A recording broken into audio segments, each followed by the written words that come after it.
The Last Cat in the Universe Chapter 1 to Chapter 44. On a desolate grassland, there was a small white ball lying quietly in the shade. It was a cat. His entire body was snow white, and his fur was glossy and shiny. The tip of his nose was a beautiful pink, and his eyes were as clear as sapphires soaked in the color of the ocean. This cat's name was Yuan.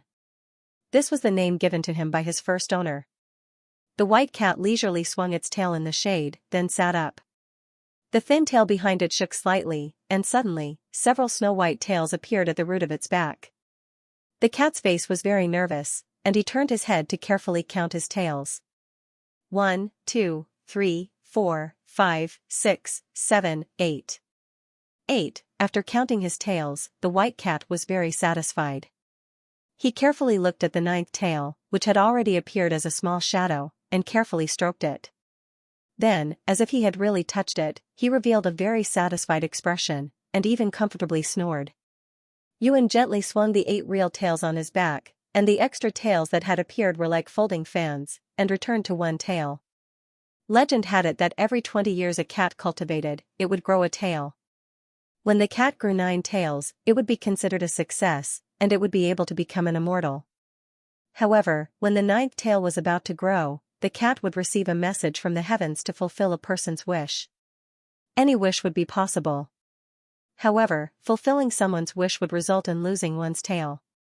Therefore, the cat would always be left with 8 tails, and it would never be able to become an immortal. Yuan was a young cat. He had never lost his tail before, and he did not want to lose his tail. However, the young cat did not accept his fate. While the guards in the clan were not paying attention, he secretly used the array left behind by the only cat who had successfully become an immortal, and was transported to this place where there were no humans. Yuan counted the days, and his 9th tail was about to grow. However, there were no humans here. Yuan was very happy. He yawned, stretched, and proudly swung his tail, licking his soft and beautiful fur. This was a paradise where only animals existed. The dry season had come to an end, and the barren grassland that had been ravaged by high temperatures was about to receive sweet rain. Yuan smelled the slight moisture in the air, and it brought a hint of coolness to the dry and hot grassland. The snow-white cat stood up, shook his fur, and jumped onto the big rock that he usually used to sharpen his claws. Yuan's petite body stood upright, and he thought of the lions he had seen on TV. He thought of the lions with a luxuriant mane, and he happily imitated the lion's mane and roared loudly. Meow.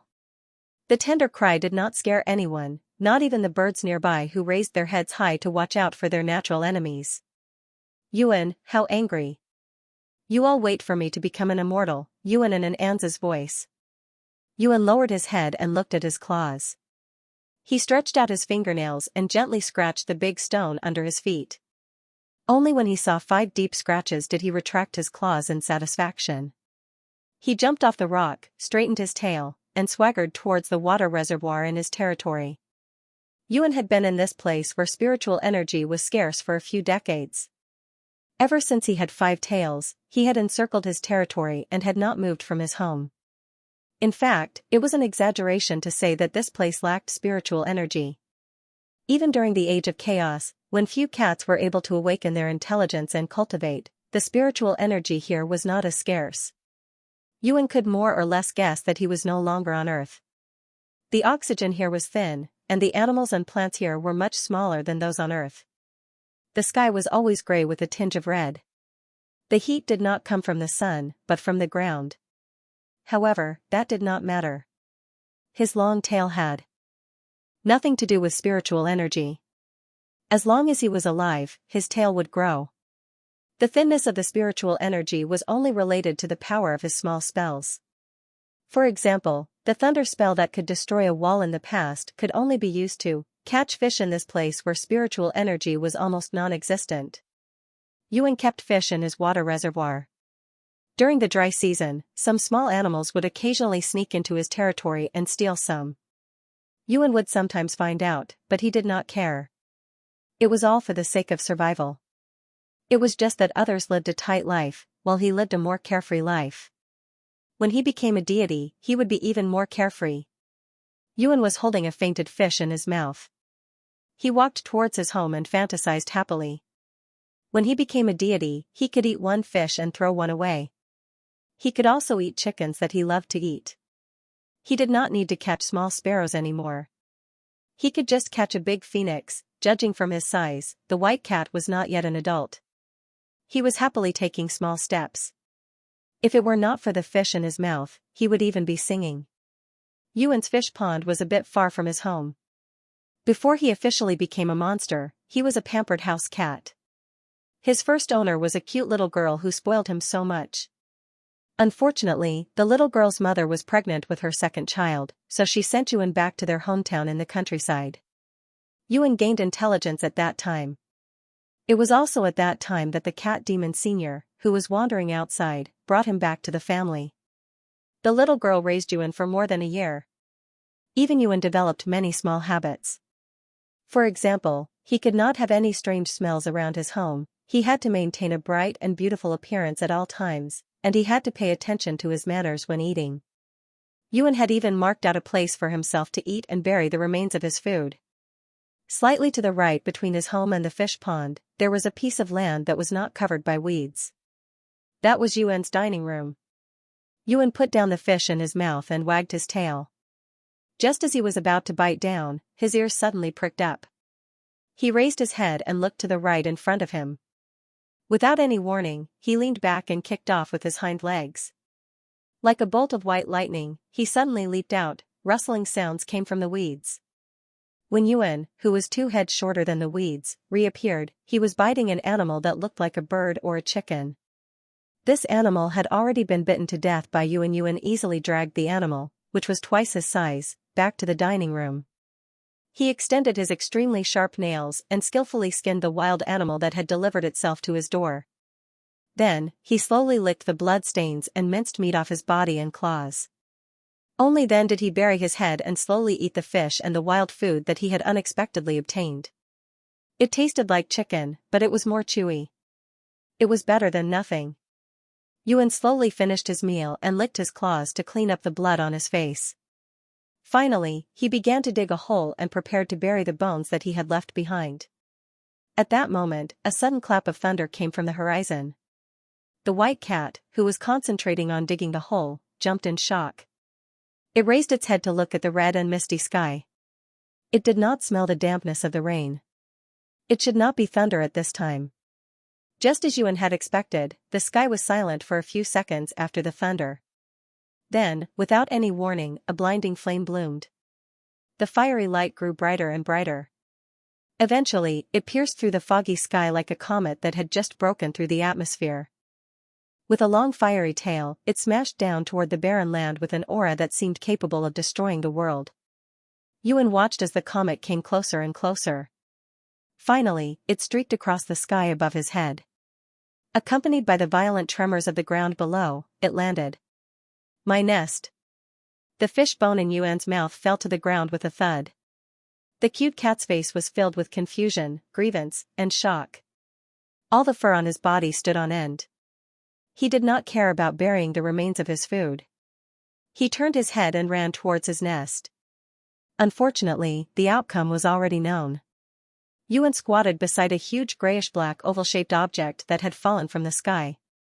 He looked at the remains of his nest that he had built with great difficulty. He was so sad that he wanted to cry. The white kitten's body was stained with soot, but it could not be bothered to clean itself up. It circled around the charcoal ball for a few steps and finally stopped. It meowed a few times in a delicate voice, as if it had been wronged. After feeling wronged for a few seconds, he angrily scratched the soot ball that had destroyed his nest. Yuan was a monster. A monster's combat power was quite astonishing. His body was also very strong. He angrily scratched the soot ball that had been scorched by the atmosphere. It was as easy as scratching a piece of paper. After scratching for a while, Yuan felt a change in the sensation under his paw. It was as if he had touched something. Then, a soft crack sound came from the inside of the soot ball. Yuan's ears trembled. He became alert. He saw a crack appear in the middle of the soot ball. Yuan retracted his paw and took a few steps back. The next moment, he saw the thing that was wrapped by the soot ball reveal its true appearance. It was an egg-like thing that was emitting a milky white glow. However, it was not an egg. It was slowly opening up, revealing the thing that was protecting it. It was a person. A person who was in tatters. There was a hole in his stomach. His body was covered in blood and he was about to stop breathing. This person was still breathing. He even slowly opened his eyes with great willpower. A human. The alarm in Yuan's heart suddenly went off. After he saw clearly what was inside the egg, he turned around and ran without hesitation. But it was too late. The cat that was about to grow his ninth tail felt a sign from the heavens. He could not help but hear the most desperate wish of the person who was about to die. He wanted to live. He wanted to live. Yuan pretended not to hear him. He ran desperately. As he ran, he felt his tail become lighter. He turned around and saw a tail that had landed on the ground. Yuan stopped. He trembled and swung out all his tails. He counted them in disbelief. After counting, he howled in grief and indignation. He looked at his tail that had fallen off and the human who was recovering at a speed visible to the naked eye. He felt his vision turn black. CKU. Yuan finally understood what the elders in his clan meant when they said, "You can't go against the will of the heavens." His two paws hugged the tail that had fallen to the ground and was covered in dust. He rubbed it again and again, unwilling to part with it. Once his tail fell off, it would slowly disappear as the human's wish was fulfilled. Yuan watched helplessly as his precious tail slowly turned into a shadow. His blue eyes that were soaked in the color of the ocean seemed to have water swirling in them. How infuriating, he couldn't feel any more wronged. Yuan watched as his tail gradually disappeared.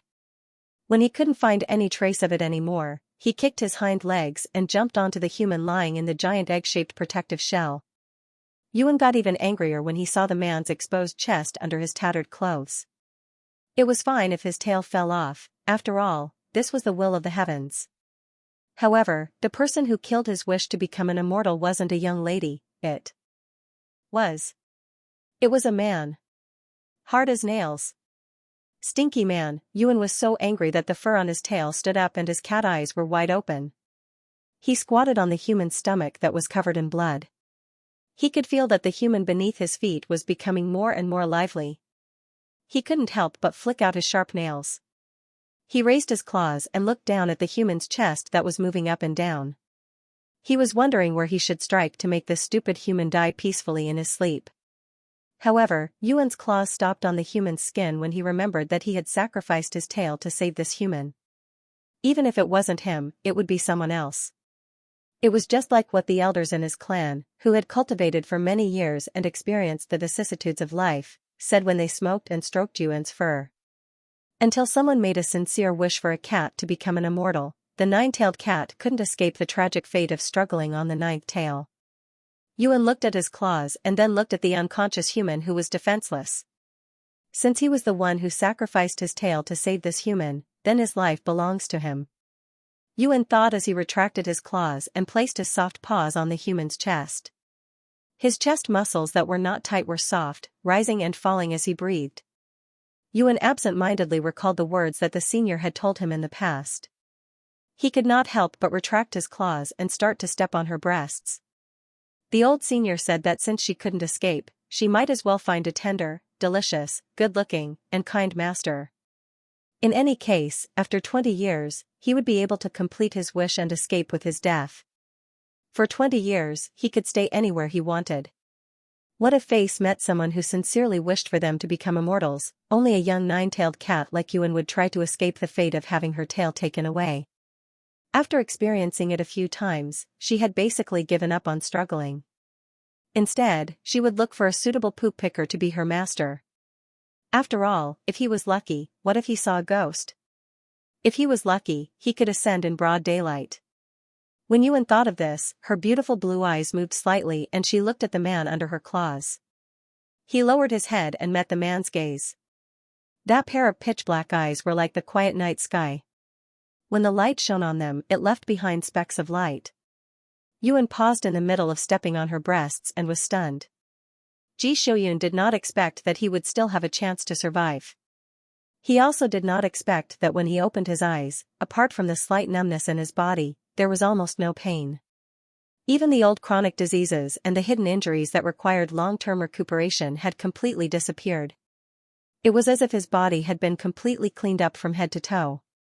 All the discomfort had been removed, leaving only vigorous blood and a young and strong body. Of course, what he did not expect the most was that he would be attacked in the chest.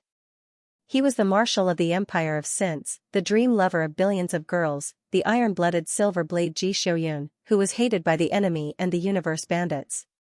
His name could make the children of the enemy alliance cry at night. He was Marshal Ji. He was seriously injured and on the verge of death, but suddenly recovered mysteriously. Then, he was attacked in the chest by a fluffy, soft, and rather cute unknown creature. This was a very exciting and fresh experience. Ji Shouyun expressionlessly looked at the creature that looked like it was still growing and thought in a very calm and cold manner. Yuan looked at this human for a while and then lowered his head to look at his paw that was still on the human's chest. He tilted his head, silently retracted his claws, and landed them on the man's stomach again. Seeing that his dirty claws were stuck on the man's charcoal black chest, he decided to pretend that nothing had happened and turned his head to look at the scenery. This place was originally a small hill with a large rock at the top. There was a huge cave under the rock. It was dry and warm. The geothermal resources in this place were very abundant. Even if it was wet outside during the rainy season, with the rocks at the top of the hill to shelter them from the wind and rain, the nest would not get much rain. The whole place was still dry and very comfortable. Yuan had stayed here for decades and could not love his nest anymore. However, not to mention the nest, the natural rock cave had been smashed into smithereens, and a large part of it had been carbonized by the high temperature. When Yuan thought about this, he became angry again. However, he could not scratch the human even if he was angry. He could only angrily jump on the human's stomach. Ji Shouyun, after jumping, Yuan wagged his tail and swept his soft and fluffy tail across the man's stomach. The slightly moist water vapor in his territory had been evaporated by the giant egg that fell from the sky. At this moment, it was dry and hot. Only the man's body still had a trace of coolness. Yuan lowered his head and looked at his fur that was already blackened by the ashes. He then looked at the human who was not that clean. Under the human's gaze, he meowed and waved his paw gently. A few small streams of water appeared out of thin air. As if they had their own consciousness, they kept moving between the human and the cat, taking away the blood and dirt on their bodies. It was a shame to say that this magic was said to be a super awesome skill that could move mountains and seas when spiritual energy was abundant. However, back on Earth, it could only be used to take a shower. Here, it could not even be used to take a shower. It could only produce a small stream of water each time. It could not do other things, but when one was thirsty, it could be used to drink a few mouthfuls or to clean the dirty parts of one's body. Yuan raised his front paw and used the water to clean his dirty paw, revealing his cute and tender pink paw. After washing his front paw, he raised his hind leg. Ji Shouyun looked at the little creature standing on his stomach cleaning his body without any scruples. His weak fingertips twitched slightly, and he finally started to recover his strength. Yuan did not notice the changes in the human. After cleaning himself and the human, the first thing Yuan did was to look up at the human's face. Yuan did not have any sense of beauty when it came to humans. His sense of beauty was basically based on his first masters. For example, he felt that his first master, who usually wore no makeup and only put on some powder and lipstick when she went out, was very cute and a little delicate. However, that little girl liked and admired the image of big sisters who wore red lips, leather clothes, and high heels. Therefore, Yuan felt that big sisters like that were also very beautiful. As for the males, when the little girl hugged him and stroked his fur, she praised him crazily on the computer. Most of them were pretty boys with fair skin and delicate skin. Therefore, Yuan felt that pretty boys were the most beautiful among the males. When Yuan finally accumulated enough spiritual energy to transform into a human, he specially went to find a mirror and found that he was the type of boy. He was very satisfied. However, the man in front of him was not that type. The outline of his face was very sharp, and his eyes were so calm that they were almost cold. He did not look like a person to be trifled with. Yuan glanced at the clean body of the other party and found that he was very tall. The lines of his muscles were smooth and perfect, and there was almost no excess fat. Even though he was lying down weakly, Yuan could clearly feel the burning power coming from him. Yuan did not have this kind of sense of beauty, so his gaze returned to the other party's face, which could not be considered pretty at all. This person is really ugly. The kitten, who did not have the sense of beauty of humans, thought. However, his strength seemed to be okay.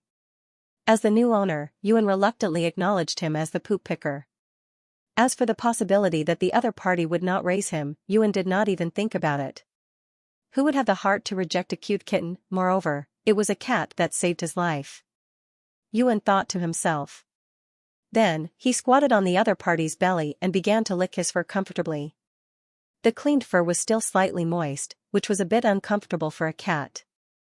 After he finished licking his front paws, he turned over and laid on the other party's belly. Just as he was about to tidy up the fur on his belly, the human cushion slowly sat up. Yuan slid all the way from the other party's belly to between his legs. He looked up blankly at the human who was looking down at him expressionlessly. Then, he recalled the time when he was still raised by his first owner. He licked his little nose and let out a sweet, sticky, and soft meow. Ji Shouyun's cold eyes moved slightly. He retracted his piercing gaze and looked up at the surrounding barren land. He opened his mouth and said in a hoarse voice, "You saved me?" Yuan wagged his tail and said, "Meow." Ji Shouyun did not expect an undomesticated wild animal to be able to understand human language. He also did not think that Yuan's meow would be a response. However, he did not think that it was surprising that he might have been saved by an unknown wild animal that looked delicate, cute, and clean. The universe was vast and boundless. After human beings stepped into the interstellar era, they spent more than 2,000 years expanding to the edge of the universe. They found countless new intelligent races and even many life forms with special talents. However, they never touched the edge of the universe. Ji Shouyun only felt that he was lucky to be able to meet a special creature with special talents that had not yet been recorded in the galactic database on a foreign planet. This special creature might have pulled him back from the brink of death and given him a healthy body that seemed to have been reborn. Ji Shouyun lowered his eyes and glanced at the hole in his stomach that should have been pierced through. The intense pain seemed to still be there, but the hideous wound was gone. The fallen marshal of the empire picked up the little creature that was sitting on his lap. In order not to hurt this little creature that he suspected to be his savior, the cold man's movements were unbelievably gentle. His palms were very large, and he carefully lifted this strange creature with both hands. He saw a pair of blue eyes that were as clear as a shallow beach under the sunlight. Ji Shouyun could even clearly see the lines in the blue irises. The Marshal Ji retracted his gaze. He felt that the creature in his hands was small and soft, as if he could squeeze it to death with just a little bit of force. He thought for a moment. His large, calloused hand brushed the soft fur of this little creature. In return, the creature rubbed against him comfortably and meowed softly. It had been a long time since someone hugged him and stroked his fur. The Yuan squinted his eyes as he looked at the human who had wasted one of his tails. He was so comfortable that he wanted to snore. Ji Shouyun looked at the little creature that was obviously comfortable.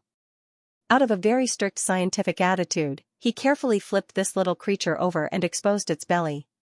Then, his gaze fell on the area near the Yuan's tail. The Yuan was very resistant to exposing his belly. He was about to flip back when he suddenly paused. He looked up in disbelief at the human who had served him so comfortably just a moment ago. At this moment, the human that he was staring at had accurately placed his hand on his balls. He even shamelessly pinched them. Yes, his first sexual characteristic was that of a male. The Marshal Ji retracted his hand and looked at the little creature that was staring at him with its mouth slightly open, revealing its small fangs. He could see the shock in the little creature's expression even though they were two different races apart. He was slightly stunned, and a trace of undetectable confusion flashed across his calm expression. Ji Shouyun? Ji Shouyun did not understand what the small, harmless animal in his hand was thinking. He had regained most of his strength and was finally able to stand up. He remembered that the snow-white animal loved to be clean, so he carefully placed the small, dumb creature in his hand on the only clean spot on the bed. Let's call it a bed. Ji Shouyun glanced at the bloodstains on the bed without changing his expression.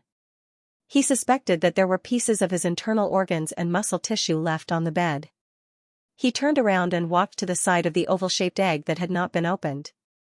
He raised his hand and touched one of the areas. Yuan's ears trembled. He recovered from the shock of being fooled by a human. He saw that the white protective shell was slowly closing. He quickly got up and jumped off the bed. He found a place that was not so dirty and stood there. He watched as the white eggshell began to expand and change shape. With a slight mechanical sound, it turned into a house within a few seconds. To be precise, it was a room. Yuan was surprised. He ran around the house that suddenly stood up in the middle of the scorched earth. He stretched out his soft, pink paws and patted the wall. He found that the wall was not very thick. However, no matter how he looked at it, it had surpassed the technology on Earth by at least a few decades. Yuan walked around the corner and stopped at what looked like a door. The technology on Earth had advanced to such a level, Yuan thought of the cats in his clan that did not like to look for their owners. Instead, they turned into human forms and were addicted to playing games. He felt that if he could go back and look for them, he would definitely be able to get a lot of new and interesting games. After a few decades, Yuan missed the cats in his clan. They would occasionally gather together and complain about their owners and the various desires of humans. Since the new poop picker was able to come here, although it seemed that he was in trouble, it did not matter. If he could come here, he would definitely find a way to go back. Humans were always surprisingly smart. It would be good to go back and say hello to his clan and tell them that he was safe. Yuan thought and wagged the tip of his tail happily. After Ji Shouyun activated the safe mode, he entered the house and saw that the white ball, which was supposed to be on the bed, was gone. The marshal's footsteps paused slightly as he furrowed his brows. But in the end, he didn't do anything unnecessary. Instead, he took out his clothes from the small cabinet in the room and changed into them. He then took out a small bottle and pulled out a transparent patch that was about the size of a pinky nail. He sprayed the liquid in the bottle onto the patch and soaked it. He then placed it under his nose and took a deep breath. This was a small tool that all the residents of the Galactic Alliance would use. It was a portable oxygen patch that was soft, colorless, breathable, and close to the skin. After being sprayed with a special liquid oxygen, it would not look strange at all when placed under the nose. One patch could last for 3 hours in an oxygen-free environment. Clearly, this planet was not a habitable planet for humans. The oxygen content was low, the air was dry, and the gravity was higher than that of a normal habitable planet. The walk just now felt like training in a basic gravity room. Ji Shouyun's physical fitness was excellent. Previously, he had adjusted his breathing and persevered until his body recovered. Now, he had to take in oxygen to replenish his energy. The marshal's movements were very orderly and he looked very calm. He sat on the ground and reached out to pat the wall beside him. He quickly entered a string of numbers into the phantom numbers that appeared on the wall. An image was projected in midair in front of him. It was the image that was recorded by the security system after Ji Shouyun chose to enter the safety cabin. The purpose of recording the image was to record faces and evidence to prevent the enemy from opening the cabin door without permission after escaping or being captured, causing casualties. At the same time, it could also be used as evidence for the user to successfully escape and return to the Galactic Tribunal. Ji Shouyun was ambushed during a routine inspection of the Galactic Alliance territory. The Alliance's inspection was once every 5 years and lasted for a year each time. The current 2 Marshal of the Empire of Sins were dispatched together, one in charge of the southeast and the other in charge of the northwest. Ji Shouyun was the one in charge of the southeast. The people who ambushed him were a notorious group of space bandits from that galaxy. But when the Marshal saw the image of his spaceship and mech being blown up, there was no change in his expression. He was ambushed when he was alone. As the Marshal of the Empire, Ji Shouyun was usually accompanied by guards. The times when he was alone were pitifully few. And it was in these pitifully few times that he was ambushed. It was obvious that there was a mole among the Marshal's guards. However, Ji Shouyun did not seem to care about the fact that there was a mole in his personal guards or that he had been ambushed by space bandits. Instead, after the safety cabin had quietly left the enemy's defensive range, he focused his attention on the situation. He needed to confirm his coordinates. As for the mole, the marshal did not take it to heart because he believed that his confidants would quickly find the mole. He was extremely lucky. The safety cabin was not thrown too far away by the gravitational and repulsive forces in the universe. The planet he landed on was at the edge of the Galactic Alliance territory. Through the few iconic planets recorded on the image, the marshal roughly determined his coordinates. After he finished watching the image, he sat on the ground and quietly breathed in oxygen for a while. He waited until his racing heartbeat gradually stabilized before he stood up. Ji Shouyun nimbly lifted up the blood-soaked mattress and tore open the fabric of the mattress. From the mattress, which reeked of blood, he took out a blood-stained, transparent, hard card that was half the size of a palm. The marshal paused slightly because of the bloodstains on it. Although this invisible chip was not afraid of water entering it, after the bloodstains solidified, there would be uneven marks on it. If he wanted to use it, he would have to clean it first. Ji Shouyun recalled the backup freshwater resources in the safety cabin and felt that he probably needed to go out and search for freshwater resources. He pulled out a bottle of liquid from a small bag hanging on the wall. Hugging the abandoned mattress and tattered clothes, he turned around and walked to the door. The Yuan raised its paw and was about to knock on the door. Before its paw could land, the door in front of it opened. It raised its head and looked at the human who was hugging the thin mattress and dirty clothes as if he was about to throw them out. It meowed softly. The marshal, who thought that the little guy had run away, stopped in his tracks. Meow, the Yuan meowed again. It looked at the human who was wearing a short-sleeved shirt. Through the shirt, it could clearly see the human's muscular lines. It felt that the human's neat clothes were much more pleasing to the eye. It walked past the marshal's long legs and black trousers. It did not have any intention of treating itself as an outsider at all. It swaggered directly into this high-tech product. Who would have the heart to reject a cute kitten? At least, the marshal did not reject it. It was not that Ji Shouyun did not have his guard up. It was just that this little creature, which was visible to the naked eye, purposely hid its sharp fangs and claws when it came close to him, leaving only a soft, fleshy pad. Intelligent species were also considered animals. Most of the time, humans had the most instinctive judgment towards kindness and malice from the outside world. However, their intelligent thinking would prevent them from acting according to their instincts. It would cause them to restrain their desires and restrict themselves with morals. The marshal, who had been fighting outside for a long time, had developed his instincts much more deeply than ordinary people. When interacting with animals that were simple and had a clear distinction between good and evil, it was enough to follow their instincts. This little guy was quite friendly. It might have even saved his life. Ji Shouyun looked at the small animals that were wandering around the safety cabin curiously. He occasionally patted and touched the small animals here and there. He threw the mattress and tattered military uniform he was hugging outside the door. He opened the lid of the liquid in his hand and poured the entire cup of liquid over it. The Yuan, who was sitting in the room, heard the noise and turned to look at the door. The blood-stained mattress and clothes outside the door gradually evaporated into steam under his gaze and disappeared completely. Another high-tech product, the Yuan's cat eyes widened as it watched Ji Shouyun return to the room. He closed the lid on the jar in his hand and stuffed it back into the small bag on the wall.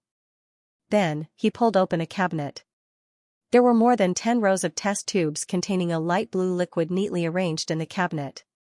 Ji Shouyun took out a test tube from the cabinet, opened the lid, and drank a mouthful. Curiosity and gluttony were instincts of cats, especially when it saw a human eating in front of it. The Yuan could not help but walk to the human's side. It straightened its body and placed its 2 front paws on the human's calf. It stretched its neck and meowed to attract the marshal's attention. Ji Shouyun lowered his head and looked at the little guy who was leaning on him. He followed its gaze and saw the nutrient solution in his hand. "You want to eat it?" "Meow." The marshal took the high-pitched meow as an answer. But to be honest, the nutrient solution did not taste good. He dabbed a little on his finger and placed it in front of the Yuan stingy. The Yuan thought, but it still stretched its head out to smell it. A light fruity fragrance lingered at the tip of its nose. The kitten stretched out its pink and tender tongue and carefully licked the drop of nutrient solution on the human's hand. The next second, it jumped far away with a look of disgust on its face. The marshal looked at the little guy who was obviously the one who wanted to eat it, but was now disgusted. He did not know why, but he explained, "We don't usually eat this." The Yuan looked up at him and meowed. He did not know if it believed him or not. Ji Shouyun, who was at cat language level 0, looked at the unpleasant liquid in his hand and drank the rest of the nutrient solution in one gulp. The space in the safety cabin was very precious. It was impossible to have fresh food. Although the nutrient solution took up some space, it contained enough calories and nutrients for the human body. One tube was enough to support an adult for 2 days. If the amount of exercise was not heavy, it could also support an adult for 4 days. Before going out to find a water source, Ji Shouyun needed to replenish the energy in the safety cabin. The Yuan squatted at the side and watched Ji Shouyun walk to the side of a wall. His 2 palms pressed against the wall, and another light swept over his body. Then, a crack appeared on the wall, and a cabinet similar to the one in which the nutrient solution was placed was pushed out. It was neatly stacked on top of the cabinet, but it was not the nutrient solution. The Yuan suddenly pricked up its ears. Its blue eyes stared at a crystal-like light purple ore that Ji Shouyun had picked up. It kicked off with its hind legs and pounced on the ore in Ji Shouyun's hand. Ji Shouyun's eyes sharpened. After he noticed the Yuan's target, he pushed the cabinet door open and quickly closed it. He withdrew his hand, turned around and retreated to a corner to avoid the little creature that suddenly attacked him. The Yuan missed its target. When it saw the cabinet being retracted, it reached out with its paws and slammed it a few times, but it did not open. It was so anxious that it meowed. It kept jumping to Ji Shouyun's side and circled around him. It was definitely not mistaken. Wasn't the thing in Ji Shouyun's hand? Wasn't that the spirit stone that the elders in the clan had been worshipping for over 100 years? They were willing to accept the weakening of their magic power until they could no longer transform into a human, but they were unwilling to take a bite out of it.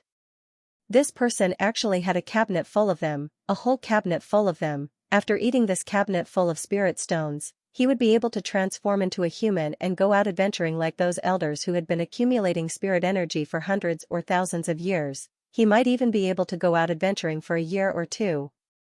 The Yuan suddenly realized that it seemed to be hugging an extremely thick golden thigh. Ji Shouyun sensed the creature's attention on the energy crystal in his hand.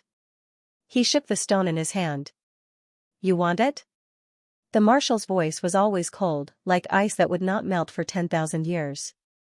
His expression was also very cold, and even his gaze was cold. Ji Shouyun had been fighting on the battlefield since he was young. His military rank of marshal was forcefully obtained through his military exploits.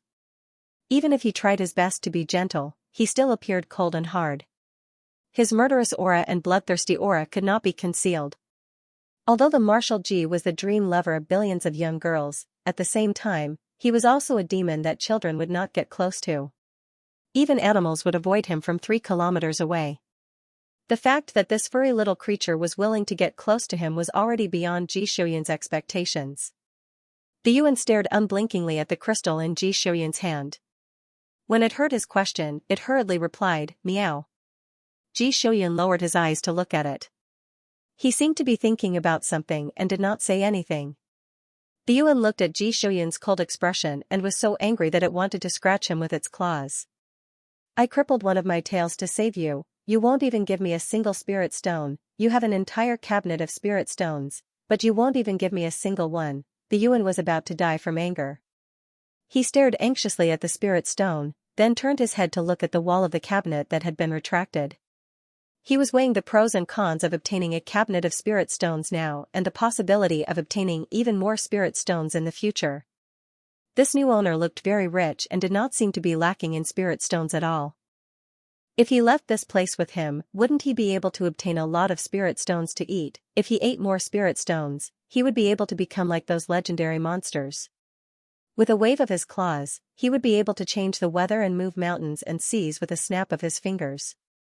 Just thinking about it made him feel very cool. The Yuan was overwhelmed with emotions. When he looked up at the spirit stone, his gaze became even more fervent. Ji Shouyun deliberated for a long time before saying, "Use your innate gift to produce water again." "You won't even give me a single spirit stone. You want me to use magic. Do you think spirit stones are free?" The Yuan glared at Ji Shouyun. He wanted to turn around and point his butt at him in protest. Ji Shouyun vaguely understood what he was trying to say. He added, "If you use it, you can have this energy crystal." Before he finished speaking, the Yuan swiftly waved his claws and condensed a few small streams of water in the extremely dry air.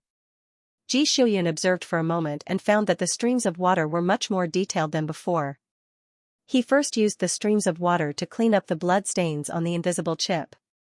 Then, he lowered his head and looked at the Yuan, who was anxiously scratching his trousers. He said, "You can understand my words." The Yuan became anxious. "Meow. You saved me," Ji Shouyun said again. "Meow. Yes, you're a big man, why are you even more dawdling than a little girl?" The Yuan stared at the spirit stone. He was so anxious that he wanted to bite someone. Ji Shouyun looked at this little cutie for a while. Then, he bent over and placed the energy crystal at his feet. "Thank you for saving me," the marshal said and introduced himself. "I'm Ji Shouyun.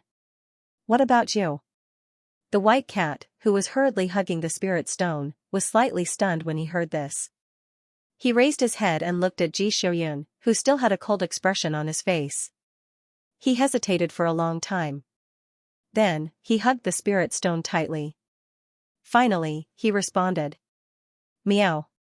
My name is Yuan. I don't understand what you're saying," the marshal said. He thought for a moment. "I'll call you Little White for now." The Yuan? The Yuan was in disbelief. "Then why did you ask for a shovel?" Marshal Ji was completely oblivious to the fact that the Yuan had already made a note of him. He took the clean chip and walked to the front of the operating table.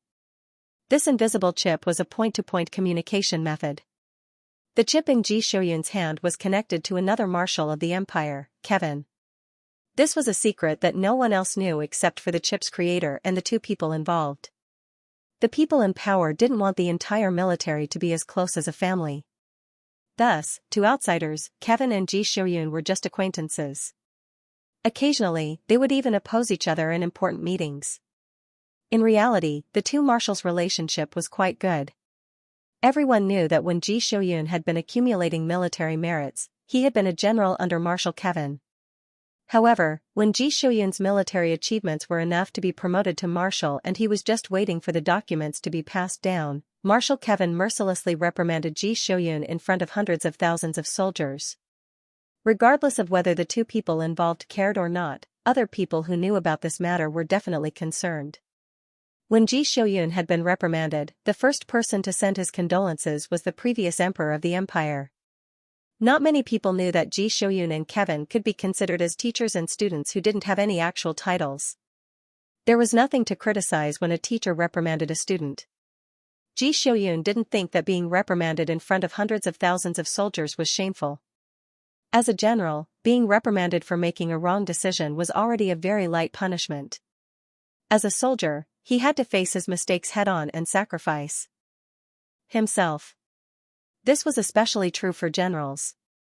The soldiers who had sacrificed themselves because of his wrong orders didn't even have the chance to see him being reprimanded.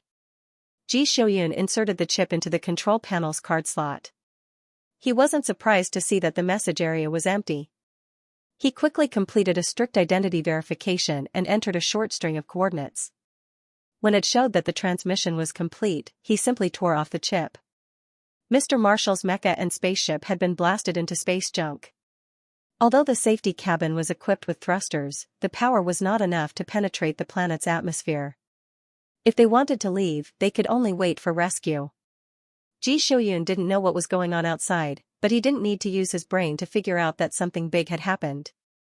The iron-blooded silver blade, known as the Synths, had been ambushed and disappeared while on a routine patrol. This news was big enough to cause an uproar in the major galactic alliances, and it was also enough for the other countries and alliances that coveted the empire of Synths to have thoughts of taking advantage of them. If nothing else, Kevin must have been under enough pressure to lose a bunch of hair. Marshal Ji courteously expressed his condolences to the teacher who was about to go bald. The marshal knew that the arrival of reinforcements would not be slow, but due to various complicated reasons such as power, hidden arrows, and external enemies, they probably could not be too fast. He still had to be prepared to stay on this planet for at least a few days. Water and food were the most important things. Marshal Ji Shoyun carefully put away the invisible chip and turned to look at Yuan, who he suspected to be a native of this planet. As soon as he turned around, he froze. Yuan was currently holding a piece of or the size of his head in its claws. It was gnawing on it bit by bit, not even letting go of the crumbs.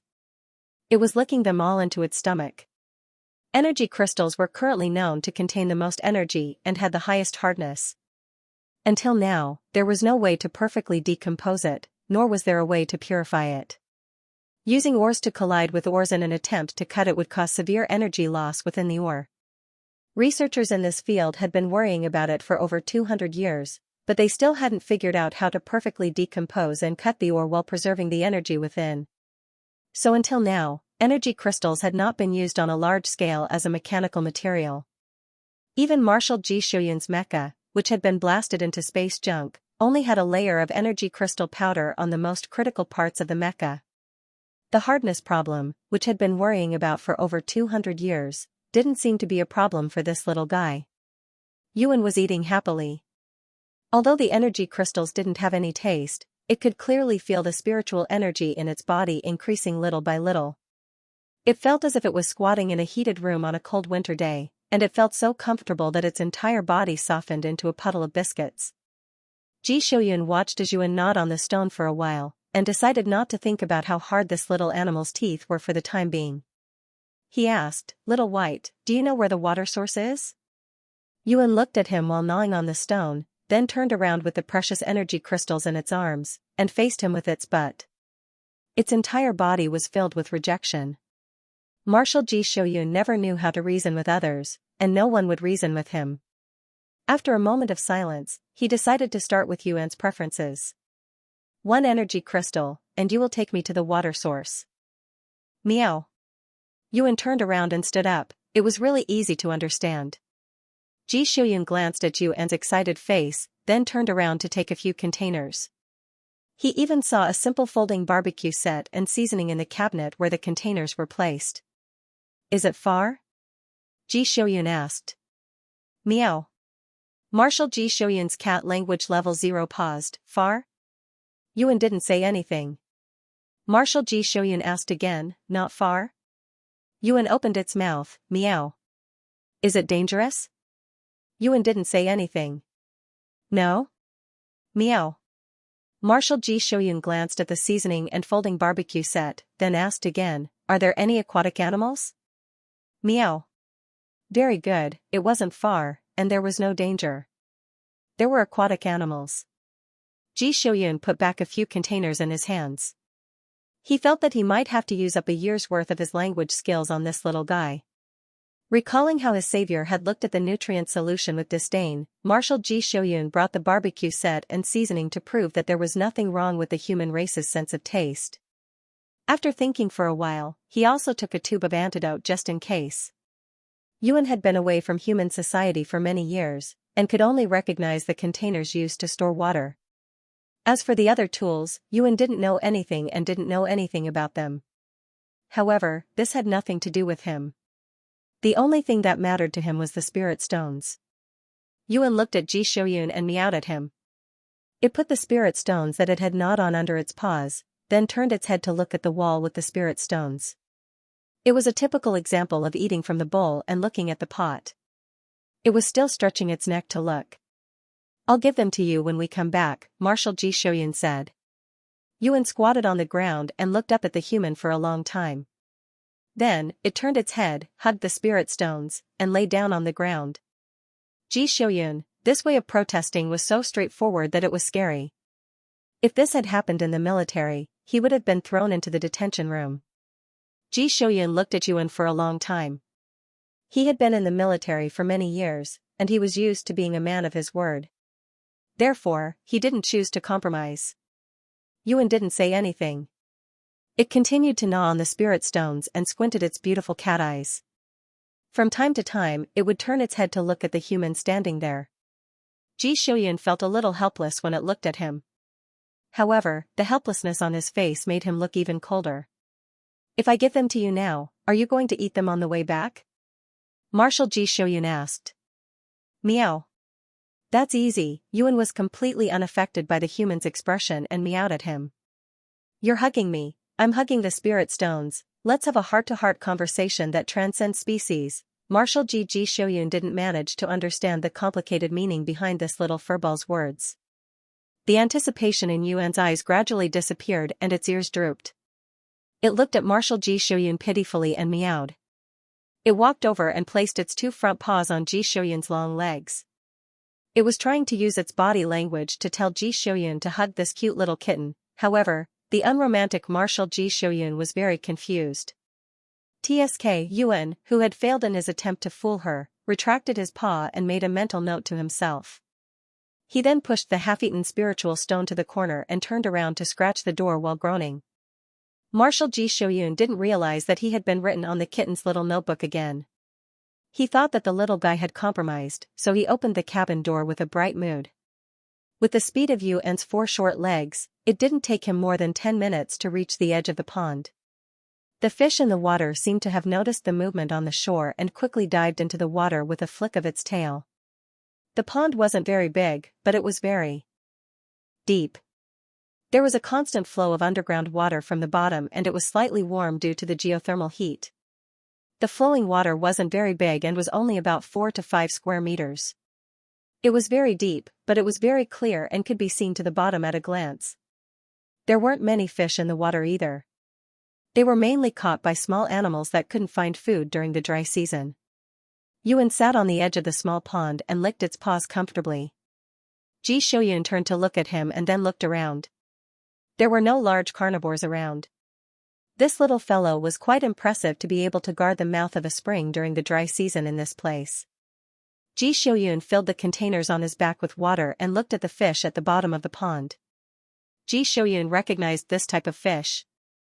It was a common recipe in the 13th galaxy. It was sweet and non-toxic. In order to avoid paying the price of another energy stone, the marshal directly took out a pointed stick used for barbecuing. His hands were as fast as lightning, and his movements were quick, ruthless, and accurate. He poked 2 fish with a stick. Yuan was startled by his actions.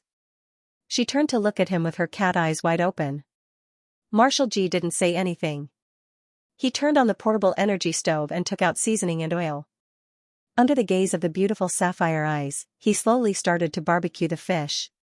The marshal had slowly risen from a small soldier to his current position. He had survived in the wild many times. Because he had to do things himself many times, the marshal had developed a superb barbecue skill, but it was limited to barbecuing.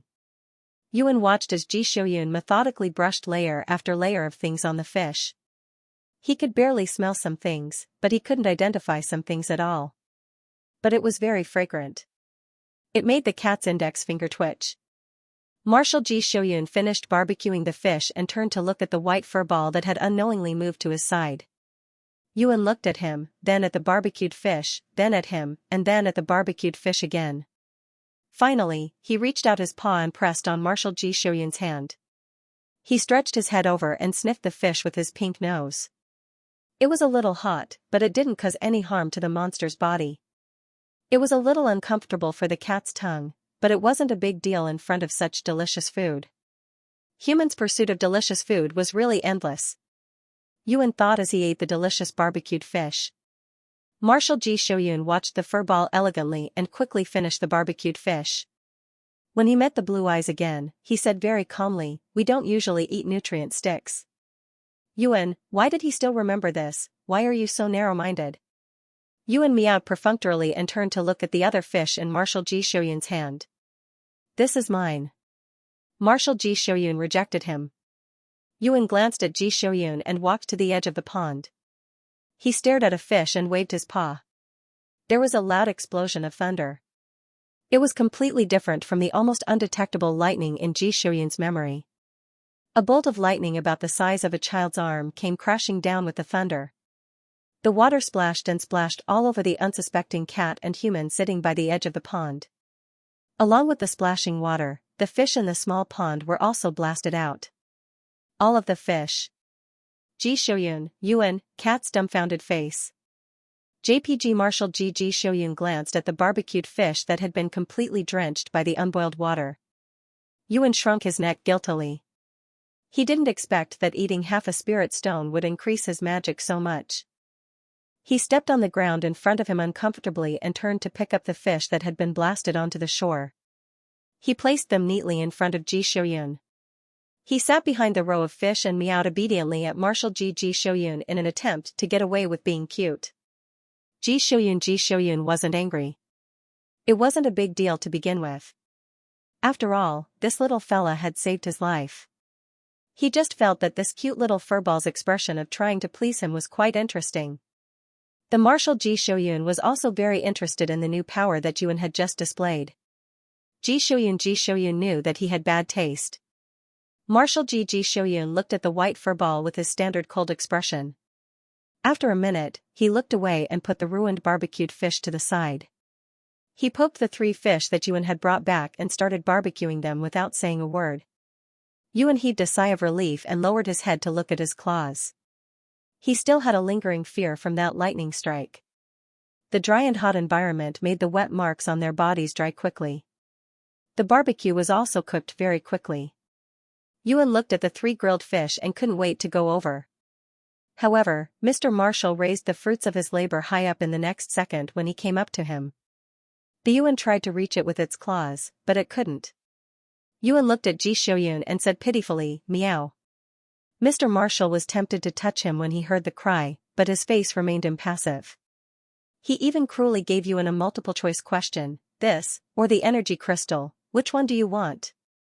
Yuan stared at Ji Shoyun and felt that this human was really shameless. How could he ask such a question? Yuan angrily jumped onto Ji Shoyun's lap. Then, without any hesitation, he flipped his soft and furry belly towards Ji Shoyun. Then, he meowed softly and sweetly. What a load of nonsense, of course I want both. Ji Shoyun had never expected that his mischievous teasing of this white furball would actually result in its little belly rubbing. The marshal paused for a moment. In the end, he could not help but reach out his hand to the soft little belly. Yuan swatted him away with its paw. "Meow. You want to rub your belly without any fish, tui. You must be dreaming." The marshal lowered his head and stared at Furball, who was lying on his lap, for a while. Their eyes, one black and one blue, clashed, and in the end, the marshal was the first to reach out and grab Yuan's furry little paw that was still on the back of his hand. He then pinched Yuan's little paw without any expression. It was soft, warm, and furry on the other side. It was very comfortable to pinch.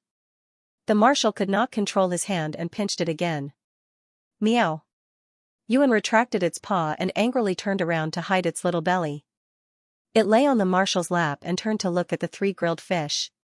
Ji Shoyun could feel the warm sensation of the furball lying on his lap through his pants. After 2 seconds of silence, he said, "1 energy crystal per fish. If you agree, I'll give it to you." Yuan turned to look at Ji Shoyun in disbelief.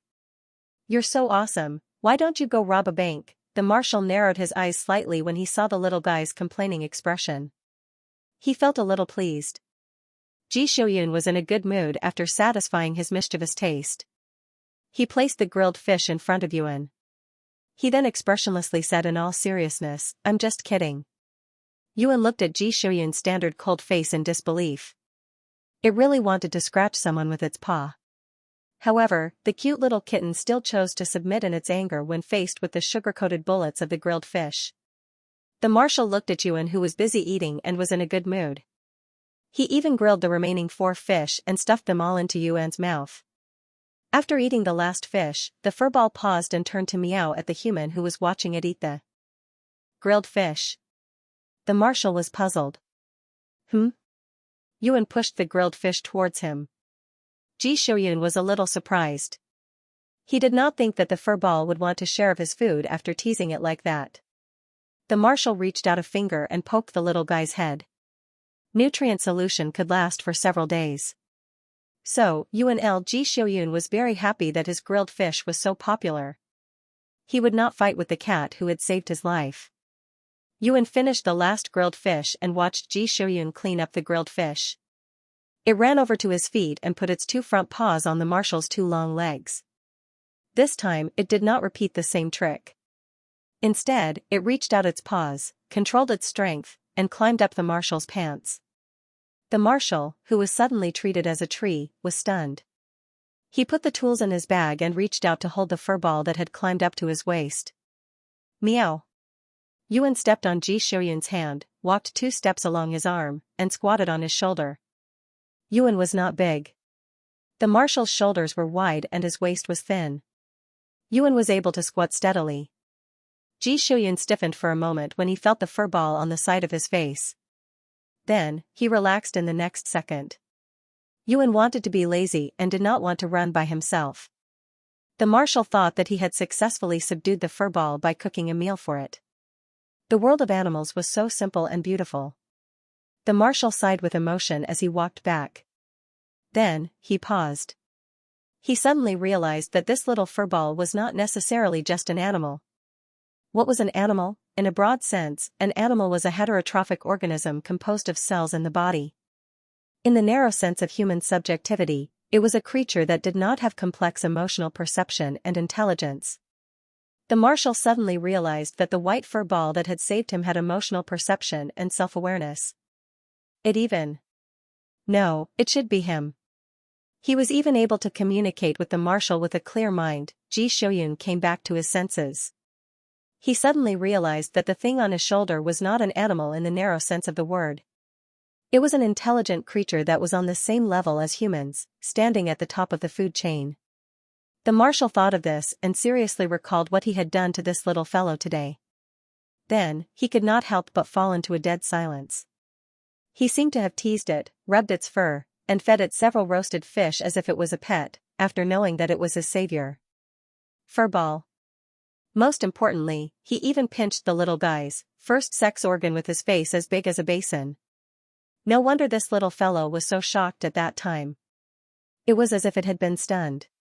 The marshal swore that he had no intention of being a hooligan. He had only been upholding a scientific and rigorous attitude at that time to determine little white's sex characteristics first. After all, in most animals, apart from a special period of breastfeeding and a certain period of growth, the male's attacking power and territorial awareness were much stronger than the female's. Although this little fellow had been very friendly at that time, he still had to confirm it just in case. Was that wrong? Of course not. The marshal confidently found an excuse for himself. His expression did not change at all, as if he did not know anything and nothing had happened. He continued to walk over the pile of weeds with his long legs and returned to the safety cabin. Yuan jumped down from the marshal's shoulder. The first thing it did was to hug the half of the spirit stone it had placed in the corner and squat in front of the hidden cabinet with the spirit stone. The marshal did not hesitate. He unlocked the cabinet again and took out an energy crystal, stuffing it into Furball's arms. Yuan happily hugged the spirit stone and gnawed on it. He gnawed on the 2 stones for the entire day. When the marshal opened his eyes the next day, he found a furry white ball by his pillow. The marshal also realized that no matter what he wanted to do, he would be stopped by this little white fur ball, who would look at him with eyes full of desire. Ji Shoyun did not need to think to know that Yuan wanted to do something in exchange for the energy crystal. He wanted to give him a stone for every task he did. However, did Ji Shoyun look like such a stupid person? Of course, the marshal was not. Not only was he not stupid, but he was also quite quick-witted. Thus, he rejected Yuan and said, "I want to keep the energy crystal for the safety cabin." Yuan's ears drooped and it let out a disappointed meow. "When the rescue team comes, I can give you the rest," he said. Yuan's ears perked up. It squatted on the control panel and looked up at Ji Shoyun. "Shall by, you." The marshal paused. "Do you want to come with me?" Yuan tilted its head. Just as it was about to agree, it realized that the marshal had not finished speaking. He squatted on the control panel. His eyes, which had relaxed due to the lack of strong light, were now round and black. There was a beautiful circle of blue on the outside, making it look innocent and pure. "You saved me, so I should repay you. However, I cannot stay here." Ji Shoyun's words were very clear. It was clear that he did not intend to be tactful or hide anything. "You are very powerful. I hope that you can come with me. I will take care of you and provide you with a fixed amount of energy crystals." The marshal paused. His tone was still calm. If you are not willing to leave, I can send someone to deliver energy crystals to you regularly. Yuan did not speak. He did not expect to receive such benefits. Although Ji Xiuyun had a lot of energy crystals, Yuan could tell that they were very important resources. In other words, they were not cheap. Yuan did not take the fact that he had saved Ji Xiuyun to heart. Yuan had been mentally prepared for the loss of his tail, which he had tried so hard to keep. After all, when he had said that he wanted to stay in the mountains and not interact with humans until he became an immortal, the elders in his clan had looked at him as if he was retarded. To Yuan, losing his tail meant that he could not go against the will of the heavens. Anyway, the nine-tailed cat would grow a new tail every 20 years. He did not need to cultivate or go through hardships. After losing his tail, he did not have any regrets other than disappointment. The true cultivation of the nine-tailed cat was to cultivate his state of mind during the process of losing his tail. At the very least, the elders of the same race that Yuan had met before had all seen through the mortal world and experienced the vicissitudes of life. They exuded the aura of immortals, and only when they saw humans would they have the urge to jump over and beat them up. Yuan felt that he was very lucky. Ji Xiuyun was willing to repay him and respect his wishes. That was because Ji Xiuyun was a good person. Many humans ran away after making a wish, or wanted to catch the nine-tailed cat and keep it by their side as a wishing machine. Humans who were sincerely willing to work hard and disregard the consequences to repay a favor as much as possible were not bad people. Even the experienced and knowledgeable nine-tailed cat elders would praise such people as noble and unsullied. Although he was not sure how good it would be to stay by such a human's side, it would definitely not be bad. Yuan felt that it was quite possible to stay by Ji Xiuyun's side. When the time came, he could even brag to his elders about how good his new master was. Yuan did not know Ji Xiuyun's identity, nor did he know how many years he had been teleporting. He looked up at Ji Xiuyun, wagged his tail, and stood up to open his two front paws. He made a standard "I want a hug" gesture. The marshal was slightly stunned. Do you agree to come with me? Miao Yuan responded and extended his paws. The marshal looked at the little furball's two paws and thought for a moment. He also extended his two hands and high-fived the little furball's paws. Yuan? Are you an idiot, who wants to give 5 to you? Can't you move your hands and pick up this cute kitten? Yuan stopped causing trouble, which made the marshal feel that everything was much smoother. After getting enough sleep, Ji Xiuyun began to carefully sort out the remaining supplies in the safety cabin. Yuan looked at Ji Xiuyun checking the supplies on the screen. He yawned, jumped off the bed, walked to the door and scratched it. Meow. He turned to Ji Xiuyun and meowed. The marshal glanced at him and asked, "Are you going out?" Yuan looked at Ji Xiuyun walking over and turned his little head around. Meow. Ji Xiuyun raised his hand and was about to open the door when he seemed to have thought of something. He lowered his head and looked at the milky white fur ball. In the end, under the gaze of those round eyes, the marshal didn't say anything and opened the door. Yuan took a step forward and disappeared without a trace. The marshal stood at the door for a while and left the door ajar. He wanted to ask Yuan what he was going to do, but then he realized that he could not understand Yuan's meowing. Thinking of the communication barrier, the marshal was a little worried as he sorted out the supplies. Since Yuan had agreed to go with him, Ji Xiuyun naturally began to think about the problem of raising Yuan.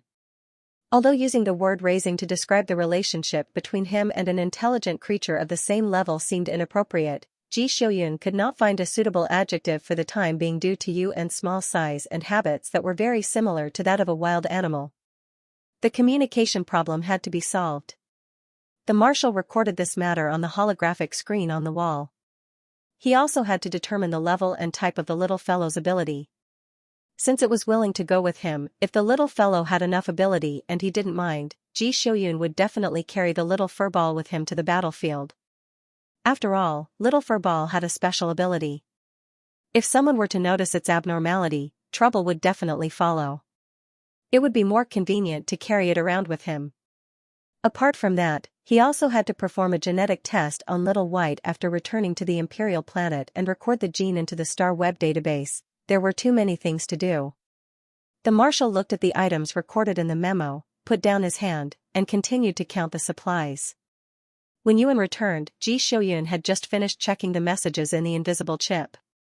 The message box was empty, and Marshal Kevin hadn't replied. Ji Shouyun heard the rustling outside.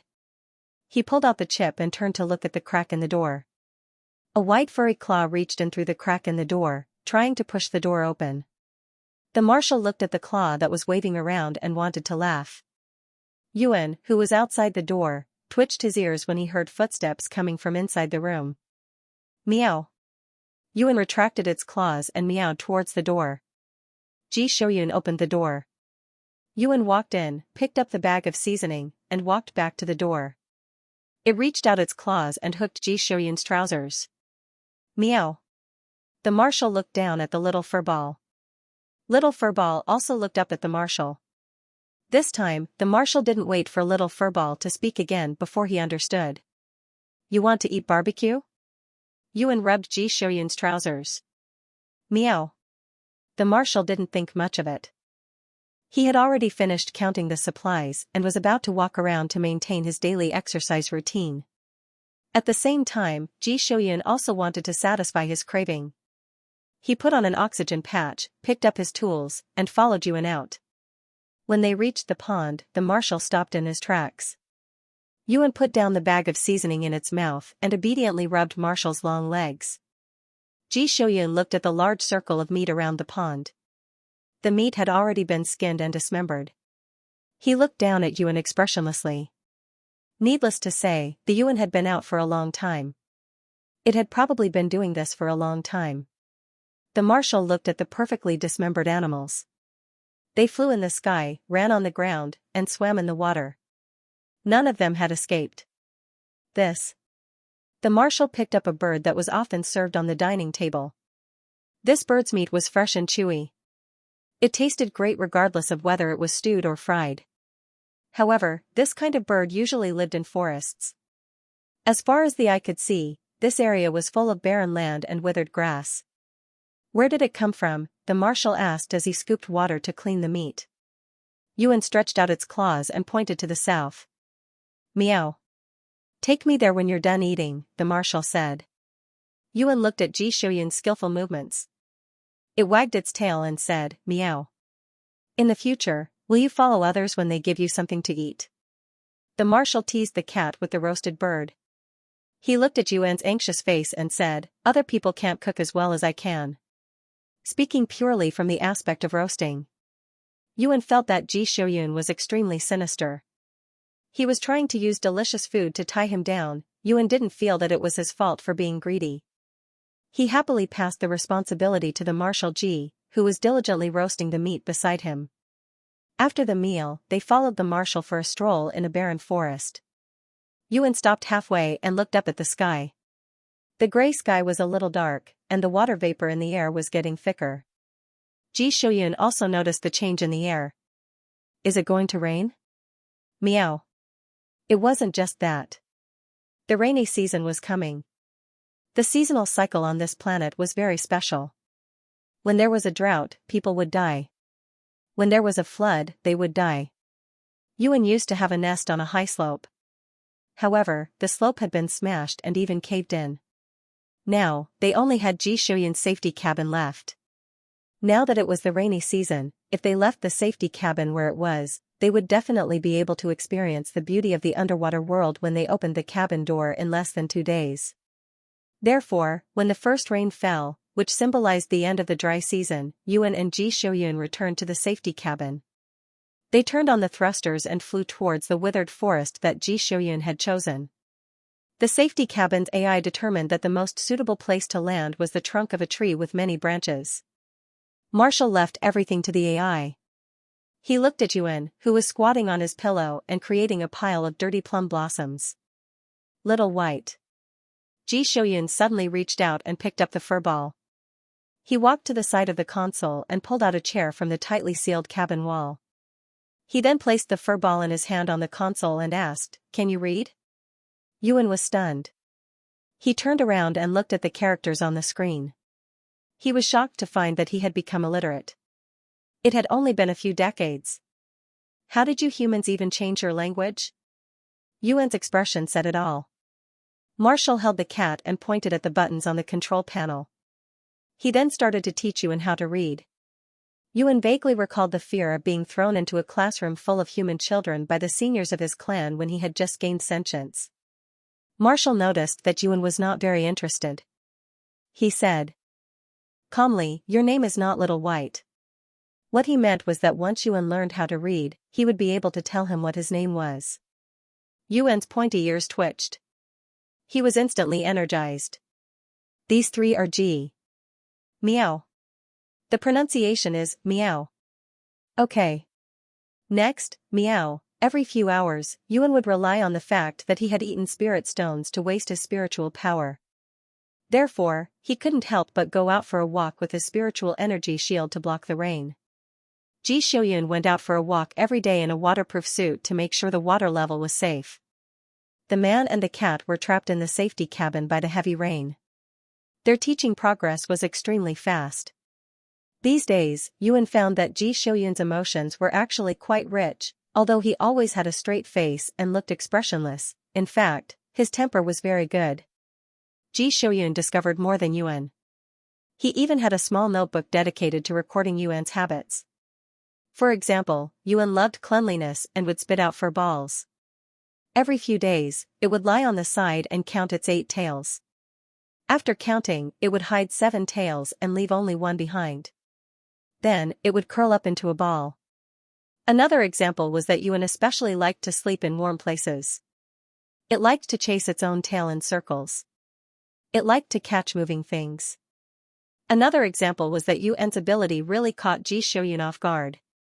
Yuan had no problem in digging pits and setting fires, drawing water and blowing wind, and even summoning thunder and freezing ice. There were even a few deep claw marks on the wall of the cabin. Yuan had accidentally scratched too hard and left a few deep claw marks on the wall. Every time Ji Xiuyun saw those claw marks, he felt that he should thank Yuan for not killing him. Yuan never used its claws on him. When it was anxious, it would just angrily slap him with its paw or point its butt at him. Yuan had never used any special abilities on him. Marshal Ji Xiuyun retracted his gaze from the claw marks and turned to look at Yuan, who was gently patting the back of his hand with its paw. When Yuan saw him looking at it, it turned around and pressed a few buttons on the console. Marshal Ji Xiuyun looked at it. "You?" Meow. Yuan pressed a few more buttons. "N?" The little white furball wagged its tail happily. "Meow." "Yuan?" Ji Xiuyun was puzzled for a few seconds before he came back to his senses. "What's your name?" "Meow." Yuan. Marshal Ji Xiuyun pursed his lips. His slightly raised and somewhat fierce eyes curved slightly. He forced himself to smile. Then, he reached out and patted Yuan's little head. Yuan let him pat it for a while. Then, it jumped off the console and walked to the small cabinet where the bags of spices were placed. It scratched the cabinet door. Unfortunately, Ji Xiuyun told it, "We ran out of spices." Yuan looked as if it had been struck by lightning. It turned its head to look at Marshal Ji Xiuyun, who was sitting in front of the console and inserting the chip. Forget it if there were no spirit stones, it couldn't even eat barbecue. Oh my god, what was the point of a cat living? Yuan squatted in front of the cabinet and curled up into a ball sadly. Ji Xiuyun was routinely checking the information in the invisible chip. He inserted the chip and walked over to Yuan. He squatted down and gently poked the little fur ball. "There's still food." Yuan raised its head to look at him. In fact, among the food stored in the safety cabin, there were more than 10 boxes of delicious compressed instant food other than the nutrient solution.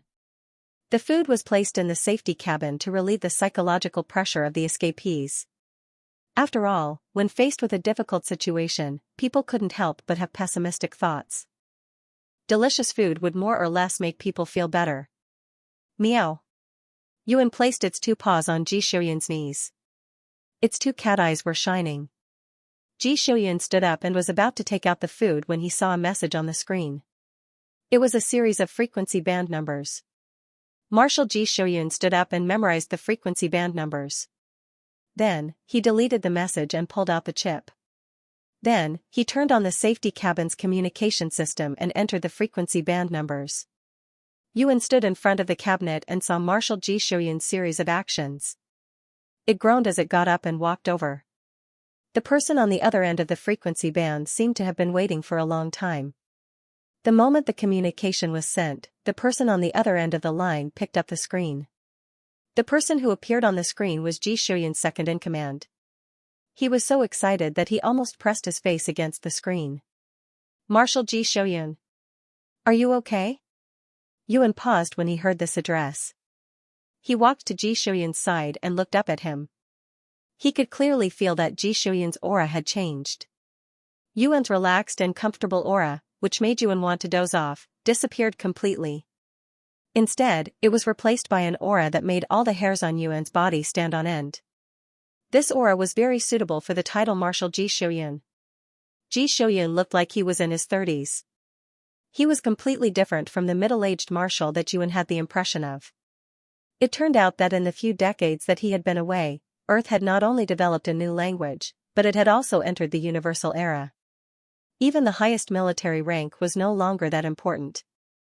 Yuan thought as he shook the hair on his body. He stretched out a little fingernail and began to climb up Mr. Marshal Ji Shouyun's pants. The other side of the screen was still asking questions. "What injuries do you have on your body? Do you need to bring medics? What about supplies? How is the planet's environment? Is it still safe? Are there enough supplies left in the cabin?" Also, Marshal Ji Shouyun did not answer. He sensed that the little fur ball on his leg was moving. He directly lifted it up and placed it on the control panel. He then interrupted his second-in-command and said coldly, "Position." "Yes. The First Army is currently stationed in the capital of the 13th star system." The second-in-command reflexively straightened his back. The next second, he glanced at the little white ball sitting on the control panel. His face was full of curiosity and confusion. Marshal Ji Shouyun had no intention of answering his doubts. He directly ordered, "All troops, break camp and return to the Imperial planet. When you pass by the S-13 system's 22nd planet, send a D-class reconnaissance ship down." "Yes." Also, Marshal Ji Shouyun glanced at Yuan, who was looking at the screen with his head tilted and his tail wagging behind him. He coldly added, "Prepare some snacks on the ship and put them directly in my bedroom." As soon as he finished speaking, Marshal Ji Shouyun hung up the communication. Second-in-command, second-in-command? Snacks? Did Marshal Ji Shouyun hurt his head?" The second-in-command's expression instantly turned to one of horror. Galactic Calendar, 2017, November 2nd. The Empire of Since, which had the most abundant resources in the universe and tens of thousands of habitable planets, made big news. Marshal Ji Shouyun, the youngest of the 3 marshal generals of the Empire, was ambushed during a routine patrol and his current whereabouts were unknown. As soon as this news was released, it immediately attracted the attention of all parties. Ji Shouyun was a general that the entire empire thought highly of. He was young and promising, and his military accomplishments were extremely high. He was a sharp blade that opened up new territory for the empire. He had conquered a galaxy for the empire and was known as the Silver Blade of the War God of Since. Most importantly, in the era of the universe where the average lifespan was more than 300 years, this marshal had just turned 90 years old. He was in the prime of his life and still had a very bright future ahead of him. Under the pressure of the public, the military pretended to be dead for 2 days. In the end, they couldn't withstand the pressure and sent a press officer to confirm that the news was true. However, because they didn't find enough evidence to prove that the Marshal Ji had died, the military sent a search and rescue team to the galaxy where the marshal went missing. Although the military had made such a statement, the people did not have much hope for it. After all, the government said that the location of the ambush was on the main planet of the 13th galaxy, and the time of the ambush was before entering the atmosphere of the main planet. In other words, before the Marshal Ji entered a habitable planet, he went missing in the universe. Going missing in the universe, not to mention the various radiation problems without a protective suit, just the vacuum environment alone was enough to kill a person in just a few minutes. Even if his gene level was extremely high and he was known as the commander of the army of the war god, it couldn't change the fact that humans were very fragile in the universe. Throughout the Empire of Since, girls who admired heroes and held some kind of idolization feelings fell into a gloomy fog. On the social media platforms of the Star Web, candles were lit for this outstanding general who was very likely to be sacrificed in the vast universe. The military was so angry at this group of people who didn't think positively that their heads were about to turn upside down. The marshal hadn't even died yet, his body hadn't even been found, can't you think positively? But the military's optimism was quickly shattered after only one day. The media went crazy and started to report about it. The 5th Search and Rescue Team has detected an abnormal gravitational field at the border of the 13th galaxy. The 1st Search and Rescue Team salvaged the wreckage of the spaceship at the border of the 13th star system. After examining the materials on the spot, they confirmed that it was the wreckage of Marshal G's Ares thruster. The 8th Search and Rescue Team found the remains of a mechanical suit at the edge of the 13th solar system. It was confirmed to be the main power source of Marshal Silver Blade. The 6th Search and Rescue Team found the main body of the Silver Blade at the edge of the 13th galaxy. The damage level was as high as 93%. The 3rd Search and Rescue Team successfully recovered the main body of the God of War at the border of the 13th star system. The damage was 70%, and the bodies of the 2 Marshal's bodyguards were found in the cabin. Such news came back one after another, and the shadow that shrouded the hearts of the Empire's people grew thicker. The confidence of those in the military who were still holding on to hope for a fluke was shattered bit by bit. It was not until the 5th day that the Army received a message from the 4th Search and Rescue Team through the Army's internal communication system that the hope of a miracle rekindled in their hearts.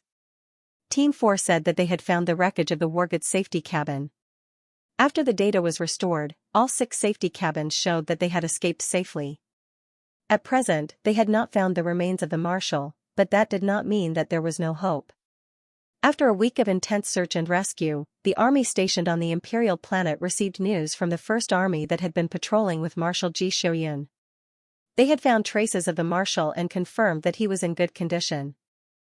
The entire army had already left camp and would be returning to the Imperial planet with the Marshal in 3 days. The army let out a long sigh of relief. The next day, they were finally able to speak with the Marshal who had been missing for a week. One of Ji Shoyun's most capable subordinates had been waiting for a long time, and truthfully reported on the purge of the internal spies after his disappearance.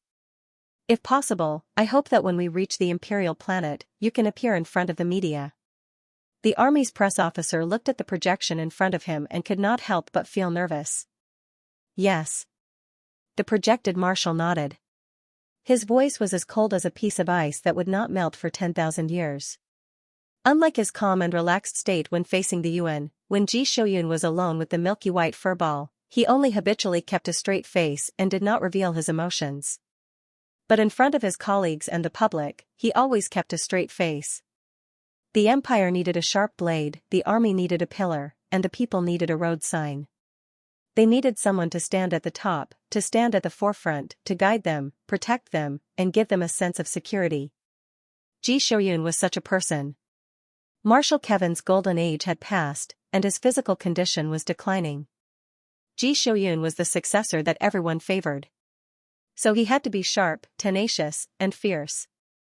This kind of aura, even though it was just a projection, made the army's officer, who had never fought on the battlefield before, tremble. After a short exchange, the Marshal was the first to cut off the communication. The press officer let out a long sigh of relief. After calming down for a while, he immediately prepared to hold a press conference. The missing Marshal of the Empire had not been sacrificed. He was about to lead the army back in one piece. This news excited the people. The media came out in full force and squatted near the address that the military had given them an entire day in advance. The Marshal, who was eagerly awaited by tens of thousands of people, was currently undergoing a physical examination on his own warship. No one knew what Ji Shoyun had gone through.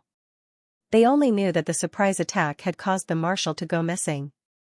The warship and mecha had suffered heavy losses, and he had also lost the lives of 2 of his personal guards. Everyone was prepared for the Marshal to be seriously injured, on the verge of death, or even sacrificed himself. But no one expected that when Ji Shoyun sent the message, he would be in perfect condition. When he was picked up by a scout ship, he was full of energy. There was nothing strange about him at all. For the medics in charge of the Marshal's body, it was even more miraculous. Ji Shoyun's internal injuries and old ailments had all disappeared. His entire body looked like a new person. If it weren't for the various identity verification programs that proved that this was the marshal himself, the medics who came to check on his body would have almost suspected that their marshal had been replaced by someone else. There were very few people who did not have old ailments or old injuries on the battlefield. Ji Shouyun, who was known as the god of war Silver Blade, was especially so. Although the marshal's innate gene optimization level was very high and his spiritual power was shockingly strong, he could not avoid this inevitable outcome. But after returning from his disappearance, Ji Shouyun's body had actually perfectly recovered to the peak of his gene level. In the medical room, the medics repeatedly checked the marshal who had just returned. In the end, they had to admit that their previous judgment was not wrong. "Marshal, did you encounter something?" "Your body." "Yes." Ji Shouyun responded. He put on his military uniform, sat up, and looked at the little white fur ball that had squeezed through the gap in the door. "Meow."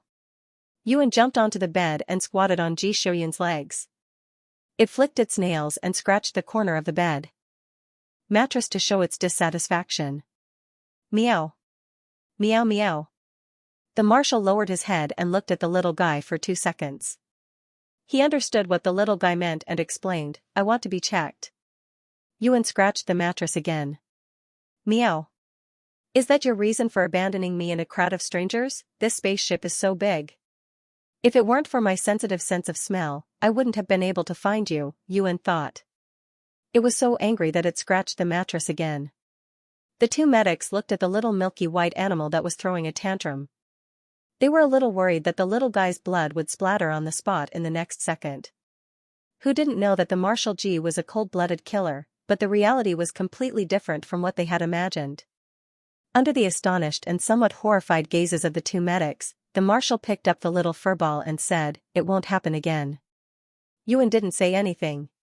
The pair of beautiful cat eyes shrunk into a thin line under the bright light of the medical room. At a glance, it was a beautiful light blue. The marshal glanced at the 2 medics standing at the side. He put the white fur ball on his shoulder and walked out. Yuan felt uncomfortable because of the epaulets on Ji Shouyun's military uniform, but he still knew that he had to give the marshal some face. So, after leaving the medical room, he stuck his paw on Ji Shouyun's face. Then, he unceremoniously slid into Ji Shouyun's jacket. Only his little head peeked out from Ji Shouyun's chest. "Sorry." Ji Shouyun also realized that not everyone could calmly face an unfamiliar environment like him. Moreover, Yuan was a little guy that he had brought out from his home planet. He didn't even look like he had reached adulthood. "Can I compensate you with a piece of energy crystal?" He stretched out his hand and touched Yuan's little head. He scratched his little chin. "And some snacks." The marshal spent a few days experimenting with the technique of scratching his chin. He used just the right amount of strength. It was so comfortable that the little fur ball in his arm squinted his eyes. Even his ears were pressed down. He let out a purring sound, as if he was about to ascend to heaven.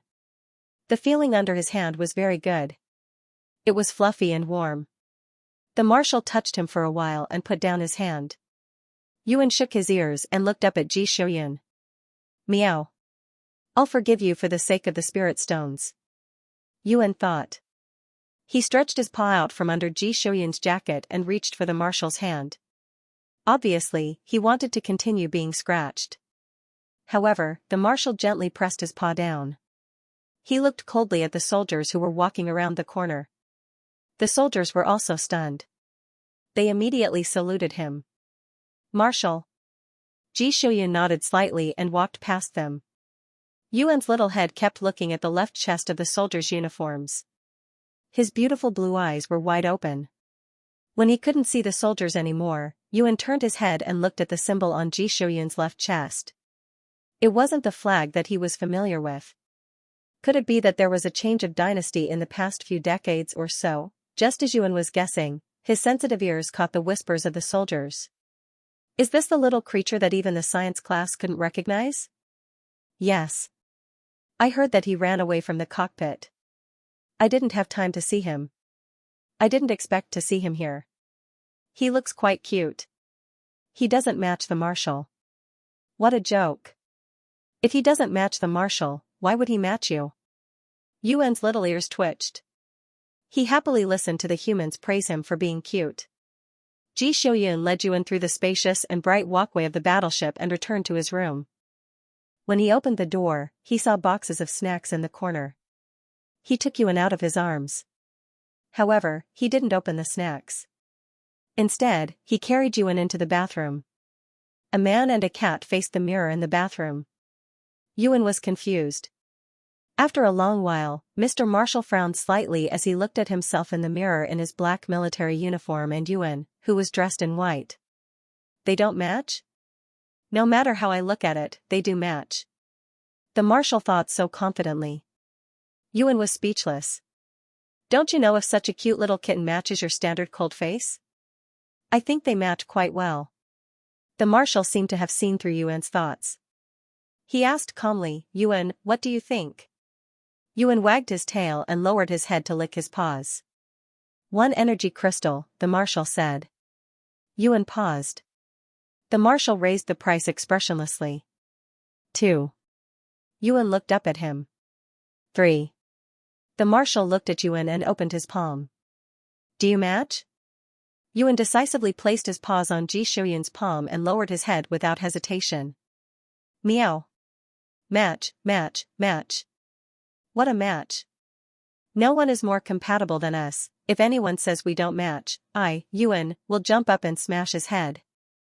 Although the medics repeatedly assured that the Marshal's physical and mental health were all normal, the captains of the 1st Legion still requested for the Marshal to rest for a day.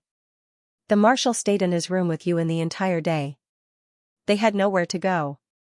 After returning to the battleship, they opened a wormhole and the entire fleet entered the wormhole.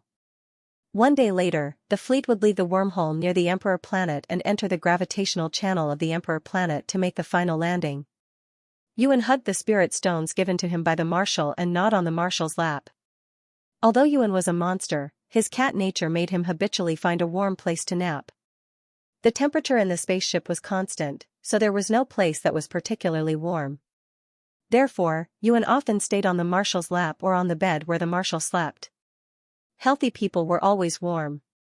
In the words of the elders in the clan, they were full of yang energy. Ji Xiuyun belonged to the category of people who were full of yang energy. Although his standard cold face always made people feel cold, the warm feeling on his body was very much liked by cats.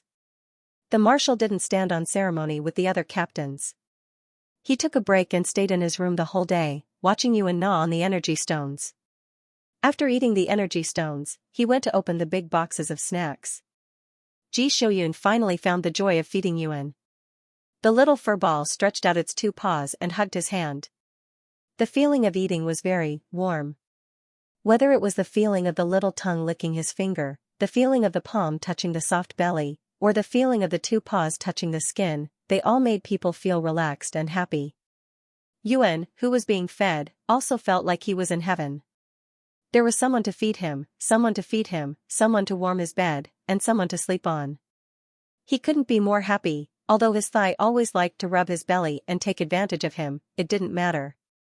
The food he fed him was delicious. Yuan's tail could not help but curl up at the thought of being able to eat even more delicious food after returning to Earth. Early the next morning, Yuan poked her head out of the warm blanket and saw Mr. Marshall, who had finished grooming himself and was sitting upright on a chair.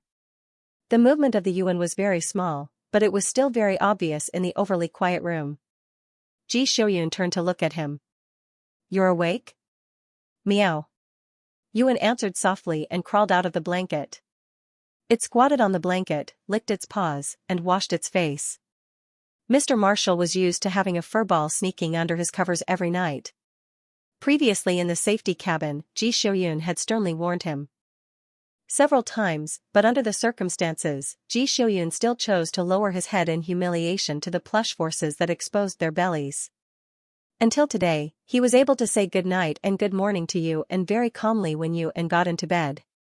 After Yuan finished licking her fur, she turned around and ran towards the unfinished snack box. She pulled out a bag of untasted snacks and ran all the way to Mr. Marshall's feet. Unexpectedly, Ji Xiuyun refused to feed her. Not today. Mr. Marshall tapped on the translucent panel in front of him. There's a meeting later. Several generals on the corvette sent some important reports to Mr. Marshall's optical supercomputer as the outline and information for the military meeting that day. The reports were simple and direct, without any euphemism like official documents.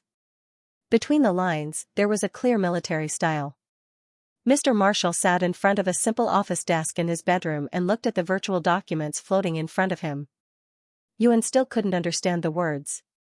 After jumping onto the desk with a bag of snacks in her mouth, she stretched out her paws and tried to touch the virtual documents floating in front of her. When she realized that it was just a holographic projection, she withdrew her paws and returned to Mr. Marshall's legs with a small yawn. Mr. Marshall's military uniform was solemn black, but the buttons and the edges of his sleeves were dazzling gold. The decoration from the center of his military cap to the brim looked like some kind of flower. Pure gold and bright red were intertwined together. It was very beautiful. The coat hanging on the back of the chair was decorated with golden tassels that hung on both sides. It was very eye-catching. Yuan stared at the tassels and wagged his tail from time to time. Just as he was about to reach out his paws, Ji Shoyun stood up first. He gently placed Yuan on the table and looked down at the Yuan who was squatting on the table and looking up at him. He thought for a moment, then took out an energy stone from the cabinet beside him and stuffed it into Yuan's arms. He had to go to the main ship's conference room for a meeting. It would be best if Yuan could stay in his room and eat the energy stone peacefully. It would be a big project to find such a large warship if it really got lost. Besides, the spies couldn't be completely eliminated in the short few days that he was missing. At least from the reports that had been sent, there were still many spies on this warship that had yet to be found. Stay here and don't go out. After Ji Shoyun finished speaking, he realized that other than himself and his deputy, no one else could enter the room. He paused for a moment, then opened the drawer and took out a small diamond-shaped decoration. The main body of this decoration was a beautiful and translucent sapphire. It was much darker than Yuan's eyes. The sapphire was gray and full of artificial feeling. It was a very beautiful combination. This decoration was very small, only slightly bigger than a thumb. It looked like a pendant because it was attached to a necklace. But looking at the size, it was probably for a human to wear. Ji Shoyun roughly twisted the necklace twice. Hang it up. Yuan tilted his head and avoided Ji Shoyun's hand, indicating his refusal. Communicator. The marshal explained simply. He demonstrated by pressing the sapphire in the middle. A communication request popped up on his optical computer. Yuan obediently stretched his head over. His milky white hair covered the thin chain, leaving only the small pendant on his chest swaying slightly. Okay, I'm going to the meeting. The marshal scratched Yuan's chin. Yuan squinted his eyes and raised his chin to be scratched. He lazily said, meow. Ji Shoyun put on the big cloak on the back of the chair and turned to leave the bedroom. Yuan hugged the spirit stone and without hesitation, he squeezed into the empty snack box that he had been longing for a long time. The material of this box was different from the cardboard boxes that Yuan used to like. It was small and narrow, soft to the touch, and had some small holes on top of it. It was simply tailor-made for a kitten. It constantly emitted a cat-like smell. Yuan had already eaten an entire box of snacks yesterday. Now, he jumped into the empty box, rolled around and dug holes, and was very happy. Yuan's furry little paws poked around in the holes. After he was done playing, he turned around and hugged his own tail with his 4 paws. He gnawed on it a few times and felt that it was tasteless in his mouth. Then, he remembered the spirit stone that he had kicked to the corner. He let go of his tail and hugged the spirit stone. He opened his mouth and revealed his small sharp teeth, and started to gnaw on it. As his body was filled with spiritual energy, Yuan found that not only did his magic become more powerful, but his physical fitness also became stronger. Simply put, his claws and teeth were sharper, his legs and feet were more powerful, and even his fur was smoother. In the pitch-black environment, there was even some spiritual light. These changes made Yuan see a cool future where he could move mountains and seas with a wave of his hand. He was even more certain that he had to rely on Ji Shoyun's thigh. It was said that Ji Shoyun had it. An entire planet's energy stone vein. An entire planet's energy stone. An energy stone vein. He didn't dare to do anything. If he just gnawed on it, he would have to gnaw on it for at least 100 years. Yuan happily thought to himself. He continued to gnaw on the spirit stone while wagging his tail. At this moment, the door to the room was opened. Yuan's ears trembled slightly. He looked at the door through the hole in the box. To his surprise, the person who came in wasn't Ji Xiuyun. It was his assistant, whom he had only met twice. The first time was on the screen in the safety cabin. The second time was when Ji Xiuyun left him in the cockpit. Yuan didn't have a good impression of this assistant. His impression of this assistant was even worse when he ignored his wishes and forcefully hugged and touched him in the cockpit. Yuan licked the spirit stone as he watched this assistant enter the room. He seemed to have turned on some kind of device.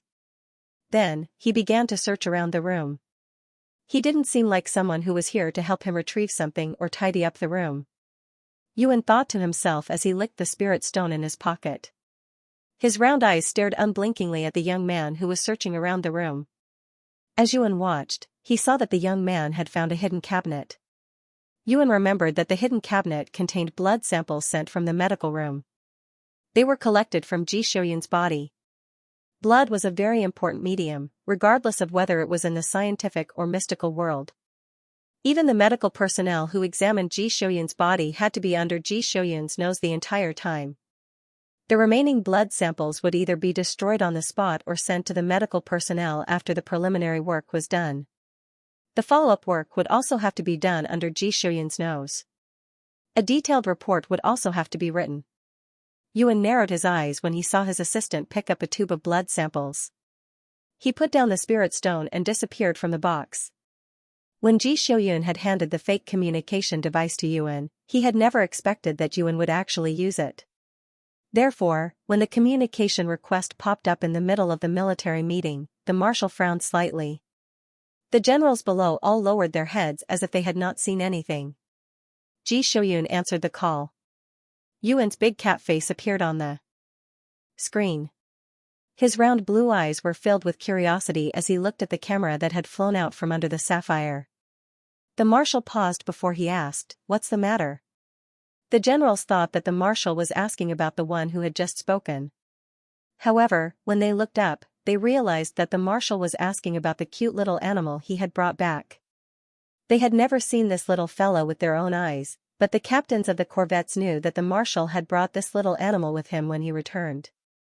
Although the generals, who were capable of fighting against 100 soldiers on the battlefield, were curious, they were very calm and did not show it. Instead, they fixed their gazes on the projection of the communication device that the marshal had openly displayed. When Yuan heard Ji Xiuyun's voice coming from the sapphire, he opened his mouth and said, "Meow." The little cat did not know how to operate the camera, so it simply swatted the camera away with its paw. Its paw accurately landed on the wall in front of the assistant's face. The general sitting in the military meeting room saw the little fella's paw. The projection of the communication device spun until the frightened face of the marshal's assistant appeared. Then, with a click, the camera turned black. Ji Xiuyun squinted his eyes. The general sitting next to him swiftly pulled up the surveillance footage of the marshal's room. There was no one on the screen, nor was the little white ball. Everything was normal. The marshal suddenly stood up when he saw a few boxes in the corner that had not been moved. The general stood up and followed him without hesitation. When the group of soldiers entered the marshal's room, the first thing they saw was the assistant of the marshal, who was frozen in place in an attempt to escape. In front of the assistant was a hidden cabinet that had been pulled open. He was holding a blood sample in his hand. On the wall in front of him was a broken miniature camera that was firmly embedded in the wall. They scanned the room and saw a little fella on the desk. Its entire body was inside a big bag of snacks, leaving only a milky white tail swaying outside. The little fella seemed to have sensed their arrival. It retreated from the bag, shook its fur, and meowed softly at them. Its meow was so sweet that it could kill. However, the generals under Ji Xiuyun looked at the camera that was still firmly stuck on the wall, and then looked at the delicate, cute, and soft little fellow on the desk. When the other party jumped down from the desk and walked over, they all took a big step back in unison. "Yuan, why did you take a step back? Why did you take a step back? Don't you guys want to touch the cute kitten?" Destroying the camera and punching the camera into the wall were two completely different concepts. The difference in strength between the camera and the spaceship's wall was about 10,000 times greater.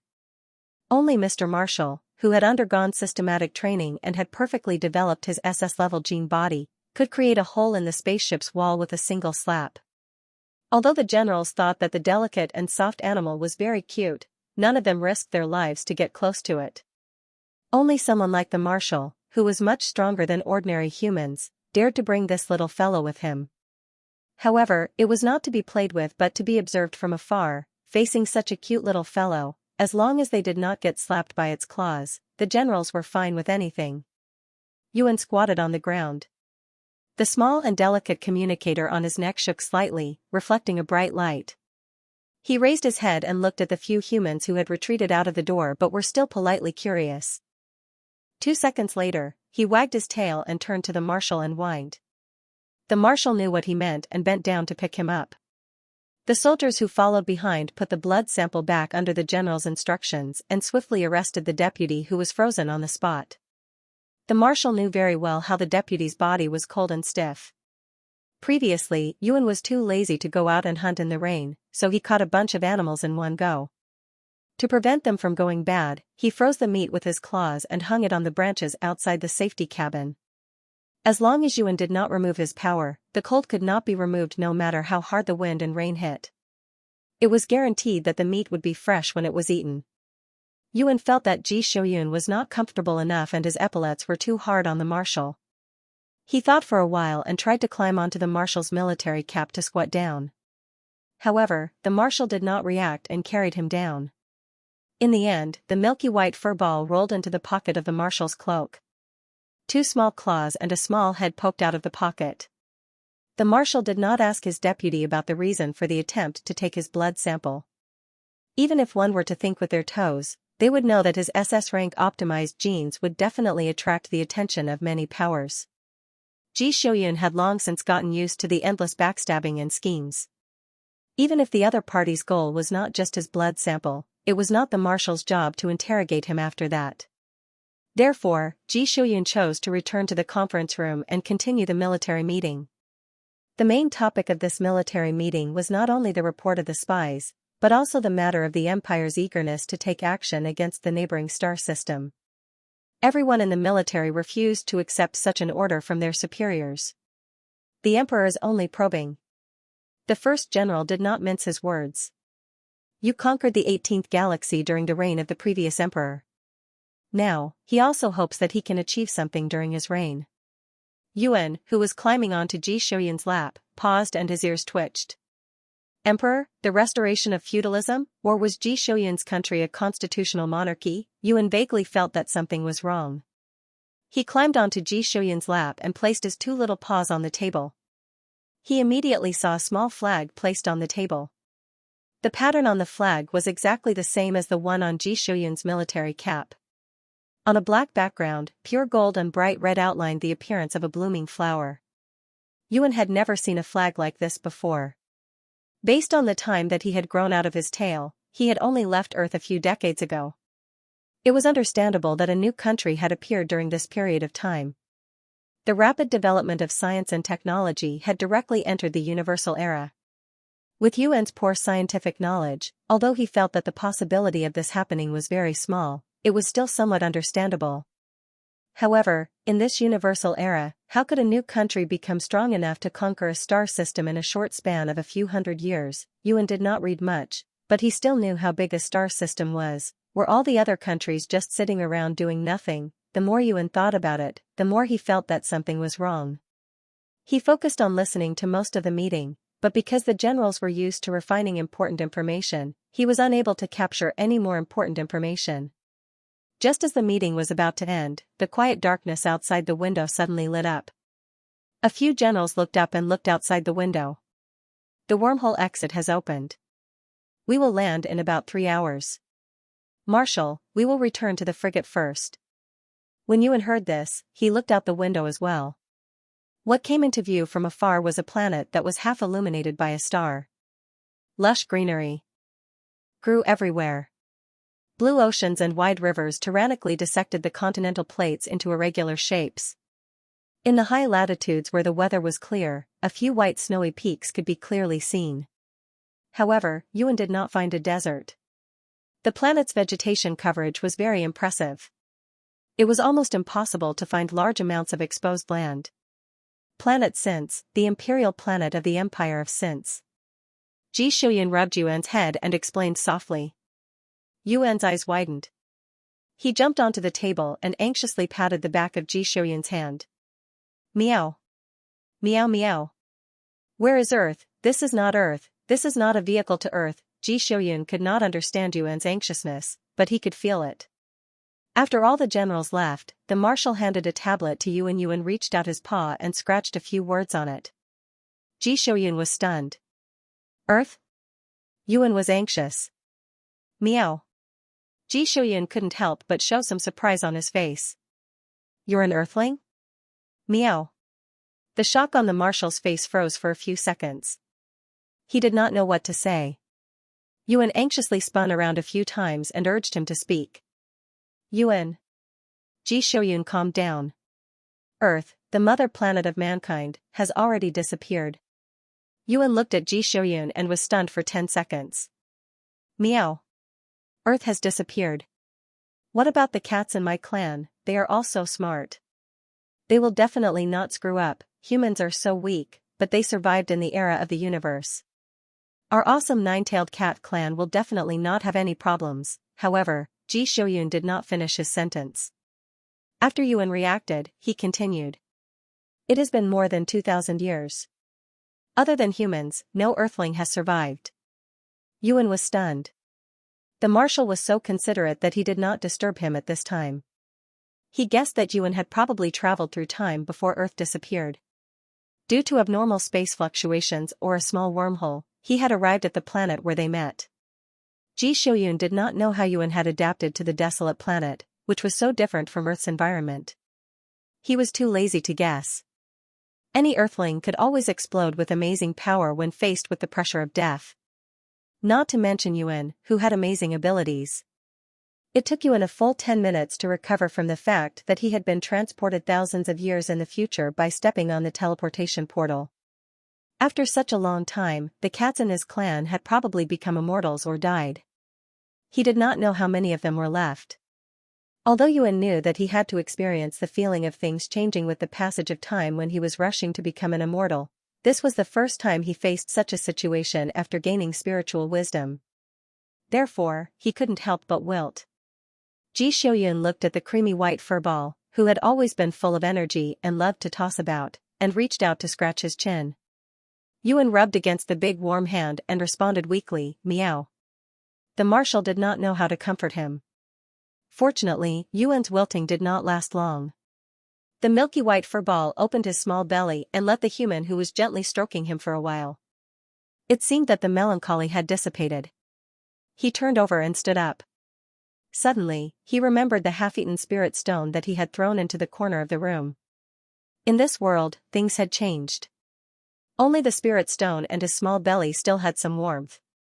Meow, Yuan returned to Ji Shuyan's pocket and poked his head out to urge him. Ji Shuyan was getting more and more familiar with Yuan's behavior. Do you want to go back? He asked. Yuan shrank back into his pocket. He was still not in a good mood, meow. Ji Shuyan put on his cloak and rubbed Yuan's head. Then, he got up and left the meeting room. The guards waiting outside the meeting room silently followed the marshal. The meeting room was separated from the marshal's room by a cockpit and a training area. When he passed through the corridor of the training area, 2 people wearing different uniforms walked towards him. When they saw Ji Shuyan, they were slightly stunned. Then, they stepped aside and saluted him. The marshal, who usually just nodded and walked past without looking, stopped in front of them today.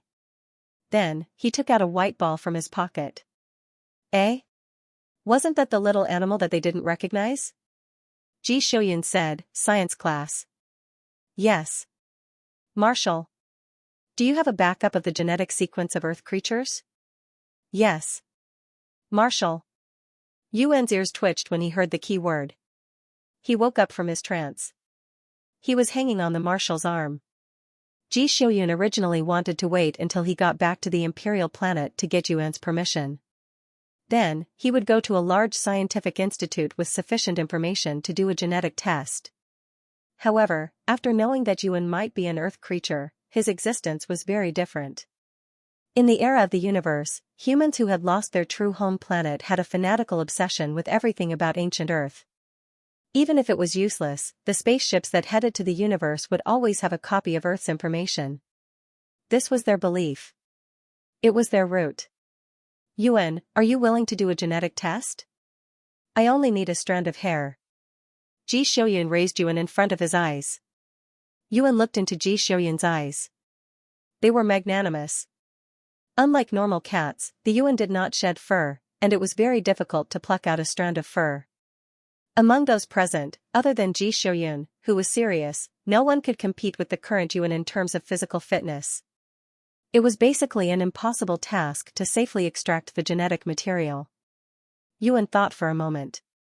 Seeing that Ji Xiuyun was his future owner, he scratched Marshall's cheek with his paw and rubbed it. A few strands of shiny white cat fur landed on the sleeve of the Marshal's black military uniform. It was particularly eye-catching. Marshall only took one strand and handed it to the science class in front of him. Check the Earth's genetic database. I want the results before we land. The two soldiers in the science class were very smart. As soon as they heard Ji Xiuyun's words, they immediately realized a possibility. Their eyes lit up as they looked at the little fur ball that retreated back into Marshall's arms. Then, holding the strand of hair, they held uncontrollably, turned around, and disappeared with a whoosh. Galactic Calendar, November 8, 2017. Marshal Ji Xiuyun of the Empire of Since returned safely after being attacked and missing for nearly a week. When he appeared in front of the media after landing on Imperial Planet, a cute and delicate little creature was squatting on his military cap. Under the doubts of hundreds of media and trillions of live broadcast viewers, he answered the questions of the military press officer. This is a cat. Mr. Marshall picked up Yuan, who stubbornly insisted on squatting on his military cap. Facing the media gathered on both sides of the landing site, in front of the entire Empire of Since, a total of 18 galaxies, and trillions of live broadcast viewers, he announced the genetic sequence of this little guy. It is a treasure left behind by the ancient Earth, the mother planet of mankind. The last remaining cat in the entire universe. The last cat in the entire universe. The people of the Empire were boiling. A tossed stone raises 1,000 ripples, the media crazily released news reports. In their news, the appearance of the ancient Earth creature far overshadowed the return of the missing Marshal. The entire Empire of Since fell into a strange frenzy. Even though there were only photos of the creature named Cat released by the media, it did not affect the enthusiasm of the public at all. They dug out all the records about the cat from the Star Web database. However, in the information that could be released to the public, there were only a few records about the cat, because most of the information was about the evolution of Earth and human beings. Most of the other creatures on Earth only had a cold name and a simple introduction, followed by a sentence that they perished with the ancient Earth. There were so many species of creatures on Earth that just this rough summary of the entries was enough to dazzle people. But after the targeted information, everything became clear. The scarce information made the public, who were eager to know more, feel dissatisfied. They were lucky enough to see the creatures on Earth in their lifetime. Even if they could not really come into contact with them, they still hoped to see more of this little guy. Even if they could not see it, it would be good if they could search for more information and understand it better. It looked so petite. It was so cute. It was so fluffy, even the Marshal, who had a terrifying aura, could not refuse the kitten's intimacy. The kitten's personality must be super cute and soft. People began to find various channels to send letters to the department in charge of this information, hoping to make more information about the cat public. While the people in the Information Security Department, who were responsible for the confidentiality of information, were painstakingly sorting out the cat's information from various databases, Ji Xiuyun took Yuan back to his residence on the Imperial Planet. Probably no one in the entire galaxy would have thought that Ji Xiuyun, who was so famous that several neighboring countries were nervous about him, didn't own a luxurious house like everyone imagined. Even in the interstellar era, when land resources were not too scarce, Ji Shouyun, who was in a high position and had a lot of money in his hands, still lived in an ordinary duplex building of no more than 200 square meters, which was no different from the residence of most interstellar people today. The only special thing about this house was that it was located in a place where the higher-ups of the military and their relatives lived. In terms of security, it was second only to the royal palace. Ji Shouyun's parents were martyrs. He had a cold personality and rarely had visitors. In his early years, he did not stay on the imperial planet for long, and during this short period, he spent most of his time in the military camp. This house was left behind by his parents. Although the marshal did not come back often, it was the only property of the marshal at the moment. And there were orderlies who cleaned and tidied it on time, so it could barely be called the marshal's home. Due to the special nature of the attack, Ji Shouyun, Yuan, and Yuan, Yuan, Yu, Yuan, Yuan, Yuan, Yu. Yuan, Yuan, Yuan, Yu. Ji Shouyun's authority was different from ordinary people. He had the authority to browse the information that ordinary people couldn't see. The first thing the marshal did when he got home was to use his optical supercomputer to access the confidential database and look through the cat's detailed information. Yuan, on the other hand, leaped out the moment he stepped through the door. Patrolling the new territory, memorizing the structure and interesting places of his territory. Even a nine-tailed cat could not resist such an instinct. Ji Shouyun's house was surprisingly simple and warm. Although it was obvious that no one had lived there for a long time, the overall decoration was quite lifelike. Yuan could see the spacious living room as soon as he walked past the entrance. The morning sun was rising, and the lighting was excellent. It was bright and beautiful, and the sunlight shone directly through the floor-to-ceiling windows. It was a good place to bask in the sun. It was also a place that was completely different from Ji Shouyun's style. Yuan glanced at the picture of the family of three on the wall. He wandered around the living room a few times, then walked up the stairs to the second floor. Then, he was mercilessly shut out by a door. Yuan walked to the edge of the stairs and meowed at Ji Shouyun downstairs. Ji Shouyun was stunned and turned to look at him. He did not understand what he meant, but he still got up and went upstairs. Meow Yuan knocked on the door of the master bedroom with his soft paws. Ji Shouyun bent over and picked him up. "I don't live in this room." Yuan was stunned. Ji Shouyun opened the door of the side bedroom. "I live here." Yuan stuck his head out and looked around. Meow. It was indeed Ji Shouyun's frigid style. "That's the study room." Ji Shouyun pointed to the room at the end of the second floor. Although it was called a study room, Ji Shouyun had only used it a few times. Yuan jumped down from Ji Shouyun's arms, walked into the bedroom, and went straight to the bed. Ji Shouyun watched as Yuan jumped onto the bed and jumped around to test the softness of the bed. Ji Shouyun sat aside and browsed through the information. The more he browsed through the information, the more Mr. Marshall felt that something was wrong. Logically speaking, if it were not for the fact that genetic testing was impossible, he would have thought that Yuan was another creature in cat skin. According to the information, in the Christian era, cats were a family that included some large carnivores and small omnivores. Yuan's genes were highly similar to those of the feline subfamily, There were many species of cats, and some of them were domesticated as house cats, while some of them still lived in the wild. However, whether it was the feline subfamily, or the feline subfamily, they did not have any special talents. Some feline species were limited by their physical fitness, and every time they hunted, they risked their lives. Many of them died of starvation in the wild. No matter how one looked at it, it was impossible for any feline species to have the same physical fitness and fighting ability as Yuan. If one had any doubts, one would ask. Yuan. Ji Shouyun turned his head and looked at the milky white furball on the bed. Yuan turned over and laid on its stomach. Its fur sank into the soft quilt, and only its ears shook slightly. Ji Shouyun knew that Yuan heard him, so he asked, "Are you really a cat?" Yuan wagged its tail, meow.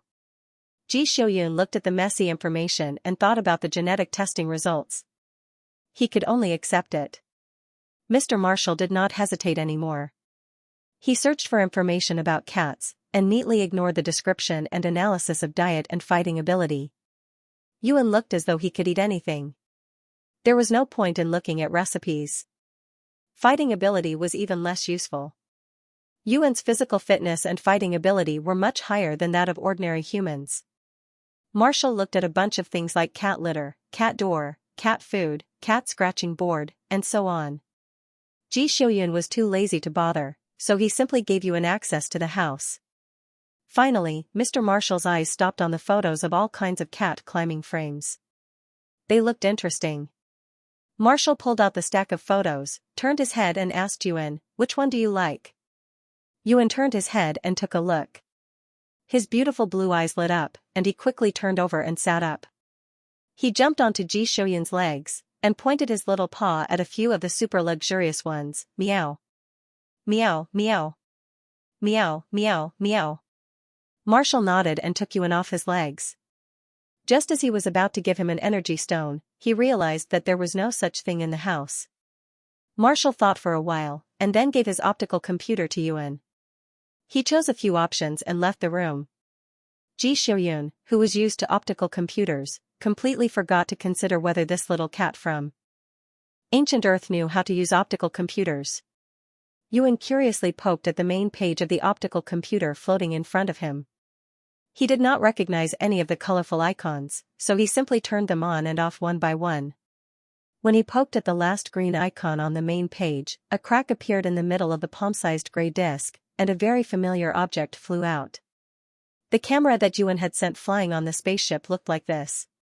A communicator. Yuan squatted on the bed and looked at the miniature camera lens.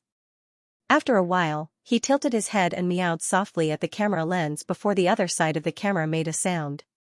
However, there was still no response. Yuan yawned and turned his head to look at the optical computer, which was filled with characters that he did not recognize. He realized that he could not poke at anything, so he licked his paws and jumped off the bed. The camera, which was not even as big as his paw, followed him closely. Yuan turned his head to look at the camera, then turned around and continued to walk to the door. He raised his paw and knocked on the door. The little guy, who had gained access to the house, successfully opened the door. He walked to the corridor and meowed at Marshall Xiuyun, who was drawing something downstairs. Ji Xiuyun put down the light pen in his hand. When he saw Yuan, he waved at him expressionlessly. Yuan ran downstairs with the camera. He jumped onto Marshall Xiuyun's legs and rolled around, exposing his soft belly. Ji Xiuyun was drawing a cat tree. He was thinking about the scale of the large living room. He wanted to combine the cat trees that Yuan liked so that he could give half of the living room to Yuan. Although Yuan would not live here for a long time, she would definitely stay here for a while. Ji Xiuyun hoped that his cat, who had saved his life, could live a happier life. However, such kindness and expectation did not appear on his standard indifferent face. "Is there a communicator?" Seeing Yuan bring a camera downstairs, Marshall Xiuyun rubbed the belly of the little white ball on his legs and turned on the remote bracelet on his wrist. As soon as Ji Xiuyun finished speaking, he saw the image projected from the bracelet. It was a social media page that he rarely used. At this moment, he and the cat on his legs were broadcasting live on this page. Number of viewers, 49. 6 billion. Ji Xiuyun. The marshal hadn't taken off his uniform yet. On the screen, a soldier in a dark and solemn uniform was relaxing in a warm yellow armchair. He lowered his eyes slightly to look at the cat on his lap. His hand was gently rubbing the little animal's exposed belly. The little guy reached out a paw towards him, as if trying to hook onto his badge. Sunlight spilled in through the floor-to-ceiling windows. Even though the soldier's expression was cold and distant, the sunlight still quietly plated a layer of soft glow in the room. Light and dark, cold and warm. It was like a beautiful painting. The audience that had gathered their friends to watch the show held their breaths for a moment. Then, in the next second, the screen went black. Woo, wah. It was turned off. The audience slammed the table sadly, their hearts collapsing. Too beautiful, too beautiful. There were hundreds of billions of people in the empire of Since's star system, but no one could ever connect the words Marshal Ji Xiuyun and beauty together. Ji Xiuyun rarely appeared in front of the media. He was always on the battlefield and in the military camp. Even his mecha named Silver Blade had more photos circulating on the internet than him. And the few times he appeared, if he didn't just come back from the battlefield, he was on his way to the battlefield. At that time, every nerve and cell in his body was tense. Almost no reporter could hold on for more than 3 minutes in such a state. Praises for this young marshal's numerous achievements were always accompanied by words like sharp blade, god of war, iron blood, and invincible body. Among the reporters who had faced the marshal, those who were mentally weaker didn't use words like cold-blooded, domineering, and ruthless to describe this general who was born and raised on the battlefield. Words about beauty could never reach the marshal's body. But after seeing the scene just now, people seemed to understand the beauty of steel in that moment. Their appreciation of beautiful things was abruptly interrupted. At the same time, they felt regret, but at the same time, a wild passion for creation burst forth. In the era of the big universe, there were plenty of resources, and the living area was vast. Aside from the war-torn areas, most humans were satisfied with their material needs. When one's material needs were highly satisfied, human beings attached great importance to the pursuit of spiritual entertainment and self-worth. This was an era where geniuses emerged in large numbers from the entertainment and art industries. Their reverence for the marshal of the empire and their longing for the ancient creatures of earth made these artists, who were pursuing their love and dreams, ecstatic. The man and the cat, who had unknowingly stirred up a craze, were looking at each other in the living room. I forgot. Ji Shouyun was the first to admit his mistake. Not only did he forget that the Yuan didn't know how to use an optical computer, he also forgot that the Yuan couldn't read the language of this era. After all, the communication between him and Yuan had never been hindered by any major obstacles. Yuan more or less understood what was going on when he saw the scene. He flipped his little belly and hugged the marshal's hand with his 4 paws and rubbed against it comfortingly. Meow, Ji Shouyun scratched his chin and picked up the camera that had fallen to the ground. Then, he opened the social platforms page on his bracelet. No one would believe that the marshal's personal account had been open for a few decades and had hundreds of billions of followers. However, there were only a few dozen posts. As he scrolled down, he saw reports of victory from a certain galaxy, planet, and battle. It was precisely because it was rarely used that it was ranked last on the list of optical computers. However, he didn't expect that the Yuan would open them one by one. He even unintentionally clicked on the live broadcast option. Ji Shouyun looked at his own homepage and looked at the 4-minute live broadcast that had been automatically sent out by the system. This live broadcast perfectly destroyed the formation of his previous content. However, the data related to this content was rising rapidly.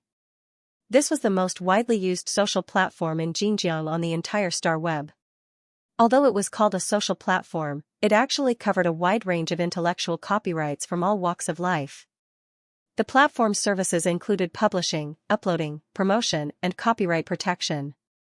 This included video, text, learning, graphics, and other aspects. It was a rather prosperous comprehensive platform. Live broadcasts were not uncommon on this platform. In fact, it was the norm. The norm meant that there was already a mature industry chain. The marshal's gaze fell on the delete button of the video. He was hesitant. Yuan lay on the marshal's lap with his little belly out and meowed. Ji Shouyun responded casually. However, he still didn't delete the video. He clicked on the back-end account and glanced at the amount of money on it. He paused for a moment. This. The marshal reached out a finger and pressed against Yuan's chin. He exerted a little force to make Yuan look at the screen. This is the money they gave you. Do you understand? Meow. Yuan could still understand the numbers. However, the Arabic numerals didn't change. He counted and was shocked to find that there were 8 digits, 8 digits. How many minutes had he played? He could buy a house in the 3rd ring road of the imperial capital. What do you want to buy? Although Ji Shouyun asked this, his hands didn't stop moving. He directly opened the snack sales page on the star web. Yuan looked at the price and patted the back of the marshal's hand without hesitation. Meow. Give me all of them. At this moment, Ji Shouyun acted as if he could understand cat language. He decisively bought 2 servings of the most popular snacks on the first page. Yuan had eaten a few of them on the spaceship and liked them very much. The marshal added 10 servings for each of them. Yuan preferred spicy food. Although he enjoyed other flavors as well, Yuan ate all the spicy food on the first day they returned to the spaceship. Ji Shouyun had always been astute in this aspect.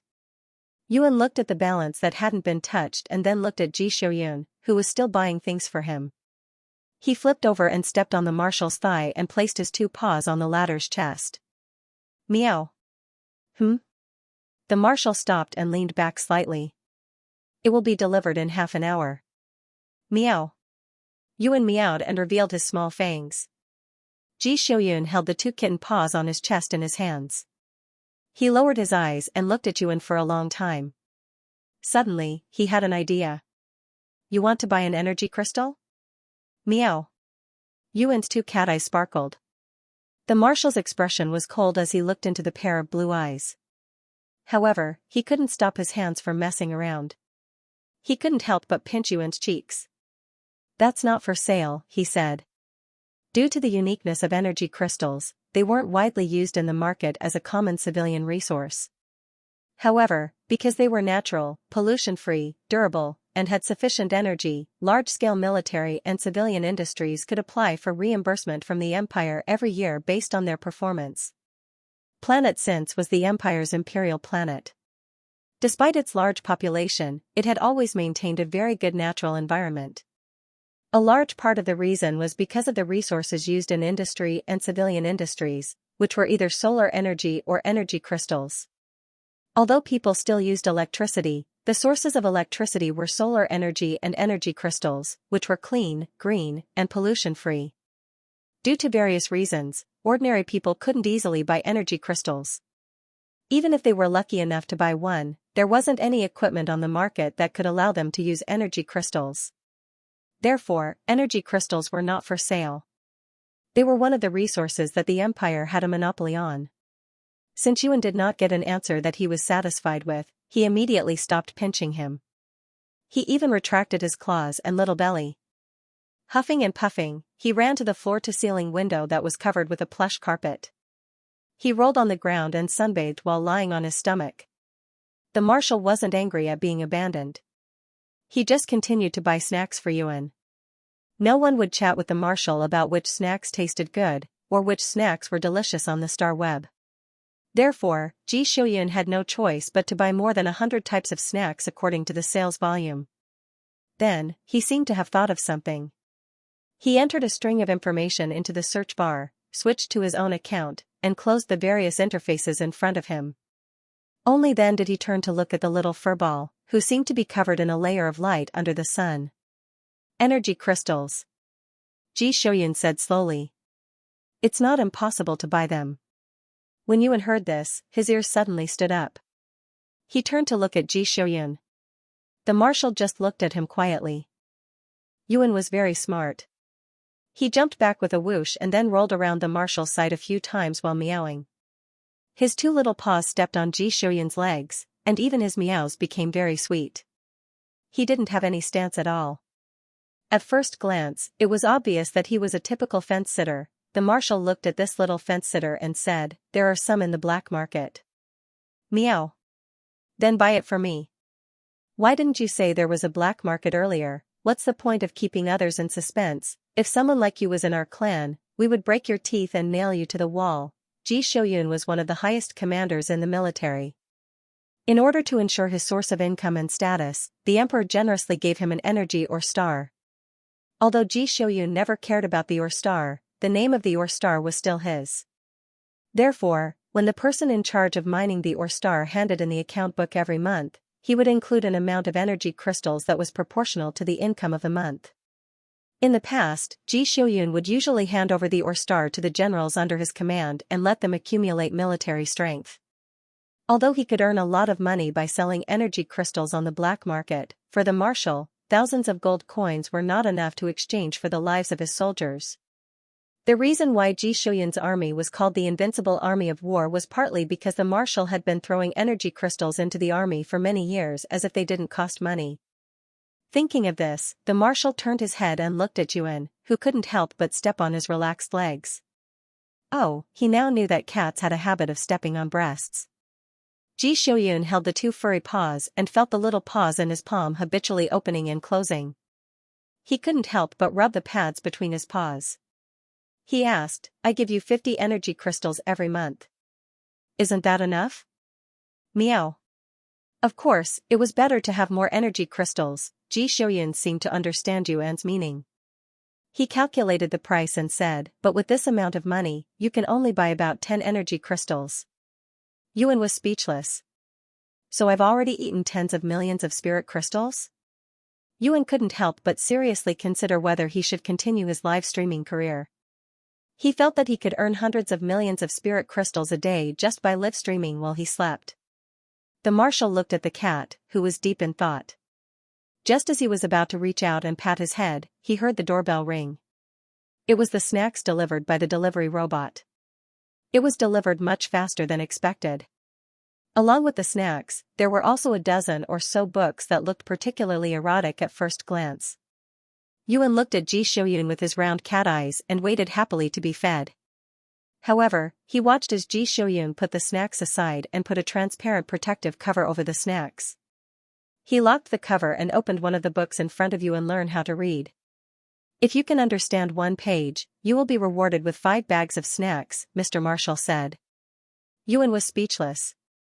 That's not what you said when you bought snacks. Ji Xiuyun ignored Yuan's complaining eyes and picked up the light pen again. He continued to think about how to put the cat tree in the living room perfectly. He encouraged Yuan with a poker face, come on.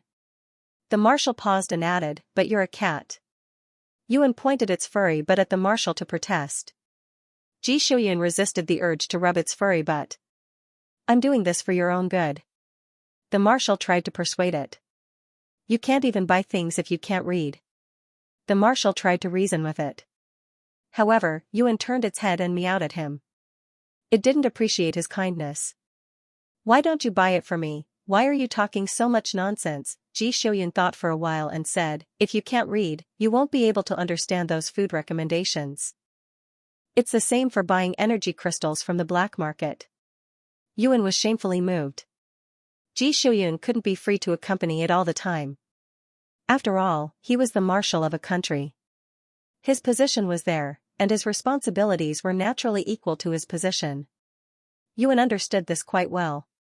Even its first owner, the little girl, had to carry a backpack to school on weekdays, let alone the marshal of a country. Yuan wasn't an ordinary cat that would die of loneliness when its owner wasn't around. It had a clear understanding that Ji Xiuyun would be busy with work in the future.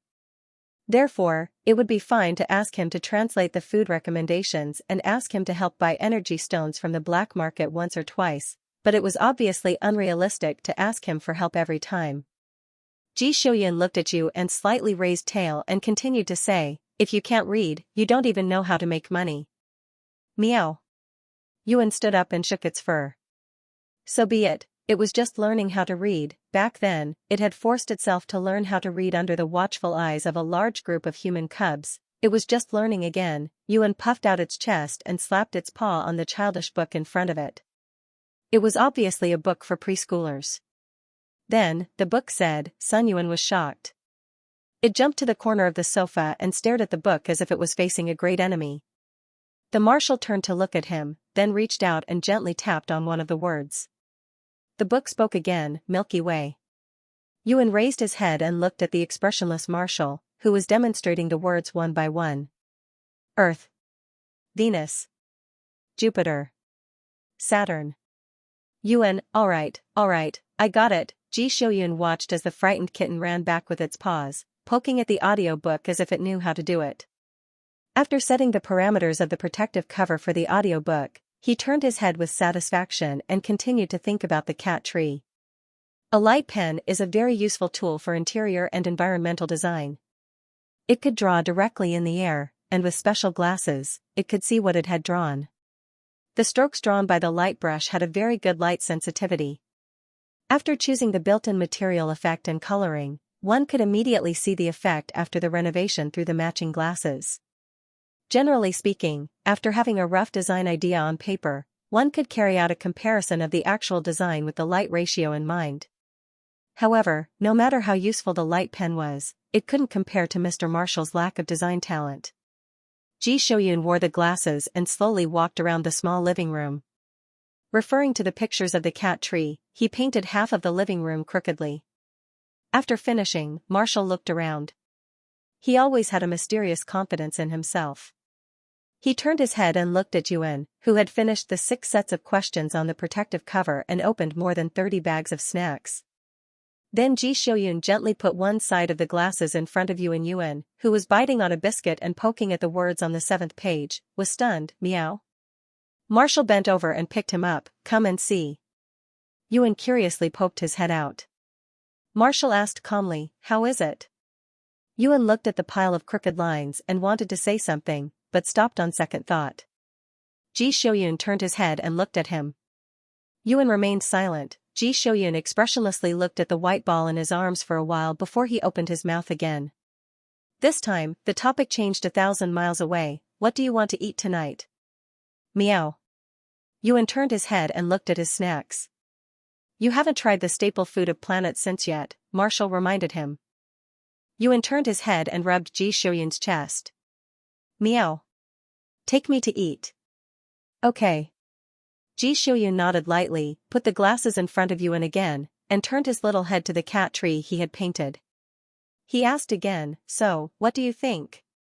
Yuan, Marshall said calmly, the staple food of planet Since tastes very good. F***ck, how can you be like this? You don't want the cat to think that your painting is ugly? Although his heart was filled with intense emotions, Yuan still rubbed Ji Shouyun's chin and agreed against his will. Well, I think it's very good too. Marshall was finally satisfied. He rubbed Yuan's head and lamented without any change in his expression and tone, silly boy. Yuan? Let me tell you. People like you would have been scratched to death if they were on Earth in the past. Ji Shouyun didn't even realize that this cute little cat was holding a grudge against him. This Marshall, whose heart was full of mischief, always liked to tease others about trivial matters. Then, he would look at the other party with a straight face and see them become uneasy because of his serious expression. The commanders of the 7 legions directly under him were the ones who had suffered the most from his evil schemes over the years. Now, Mr. Marshall felt that his savior cat was particularly interesting. It was more interesting than the 7 army commanders who had been trained to be wily old foxes. No matter how he teased them, they wouldn't budge at all. Their poker faces were exactly the same as his.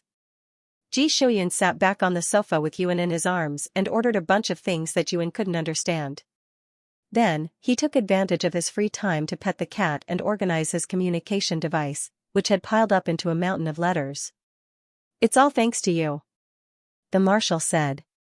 In the past, it was already a miracle that he had more than 10 unread letters in his communication device. Now, because of Yuan, people who had his communication device all popped up one after another. Most of them asked him about Yuan. Marshall didn't even open the letters that he knew were nonsense just by looking at the titles. He just deleted them. Among the pile of questions, there was one title that was quite unique. The sender was the Ministry of Information Security. There was an attachment in the message, and the attachment said, Final review of the release of cat information to the public. The general idea was for Marshall to browse through it, and if there was anything that needed to be changed, please take the time to reply. Marshall paused. He didn't mercilessly delete it like he did with other messages. Instead, he opened it. Then, he neatly crossed out a lot of information about the hunting methods and recipes of cats in the subfamily Feline. He only left information about ferocious large carnivorous cats. He also crossed out the information that mentioned that cats in the subfamily Feline were very weak. He only left an outline of how they were close to humans and how they were one of the most popular pets of ancient Earth humans. All in all, looking at the remaining information as a whole, people would only think that cats were a kind of small and flexible carnivore with a cute and soft appearance. They were very close to humans, but their fighting abilities were very strong. There was a certain risk, but the person who carried this risk with him was Ji Shouyun, who was known as the god of war. People wouldn't think of such a risk as a risk. Ji Shouyun deleted the information while thinking about the uniqueness of Yuan. He wanted to give the ordinary people some psychological preparation, so that when Yuan broke out some terrible power, it wouldn't cause panic among the people. Then, Marshall replied to the Ministry of Information Security with a lot of deleted information. As for how the person who received the reply felt, it wasn't within the scope of Marshall's consideration. Marshall was very busy. He had to think about the education of Yuan, how to build a cat tree, where to take Yuan for dinner, and how to explain to the Empire what happened during his disappearance and why he came back unscathed. As the Marshal thought about this, he continued to clean up his inbox. Then, he saw a very familiar sender that made him feel nauseous. Ji Shouyun expressionlessly clicked open the letter from the Scientific Research Department. Looking at the strongly worded letter asking him to hand over the ancient Earth's heritage to the country, he snorted softly, which was rare. After decisively replying with a no, he decisively deleted the message. Marshall had a deep grudge against the Imperial Research Office. It had to be traced back to 50 years ago, when the young Marshall, who was only a colonel at the age of 40, was officially incorporated into the Empire's expedition army. At that time, the young Marshal had just come to the Imperial planet with his parents from a rural planet where the military registration was not very strict. Before that, he had not had a detailed genetic level test. Anyway, the outdated instruments on the rural planet only showed qualified and unqualified. In the era of the big universe, the genetic level of most human beings was maintained between A and E. Those above B were basically stamped and could walk the path of the military. Level A was excellent, and level S was the top. Marshal Kevin, the shield of the Empire, was a top-level S gene body. For humans, a large part of their genetic level was determined innately. Although it was true that they could rely on breaking through their physical limits and certain drugs to increase their genetic level, the drugs were rare. Just breaking through their physical limits was almost equivalent to dying once. Since ancient times, only the founding emperor of the Empire of Since could rely on his own strength to increase his genetic level. The people of the Empire of Since did not know if the innate SS-level gene bodies were hidden by other countries throughout the universe. However, as one of the most powerful countries in the universe today, Ji Shouyun was the only SS-level gene body. The people of the Imperial Research Office were in an uproar at that time. They did not care about the army's reputation and directly kidnapped Ji Shouyun back to the research institute. The people in the Ministry of Scientific Research usually used the pretense that they would bow down to the essence of life until death. However, they did some inhumane experiments in private. Others did not know, but how could Ji Shouyun, who had seen and even experienced part of it with his own eyes, not know? They dared to think about Yuan without thinking about whether they had the ability to do so. Unlike him, who had a high genetic level but was still a human, Yuan was not human, nor was it an ordinary cat. It was a character that ate energy crystals without batting an eye. If Yuan was unhappy, it could directly strike the entire Ministry of Scientific Research with a thunderbolt. Ji Shouyun did not think it was a big deal. He would even feel good about it. None of the higher-ups in the Imperial Research Office were good people. They had been in conflict with the military and the military science class for a long time. The Marshal had long since shed all pretense of cordiality with this group of people. He even gave them face in front of the media. Everyone in the Empire knew that War God Silver Blade didn't like the Empire's Scientific Research Department. If there was a problem that couldn't be solved by military science classes, he would rather look for a reputable private science academy than the Empire's Scientific Research Department. Refusing to hand over Yuan to the other party would only make the relationship even worse. The Marshal looked at the notification that the deletion had been completed. He slowly blacklisted the new account. He opened the blacklist list. All the accounts were neatly named Imperial Research Office. They were very friendly to people with OCD.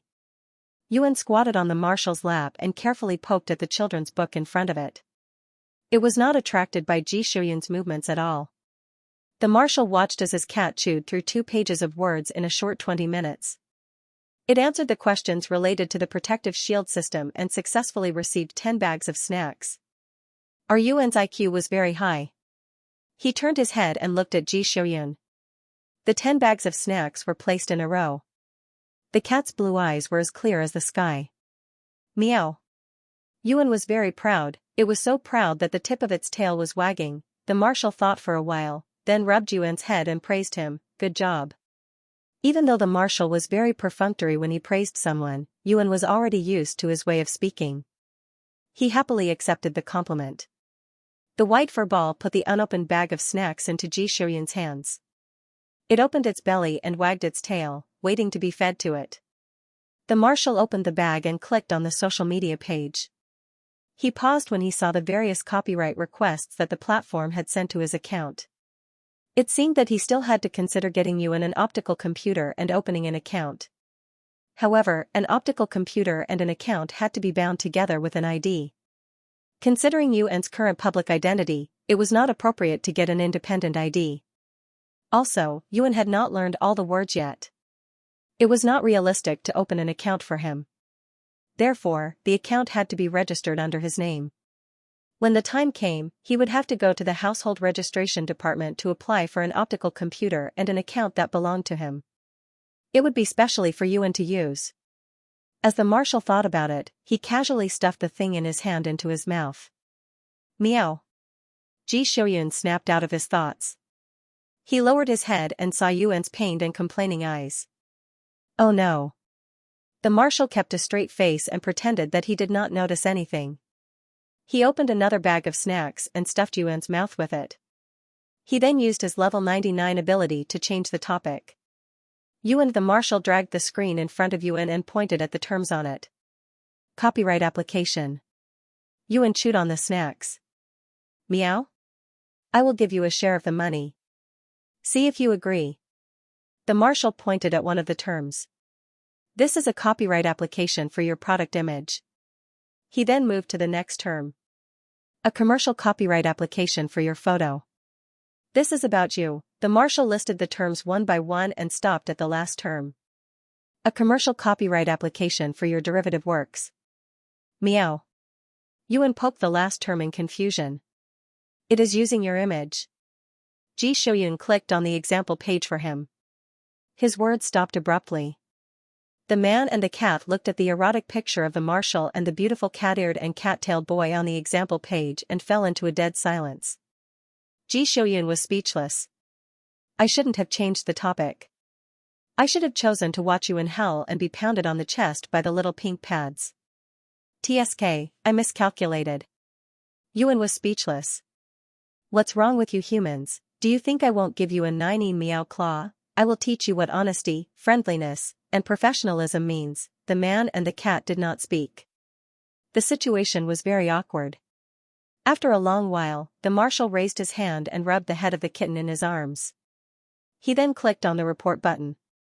Then, as if nothing had happened, he calmly pressed the reject button for Yuan. Ji Xiuyun didn't take it to heart, although he felt a little embarrassed. However, Yuan couldn't turn into a human. No, it could. Yuan shrank its neck and felt a little guilty. Marshal scrolled to the top of the page. Do you want to accept it? Meow. Yuan held Marshall's hand with its two paws and pressed the accept button. The marshal paused for a moment and held the cat's little paw and rubbed it twice. It learned the word accept so quickly. Ji Xiuyun felt that his cat had just grown up. He even forgot that Yuan had finished more than 10 pages of the vocabulary book. Marshall glanced at the camera on the table and put Yuan aside. He got up and went upstairs to get the optical computer. Before he left, he picked up the audiobook and put it on. Yuan, who was lying on the sofa, continued to study. Yuan, who was waiting to be rubbed, was speechless. You. How could there be a cat? Yuan crawled out from under the book and kicked it aside unhappily. After finishing the rest of the snacks in one breath, he lay down lazily and rolled a few rounds on the sofa, rolling all the way to the ground with the soft sofa cushion. When Ji Xiuyun came downstairs with the optical computer, he saw a ball of cat curls. Yuan stuck its head out of the curls and stared at him. It then rolled 2 more times. Marshall was speechless. It was really stupid. Yuan didn't feel stupid at all. Instead, it felt very happy. It didn't want to study. Studying made cats thin. Curly the Mexican cat meowed at the marshal as a greeting, then rolled to the side of the floor-to-ceiling window. Under the sunlight, he closed his eyes and snuggled into the warm and soft curls. He was so comfortable that his ears were pressed down. Cats were creatures that could sleep for 16 hours a day. Out of the 16 hours, they would only enter deep sleep for 4 hours. The rest of the time, they would just take a nap. Yuan felt that it should maintain its habits and dignity as a cat. It should be a cute cat that snored lazily under the sun. Marshall watched Yuan roll on the sofa and fall asleep quickly. He was silent for a while. He didn't bring the cat back and ask him to study hard every day. Yuan liked to take a nap in a warm place, and he was very clear about this habit. Marshall silently turned the doorbell to silent mode. The doorbell lit up as soon as he did so. He opened the door and gently moved the package into the living room. The sound of him opening the box was so soft that it was hard to hear. Inside the package were the logs and pure natural herbal paint that the Marshal had spent a lot of money to buy. The wood had a very light fragrance that was very comfortable to smell. The wood Ji Shouyun bought was called calming wood. It was very expensive. Most of the time, it was used by people with severe insomnia. The natural fragrance of the wood had the effect of calming the mind. It was a blessing from heaven for people with insomnia. For ordinary people, it could calm the mind and was also very helpful in stabilizing the mind. However, the calming wood grew in a very strict environment. It had extremely high requirements for its growing environment. Thus, it hadn't been able to be planted in a large area. As a result, its price was very high. Marshall would go to a house made of calming wood in his army base every time before he went to the battlefield. He would stay there for 2 or 3 days to clear his mind and adjust his state of mind. He was very familiar with the effects of the wood. Ji Shouyun bought this wood because he thought that since Yuan liked to sleep, it would be very comfortable to sleep on the calming wood. With this thought in mind, the Marshal, who didn't even have a tranquil wood bed, ordered a pile of logs and prepared to make a cat tree with tranquil wood as the main body for Yuan. Even the glue and paint were natural products that exuded the faint fragrance of flowers and plants. Marshall's hands-on skills were inversely proportional to his drawing skills. The more crooked the lines he drew, the more clean he was when he cut the wood. He was confident and smooth. The advantage of the great leap in technology was that this kind of work could be done quietly and wouldn't disturb other people's rest. The seasons in the capital of Planet Since didn't change much. There were 28 hours a day and more than 16 hours of sunshine. The sun didn't move very fast, but Marshall was so engrossed in his work that he didn't notice the passage of time. When the main body of the cat tree was finally built, Ji Shouyun was finally willing to raise his head from his work. The sunlight in the house had moved a lot.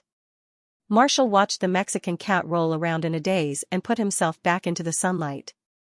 He even kicked his legs. His nails stretched out unconsciously in his sleep and broke the sofa cushion that was wrapped around him. Ji Shouyun was speechless. He probably meant to buy another sofa cushion. It seemed that he had to add a plan to take Yuan to test his strength level. The Marshal added this line to the memo. Then, he looked up at the time and immersed himself in the production again. Ji Shouyun's spiritual power level was very high. He was surrounded by the piecewood for a whole afternoon, but he wasn't affected at all. On the other hand, Yuan, the little furball, had kicked the sofa cushion into pieces and was lying on the soft carpet with his little belly spread out. He was sleeping with his limbs in the air. Ji Shouyun's work efficiency was very high. When he saw that the sun was about to set, he finally completed the last step.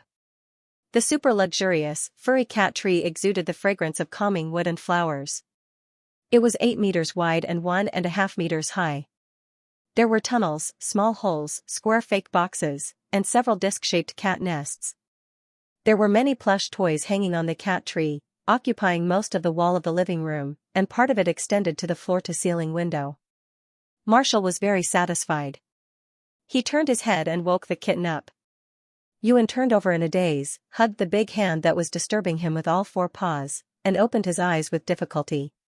He yawned and showed his white jade-like sharp teeth. Meow. Ji Shouyun picked him up and scratched his chin. Look. Yuan turned his head, and the next second, he opened his eyes wide in surprise. Do you like it? Marshall pinched his cheek. Yuan hugged Ji Shouyun's hand with both paws, patted the back of his hand with his paws, and looked very excited. Meow. Are you an angel? You must be an angel. Yuan was held in the air, kicking his legs. He couldn't wait to play. Marshall pinched his paws again. Looking at Yuan's excited face, he asked him, is it exactly the same as the design? Yuan. I hope you wake up and don't run away from reality. The marshal's emotionless eyes looked at the blue sky of the cat's eyes. Yuan rubbed against him and said coquettishly, meow. Ji Shouyun didn't continue with his pranks. Instead, he looked at the time. We'll play when we come back, he said. I'll take you out for dinner. Yuan's eyes lit up, and he jumped onto Marshall's shoulder without hesitation and rubbed his face. Marshall didn't change out of his military uniform, and he didn't bring any bodyguards with him.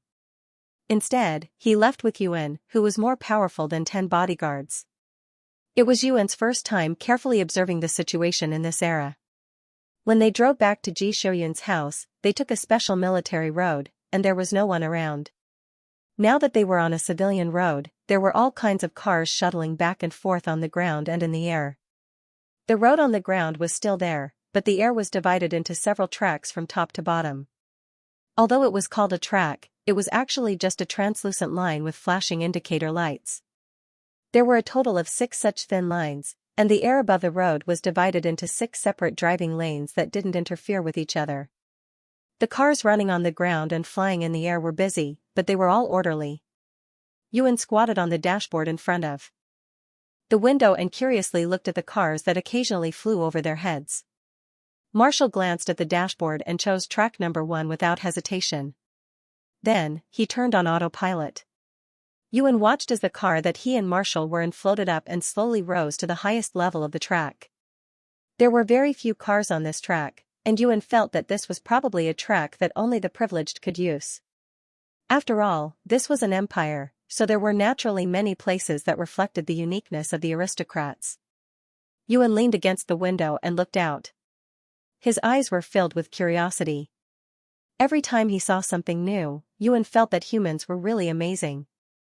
Because humans walked slowly, they learned how to domesticate horses. Because horses weren't comfortable, they invented carriages. Because carriages were bumpy, they invented cars. Because humans wanted to soar into the sky, they conquered the sky. Because they wanted to explore the bottom of the sea, they went deep into the blue sky. Now, human beings had already stepped into the boundless universe that many monsters had avoided during the Age of Doom. Yuan had heard from the great seniors in his race that after humans occupied the living space above ground, technology would inevitably replace the mystical. After all, humans were a race that was blessed by the heavens. Yuan raised his 2 paws and leaned against the window to look at the tall buildings. The place was filled with machinery, but the architectural style was not as rigid and solemn as machines. Unexpectedly, it was filled with free and unrestrained human elements. The cars on the highest tracks were getting more and more remote. After they left the city's tracks, they were manually operated. Yuan watched as Ji Shouyun's hands continuously entered commands. Then, he watched as the dense trees suddenly disappeared. What appeared on the window was a flat and vast settlement floating in the air. To be precise, it was a military base hidden in the sky above the imperial capital. Yuan jumped down from the window and crawled into the marshal's coat pocket. He only squeezed out his little head and placed his 2 paws under his head. He looked very small and cute. Ji Shouyun did not stop him. He controlled his car to land in the parking lot. His passcode was very high, so other than the patrolling soldiers, no one else was alerted. The marshal and his cat got down from the car and strode into the base without notifying anyone. When the patrolling soldiers saw Ji Shouyun, they saluted in unison. They could not help but look at the cute little cat that poked its head out of the marshal's pocket. Yuan looked up at them and meowed softly. Ah, the soldiers' faces were tense. Those who were supposed to patrol went to patrol, and those who were supposed to train went to train. However, they were so excited that they were like graduates of the Central Drama Academy. It's a cat, it's a cat, it's so small, it's so cute, it's so small and obedient, meow meow. It's so cute, its fur looks so soft and smooth, it makes people want to rub it crazily. Yuan, who made people want to rub it crazily, was finally brought to the destination by the marshal after brushing its face in front of some of the soldiers. Meow, the snow-white kitten was squatting on the table. Its beautiful eyes were wide open as it looked at Ji Shouyun, who had also taken a seat, with a face full of disbelief. To be honest, the marshal was a person who didn't have much interest in life. He only knew how to barbecue. The other cooking methods were too difficult for the busy marshal. Usually, if he was not given special treatment by the orderlies, he would eat in the cafeteria with the other legion commanders. He did not know what was good in the imperial capital, and no one would chat with him about this. Therefore, the place Ji Xiuyun brought you into was the place where his legion was stationed in the imperial capital. The legion's cafeteria. The marshal had returned to his station. Not only did the marshal return, but he also brought the cat with him. The marshal took the cat to the first canteen. The first canteen. The soldiers who received the news looked at each other for a few seconds. Then, they all put down what they were doing and rushed to the first canteen under the envious gazes of their colleagues. When the first cafeteria was completely surrounded by people, a person who had finished his meal and was stuck in the cafeteria roared angrily, "What are you squeezing for? Go away." The marshal has already ordered his food and left with his cat. The marshal had indeed run away with his cat. He still had to care about his image to the outside world. After all, he was the marshal of a country, not the marshal who was stationed at the rear. He was a general who had been on the front line all year round. He could not be too friendly to the outside world. This was not good for intimidating the enemy. Although he did not want to be known as the god of death, which would cause the 7 corps under him to not dare to look him in the eye, the media had failed to live up to his expectations. Things were already set in stone. He could not do anything about it even if he did not want to. The Yuan was very well behaved outside and showed enough respect to the marshal. Then, the moment the marshal brought him into the office and closed the door, he jumped onto the desk and slammed his tail on the table. Even the things on the table were vibrating with a series of clanking sounds. He looked very unhappy. The marshal looked at his trembling desk. Of course, he knew why the Yuan was angry. However, the marshal felt that he could not look down on the canteen just because it was a canteen. The canteen in their station was famous for its delicious food. The canteen is very delicious. The marshal only explained in this way. He did not admit that he actually knew nothing about the food in the imperial capital. The Yuan narrowed his eyes and his tail slowed down. Meow? Really? The marshal gently poked the white furball's head. He had basically ordered all the popular dishes in the first canteen. There were a total of 22 dishes. He was not afraid that he would not be able to shut the Yuan up. The marshal sat behind his desk and casually picked up the 2 paper documents on the desk. Most of the information that would be delivered in paper documents was handwritten and inconvenient to be transmitted through the network. After all, the information that was transmitted through the galactic network had to go through the Information Security Department. Although there was a confidentiality agreement, there was no guarantee that no one would steal the information. The contents of the document in his hand were very simple. It contained the interrogation statement of the deputy who had been arrested earlier. The other party had indeed come for his blood sample, but it was not out of selfishness. He had been blackmailed by the Imperial Scientific Research Department with his family, and in the end, he had done such a thing. At present, the military had convicted him of treason. Because he had accused the Imperial Scientific Research Department in court, he was given a lighter sentence. His family still enjoyed military subsidies, but he was exiled to a remote mineral star and could not leave until he died. How boring. The marshal threw the document in his hand on the desk.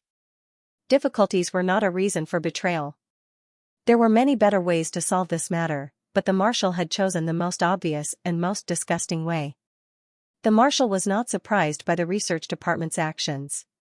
After all, he was the only SS-level gene body in the Empire of Since. His research value was high. The marshal even purposely left a few small gaps around him for someone to plant something in, so as to prevent a cornered dog from jumping over the wall. Well, he admitted that the gaps he left last time were a little too big, which directly led to his tragic failure. However, to be honest, the marshal had changed a lot of UNU's deputies. Not many of them could stay with him for more than 3 years. Those who had stayed for 3 years had either jumped ship or been instigated by strange people. It was not a problem at all for Ji Xiuyun to change his deputy again. After all, the work that should have belonged to his subordinate, the commander of the 1st Division, was doing it. The one with the title of deputy had become the orderly who took care of his life. This matter did not have a big impact on the marshal's life and work. However, it still made him very unhappy. This was especially true for the pests from the Imperial Scientific Research Department. Ji Shouyun looked at the documents on the desk with a sullen face. He raised his head and glanced at the surveillance camera that suddenly popped up in front of the office door. He reached out and pressed a button to open the door. Yuan suddenly stood up and stared at them without blinking when he saw the orderlies of the cookhouse pushing a large dining cart over. The two orderlies also stared at the cat on the desk without blinking. Then, they stopped at a small conference table in the huge office. Yuan turned to look at them. He tilted his head and nimbly jumped down from the desk onto the conference table. He squatted at the head of the table and watched the orderlies put the dishes on the table one by one. Yuan meowed when the orderlies put down a dish.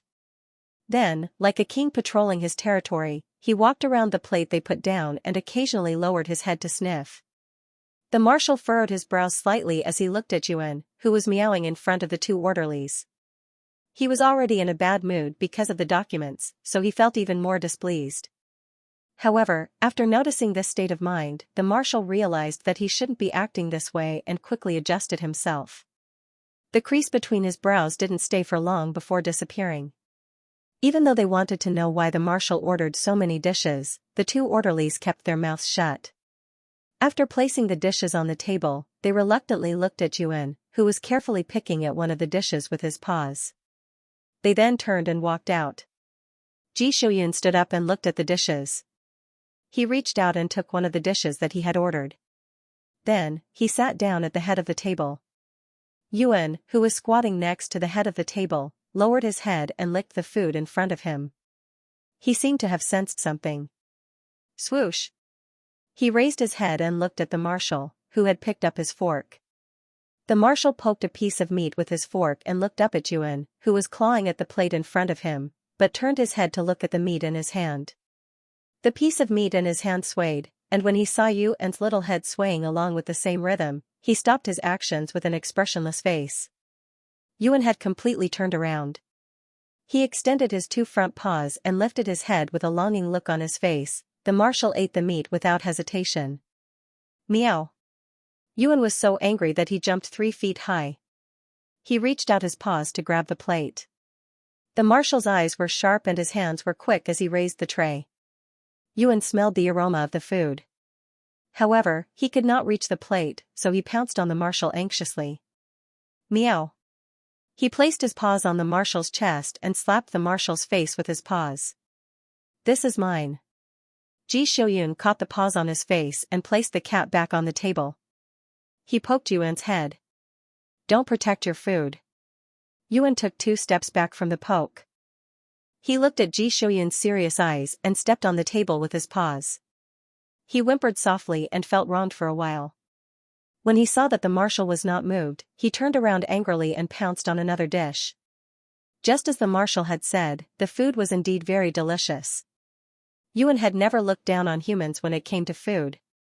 For the sake of enjoyment, humans were always able to achieve many shocking achievements. The milky white furball wagged his tail and gorged himself on the food. The marshal raised his head to look at Yuan while he was eating. He glanced at his small belly, which had not changed at all. He was not surprised. When he was on the desolate planet, he had discovered that Yuan could eat food that was dozens of times his size. Yuan the marshal seemed to have thought of something and called out to the Yuan who was busy eating. Yuan licked the sauce on his mouth and turned his head to respond. Meow. Go and do a strength level test after eating, the marshal said. Yuan turned his head away uninterestedly. The marshal said calmly, also, bring back the 50 energy stones for this month. Meow. The furball immediately responded to his decision. Ji Shouyun lowered his head in satisfaction. The marshal always had a way to get what he wanted. The strength level test was held in the marshal's private training room. In order to ensure the rate of material loss, a super strong character like Ji Shouyun, who could punch through the deck of a frigate with a full-strength punch, could only practice in the virtual training room, except for the basic facilities. The marshal taught Yuan how to use the virtual star network. He put a helmet on Yuan. To be precise, he put Yuan's entire body into the cognitive helmet. After obtaining Yuan's consent, Ji Shouyun tested his spiritual power level. Then, the marshal saw that Yuan's spiritual power level was at the peak of SS level. Without hesitation, he cut off the network and quickly opened several intercepting walls, blocking the data halfway to the main database. Then, he gave a few commands to delete it completely. This was really going to kill him. Yuan's spiritual power was at the peak of SS level. In addition, his physical strength was comparable to his own. If this was exposed, they would be chased and bitten by the mad dogs of the Imperial Research Office. The marshal looked at Yuan, whose entire body was curled up in the helmet. Yuan was peeking out from under the helmet with a blank expression. He stretched out a finger and scratched Yuan's chin. "It's fine." Yuan rubbed against Ji Shuyun's hand. "Meow?" The marshal withdrew his hand and decided to put the matter of the bug aside for the time being. He knocked on Yuan's helmet and asked, "Do you know how to use it?" Yuan shrank back behind the helmet and said in a low muffled voice, "Meow." The marshal put on the other helmet in the training room and said, "Let's begin." This year, they didn't go out with the marshal for patrols. Instead, they were busy dealing with space pirates or guarding the station. The 2nd, 4th, and 5th Corps commanders didn't get the same vacation as their other 4 colleagues. They were now conscientiously logging into their virtual accounts and practicing one-on-one with the soldiers of their corps. When they saw their marshal's virtual account light up, the 3 of them didn't even think about it. They all abandoned their soldiers and went to the marshal's training room to knock on the door. They really wanted to be the marshal's opponent, even if it meant being crushed mercilessly. However, after the marshal allowed them to enter the room, he didn't intend to let them be his opponents. Today, the marshal's training room was a vast and boundless starry sky.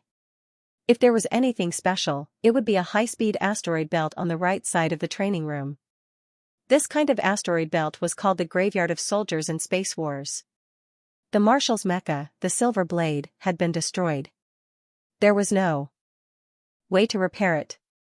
Therefore, after confirming the marshal's safety, the military science class had already started to design the restoration and upgrade of the Silver Blade. However, in the training room, the Silver Blade was still as clean as new. At this moment, it was quietly standing in the middle of the starry sky. The 3 corps commanders looked solemn.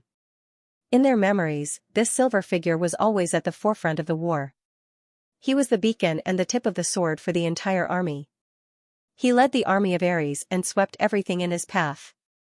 Today, standing in front of the Silver Blade as his opponent was a kitten licking its paws and cleaning its fur. The corps commanders were speechless. Yuan looked at the vast sea of stars around him. The virtual training room could simulate any geographical environment, including the sense of weightlessness in the universe and the vacuum state. However, the vacuum state was not switched on today. Yuan felt that the sense of weightlessness was very novel. Yuan adjusted his body according to Ji Shuyun's instructions and tried to get used to the sense of weightlessness. Then, he stabilized his body that was floating around due to an unknown gravitational force. He even wisely learned how to roll around in a vacuum environment. The stars in the distance emitted a strong light. Under such circumstances, there was no atmosphere. Yuan's cat eyes narrowed into a thin line. His eyes were filled with a sky blue color. He curiously approached the mecha that was not far away from him. He tentatively reached out with his claws and gently patted the gigantic machine in front of him. The main body of the silver mecha was not activated. It sat quietly in the midst of the stars and the universe. The beautiful streamlined body of the mecha was perfectly proportioned. There were some black lines on top of the mecha. On the surface, the outer coating of the mecha was seamless. There were no traces of it being stitched together. Yuan stretched out his paw and touched the lines. He realized that the texture of the lines was no different from the surface of the mecha. It was probably just the pattern of the coating. Yuan climbed up the mecha's arm to the top of the mecha's head. He poked his head out and looked at the eye that acted as a window. His 2 little paws pressed against the large screen, but he realized that he couldn't see anything at all. He leaned over and stuck his entire cat face on it, looking here and there curiously. Ji Shuyun had just entered the mecha when he looked up and saw the curious little head on the top of the screen. The pink meatballs under the 2 front paws were pressed against the screen, creating a few cute little plum blossoms. Marshall looked up for a while. After admiring his cute cat enough, he covered the sensor board in front of him with his hand. He activated the mecha and chose to enter the sensory mode. This was a mode that allowed the user to become one with the mecha. From the mind to every nerve ending, the user was in perfect harmony. The pilot would have full control over every part of the mech, and when the mech was damaged by external forces, the pain would be transmitted to the pilot without any reduction. After confirming the mode, the surrounding control panels instantly retracted, giving Ji Xiuyun ample space to move around. A few key sensors stuck to Marshall's body as if they were weightless. The screen under Yuan's paws suddenly lit up with a dark red light. Yuan's entire body was dyed in a dark red. Meow. The petite cat jumped in fright and took 2 steps back. In the next second, it was caught by a mecha arm that reached out from the side. It was held in an empty palm and was taken down from the top of the mecha. The marshal lowered his head and looked at Yuan, who was squatting obediently in the palm of the mecha. He removed his hand and saw that Yuan had stopped steadily in a weightless environment. He narrowed his eyes. It was out of the marshal's expectations that he could adapt so quickly. His cat was really smart. Mr. Marshall couldn't help but poke Yuan, who was smaller than the knuckle of the silver blade, with his finger. The white cat spun a few rounds in the vacuum after being poked by the mecha. After he finally stabilized himself, he angrily waved his pink paws at the huge object. He was really adorable. Mr. Marshall thought to himself as he moved his body. He made sure that his mecha could still perfectly follow his movements. Then, he crooked his finger at Yuan. His voice was a little distorted through the mech, but it was still heard clearly by the other 3 people and the cat. He announced, "Begin." Yuan disappeared from this space as soon as he finished speaking. He appeared again in less than a second. His snow-white fur was emitting a white glow. His 2 weak hind legs were about to collide with the hard alloy mecha's outer shell, so fast, the 3 spectators held their breaths. Although they were amazed by this little guy's amazing speed, in their hearts, this little cat would probably be forced out of the training room the moment he collided with the mecha. The military's virtual training system was completely different from the normal, semi-recreational virtual training system. The military system was directly connected to the user's spiritual power. Pain and the fear of death would be transmitted to the user's body through their spiritual power. Of course, the virtual training system wouldn't cause the user to die. They would be forced out of the training room before they could feel death. It was because of the bone-piercing pain that their growth speed was so fast. It was because they could clearly feel the fear of death that they had a natural instinct for danger. This training system was very effective in developing combat intuition, skills, and tactics. Most soldiers had experienced this virtual training system before they went to the battlefield. They were very clear about the key points of victory. They believed that the Yuan Association would lose to Ji Xiuyun in this exchange. Although this little guy's speed was fast, in reality, even they, who had A-rank and S-rank genotypes, could clearly see his movements with their naked eyes. Needless to say, Ji Xiuyun, who was operating a symbiotic mecha and had an SS-rank genotype, could clearly see his movements. The 3 commanders could almost see the image of the little guy, who was emitting a soft glow, disappearing. However, the scene they imagined didn't happen. Everyone, including Yuan, didn't expect Ji Xiuyun to retreat at this moment. There was no reason for him to retreat. The 3 commanders couldn't believe it. Yuan was also taken aback for an instant. In that instant, he was pointed at by a cannon in Ji Xiuyun's mecha's palm that had been opened at some point. Ji Xiuyun's hand was very steady. He didn't hesitate to fire the cannon. Yuan had 0 combat experience, but he had a lot of hunting experience. His heart shrank, and he instinctively chose to retreat without hesitation. The man and the cat were once again in a stalemate. The 3 Legion commanders were dumbfounded. Did you see it clearly just now? No. An SG-94 superluminal beam cannon fired within 3 meters, was dodged? The 3 spectators looked at each other and straightened their attitude in an instant. As expected, Marshall dodged. There was a reason for that. Meow. Yuan was a bit angry. Didn't we say that we were going to do a strength test? What's the point of dodging? Marshall, who was inside the mecha, guessed what Yuan was trying to say. However, if that kick had landed, the entire arm of the mecha would have been broken.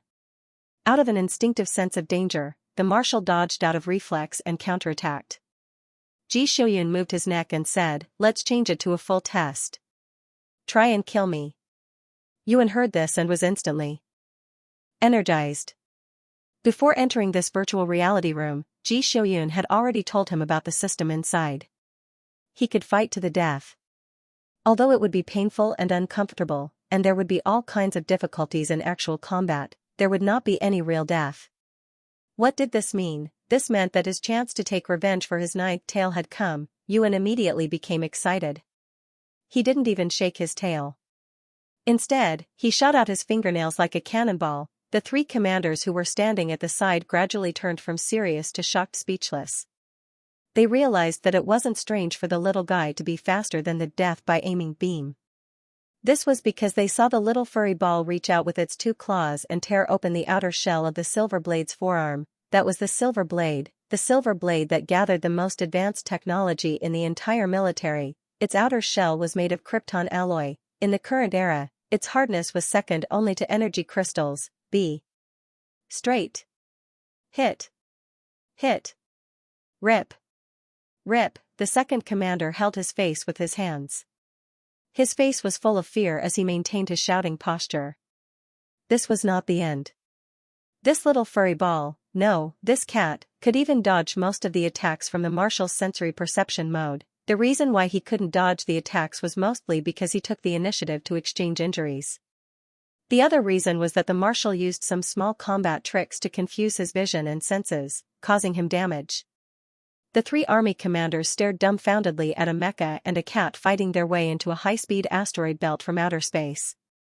Then, these two fellows with superior physical fitness, reflexes, and instincts against enemies, jumped up and down in the high-speed asteroid belt, which was known as the Warrior's Graveyard. It was a place of no return. It was an extremely lively fight. Ji Shouyun finally gained the upper hand. The reason was not only clear to the marshal, but also to the three commanders who were watching from the side. Yuan only knew how to hunt and had very little combat experience. After clearly understanding the little guy's few tricks, even the three commanders beside him were confident that they could take down this little guy, let alone the marshal, who had grown up fighting on the battlefield. The marshal finally felt that it was about time. He carried the cannon in the mech's armory and blocked the Yuan's escape route with a few shots. He easily forced the Yuan out of the meteorite belt. After leaving the meteorite belt, he casually feinted a few more times and finally caught the cat, whose body was covered with many wounds, in his hands. The marshal had been successfully ambushed by the Yuan during the early stages of the battle. Now, the mech was full of scratches from the cat's claws, tearing and kicking. The main energy module was also smashed into pieces. 8 of the 12 protective layers of the cockpit were torn apart. Overall, it was extremely tragic. The marshal was also given the mech's sense of pain under the sensory perception mode. At this moment, he was sweating profusely because of the pain transmitted to his mech's nerves. But the result was good. You lost. After the marshal finished speaking, he prepared to reset the virtual training room's data to relieve himself and the Yuan of the pain. However, the Yuan was unwilling to admit defeat. He stood in the mech's palm and all the fur on his body stood up. Meow. The three commanders, who were originally prepared to go forward to discuss, had just taken a step forward when they saw the ball of fur carefully held in the marshal's palm suddenly emit a bright light. Rumble. When the light dissipated, the three commanders, who were protected by the spectator system, looked at the battlefield. However, they realized that only the snow-white kitten was left on the battlefield. At this moment, the wounds on his body had already been healed. He was proudly puffing out his chest and his tail was almost pointing to the sky. The second commander, who was the first to react, quickly checked the status of his commanding officer's account. When he realized that the indicator light was gray, he couldn't help but click on the information. He saw that the number of losses under Ji Shouyun's name had changed from 0 to 1. The 3 Legion commanders were confused. Did our marshal fail? The 3 of them looked at each other, then opened the communication page in unison. What are you waiting for? Hurry up and tell the other 4 comrades this good news. Ji Shouyun was also confused for a moment after he was forced to exit the virtual training room. He actually failed. It was rare for Ji Shouyun to be absent-minded. However, when he thought about it carefully, it was actually not wrong. In the beginning, he didn't forbid Yuan from using his special innate ability. However, his impression of Yuan was still at the level of exploding fish. He didn't expect Yuan's special innate ability to be so powerful. He tilted his head and looked at Yuan, who was still in the helmet. After thinking for a while, he put on the helmet again and entered the virtual training room. The moment Ji Shouyun entered the virtual training room, he saw that his 3 commanders were hesitant to speak. Mr. Marshall was also very calm. He nodded lightly and said, "I lost." The second commander couldn't believe it. "Cats, are all cats so powerful? Yuan is a little special." After the marshal finished speaking, he turned his head and looked at Yuan, who was walking towards him. Yuan happily jumped to the marshal's side. It hugged his hand and purred proudly. Ji Shouyun wasn't angry. After rubbing Yuan's belly, he said, "Use that again." Can you communicate with words?" The 3 commanders were full of curiosity. Yuan is very smart. The marshal gave a perfunctory explanation. Then, he said to Yuan again, "Use it again?" The 3 commanders rubbed their hands excitedly. Such a powerful AoE cannon, it was comparable to the main cannon of a general-class flagship. Yuan was stunned. Then, it let go of its paws, turned around and faced the marshal with its butt. It used its actions to express its ugly rejection. He wanted to use it too. The problem was that he had just used up all the spiritual energy that he had painstakingly accumulated for so many years due to his anger over the blood transfusion. Where was he going to find spiritual energy for Ji Shouyun to use spells? Yuan whined and crawled into Ji Shouyun's pocket, curling up into a ball. The marshal was slightly stunned. He didn't understand why he had been rejected. However, since Yuan wasn't willing, Ji Shouyun wouldn't force him to do it. The marshal rubbed Yuan's fur and shook his head at the 3 commanders who were full of anticipation. Then, under their disappointed gazes, he adjusted the combat rating. Yuan's agility, speed, strength, and destructive power were all rated A and above. Only its combat skills were rated D, which was a pitiful D. The marshal and the 3 commanders weren't surprised by the newbie's combat skills rating. "It's a newbie when it comes to combat," the commander of the Second Army interrupted.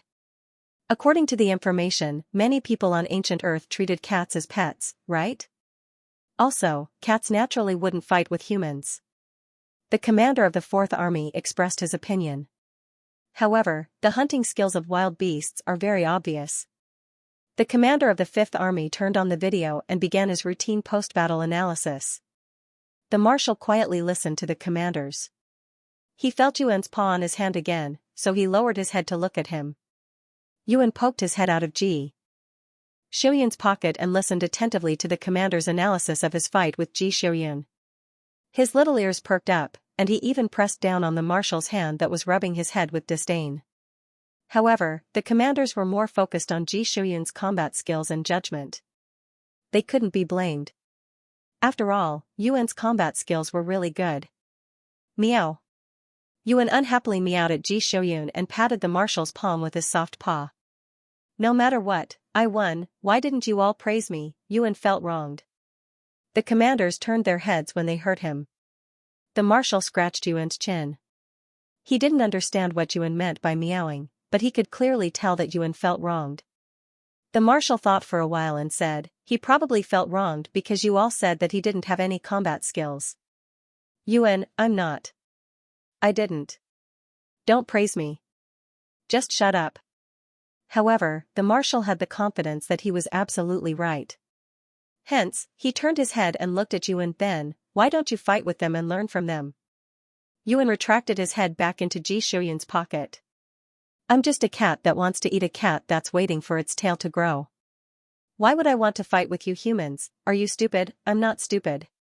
I won't fight. I'll go get this month's 50 crystals." The marshal paused and looked down at Yuan's little head that popped out. "The one that we don't have at home." In the end, the marshal didn't tell them about the energy crystals. If people were to find out that Yuan could eat energy crystals as snacks, perhaps one day when he wasn't paying attention, Yuan would be nailed to the wall with his teeth pulled out. Just thinking about it made him feel miserable. "Also, you really should learn these techniques," the marshal said. This era is scarier than you think. Yuan had a strong sense of danger. Otherwise, he wouldn't have rushed to steal the teleportation array in his tribe when he had just grown 5 tails. Hence, he thought about it and finally wagged his tail under the expectant gazes of the 3 commanders, indicating that he agreed. After Ji Xiuyun told Yuan not to use his special talent, he left the virtual training room. The marshal took off his helmet and put it away. He looked at Yuan, who was curled up under the helmet, for a while before he got up and walked to the door. The marshal didn't expect that the moment he stepped out of the virtual training room, he would be surrounded by the other 4 commanders. The commander of the 7th Army, who was the youngest and had always been tortured by Ji Xiuyun's bad habits, was very excited. It had been so many years, he had been bullied for so many years, he finally caught the marshal's tail. He was very excited as he looked up at Ji Xiuyun, who was a head taller than him. "Marshal, I heard that you failed." Finally, there was someone who could subdue this sinful person. This was truly great news. Ji Xiuyun looked at his 4 army commanders. He was not surprised at all. He only looked at the 4 of them one by one, and finally looked at the young man who had spoken. "I remember that you are on vacation," the marshal said.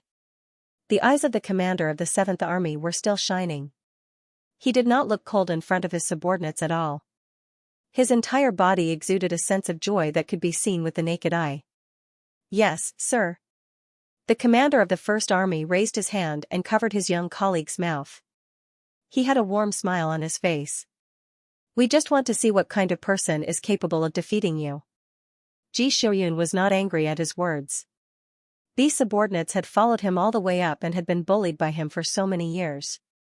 It was normal for them to be in such a state. Anyway, after they were done gloating, they would still have to work obediently and be bullied. Only when there was a certain amount of tension and relaxation could one last long. The marshal thought about it and answered decisively, in the virtual training room. As soon as he finished speaking, Ji Xiuyun nodded slightly at them and turned to leave. The few army commanders looked at each other in disbelief. "He let us go just like that? Losing once is such a big blow to the marshal. No, I think there must be a backup plan." The commander of the 7th Army was certain. "So what if there is a backup plan?" "Anyway, there is an 80% to 90% chance that they are targeting you." The commander of the 3rd Army stretched and turned to leave. "Hey!" The commander of the 6th Army pushed his young colleague who was jumping around and urged him, "Go to the training room. Let's go." Ji Xiuyun listened to the commotion behind him. He walked on the quiet corridor and narrowed his eyes slightly. "What a joke. Do you need me to beat you up personally? Do you really think that Yuan is a pendant?" The marshal was in a good mood. The cold aura around him became stronger. As he walked, he opened the interface of the memo and opened a new page to record the bad habits of Yuan during fights. This bad habit of exchanging injuries for injuries must be changed. When fighting, they did not look at the surrounding terrain and did not have the awareness of using the terrain to their advantage. This must be changed too. He had to change the fact that he had to rely on instinct to attack and dodge. In the future, he was prepared to go to the battlefield with Yuan. In that kind of place, this would be a fatal drawback. Even if the Yuan wasn't willing to fight on the battlefield, he would still have to be on guard against the constant backstabbing of others. After all, the research value of ancient Earth creatures was higher than his SS rank gene body. Even if Yuan had a very powerful killing move, as long as there was someone who desired his existence, he would be taken away one day. After all, after the end of the Earth era, humans had spent hundreds of years fighting against other intelligent races in the universe. In the end, they had won and obtained the largest living space. Once humans had a goal, it was only a matter of time before they achieved it. Unless you grow up as fast as those intelligent humans. When the marshal thought about the UN's future situation, he looked at the contents of the memo and became even more determined. Change, it had to be changed. If you don't change, you're not allowed to eat snacks. In the virtual training room, the UN suddenly felt a chill run down his spine and sneezed. The 2nd Army commander, who was analyzing and explaining the previous battle video, turned to look at him and asked curiously, "What's wrong?" "Meow." The UN looked left and right but did not find anything out of the ordinary. He shook his fur and continued to listen obediently. Probably because monsters were born with a natural talent for fighting, the Yuan understood the little tricks and inducements very quickly. Sometimes, he already knew what to do before the other commanders told him how to deal with them. Any tricks and inducements would become ordinary once they were exposed. The Yuan and the other commanders quickly finished watching the entire video. Both sides were eager to fight. The second army commander looked around. "We don't have the authority to control the marshal's training room. Yuan won't use it. Why don't you go to my place?" The remaining two people and the cat had no objections. The Yuan took the opportunity and jumped onto his shoulder. When he saw that the other party was not wearing a military cap, he regretfully left it on his shoulder. As soon as they left the room, they met the other 4 commanders who were rushing towards them. The 4 of them, who had once seen Yuan stick a camera into the wall with his claws, were stunned. "You're here." The second army commander happily greeted them. "Let's go to my place." "No." The third army commander realized something. "Don't tell me this cat is the one who caused our marshal's downfall?" The Yuan wagged his tail. "Meow." "Is there anything you're unhappy about?" the second army commander corrected him. "He has a name." "He's called Yuan out of an instinctive sense of caution," the first army commander asked calmly. "Is there a battle evaluation?" "Yes, but I won't show you." The second army commander led a group of people and a cat into his virtual reality room. "How about this? Who wants to go first?" Other than the 7th Army commander, who was looking at the Yuan curiously, everyone else took 3 big steps back. What a joke. Even the marshal's downfall was a joke. What difference would it make if they went first? "Do you really think we don't care about our reputation?" The first army commander betrayed his youngest comrade without hesitation. "Xiaoqi, go first. Let's observe the situation first." Ji Xiuyun took out the box containing 50 energy crystals from his personal storage and placed it in the car. Then, he strolled back slowly from the tarmac and went to the office to look through the documents that he had tossed aside before stamping them. Finally, he slowly returned to the training room, put on his helmet, and entered the second army commander's virtual reality room. As soon as he entered, even the marshal, who was used to seeing big scenes, was shocked by the sea of people that suddenly appeared in front of him. Here were all soldiers of the various legions. They were all wearing different uniforms, but they were very orderly. They sat according to the division of their respective legions and their different responsibilities as if they were in a battle formation. They even consciously left an aisle for Tang Wulin. The virtual reality room had the characteristic of being infinitely extensible. Occasionally, 2 or 3 armies would conduct combat exercises together. Therefore, the number of people it could accommodate was quite large. But now, the number of people here, the marshal looked around. Most of the garrison soldiers who did not have any missions were here. No one noticed the marshal's arrival. Everyone was focused on the large screen in the virtual reality room. Occasionally, they would communicate in very low voices. The marshal stood at the back and watched as the 7th Army commander, who was very happy in front of him, had his 3 energy cabins torn apart by the Yuan. The 7th Army commander's main energy source and backup energy source were all used up. The 7th Army commander was announced to have lost the battle at lightning speed. When the battle evaluation was done, Ji Xiuyun heard the soldiers in front of him talking in low voices. The 7th Corps commander lost the 8th time. Yes, after losing the 2nd time, he realized that he had won the 2nd time. The cat is called Yuan, right? But in the middle of the battle, a few of the army commanders seemed to have said something to the Yuan. After that, the 7th Corps commander has been defeated. Cats are so powerful. I saw the latest information released by the Information Security Department. It said that cats are one of the most popular and common pets among the ancient people. Pets. If they can have cats as pets, the ancient people must be very powerful. They are probably like the marshal. I also saw the information. Even though they are pets, cats are very fierce carnivores. It's just that they are very close to humans. But I think the way the Yuan beat up the 7th Corps commander doesn't look like it's close to humans at all. I think it's normal. I did a lot of research on ancient Earth. Do you know about a type of aquatic animal called the mantis shrimp? It's one of the favorite foods of the ancient people. Why? The mantis shrimp can create sparks in the water with one punch. but it's still served on the dining table. It said that it's one of the species that was caught and raised on a large scale. Huh? Our ancestors are so scary. Sorry, I'm a disgrace to our ancestors' genes. Even though his ancestral home was in the Milky Way, Mr. Marshall paid more attention to ancient Earth's culture. He quietly listened to the soldiers' discussion.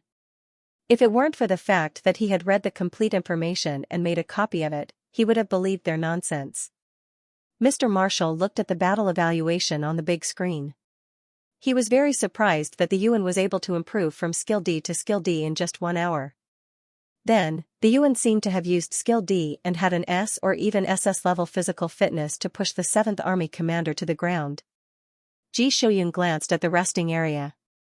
He felt that his young subordinates were starting to doubt their lives. Mr. Marshall finally picked up his last shred of conscience and entered a series of commands on the translucent air panel in front of him. He then appeared at the front of the spectator stands. His appearance caused everyone to fall silent. Everyone knew that the Marshal had lost to the UN. After all, the Marshal's battle record had been hanging there without hiding it. The number of defeats on the record had changed from 0 to 1. It was as if it was clearly telling everyone that their legend had been broken. But instinctively, the nearly 100,000 soldiers stood up in unison as if they had received an order and saluted. Greetings, Marshal. Nearly 100,000 soldiers greeted him in unison.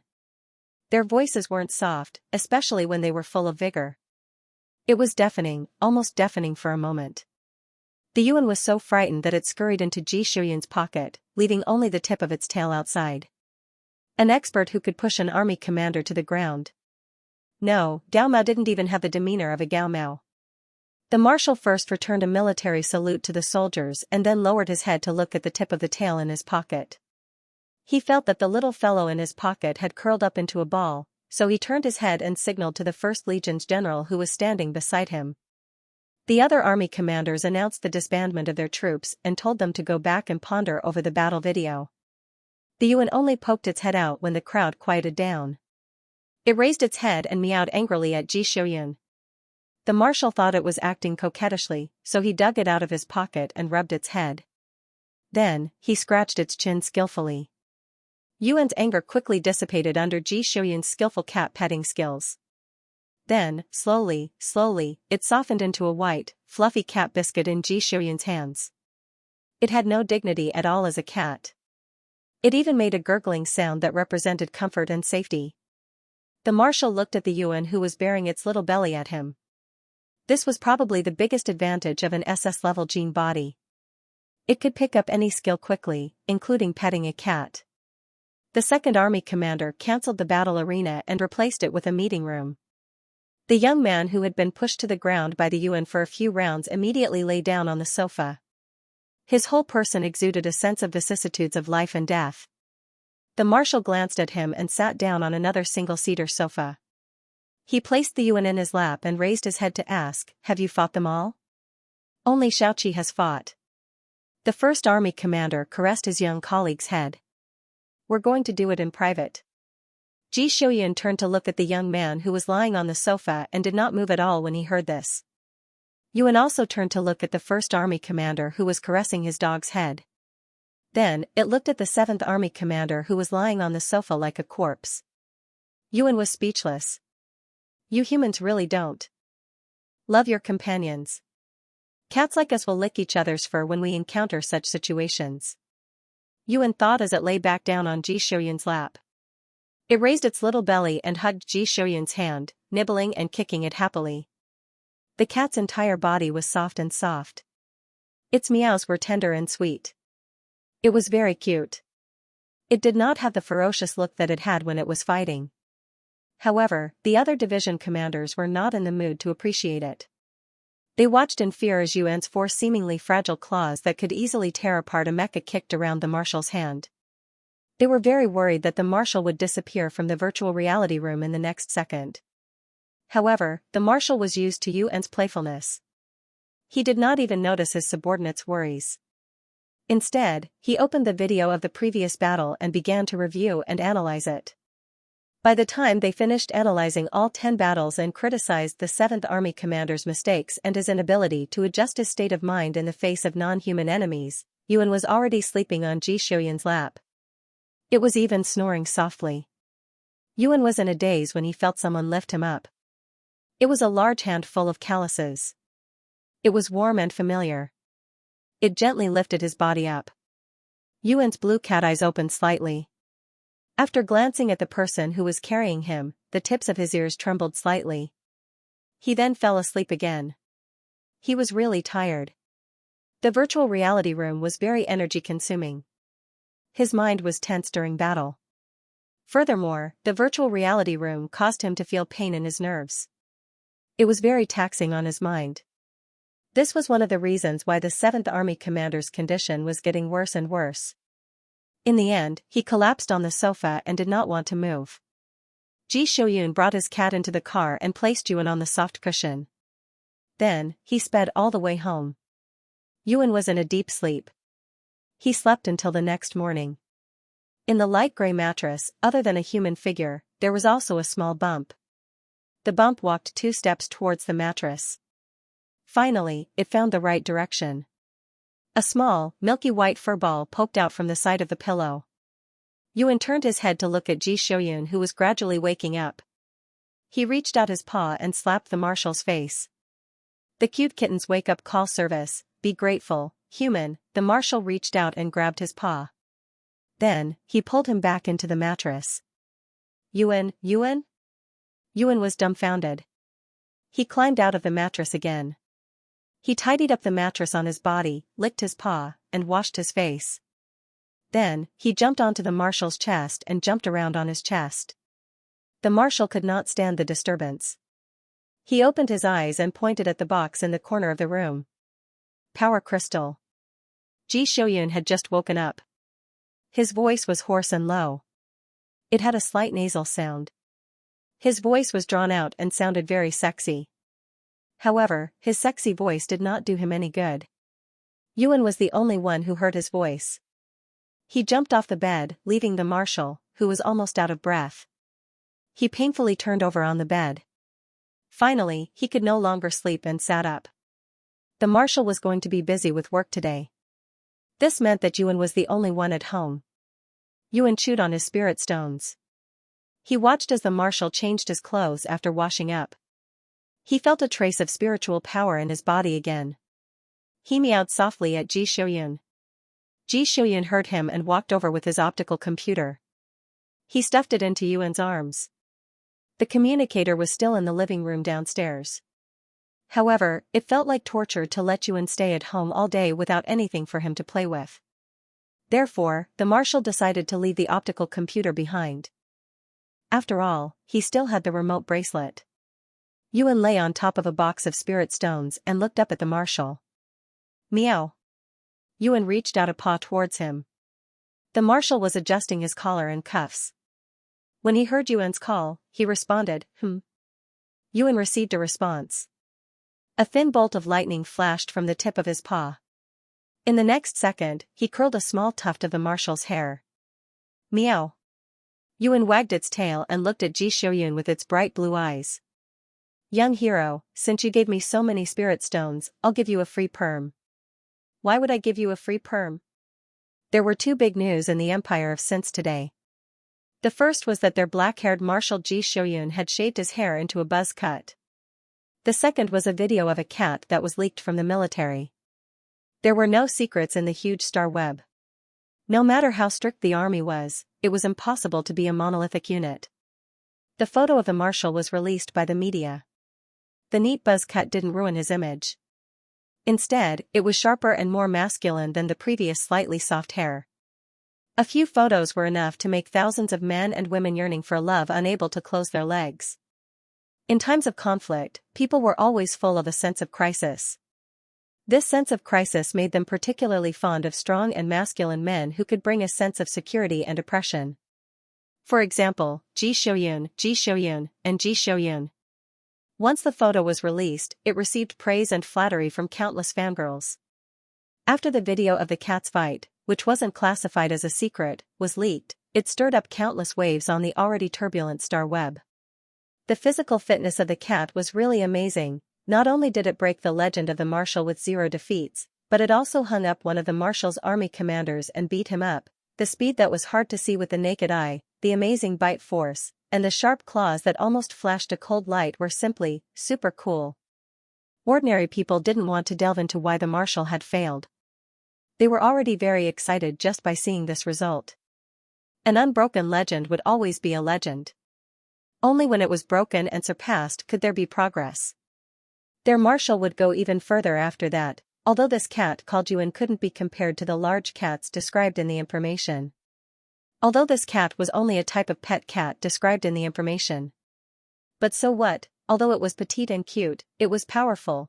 Do you know what concentration is the essence? Do you know what a beautiful and powerful villain? No, a kitten is. Do you know what contrast cuteness is? This is it, a small ball, an explosive power. It must be so cute to confuse the enemy. Maybe it can be used to fool the enemy when it meets the enemy. One appearance has many uses. Ancient Earth's creatures are awesome. This kitten belongs to our marshal's family. Just thinking about it made him happy. They had to applaud wildly to show their respect. The star web users were so happy that they were about to jump up and down. Don't stop. It would be best if there were such big news every day. It doesn't matter if we can't touch it or raise it.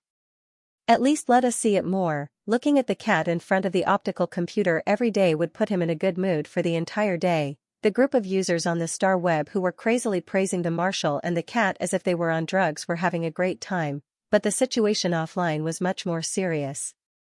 Many people saw Ji Shoyun's new hairstyle because Marshal Ji was going to attend the military court today. There were 2 cases related to the marshal's attendance at the military court.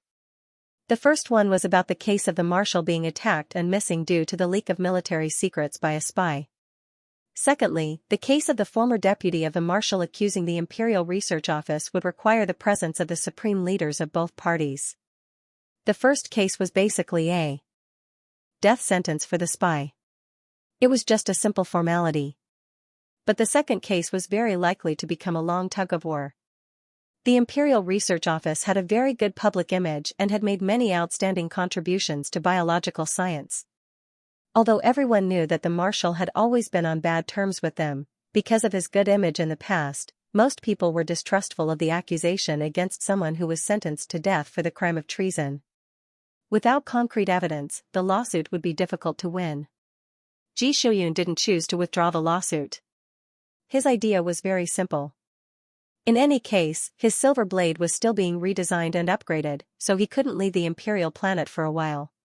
Since he now had a chance to annoy the Imperial Research Office and make them worry about his every move for a few months, why not? The marshal was very happy about this and even looked forward to it. His expectations were so high that they overshadowed the unhappiness of changing his hairstyle. Ji Shoyun was very open-minded, but he was also very narrow-minded. He was willing to accept any questions or suggestions that were positive and reasonable. But if someone seriously offended him, he would remember it for the rest of his life and would never tire of looking for trouble. He also didn't like to kill someone with a stick. After all, cutting flesh with a blunt knife was the most painful. Of course, people like the Imperial Research Office were the type that he couldn't kill even if he wanted to. Therefore, Ji Shoyun seized the opportunity to annoy the other party, just like how the research department seized the opportunity to attack or annoy him. Ji Shoyun was in a very good mood. He looked at the research department head, who had a sour expression on his face, and his mood became even better.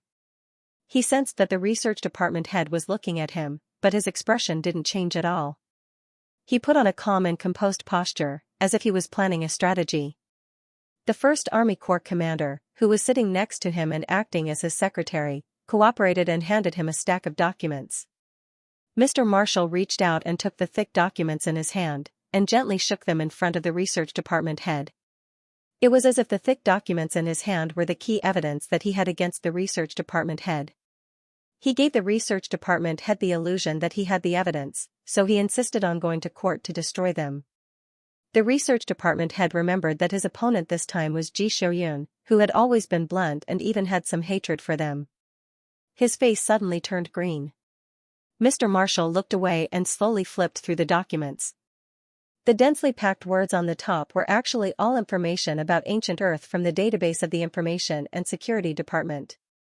The main content was about the experience of raising cats. But only God, the Marshal, the Army Corps commander, and the research department head sitting opposite him didn't know. While waiting for the court to start, Xiaoyun flipped through 2 pages of documents and looked up at the research department head sitting opposite him. His face was expressionless and cold, as if he was looking at a dead object. The head of the scientific research department was so frightened by his attitude that he felt as if he was sitting on pins and needles. Small beads of sweat appeared on his forehead. He had experienced the incident with Xiaoyun. The first time the research department failed, it was because of Xiaoyun.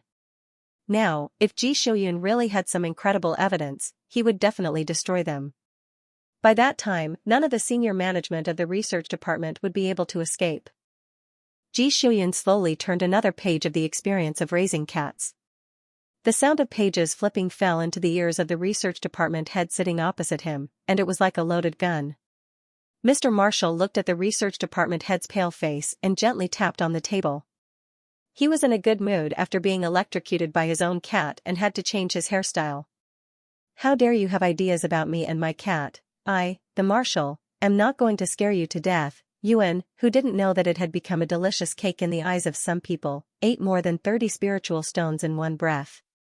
It wanted to continue eating, but after looking at the remaining spiritual stones, it licked its paws. Cats always couldn't bear to see their food bowls empty, because that would make them feel very insecure. So it left the last dozen spiritual stones, jumped out of the box with the spiritual stones, and tried to feel the spiritual chi flowing in the spiritual stones.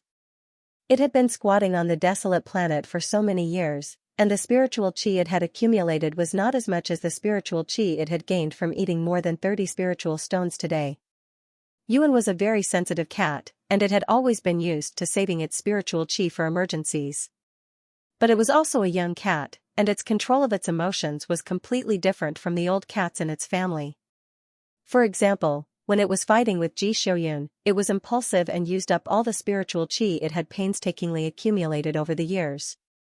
Although most of the spiritual chi was actually provided by the dozen spiritual stones Xiaoyun had given it as a tribute a few days ago.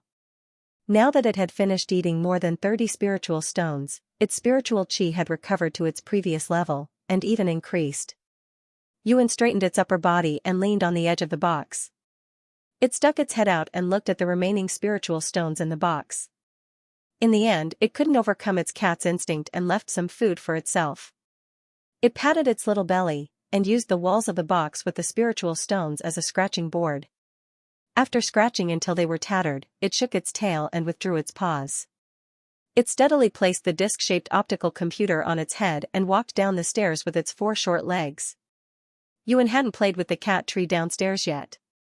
After the stingy Marshal G had shaved its fur and permed its hair, it didn't remove the cover that isolated the snacks before it left. Instead, it added a few more questions.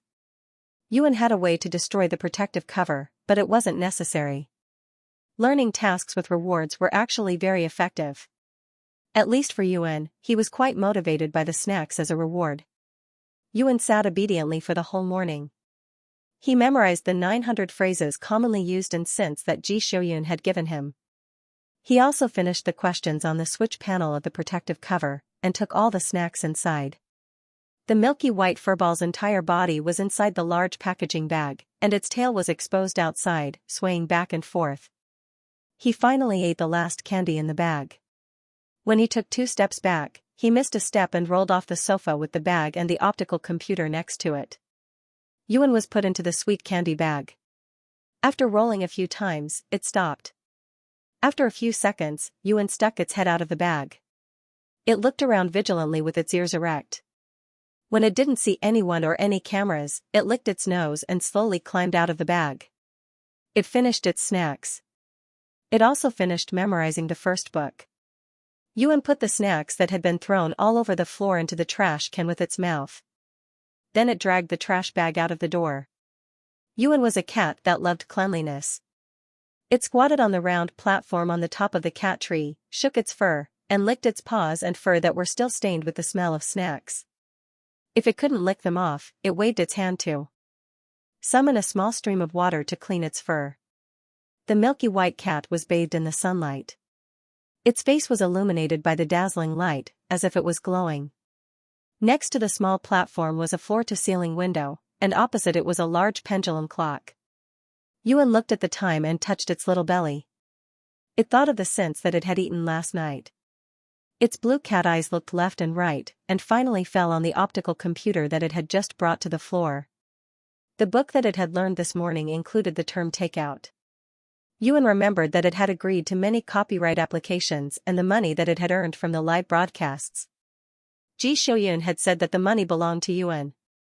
The clever cat jumped down from the cat tree and trotted to the optical computer. According to the book's instructions, it reached out its furry paws and fiddled with the optical computer. After it found the button, it pressed it with its soft paws. Mr. Marshall didn't need to order takeout, so Yuan couldn't find the software icon that had the word takeout in its name. Now that it could understand most of the common terms, Yuan realized that Mr. Marshall's optical computer was full of So-and-so news, So-and-so fighter jet records, So-and-so virtual military online battle platforms, So-and-so virtual galactic battle platforms, So-and-so records of major events. Yuan was speechless. It was the cold and indifferent style of a military officer. No wonder he took it to the cafeteria. Okay, no problem, this was very Ji Shouyun. Yuan finally moved his gaze to the green picture at the end of the line. He now understood how powerful this software called Jinjiang was. If one had a cognitive helmet or a biological cabin, they could connect to this platform and enter the virtual community. Almost everyone had an account on this platform. It was called the Second Society. If one didn't have a cognitive helmet or a biological cabin, one could simply do some operations through the optical computer. For example, they could publish all kinds of works, do live broadcasts, do online transactions, record live, or order takeout. Yuan didn't know which dishes were delicious. The names of the dishes on the takeout list were more artistic and more complicated than the previous one. In the end, Yuan was annoyed and simply chose to sort by price and sales.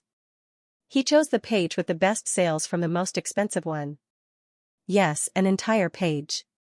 Yuan didn't know that although he had indeed deducted the balance of the platform's income, the optical computer would send a notification to the account that was bound to it. Mr. Marshall was waiting for the court session.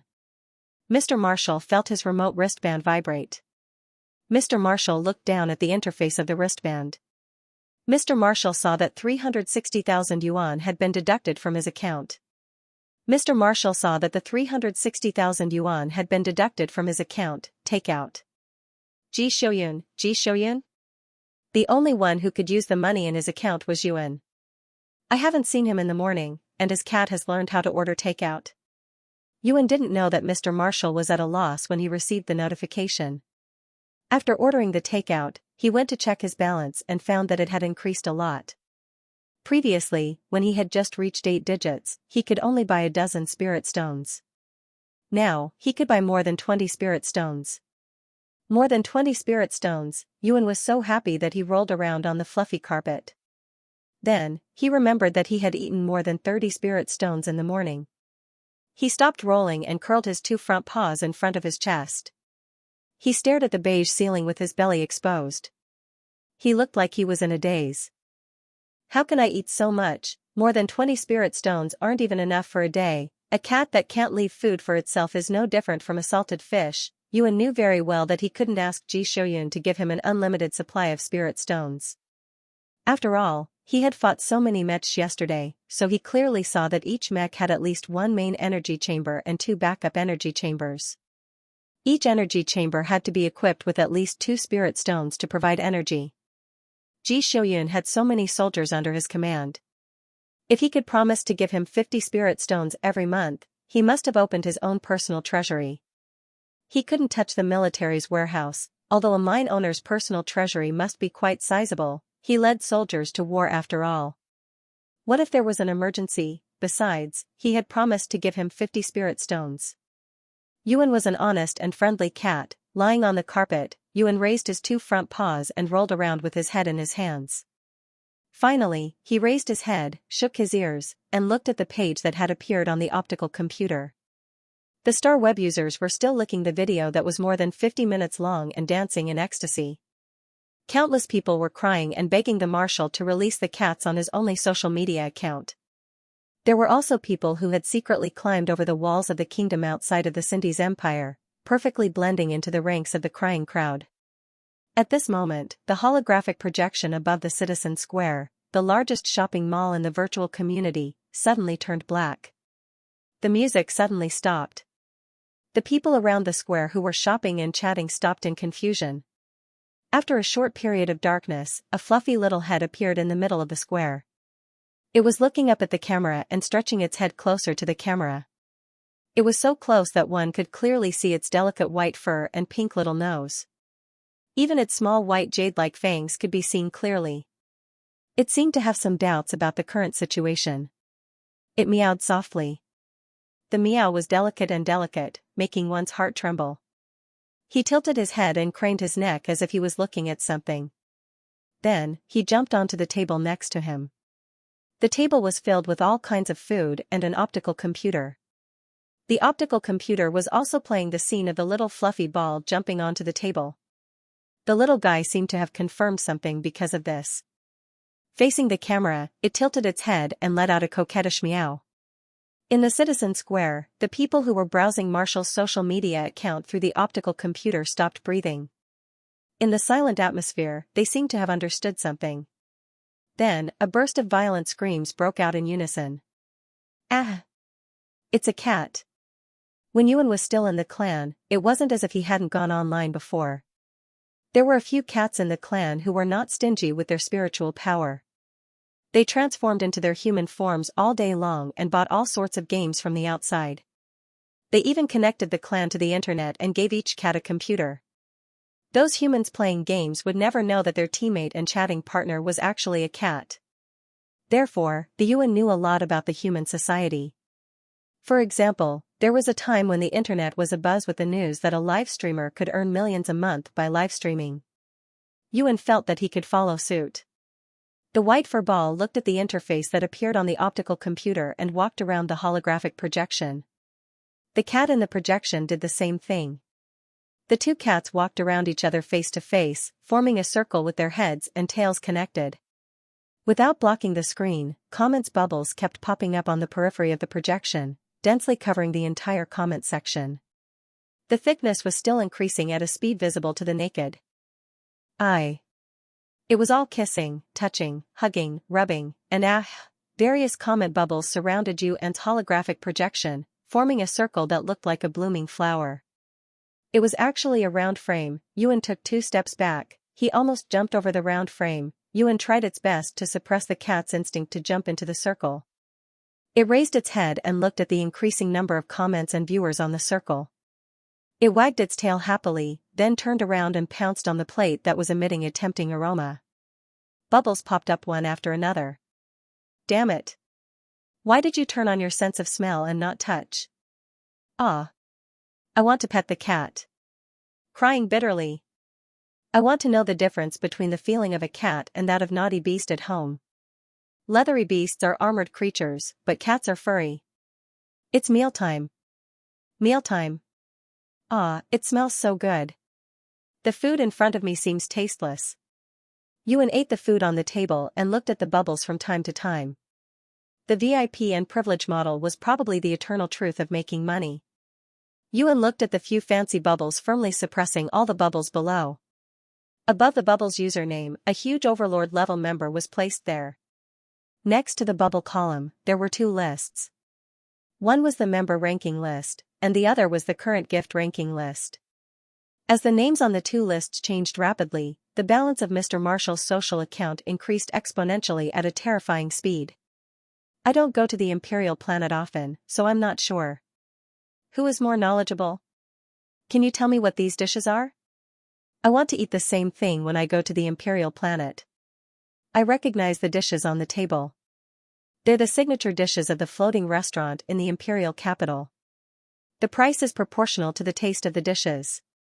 I remember that the dish he's eating now costs 30,000 yuan. Eating worse than a cat QAQ, of course it's not as good. Don't you know what status this cat has now? I've zoomed in on the live broadcast to the maximum. Wow, I want to bury my face in the fur. I want to roll around in the fur. This is the last cat in the entire universe that I know of. Watch and cherish it. Don't call it this cat. It has a name. It's Yuan. When Yuan saw this, he licked his little nose and meowed softly in agreement. Although he wasn't angry about being called this cat, in his heart, he still preferred to hear others call him by his name. Ah. Pink and tender little tongue. Medic. Where's the medic? This meow, this sweetness. Don't save me if I die. Yuan, right? Here's my wallet. Meow a few more times, okay? Yuan could more or less understand the general meaning of the comments. He looked at the pile of gifts that came with it and meowed a few times at the camera without hesitation. He even tilted his head and stretched out his paws to reach the camera. The soft pink meat pad was close to the camera. Through the holographic projection, it was as if the soft meat pad was pasted on the face. Aha! Little meat pad. Pinch pinch pinch pinch. Mental strength, 99999, life points, 0, Are you an angel sent by God to receive me? Woo, wow. I've given you my wallet. I've also given you this month's pocket money. Here you go. Here you go. Wait, can you understand our language?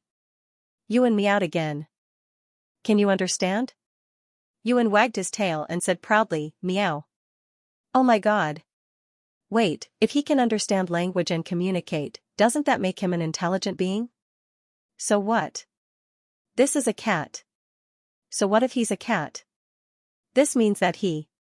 No, his combat power is indeed terrifying, so what if he's powerful?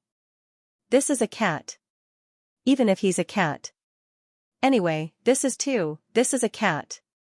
Can you guarantee that ancient creatures didn't have such powerful combat power? But if we trace the genetic chain of biology back to the beginning, Yuan couldn't understand the rest of the content. He was relieved that the number of gifts kept increasing, so he turned his head and continued eating. Yuan knew that humans were always able to break through all kinds of limits. In order to resist the growth of the mystical side, humans would desperately research science and pursue the origin. Yuan didn't understand science. As a mystical monster, he was too lazy to think about these things.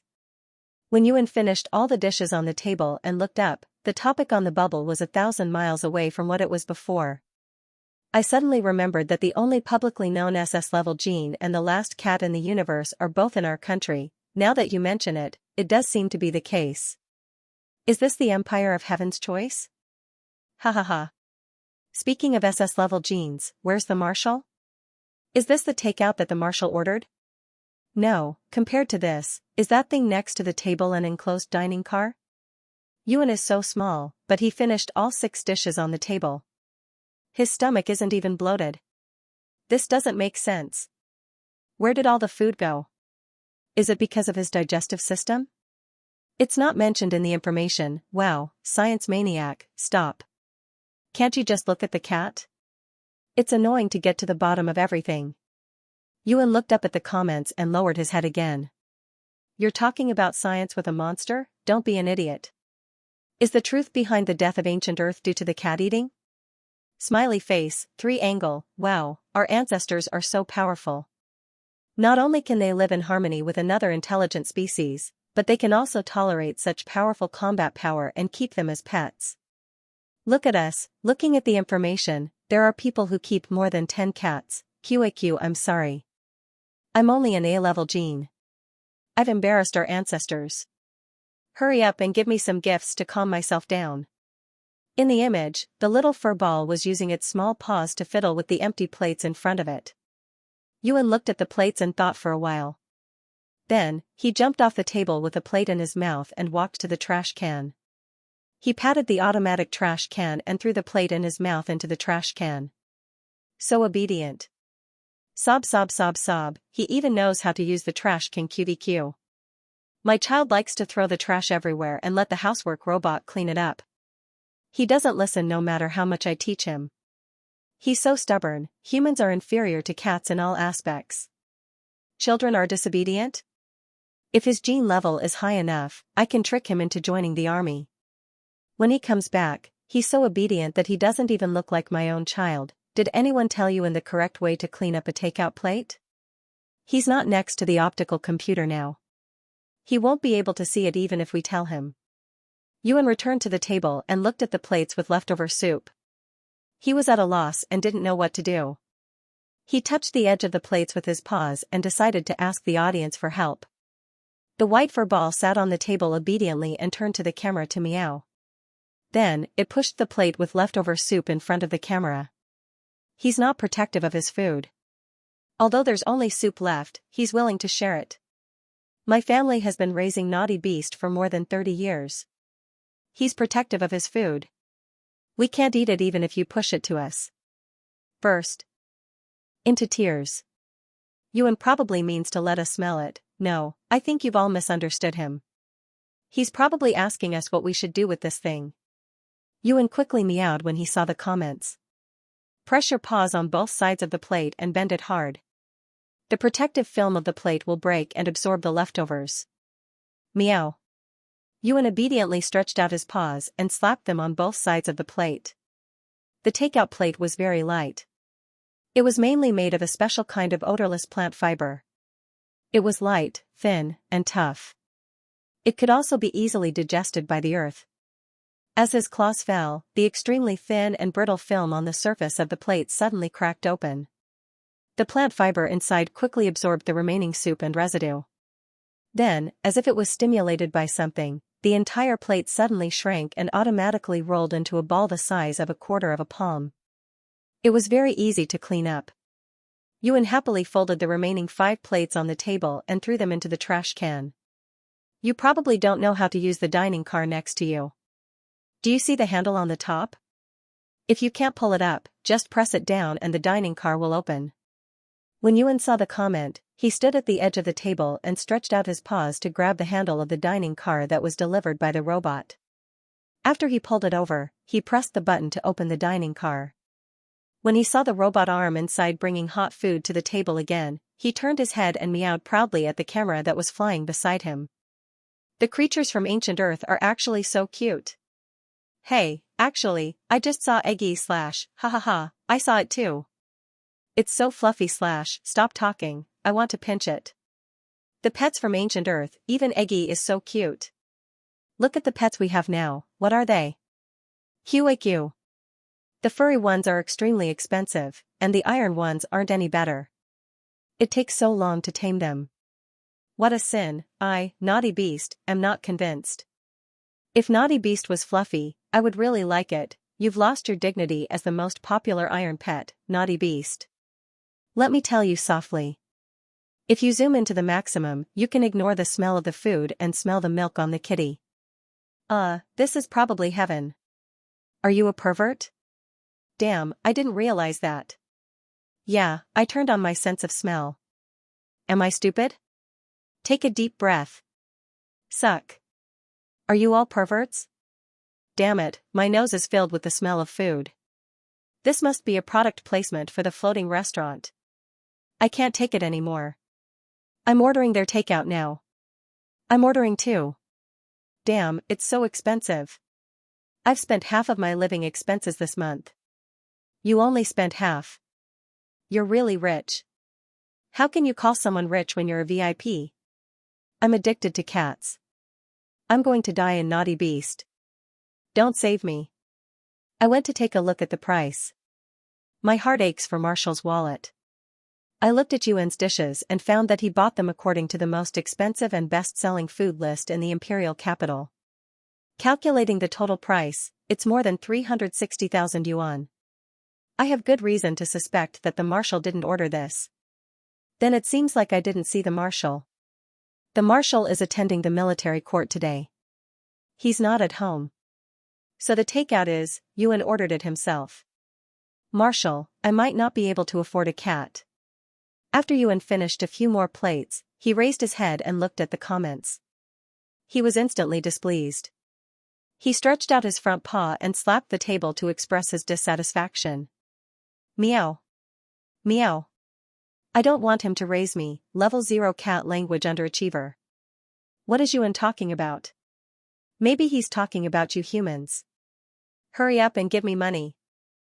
I want to buy food. I actually think what you said makes sense. It's just money. I'll give it to you.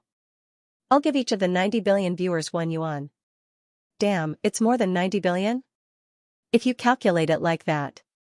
Hey. Shut up. Don't try to trick me into turning on the live broadcast. Yuan looked at them talking and crazily giving out gifts. He was unwilling to give up and meowed at them. Look at me. I've earned nearly 100 million just by eating a meal. Who wants to raise Ji Shoyun? This meow. Please turn on the tactile sensor. I just want to bury my whole body in the fur and roll around. It must be very stressful. Cats make me happy. Yes. Next time, please turn on the tactile sensor, Xiaoyuan. He. Yes. These two must be trying to pinch each other's balls. Shameless. Yuan agreed. Meow. Yes, do you humans have some special feelings for the balls of cats? Ji Shoyun too, trying to pinch each other's balls as soon as they meet is some kind of special hobby developed in the era of the universe. Yuan looked at the comments and chatted while eating. When he finished 3 more dishes, a red dialog box suddenly popped up on the optical computer interface. Yuan was stunned. He licked the soup stuck to his mouth and walked over with his short legs. He sat in front of the interface and looked at the message on the dialog box. Yuan walked over and the camera naturally flew over as well. The 90 billion people in the galaxy who were watching the livestream clearly saw the words on the dialog box. 62 Imperial Research Office masks detected. Lurking time 35:13. Add to the blacklist, yes/no, ha. How much does the Marshal hate the Imperial Research Department? He even purposely set up such a system in his optical computer. I can see that he hates them from the bottom of his heart. Speaking of which, isn't this afternoon's lawsuit against the Imperial Research Department by the Marshal's former assistant? He's a traitor. Can his accusations be trusted? The Marshal should stick to his accusations. Maybe there's something we don't know about. Yuan tilted his head. After guessing the meaning of the message in the dialog box, he turned his head to look at the comments bubbles. Then, without hesitation, he raised his hand and pressed down on them. It's fate that brought us together on the internet. I'm Yuan. First, I'll insult you. How could you blacklist me without any hesitation? Did the blacklist flash by just now? It was all the masked address of the Imperial Research Office. Anyway, the name is the Imperial Research Office. How can cats be so protective of their owners? Damn, I'm so envious of my disappointing Nipi. Nipi is such a coward. It turns into an iron ball when there's a little noise. My Nipi is the same. To be honest, except for the wild animals on the desolate planets that haven't been developed, all the domesticated animals have evolved after going through wormholes. Yeah, they can't be both practical and beautiful, so they all look a lot uglier. Meow. Yuan looked at this comment and meowed. This time, there were people who immediately understood what he meant. Yuan, who is both practical and beautiful, is not convinced. Yuan stuck out its chest and wagged its tail. Meow. Cute. This word is practically tailor-made for a creature like a cat. Yuan hummed proudly and sat at the table licking its paws. Its pink tongue licked its furry paws, and then it curled its paws slightly and rubbed its snow-white face. The soft pads of its paws were faintly discernible as it moved. No resistance at all. Oh no, I think I'll die if I don't keep a cat. Terminal illness. Am I the only one who's still looking at that dish? Aren't you going to eat it? Maybe you want to save it for the Marshal. The Marshal is in court. Save it for when you come back, so obedient. The court just started not long ago. It'll be cold by the time you come back. Yuan's ears twitched. Her beautiful and translucent cat eyes, that resembled a high-quality sapphire, revealed her obsidian-like pupils that were wrapped within them. The dining room was very bright, but there was no direct sunlight. With a pair of round cat eyes, he looked innocent and kind. When he meowed softly, people couldn't help but associate him with words such as warm, beautiful, and pure. After reading those comments, the fluffy ball, which was as beautiful and pure as the first snowfall, slowly put down its paws, arched its back, and stretched. Then, it turned around and finished the last dish on the plate. Hilarious. Ha ha ha ha ha. You didn't expect this, did you? I'm just taking a short break. I'm dying from laughter. Yuan, I ordered the delivery myself. Why should it be left for the marshal? Meow. That was right, Yuan broke the last takeout plate with 2 paws and threw it into the trash can. Then, with the optical computer on his head, he ran to the cat tree that he hadn't had the chance to play. The little furball casually tossed the photon computer aside and went straight into the tunnel. The tracking camera flew left and right at the entrance of the tunnel. In the next second, it was pushed to the ground by the white furball and pressed under its paw. Aha! Come at me. Come at me. Crazily sucking meat. From the wide angle, the curve of its chin is so cute. I can see its pink and tender mouth.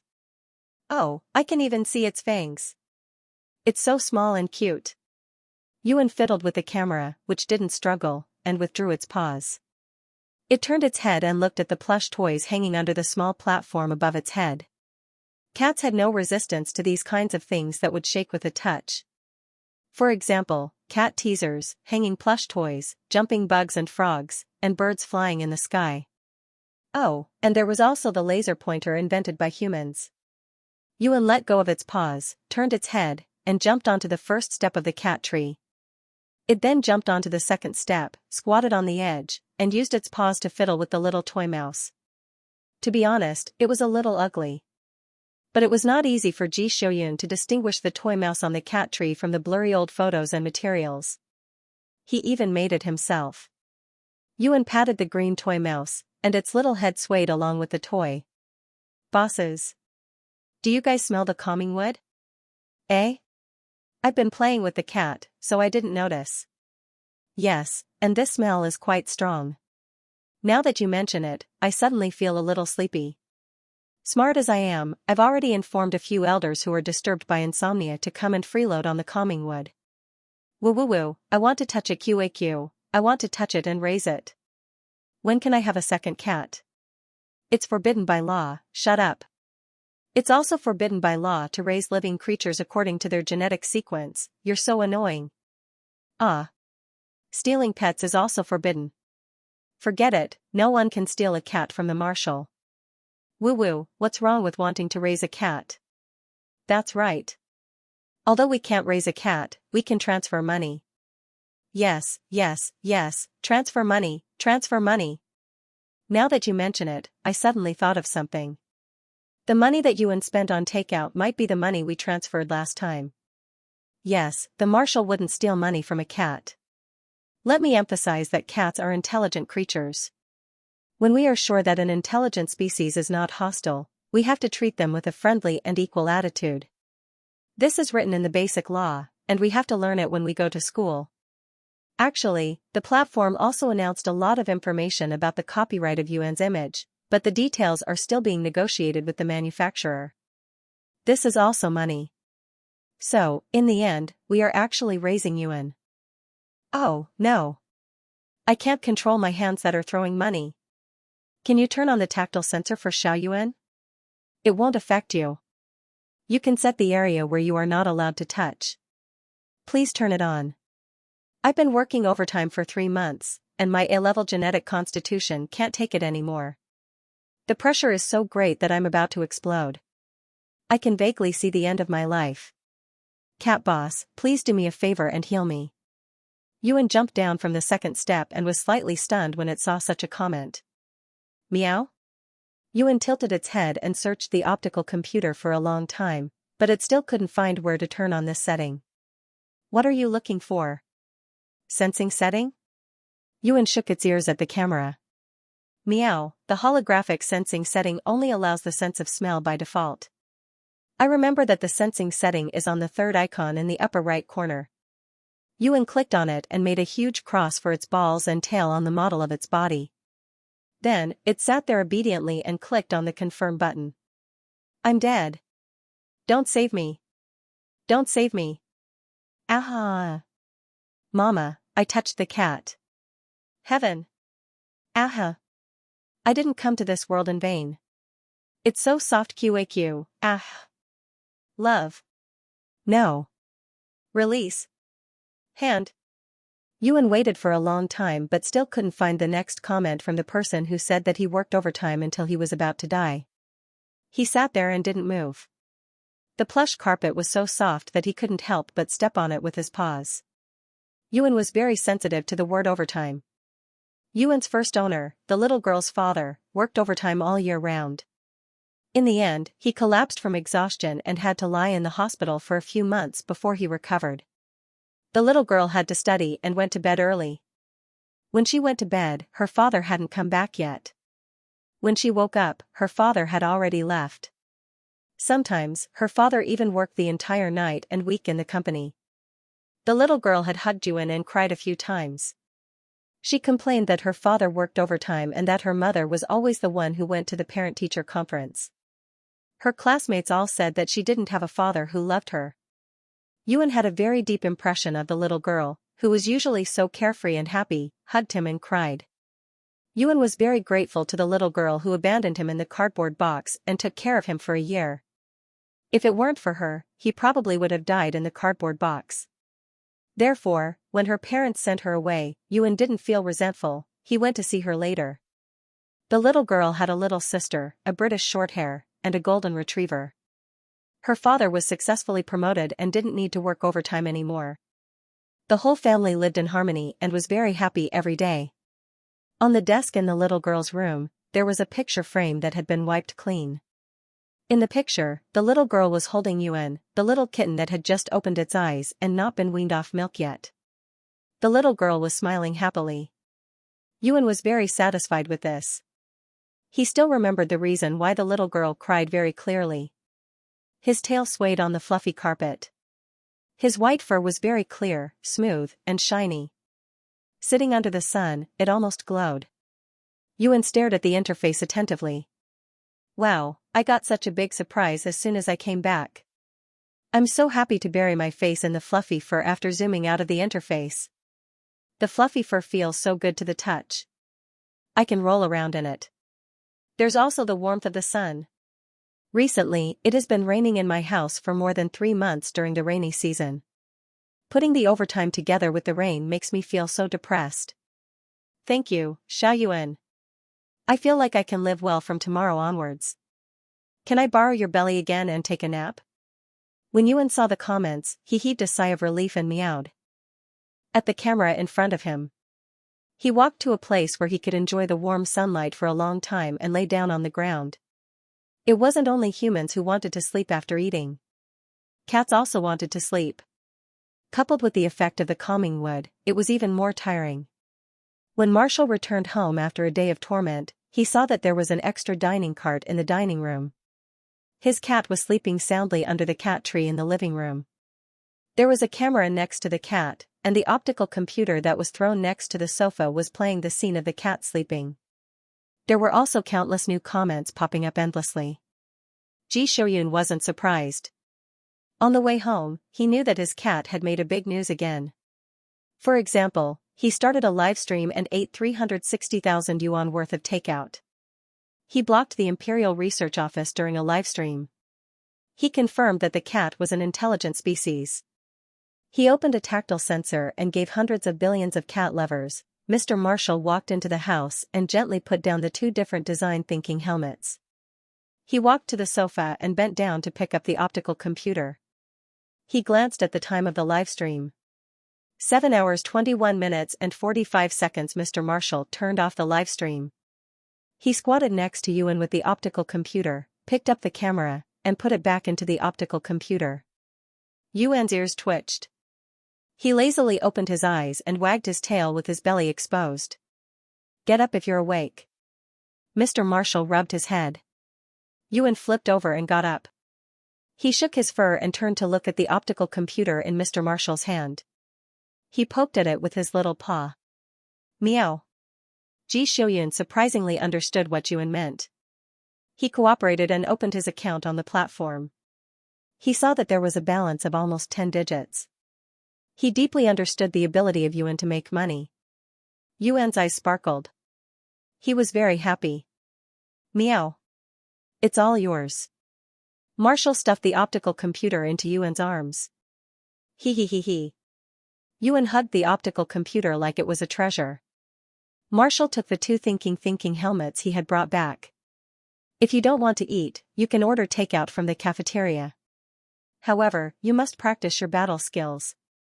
This is for military use. Marshall waved the black one in his left hand and then picked up the red one in his right hand. This is for civilian use. Yuan didn't have any objections. He wagged his tail happily. Meow. He put down the optical computer and sat up. Under Ji Shouyun's gaze, he walked to the door.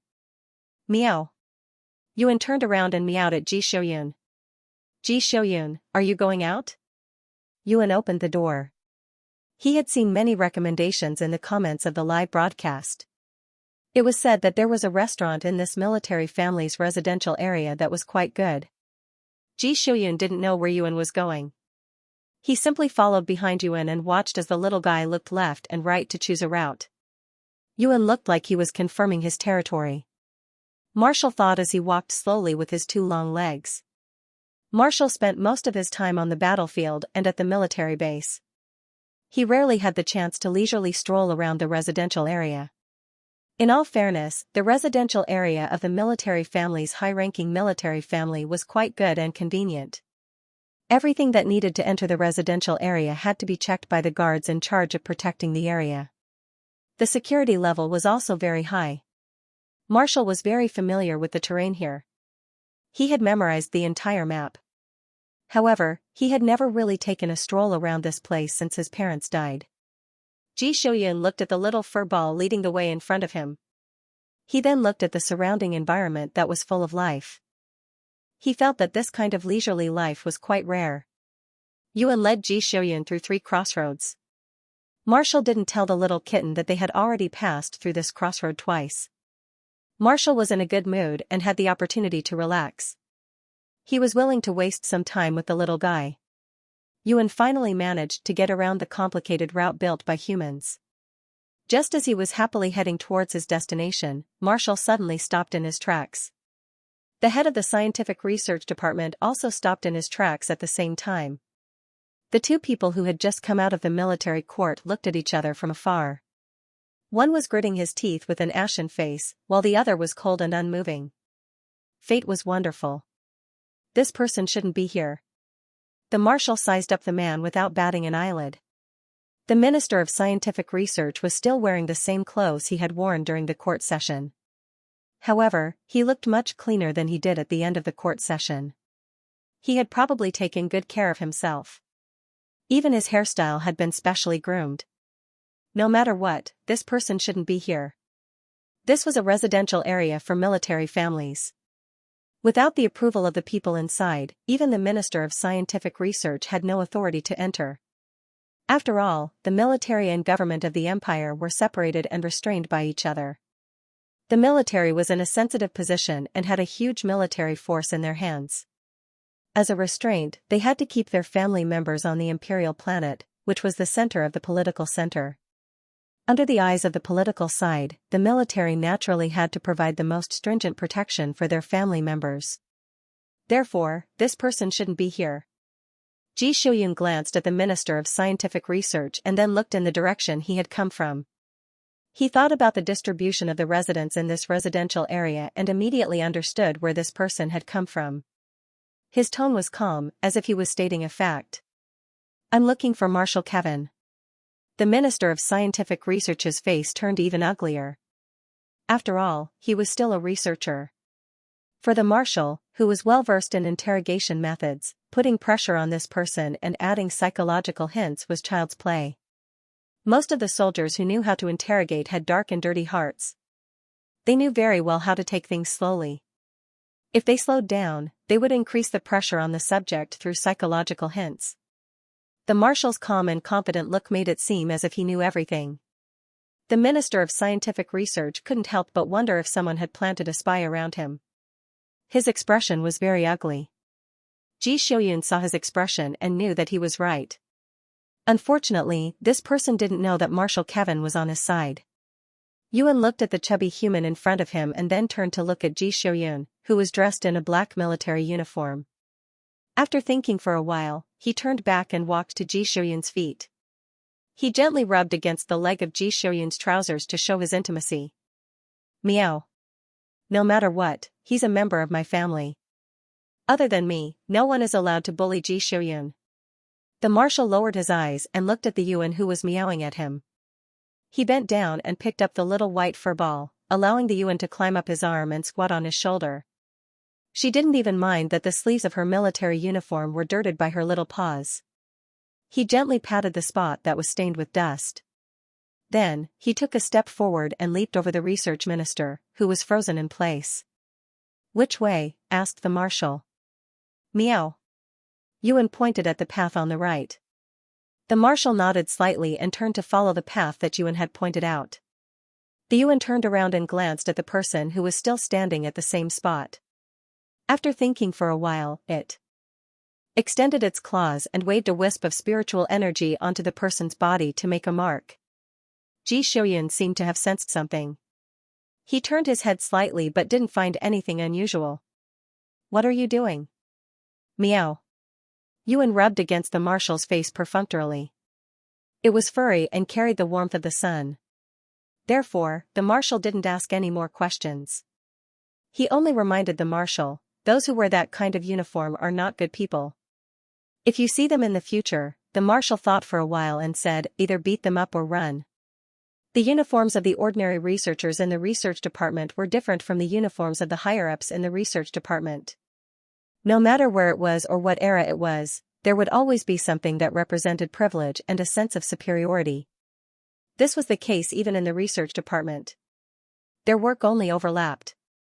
Most of the ordinary researchers were still the type who did research according to the rules and made contributions to human society. To give a simple example, the takeout box that Yuan used earlier was the invention of a group of plant science researchers in the research department. After all, the Imperial Research Office was the holy land for biology students from all the major universities. It gathered the best biology researchers from all 18 major galaxies in the Empire of Since. In terms of achievements in biology, if the Imperial Research Office said that they were second, no research institute would dare to say that they were first. However, no matter which industry, there would always be crazy people who desperately pursued the extreme. They didn't care about human relations, didn't care about the law, and weren't afraid to reach out and touch taboos. The law of the Empire stated that except for criminals who had committed heinous crimes and were sentenced to death, it was strictly forbidden to conduct research on innocent intelligent life forms. Cloning was not allowed to happen no matter what. In order to prevent cloning technology from becoming a popular technology, after the living environment of humans stabilized, even the cloning technology for livestock was directly destroyed. There would always be people who wanted to touch things that they shouldn't touch. It should be known that once a mature industry was developed, there would be a large number of human trafficking, human rights, human relations, and social problems. Wantonly manipulating the lives of others was a taboo. Once the arrogance hidden in human nature was released without scruples, it would become Pandora's box, bringing disaster to the world that was close to destruction. Even today, with the rapid development of life science, humans could not lose the most basic respect for intelligence and life forms. The people in the research department who were immersed in the cutting edge of biology and eventually fell into madness scoffed at these legal provisions and human ethics. The Empire of Since, with its huge population, had never lacked criminals who were sentenced to death, but most of the criminals had nothing special to commend. For example, SS-level genes. The marshal of that time had fallen into their guns. SS-level gene bodies were so precious that this group of crazy people who were tired of human research threw aside their pride and concerns and rushed to the army to snatch him away. Ji Xiuyun did not want to recall what happened in the 2 months after he was taken away by the research department. He overturned the experimental bench and made a big deal out of it before he was finally able to return to the army. Since then, he had gritted his teeth and rushed to the forefront of the battlefield. He had become marshal of a country in his 70s. Even the founding emperor of the Empire of Since did not have such combat power. Even Marshal Kevin, who had propped up an era, was only promoted to Marshal at the age of 122. Why did Ji Shuyun work so hard? In the beginning, it was to protect himself. At least he was outstanding and had the attention of tens of thousands of people. The group of people in the research department who always had their eyes on him could not do anything to him directly. They could only think of other ways to deal with him. Therefore, the Marshal knew very well what the people who stood at the top of the current research department were doing in private. They did not miss a single one of the forbidden experiments. If it were not for the fact that they had not done any research on SS-level gene bodies and did not know the strength of his body, Ji Shuyun felt that he would have died on the experimental bench. He would not have had the opportunity to observe the situation and secretly flip the cards. Ji Shuyun didn't reject people who were sincere in their pursuit of knowledge, but he deeply detested those people from the Imperial Research Department, and even the entire Imperial Research Department was an eyesore. In the entire Imperial Research Office, except for the few people who wanted to control him, no one dared to show their presence in front of him. Those people are also after you. The Marshal walked forward and remembered that someone had sent him a strongly worded document in the name of the research department. He reminded him, if you go out alone, be careful. Don't capsize. Yuan jumped down from Ji Shuyun's shoulder and turned to look at the serious face of the other party. It could not help but sit up straight. Meow. The Marshal was very satisfied that his cat listened to him. He was even happier when he realized that his cat had brought him out to enjoy the delicious food. After so many years, the Marshal had practiced a good skill to quickly adjust his mood. At this moment, the unhappiness of facing the annoying faces for the whole day disappeared. Along with the delicious food, it was the joy of making the higher-ups restless. Ji Shuyun could not help but rub Yuan's head. Yuan, who was immersed in eating, pushed his hand away with its paw. Meow. Eat, don't be so touchy. The Marshal looked expressionlessly at Yuan, who had his head lowered and was slowly sipping on his food. He reached out and pulled the plate in front of him over. Yuan? I'll feed you, the Marshal said. Then, he picked up the knife and fork and skillfully cut the meat on the plate into pinky-sized pieces. Then, he poked a piece of meat and handed it to Yuan. Yuan looked at the small piece of meat, then at Ji Shuyun. Then, it stretched its head out and bit on the piece of meat.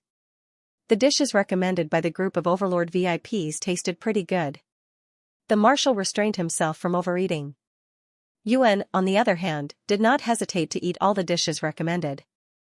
The universe was so big. They could eat one restaurant today and another tomorrow. After eating in the Imperial capital, there were other cities. After eating in the Imperial planet, there were other planets. Yuan nestled in the Marshal's pocket and licked its paws. It felt like heaven here. The Marshal took his cat home. The sky was already dark. The stars were a little dim. The small stone lamp in the courtyard emitted a soft light. Usually, at this time, the Marshal would be galloping around the virtual training room or various battle platforms. But today, he subtly wanted to rest. Yuan was carried into the bedroom by the Marshal's pocket. Then, he was thrown onto the bed with the cat and his clothes. The white fur ball nestled in the pocket for a while. Then, it struggled to poke its little head out from under the high-quality military jacket. He looked at the empty room and then at the bathroom door where the sound of water came from. Then, he ran to the box that he had torn to pieces and pulled out a piece of spirit stone. Then, he went to the living room and brought the optical computer. When the Marshal Ji walked out with a towel, he saw the white fur ball sitting obediently on the carpet. It raised its head and met his gaze with its blue cat eyes. Yuan's voice was coquettish and sticky. Meow. Every time it meowed in such a delicate voice, it was most likely asking for something. Ji Shuyun, whose cat language skills had improved by leaps and bounds, looked at Yuan without batting an eyelid. Yuan patted the spirit stone beside him. Then, it reached out its paw and pushed the optical computer forward. Then, it began to act coquettishly again. The Marshal looked at the energy crystal. Then, he raised his head and glanced at the broken box that was full in the morning. Now, there wasn't much left. He immediately understood what Yuan wanted. You want to buy an energy crystal? Yuan's ears perked up. Meow. If he wanted to buy an energy crystal, he had to go to the offline black market. The marshal looked at his schedule. Tomorrow will do. Yuan ran to the marshal's side with its short legs. It rubbed against the marshal's bare calf. Meow, the marshal said, you're not allowed to go. Yuan stopped rubbing. He looked up at the marshal. Without saying anything, he turned around and jumped onto the bed. Then, he rolled into the soft blanket. Early the next morning. The marshal had just changed into his regular clothes and walked to the door when Yuan pounced on him. Ji Shuyun's footsteps stopped at the door. The marshal looked at Yuan, who was hugging his arm tightly and wouldn't let go. When he touched him, it would let out a heart-wrenching howl as if he was abusing a cat. The marshal remained silent. Yuan met his calm gaze. It licked its little nose. As it held, it silently hugged its forepaws tighter. No one could reject a cute kitten, no one. The marshal was still resisting stubbornly. Yuan's howls were getting louder and louder. It was very tragic and heart-wrenching. Marshal Kevin, who was passing by for his morning exercise, immediately came over. He even brought a few soldiers with him. Marshal Kevin had blonde hair and blue eyes. His facial features were very deep, and he was as handsome as Ji Shuyun. He was almost middle-aged, but his body was quite good. At this moment, he was wearing a singlet and was sweating profusely. His male hormones were almost drowning in the onlookers. Unfortunately, there was no one here who could be confused by his hormones. Neither was there a cat. In the eyes of others, the relationship between Marshal Kevin and Marshal Ji Shuyun was quite strained. The soldiers behind Marshal Kevin looked at Ji Shuyun awkwardly. In the end, their gazes turned and landed on the cat that was hugging Ji Shuyun's forearm tightly. Marshal Kevin looked very curious, but he restrained himself well. After looking at the cat for a while, he said, a cold morning. When there were other people around, the two marshal acted very unfriendly towards each other. Ji Shuyun nodded. His face was as cold as Marshal Kevin's. Yuan's face was still pressed against Ji Shuyun's arm. It felt that it was being watched, so it turned its head to look at the soldiers and Marshal Kevin. One of its ears was perked up, and the other was pressed against Ji Shuyun's forearm. It trembled slightly, then turned its head back uninterestedly and continued to meow at Ji Shuyun. That meow was so pitiful that anyone who heard it would feel sad and cry. Marshal Kevin wanted to chat with the student that he hadn't seen for a long time, especially about the cat. Unfortunately, he had brought the soldiers out for morning exercise. He took into account the relationship between him and Ji Shuyun, so he regretfully chose to give up. He retracted his gaze and brought Bing away. As soon as Marshal Kevin turned around, Ji Shuyun immediately reached out and grabbed Yuan by the back of his neck. He had read the information and knew that it wouldn't hurt if he grabbed Yuan by the neck. This was where the mother cat carried the kitten. The marshal attempted to persuade him, though his face remained cold from beginning to end, and no attempt could be made out from it. However, the marshal really wanted to talk about it. His lips moved slightly. The Yuan clung onto Ji Shuyun's forearm tightly and refused to listen. It was extremely cold, heartless, and unreasonable. The moment it opened its mouth, it began to howl, meow. Meow. Ji Shuyun was about to say something when he saw his teacher jogging back with the soldiers behind him. They all looked at him with condemning eyes. Marshal Kevin said sternly. Ancient earth creatures are very precious. Please don't mistreat him. Ji Shuyun was speechless. I'm not. The Yuan shook its ears and turned its head to Marshal Kevin and meowed pitifully. Ji Shuyun was speechless. Drama queen. Marshal Kevin looked at the white fur ball that was clinging onto Ji Shuyun's forearm tightly and asked seriously, I remember that your name is Yuan? Do you want to consider changing your owner? Before Ji Shuyun could react, the Yuan quickly turned its head and faced Marshal Kevin with the back of its head. It hugged Ji Shuyun's forearm tightly with all four of its paws. It had a determined look on its face that said, no matter what happens, I won't let go. Ji Shuyun looked at his teacher, who wanted to stir up trouble, and then looked at the white fur ball on his forearm. In the end, he chose to compromise. Okay, I'll take you there. As soon as Ji Shuyun said that, Yuan meowed happily, as if the cat that had just howled so loudly wasn't him. He spread his claws and jumped all the way up Ji Shouyun's arm to his shoulder. He even stretched out his little head to rub against Ji Shouyun's cheek. Marshal Kevin clicked his tongue when he saw this. He looked very disappointed. Ji Shouyun coldly threw his teacher a sharp look, then without hesitation, he lifted his leg and left. Marshal Kevin felt that he had to come back early today. After all, his teacher was very interested in Yuan. He would probably be very interested in talking to him at his house today. The Yuan, who had achieved its goal, squatted on Ji Shouyun's shoulder. Its tail, which was resting on the marshal's back, curled up slightly and wagged happily. Ji Shouyun brought Yuan into the car. Yuan jumped onto the windowsill and watched as the marshal made a note of the address. Then, he looked curiously at Ji Shouyun as he pulled out a small hidden compartment from the windowsill. There were a few simple but elegant brooches in the hidden compartment. The marshal fiddled with the brooches, picked one out, and pinned it on his lapel. Then, he gently pressed the buckle on the top of the brooch. Yuan watched helplessly as Ji Shouyun's facial features changed bit by bit under his mask. His body gradually swelled up, appearing thicker and fatter. His skin instantly darkened by a few degrees, and even his clothes changed into another set of clothes in an instant. With Ji Shouyun's appearance and aura, people would recognize him even if he wore ordinary clothes and a mask on the road.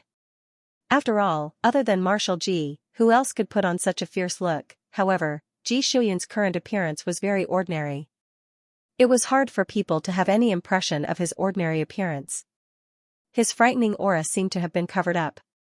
At most, one could see some of the military's nimbleness in Ji Shouyun's actions. Yuan stretched out his paw curiously. Ji Shouyun caught his paw and rubbed his paw.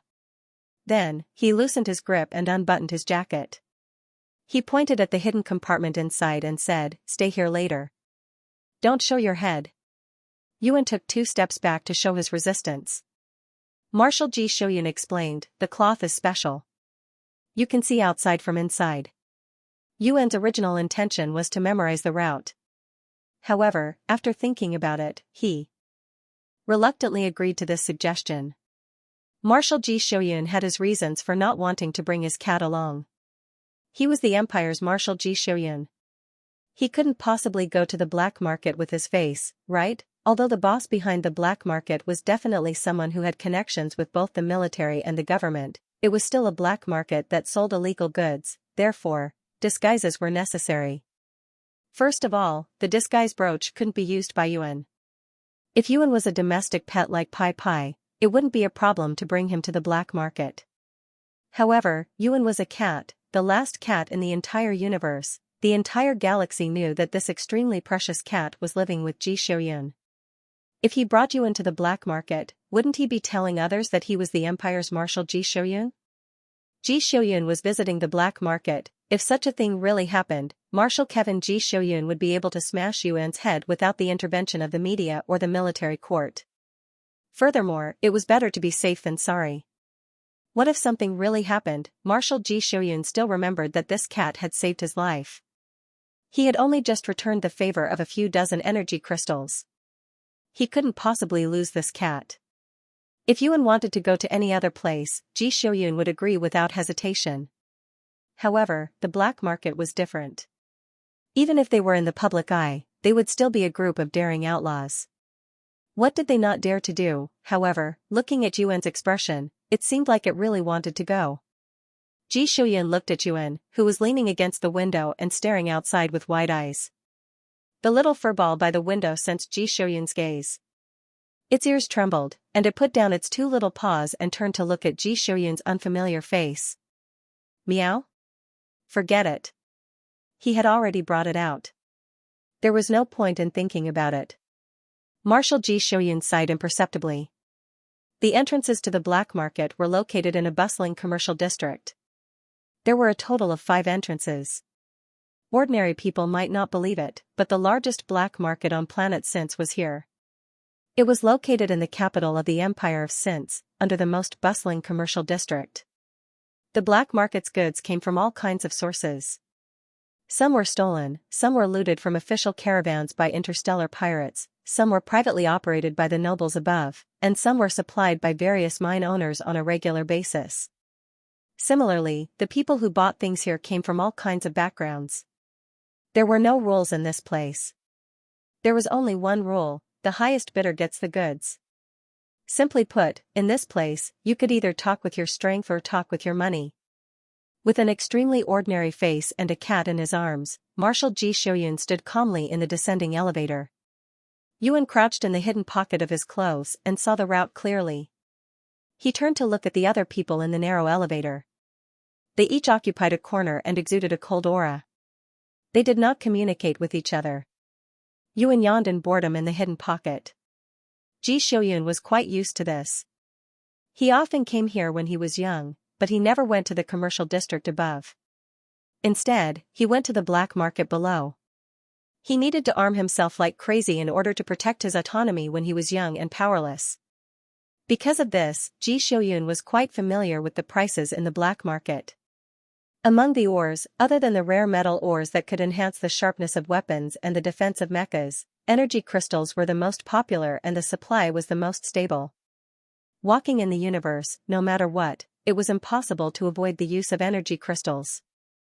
Whether it was mechas or battleships, even a small escape pod, they all needed energy crystals to support them.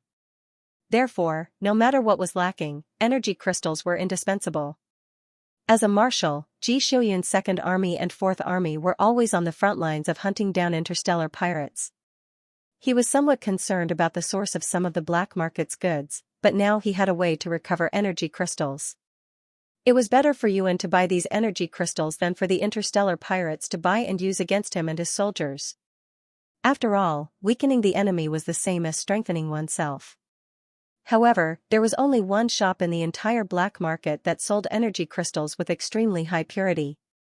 Marshal Ji Shouyun got off the elevator and went straight to the large shop that occupied the center of the black market. Yuan looked at the scene along the way. Compared to the black market, this place looked more like a disorderly flea market. There were no shops on the human-shaped path, but there were many stalls on both sides. There were many people fighting in the corners, and blood was flowing everywhere. Yuan saw many low-grade energy crystals that he was too lazy to use, but they were being fought over by several people. The white furball's 4 paws were on the outside of the hidden pocket.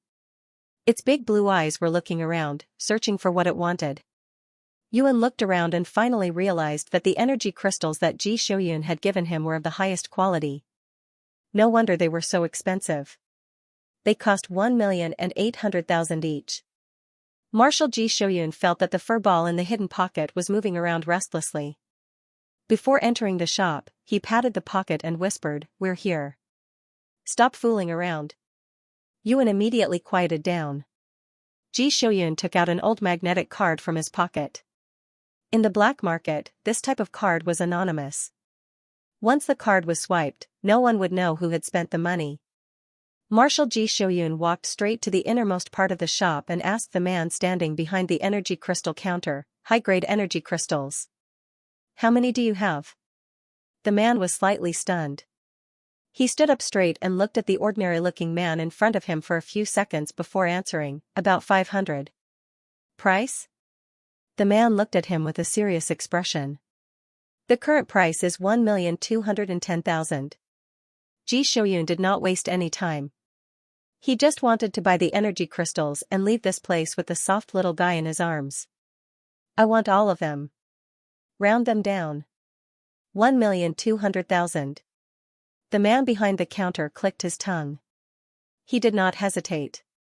After swiping 300 million as a deposit, he directly led the man to the storage room where the energy crystals were stored. A high-grade energy crystal was about the size of a baby's fist.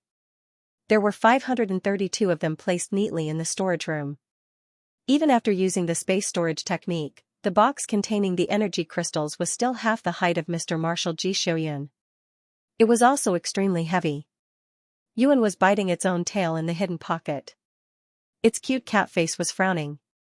It was painfully recalling the technique of universe in the sleeve that the elders in its clan had told it about. What a sin. It had believed in a lazy cancerous cat. When it heard him say, "Cats don't have sleeves. How can they learn universe in the sleeve?" It really did not take this technique to heart. Now, it was time to use it. Yuan anxiously poked Ji Shouyun's waist in the hidden pocket. It really wanted to meow. How could they bring such a big box out? Wouldn't they be robbed if they went out? Mr. Marshal Ji Shouyun did not feel distressed. He reached out and patted Yuan, who was poking his waist. After confirming that the goods were correct, he swiftly swiped the remaining balance. Then, he gently tapped a button on the top. 4 rollers popped out from the bottom of the box and rolled towards another door of the storage room. As the largest store in the black market, this store naturally had special privileges. For example, the back door of the storage room was an elevator that led to the exit of the black market. The elevator was directly connected to the parking lot of the commercial center. The man who was trading with them followed closely behind him. Looking at Ji Shouyun's unabashed military style, he finally called out to the other party before he stepped into the exit. Customer. The man had a careful and flattering smile on his face. He asked, "May I ask if the military is going to make a big move by purchasing so many energy crystals at once?" Ji Shouyun stopped in his tracks. He tilted his head and looked at him silently. "Ji Shouyun, you may not believe it. Actually, I'm here to buy cat food." Even if he told the truth, no one would believe him. Nonsense, of course they wouldn't believe him. Every student in the military academy knew that what could 500 energy crystals do? More than 500 energy crystals were enough to support the long-distance wormhole travel of 3 Marshall-level battleships, equip at least 85 of the military's latest standard mechas, or support a squad of 10 reconnaissance spaceships operating in the universe for 2 months. What kind of concept was this? In the entire empire, there were only 2 Marshall-class battleships. 85 mechas were sent out, enough to completely destroy a large city in a short hour. 10 scout ships operating in space for more than 2 months was usually the prelude to the beating of the war drums. How could this not be frightening? It was practically frightening to death. It wasn't that the black market didn't have an organization that sold information, but at this moment, without any warning, someone had suddenly purchased energy crystals in large quantities, and it was someone who didn't even bother to hide his military style. The black market merchant, who had a natural sense of danger, naturally sensed that something was amiss. Of course, at this moment, he wasn't just shocked, he could also smell the rich business opportunity contained within. For people like him who valued money more than life, what was the best way to make money? Naturally, it was to make money from war. At this moment, the man didn't know if he was more excited or nervous. Was there going to be another large-scale war in the empire recently? Was it to expand their territory, or to suppress a rebellion somewhere? Or perhaps they had received a request for help from their allies? Or, perhaps it was an internal strife. The merchant rubbed his hands and looked expectantly at the customer in front of him. He stared at him without blinking, trying to glean some information from his expression. However, Ji Shouyun had trained for 800 years to keep a straight face even if Mount Tai collapsed in front of him. He didn't waver in the slightest in the face of the merchant's prying eyes. Anyway, no one would believe the truth, so let him guess blindly. Thus, Ji Shouyun didn't say anything. After a short pause, he directly left with more than 500 energy crystals. The exit led directly to the parking lot. As the exit of the black market, there were no surveillance cameras on this part of the road. The absence of surveillance cameras also meant that there were people lurking here, waiting for those who were qualified to come out from the exclusive exit of the largest shop in the black market. Yuan was squatting in Ji Shouyun's hidden pocket. Out of an animal's instinct to sense danger, he sensed the abnormal atmosphere. His ears were erect, and his beautiful cat eyes were wide open. His gaze was moving back and forth in his limited field of vision. Cats had a very sensitive sense of hearing. For felines that lived in the wild, even the slightest sound of the wind could wake them up from their sleep. His ears, which were covered with soft fur, moved around, occasionally shaking slightly. Yuan caught a few slow and long breaths. His gaze swept across a few blind spots, and a few wisps of lightning appeared on the tip of his claws. Ji Shouyun suddenly felt a brief stabbing pain from the place where the hidden pocket was sewn on his waist. It was followed by an instant of numbness. It was as if his hand had been accidentally pricked by a leak of electricity.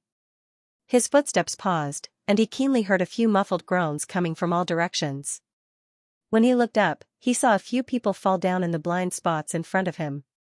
Their upper bodies or heads were exposed. Their hair had an explosive hairstyle, and their clothes had a burnt smell. There were no wounds on their bodies, but they fell to the ground and twitched twice before losing consciousness. They weren't dead. There was no need to even think about who had attacked them. Yuan, who had silently taken care of most of the people, squatted in the hidden pocket and looked here and there. His ears moved back and forth as he carefully listened to the sounds around him. He was satisfied to find that the remaining few breaths had paused for a moment, and then gradually faded away. Yuan moved around in the hidden pocket and meowed softly through his clothes.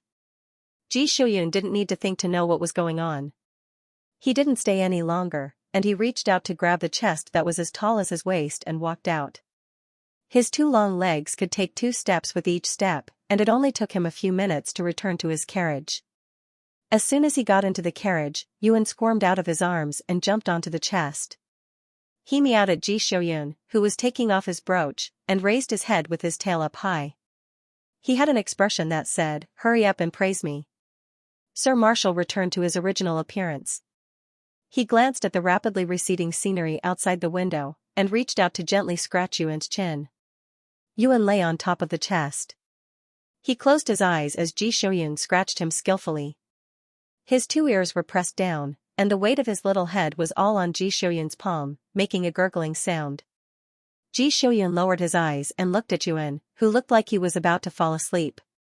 Ji Shuyun stopped what he was doing. He thought of Yuan's special talent. When they had first met, he had clearly noticed that there was a difference between the 2 streams of water that Yuan had summoned. The second stream of water was thinner than the first.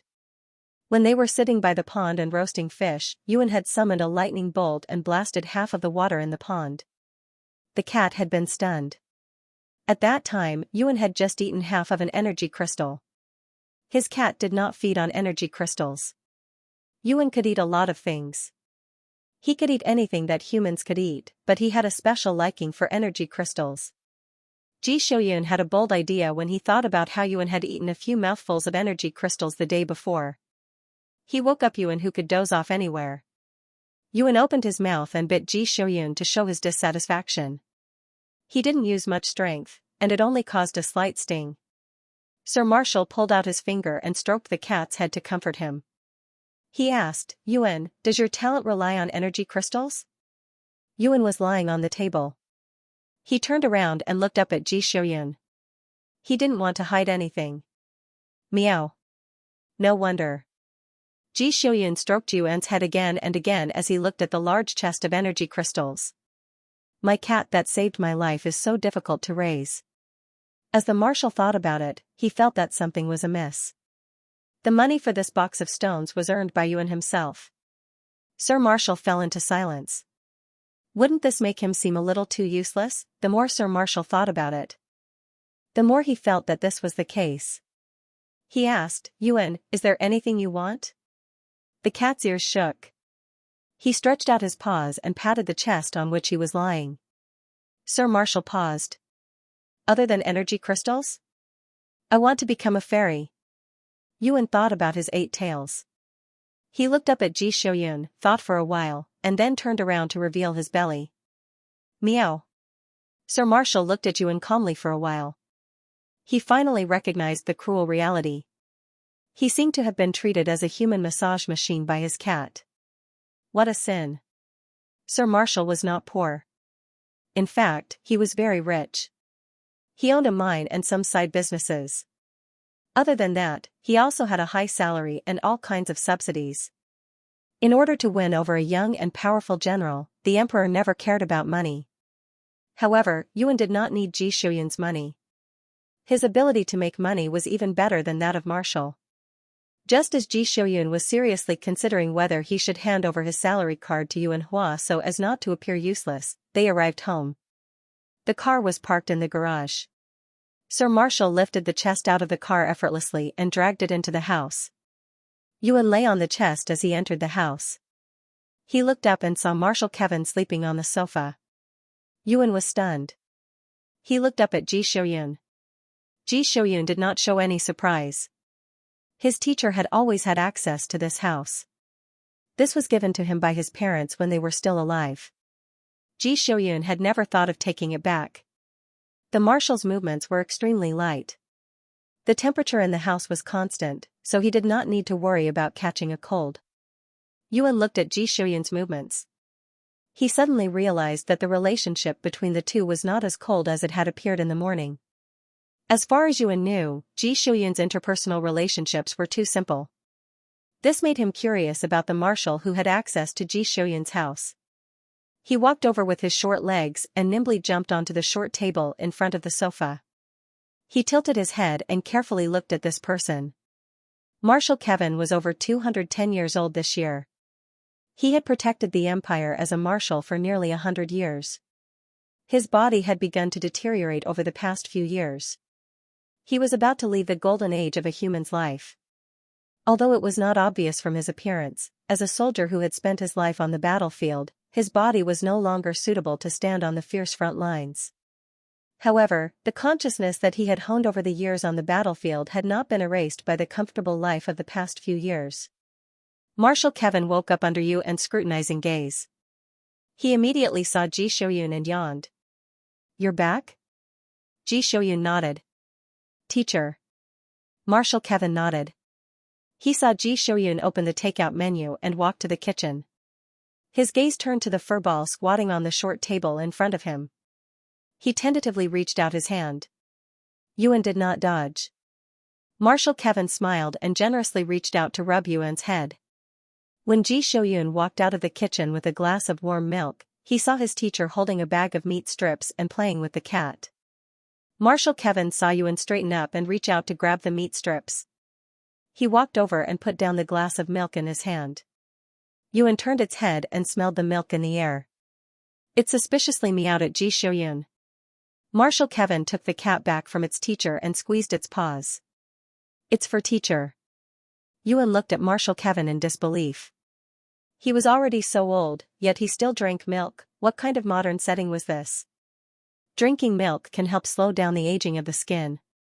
Marshal Kevin said with a serious expression. "I'm different from Shuyun. I have a family. I have to maintain a handsome image to make my wife happy." Ji Shuyun's face was cold. He was too lazy to respond. Meow. Yuan found it hard to understand how a person like Marshal Kevin could teach Ji Shuyun to have facial paralysis. "I'm here for something." Marshal Kevin put down the glass in his hand. "I just received news that someone suspected to be from the military bought more than 500 pieces of high-grade energy crystals from the black market." The man and the cat who were playing with their paws paused when they heard this. They turned their heads in unison to look at Marshal Kevin. Marshal Kevin was also stunned by their unexpected reaction. He seemed to have realized something. He looked at Ji Shuyun's casual clothes and then at the big box at the door. Marshal Kevin was silent for 2 seconds. "You did this?" Ji Shuyun did not say anything. It was a silent admission. Marshal Kevin was incredulous. "You have an entire planet's worth of energy crystals. Why did you buy this?" Ji Shuyun squeezed Yuan's paws. If there was anyone Ji Shuyun trusted completely, it would be Marshal Kevin. But to be honest, no one would believe him. "Are you planning to rebel?" "No." Marshal Kevin looked at his student. "Then what are you?" Ji Shuyun looked at his teacher expressionlessly. He was silent for a while. "It's cat food." Marshal Kevin. Huh? Marshal Kevin felt that his student was trying to trick him. Not to mention other things, which cat would eat stones. Did he think that he hadn't seen the live broadcast of this little furball? Anyone who has studied for more than the 7th grade knows that energy crystals are the hardest ore in the universe. Marshal Kevin said that he had studied before. Ji Shuyun wasn't surprised that his teacher didn't believe him at all. If he hadn't seen Yuan eat a bunch of energy crystals with his own eyes, he wouldn't have believed it either. Yuan looked at Marshal Kevin and got up from Ji Shuyun's lap. It jumped to the ground and shook its fur. Ji Shuyun glanced at Yuan and saw that Yuan was running towards the box of energy crystals. He immediately understood what Yuan wanted to do. Marshal Kevin didn't take Yuan's actions to heart. To him, his relationship with his student was deeper than that of an ancient earth creature. It was more worthy of his attention. He felt that his student was definitely up to something big, and it was an extremely dangerous plan. Seriously, that's more than 500 energy crystals. Although more than 500 energy crystals were nothing to Ji Xiuyun, he wasn't satisfied with what he had in reserve. He was still buying energy crystals from outside. Something must have gone wrong, others might not know, but he was very clear on how high the production rate of the energy crystal mine planet Ji Xiuyun held in his hands was. He was even more clear on where the ore that was mined in the end went, other than being routinely handed over to the empire and exported. Didn't they all go to Ji Xiuyun's legions? Did he really think that the title of Army of the War God was so easy to come by? Didn't he still need a lot of war experience and a huge amount of resources to get that title? Excluding Ji Xiuyun's personal warehouse, in the warehouses of the 7 legions under his command, there were definitely 2 to 3 warehouses that were specifically used to store energy crystals. With Ji Xiuyun's reputation, if he really wanted to rebel, not to mention overturning the entire 18 star systems of the Empire of Since, it wouldn't be a problem for him to overturn a star system before the Empire could react. Marshal Kevin knew that Ji Xiuyun was very dissatisfied with the Empire's political side protecting the upper echelons of the scientific research department to fight against him. Ji Xiuyun and Marshal Kevin had also been scheming against others in the open and in the dark. Everyone was clear about this situation, but it was wrong to want to overthrow the current peaceful rule and cause the country to fall into civil strife. Previously, when Ji Xiuyun went missing, the upper echelons of the empire were even more anxious than the military. Internal strife was one thing, but if an important person was really killed, then it would escalate to an external matter. They were all very clear about this.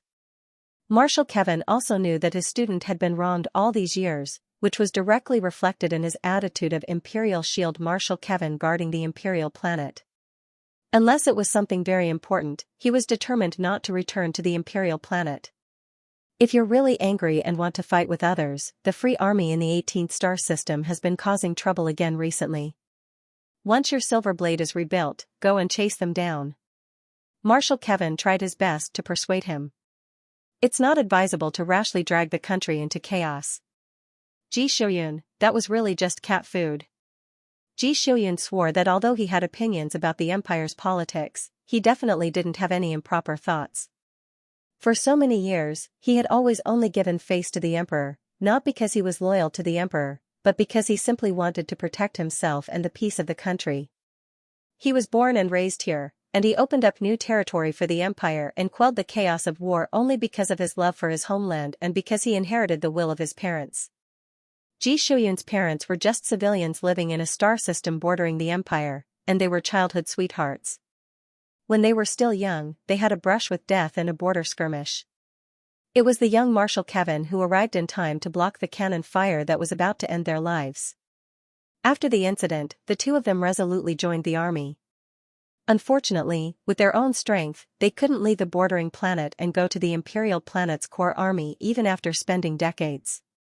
In the end, Ji Xiuyun, who had followed his parents to join the army at a young age, was exceptionally talented. From a remote bordering planet, he muddled his way to a military rank that was high enough to enter the Imperial planet's core army. Only then was he able to go to the Imperial planet. After that, his parents brought Ji Xiuyun to join Marshal Kevin's army without hesitation. His parents' gene level and mental power level weren't high enough to enter the Imperial planet's core army's frontline troops, so they were eventually included in the logistics department. Marshal Kevin went to inspect once, and finally gave Ji Xiuyun's parents a chance to face their benefactor and express their gratitude. It was also that time when Ji Xiuyun had rushed out of the research department, and was swiftly brought back to his own unit by Marshal Kevin, who had rushed over in a swift and decisive manner. Marshal Kevin had a very deep impression of Ji Xiuyun's parents. They were two young people who had an extremely strong love and passion for everything in this world. At least in Marshal Kevin's impression, out of the thousands of people he had saved, only these two had gritted their teeth and spent decades to come to him as a soldier to express their gratitude. They had also saved countless lives with their own hands. Ji Xiuyun's parents' sacrifice also left a deep impression on Marshal Kevin. Until the end of their lives, these two young people, who had only lived for 100 years, still did their best to protect an orphanage in the war zone, ensuring that none of the children in the orphanage suffered fatal injuries. Just like how Marshal Kevin had protected them, they also protected these children. they said, these innocent children are the ones who shouldn't die because of the war. The oldest kid in the orphanage had now killed his way into Ji Shouyun's army. At a young age, he defeated all of his competitors and became the commander of the 7th Army, the only direct subordinate of their benefactor's only son. Marshal Kevin once thought that this was the so-called innocence of a child, and so was the so-called inheritance. The one who buried the 2 young people was Marshal Kevin. The one who handed the ashes to Ji Shouyun was also Marshal Kevin. The one who silently accompanied Ji Shouyun through the most difficult period of his life was also Marshal Kevin. This was why Ji Shouyun always maintained absolute trust in Marshal Kevin, and also why Marshal Kevin treated Ji Shouyun with special regard and taught him everything he knew.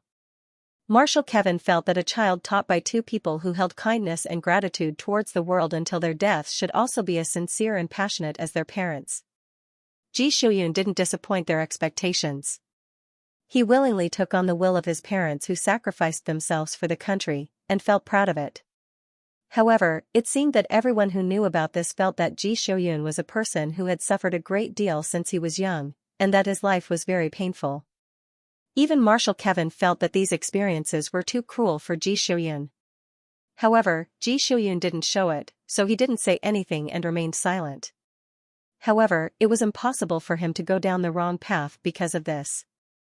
Marshal Kevin still hoped that when he saw Ji Shouyun's parents after his death, he would be able to happily tell them that their child was very outstanding and didn't let them down. He became the light of hope for the empire, but now, the light of hope seemed to be rebelling. How could that be? Absolutely not. Marshal Kevin looked at the expressionless Ji Shouyun and said in a very gentle and sincere tone, if you really can't stand those guys from the research department, you can talk to the emperor. No matter how difficult it is for him, he will definitely give you an explanation. After all, you've given him enough face since he ascended the throne. He will definitely have to make a decision no matter what. However, if he really did that, the emperor's attitude towards Ji Shouyun and the military would definitely change. After being promoted to marshal for so many years, Ji Shouyun had never asked for anything from the emperor. It was always the emperor who gave him money, honor, and status, and then he would accept the orders to go on expeditions or quell rebellions. War was never a good thing. However, people's ambitions were always expanding. If you didn't swallow me up, I would occupy you. If you softened your attitude, your opponent would think that you were weak and easy to bully. The next second, they would send a group of people to test the borders. In the end, there had to be a winner. Only then would they be able to settle down and live their lives peacefully. Ji Shouyun listened to his teacher talk about the principles of life in a soft and creepy tone. In the end, he chose to interrupt Marshal Kevin's attempt to feed him chicken soup. Teacher, he said, that's really cat food. Nonsense. Marshal Kevin slammed the table. I've seen the information. Who's a cat that eats stones?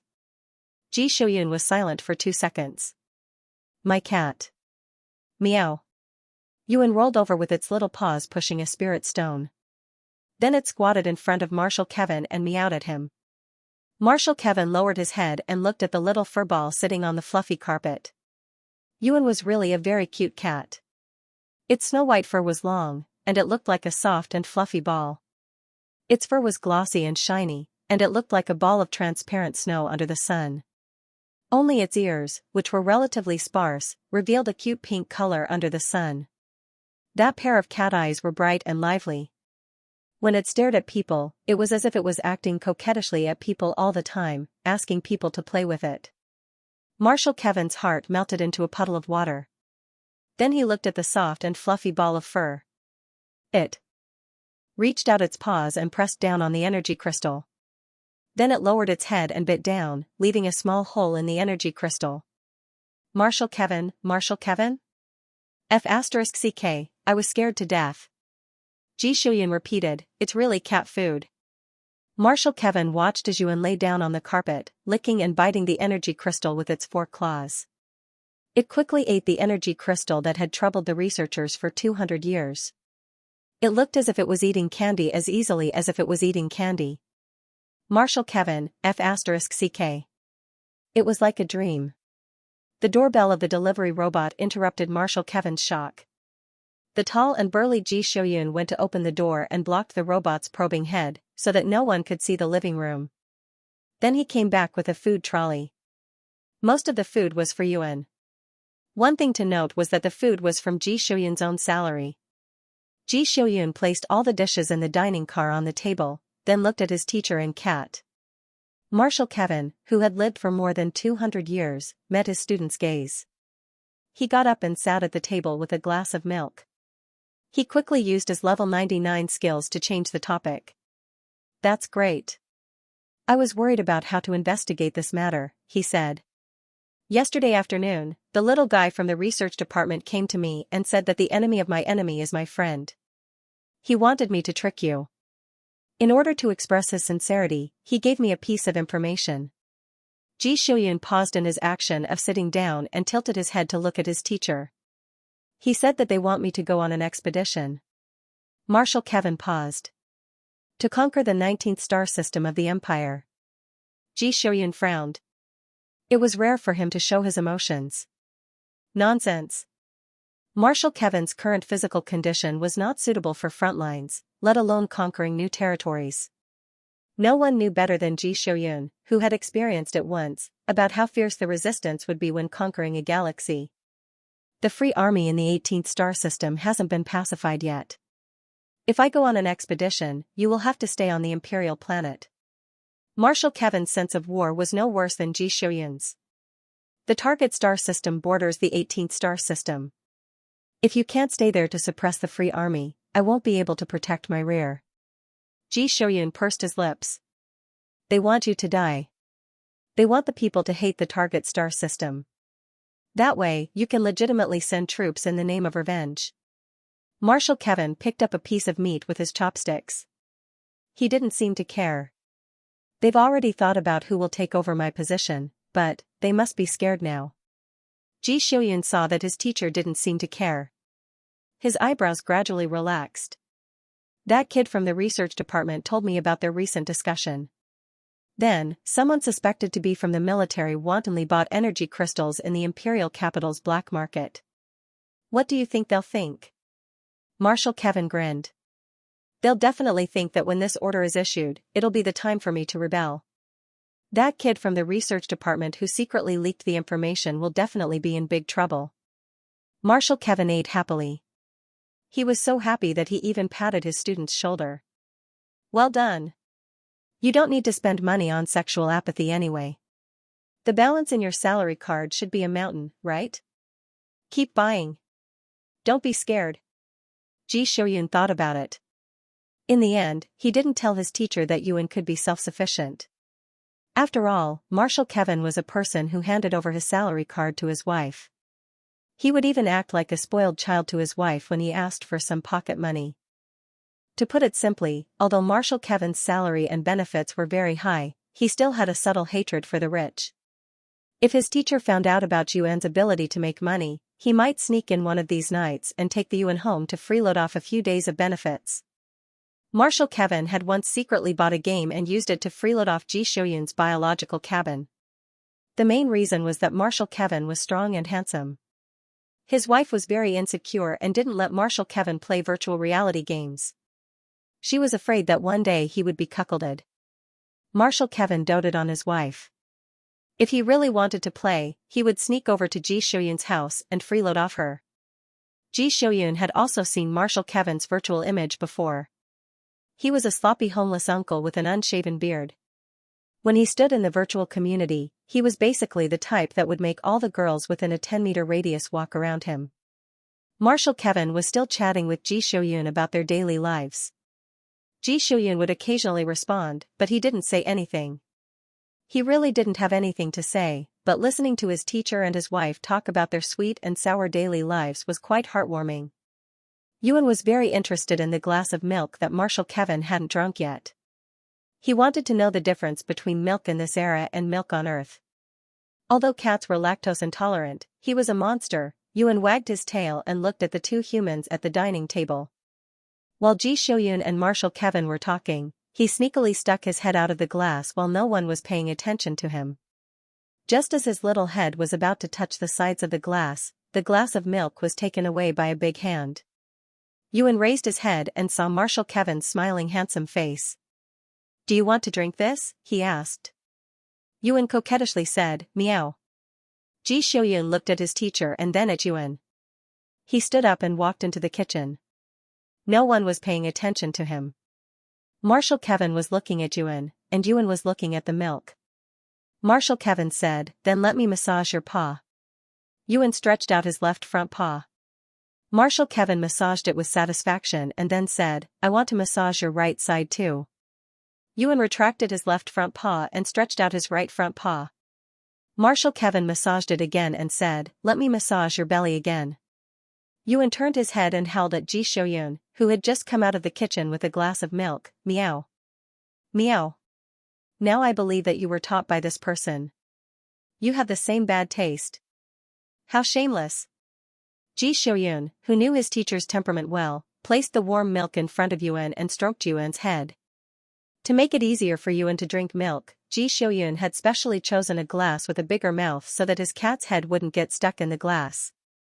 Yuan looked at the milk in front of him, then looked at Ji Xiuyun and slammed his paws on the table. Meow.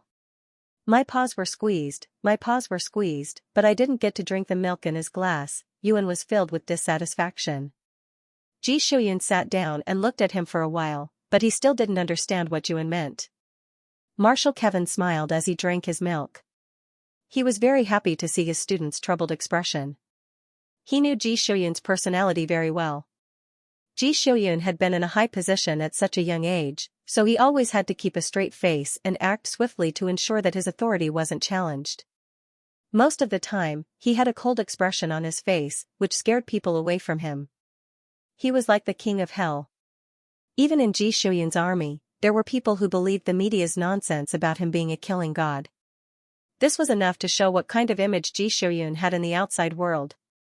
It was a good thing to see his student relaxed and immersed in his work.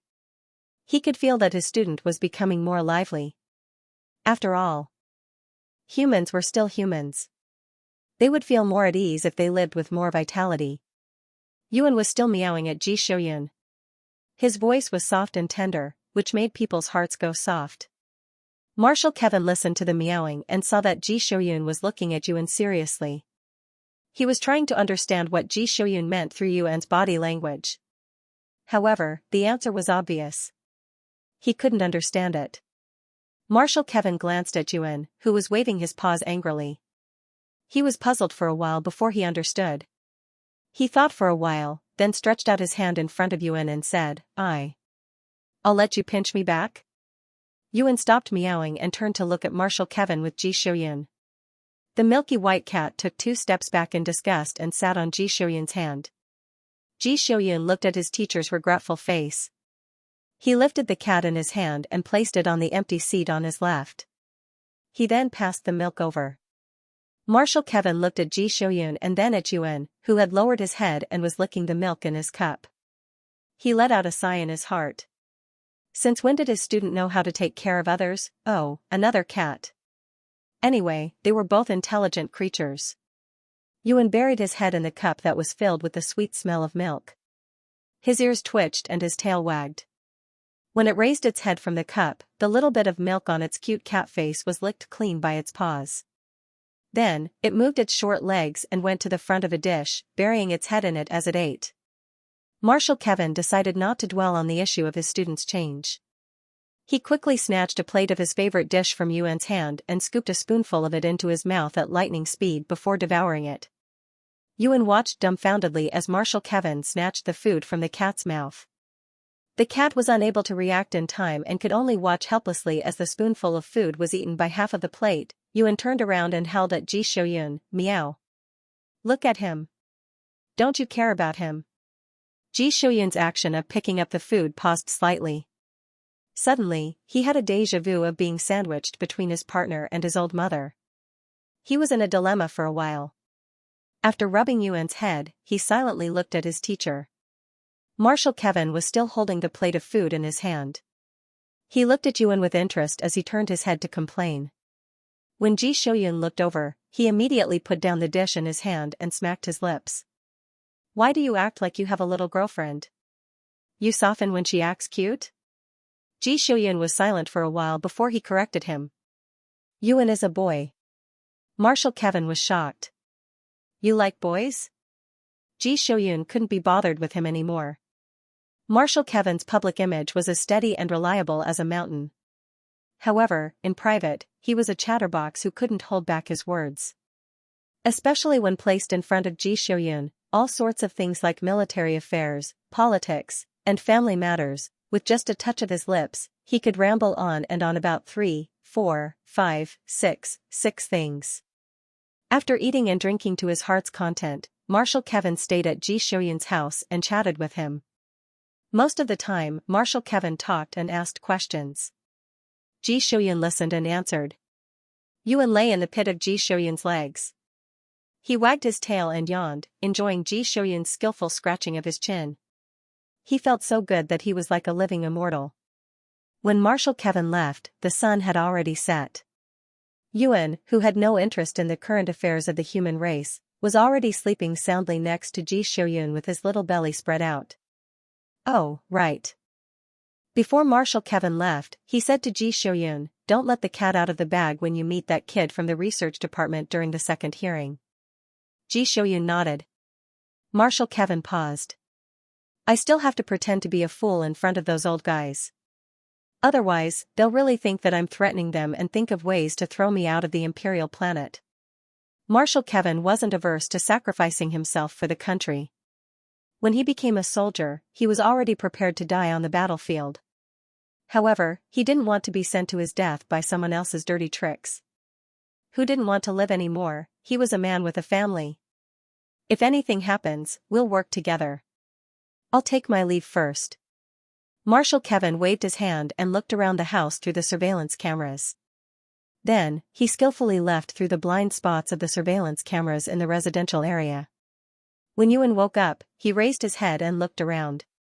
He didn't see the golden retriever who was causing him trouble. He yawned happily and got up to shake his fur. Ji Xiuyun took a military-grade cognitive helmet and covered the white kitten, which wasn't even as big as his head. Yuan poked his little head out from under the helmet. He shook his head and pricked up his ears. His two cat eyes were still a little sleepy. He stared at Ji Xiuyun and said, "Meow. I didn't train yesterday." "I'll make up for it today," Ji Xiuyun said. When Yuan heard this, he retracted his head and lay down under the helmet. He looked like he was going to sleep again. Marshal Kevin stood at the side and mercilessly activated the helmet. He took his angry cat and ran over to fight with his subordinates. As a result of Ji Xiuyun's actions, Yuan faced him with his butt for the next 3 days. Other than feeling a ball of fluffy fur under his warm blanket when he was sleeping, Marshal Kevin hadn't touched his cat for 3 days. Even the custom-made cat-shaped holobrain couldn't please his cat. Marshal Kevin was in a bad mood when he couldn't touch his cat. During the second session of the military court, Marshal Kevin was in a bad mood. He looked at the Minister of Scientific Research with a vicious gaze. The Minister of Scientific Research, who had been troubled by the movements of the black market and the blame from his superiors, felt like his head was going to be cut off in the next second. At the end of the day, he was a researcher. In terms of intelligence and political intuition, he was completely incomparable to Ji Xiuyun and the upper echelons of the empire. Now that he was stuck in the middle, he had become cannon fodder that neither side would be pleased. Other than facing Ji Xiuyun directly, there was no other way. Yuan took advantage of the fact that Ji Xiuyun had started to get busy. He livestreamed for a few hours every day. After he had made a lot of money, he started to yearn for freedom. Not every expensive and delicious restaurant had takeout. Yuan searched for a bunch of restaurant addresses in the comments section of the livestream. He decided not to order takeout today. He would go eat at a restaurant. The little white furball quickly finished the rest of the snacks, and hung the small cat-shaped optical computer that Ji Xiuyun had given him around his neck. Then, he strode out of the house with his short legs. There were 2 cars parked in Marshal Kevin's garage.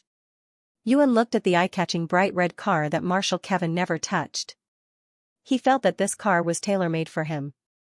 From the front to the back of the car, it emitted a look at me, come and kiss me vibe. Yuan thought for a while. He touched his optical computer and sent a message to Ji Xiuyun.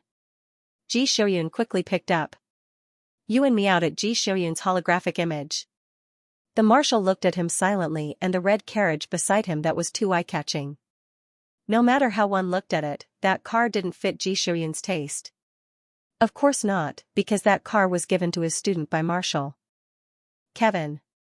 He said that he didn't want Ji Shoyun to wear black all day long. Red complemented his skin better. The problem was, who needed a red car to complement his skin? Was he wearing a red car on his body? That was why the car had always been in the garage and had never been driven out. Yuan raised his paw and patted the car door. He did not have permission to drive the car. He had to ask Marshal Kevin for permission. Ji Shoyun was sitting in a restaurant near the courtroom. Beside him were the 1st Army's commander and the 7th Army's commander, who had been pushed to the ground by Yuan 2 days ago. Now, this young man was terrified when he saw Yuan's petite figure. He looked at the holographic image and jumped behind the 1st Army's commander. Marshal Kevin wanted to mention the fact that Yuan had ignored him for 3 days. However, because his 2 subordinates were beside him, he could only swallow his words. "Are you going out?" Ji Shoyun asked. Yuan wagged his tail and meowed. "Be careful." Ji Shoyun did not ask any more questions. He gave Yuan permission to drive the car and reminded him, "Turn on the live stream. I will know if there are any accidents." Yuan was stunned. He licked his nose and meowed softly, "Meow." Ji Shoyun paused for a moment. He seemed to have heard something from the meow. Did this mean that the Cold War was over? As the marshal thought about it, his gloomy expression eased a little. "Be careful." Marshal Kevin reminded him again. "If someone wants to harm you, don't be soft-hearted." Meow. Yuan agreed. The restaurant that Yuan was going to today was a famous ancient earth restaurant in the imperial capital. He was very interested in this type of restaurant. This restaurant was located in the suburbs of the imperial capital by a lake. It was next to a mountain and faced the water. Everything inside was made of wood. Other than the owner and the chef, all the service staff were robots. They could solve the problems of special guests when they came to public places. Yuan scanned the robot waiting at the door. He transferred money and was led into a private room. The private room was not big. It was made of pure wood. There was a wooden canal next to the table. The dishes were placed on wooden planks and floated to the table through the canal. Beside the canal, there was a mechanical arm made of wood. It was specially used to bring the dishes from the canal to the table. Yuan looked at the menu on the table. He was sad to find that he still could not understand the artistic names of the dishes. Why couldn't they be called braised pork trotters, chili stir-fried pork, potato strips, or sweet and sour pork ribs? Yuan thought as he turned on the live stream to ask for help from the audience. As soon as the live broadcast started, Yuan ignored the group of people who were checking in today. As usual, he detected the 62 new masks of the Department of Scientific Research and blacklisted them. Ji Shoyun is in a lawsuit with your department head. Why do you love cats? I won't let you. Daily cat sniffing. Daily blacklisting of the Scientific Research Department. I have a classmate who went to the Imperial Research Office to study. He said that they have a total of 80 research teams. Because there are many confidential projects, they are not allowed to communicate with the outside world. They only have a local network, and the only optical computer connected to the outside world is one optical computer per team. So 62 of the 80-plus teams were blacklisted because they tried to sniff cats? Tragic. Those who heard it are sad and those who saw it are crying. Almost all of them, Scientific Research Department. They can't sniff cats. What a sin. Now go and ask the Marshal G why he doesn't like them. Is it too late to apologize? It's too late.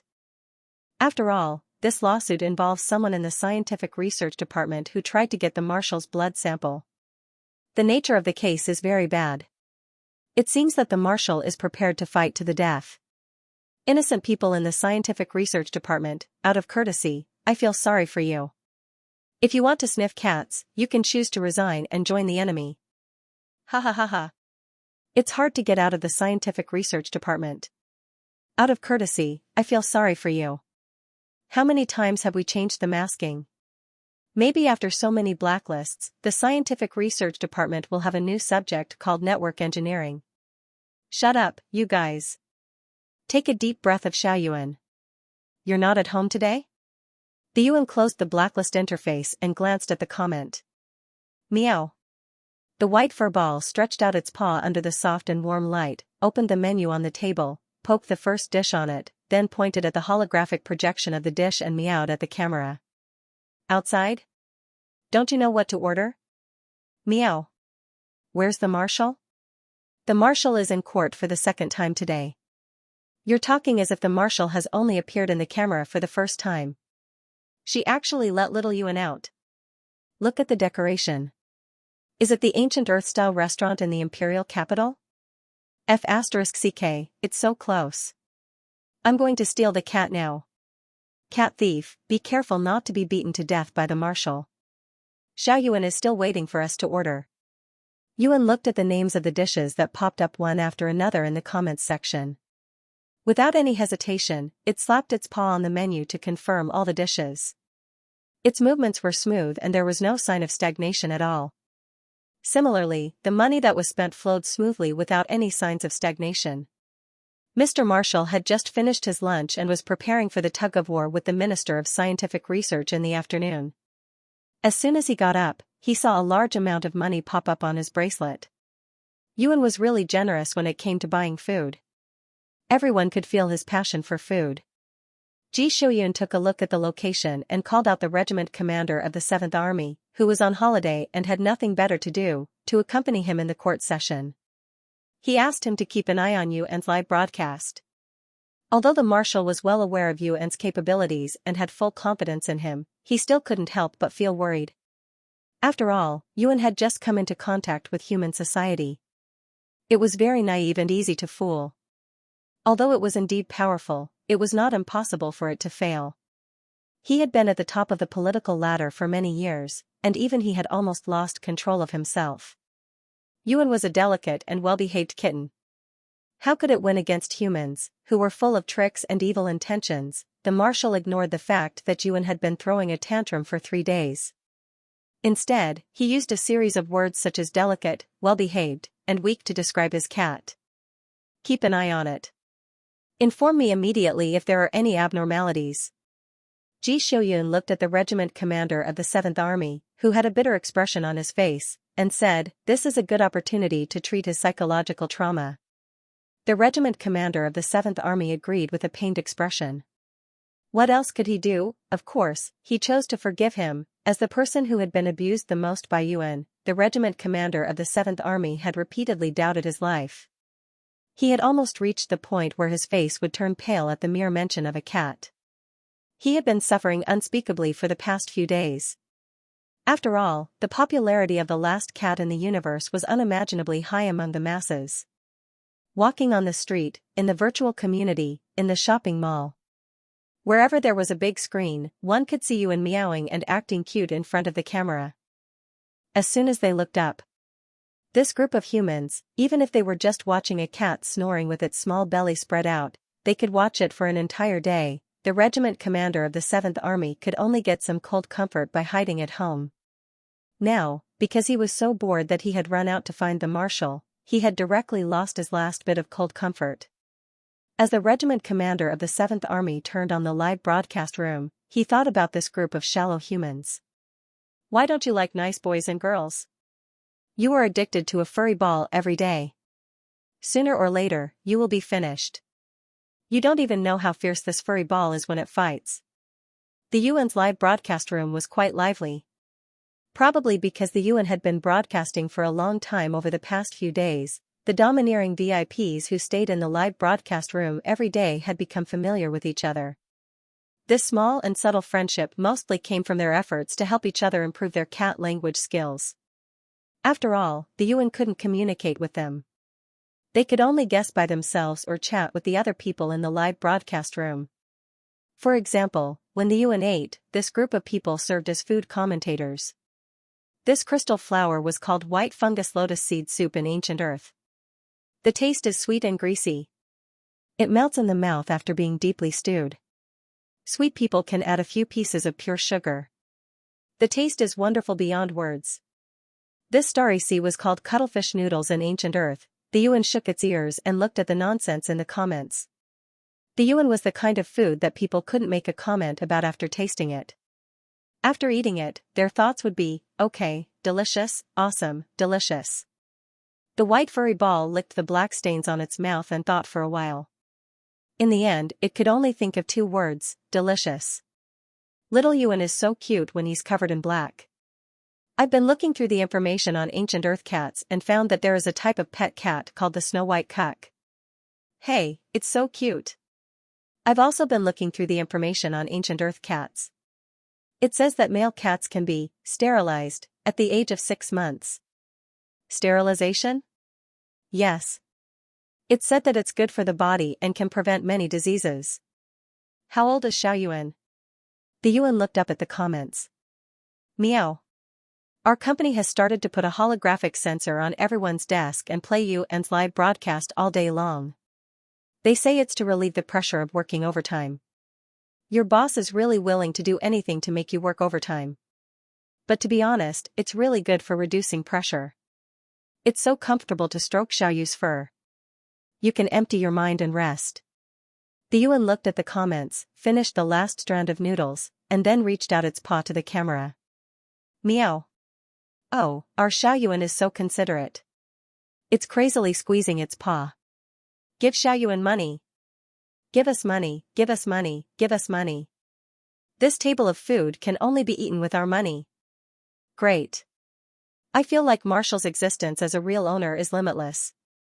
Ha ha ha, we don't need his money. We don't need his food. Actually, we don't need his accommodation. Thinking about it, Marshall seems to only have his face left.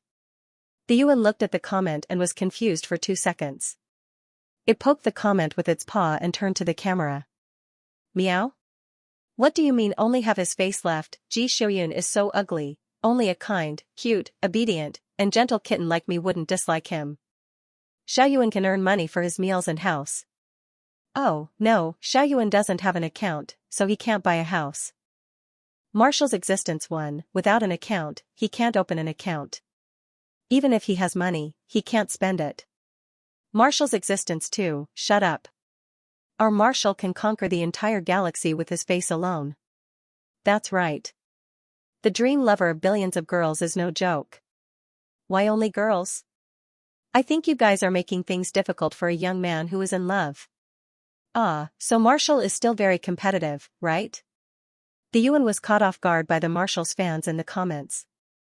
They bragged about his military exploits, his resume, his strength, his face, and his figure.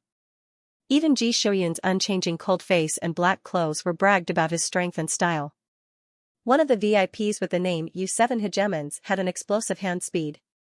He spammed the comment section crazily, and he knew every single one of Ji Xiaoyun's achievements like they were his family's treasures. He praised the Marshall from head to toe without any blind spots. The Yuan began to doubt its life as a cat. Was Ji Xiaoyun really that good-looking? Wasn't a good-looking young man in human form supposed to be good-looking? Ji Xiaoyun was more than 2 meters tall when he stood up straight. He had long arms and legs, a tiger's back, and a wolf's waist, and a muscular body. What was so good-looking about him? Although he did look very strong, in human aesthetics, weren't good-looking young men with slender bodies and delicate faces the most popular? They actually thought that Ji Xiaoyun was good-looking, and the dream lover of billions of girls? The white fur ball squatted on the dining table and looked at the comment bubbles. It couldn't help but seriously think about its life as a cat. After the commander of the 7th Army finished bragging about the Marshal, he felt refreshed. When he saw the Yuan staring at the comment section, he suddenly felt his scalp tighten and he froze. Had he been recognized? No, it didn't matter if he was recognized. What was wrong with bragging about the Marshal? Wasn't the Marshal worth bragging about? With this thought, the commander of the 7th Army suddenly became energetic again. If the Marshal were to publicly announce his marriage someday, the number of girls who want to marry him would definitely circle the first star system twice. The comment section suddenly went silent for 2 seconds, then suddenly exploded. No, that's impossible. I think the Marshal has already married the Silver Blade. I think the marshal has already decided to spend the rest of his life with a cat. I think the marshal is probably the type to be alone for life, or he would find someone with amazing combat power who can go to war with him. Smiley face, 3 angle. Why? Temperament. Yes, temperament. In that case, the chances of our marshal liking a boy are higher? Xiaoyuan is a boy. A boy with amazing combat power who can go to war with him. Yes. Tear a mecha apart. Kick a battleship. Press the enemy to the ground and rub them crazily. A man, a cat, and a mecha, galloping through the stars and the universe together. Isn't that beautiful? What the F***ck? Stop it, you guys. No, wait a minute, I still want to hug the little marshal while I'm still alive. The commander of the 7th Army was stunned. Just as he was about to continue struggling, the screen in front of him suddenly turned black. A large number of question marks appeared in the comment section. This was the first time that the Yuan had turned off the livestream without even finishing his food. He was clearly seriously reading the comments just a moment ago. The commander of the 7th Army remembered Ji Xiuyun's order to report if there were any abnormalities. He waited quietly for 5 minutes. After 5 minutes, the screen still did not appear. The commander of the 7th Army stood up with a whoosh. He took his optical computer and left the small private room. Yuan lowered his head and used his little paws to fiddle with the camera that had suddenly fallen on the table. The camera seemed to have run out of energy and did not move at all. The white furball's ears twitched. He hooked the camera and put it back into the cat-shaped optical computer hanging around his neck. He turned around and stared at the door without blinking. His ears were pointed forward and his 2 front paws were bent slightly. He looked like he was ready to attack at any moment.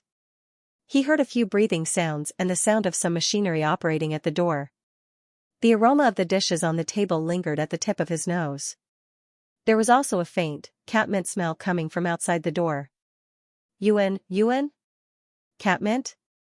When Ji Xiuyun received the news, he immediately decided to give up on the trial and leave. However, as soon as he took a step out, he received a communication request from Yuan. In the projection, Yuan was squatting on the chest of an unconscious man. Around him were combat robots that had been torn to pieces by him. There were also a few unconscious humans lying on the ground. There were some wreckage of capture equipment scattered around him. There was also the symbol of the research department on it. Ji Xiuyun's face suddenly darkened. He glared daggers at the research department head. The research department head's face turned the color of pig liver. He looked very shocked. He did not seem to know what was going on. In the projection, Yuan was licking his paws. There was still some residual green liquid in front of him. It looked like it was some kind of reagent. The white furball looked very excited. He was so excited that his nails, which could easily cut through mechas, were sticking out. Yuan? Ji Xiuyun called out to him. He looked at the marks on Yuan's body and asked, "Are you hurt?" Yuan shook his fur and cooperated with Ji Xiuyun. He made sure that there were no injuries on his body. Then, he slapped the man's chest with his paws and said, "Meow." Marshal Ji Xiuyun saw that the man's chest twitched. He estimated that the man's ribs were broken. Marshal Ji Xiuyun was silent for 2 seconds. Then, he asked, "What happened?" Yuan used his paws to fiddle with the catmint-scented reagent in front of him. He pushed it in front of the camera. "Meow. Wait here. Be careful. Don't let anyone get close to you. Don't let anyone leave either." When Ji Xiuyun saw the reagent, he thought of Yuan's excited expression. He was instantly annoyed. "Stay on the line. I'll be there soon." Meow. Yuan responded and continued to roll the reagent around. He could more or less guess how these people's brains worked. They probably knew that catmint had a miraculous effect on half of the feline species. They thought of a way to create a reagent that mimicked the smell. Then, they took advantage of the fact that he was high and couldn't control his body to catch him. But it was a pity. Yuan was a monster. He didn't have much of a reaction to catmint. When he was still an ordinary kitten, he was one of the rare types who would destroy everything around him when he was high. Yuan smelled the catmint smell that he hadn't smelled in decades. He felt a little excited. He couldn't help but jump twice on the chest of the leader he caught. Looking at the twitching of the man's face, he shook his ears in disappointment. When I jumped on Ji Shoyun's body, his expression didn't change at all. A group of unruly people, you're not even half as good as Ji Shoyun. You want to catch me? Did Liang Jingru give you the courage? In fact, the few people who tried to catch the cat were wrongly accused. They were researchers after all, so naturally, they had a serious attitude. They had read up on the information and found that more than half of the cats would react to the smell of catmint. Catmint was the cat's numbing drug. Different cats would have different reactions after inhaling it. Cats that had a reaction would fall into a period of confusion after the short hallucinogenic period. This was commonly known as the postmortem period. There was also another group of cats that had already lost their minds during the hallucinogenic period. They would just lie there in a daze with a confused look on their faces. Therefore, when they found out that Yuan had a reaction to catmint, they thought that the cat was in the bag. Who knew that Yuan would not enter the final stage after getting high? The euphoric period lasted for a long time. They had waited outside and did not go in. After all, the cat inside was able to fight with an SS-level gene body and win. No one was stupid. Who would want to fight with such a strong combat power? However, when they did not go in, Yuan became impatient and jumped out. The result was just as Ji Shoyun had seen. The people who came to catch the cat were defeated in a flash. They did not even have a chance to struggle before they were kicked into the room by Yuan. Those who should be knocked unconscious were knocked unconscious, and those who should be torn to shreds were torn to shreds. In order to report that they were safe, Yuan even tore all the operating equipment into pieces before he could successfully send out a message. These people's combat power was too weak. They could not show how awesome this cat was at all. Yuan looked at the mess on the floor and shook its ears. It hugged the test tube that had evaporated until only a thin layer of light green liquid was left. It buried its little nose into the mouth of the test tube and took a deep breath. It was so happy that it rolled around on the floor.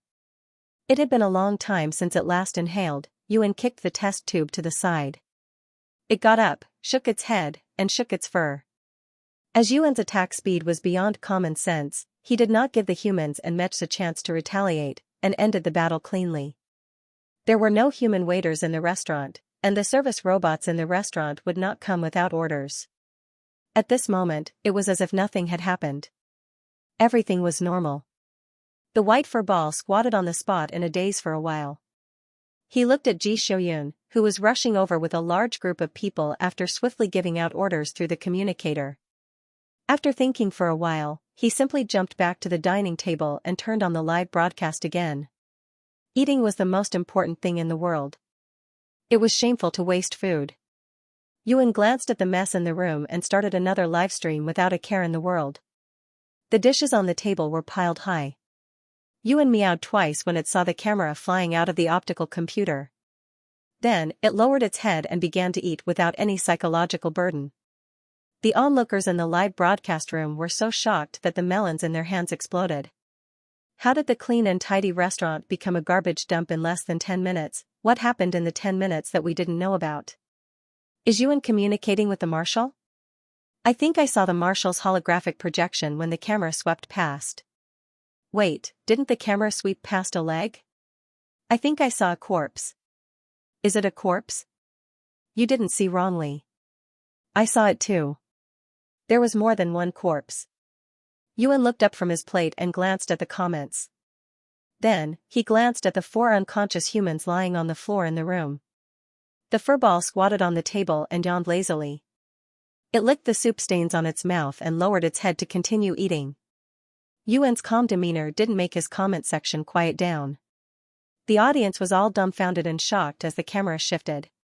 The camera's AI system adjusted its angle and direction according to the subject's movements, lighting, and other factors. Not long after, the onlooker squatting and watching Yuan's live broadcast had seen the entire room. If I'm not blind, the lump on the table leg should be the forelimb of the latest D-41 combat robot. It has extremely low AI and is specially designed to carry out suicide missions. I took a closer look. It's a D-41. There should be 3 of them in total. However, the weapons on the forelimbs have been modified. What the F***ck? Combat robots? The kind of suicide mission? Are they making hammers? Not only that, the person on the left of the room is holding a cutting-edge signal blocker that our department once worked on. We were only responsible for the design of the outer shell. Because it was requested by the higher-ups, the department spent a long time researching the materials and malleability. That's why it left a deep impression on me. So the live broadcast was suddenly cut off because of this signal blocker? It's all scratched up. The D-41's forelimbs have been modified to capture small planet creatures. It's slightly different from the ordinary hunting traps used by civilians. However, I can still roughly tell. Trap? Someone actually dares to steal a cat? Where's the person who said he wanted to steal a cat? I'm not. Don't talk nonsense. I didn't even leave the house. Xiao Yuan is so strong and he even brought along a marshal. Do I want to die and steal a cat? It turns out that someone really did steal a cat. Who did it? Let's take a closer look.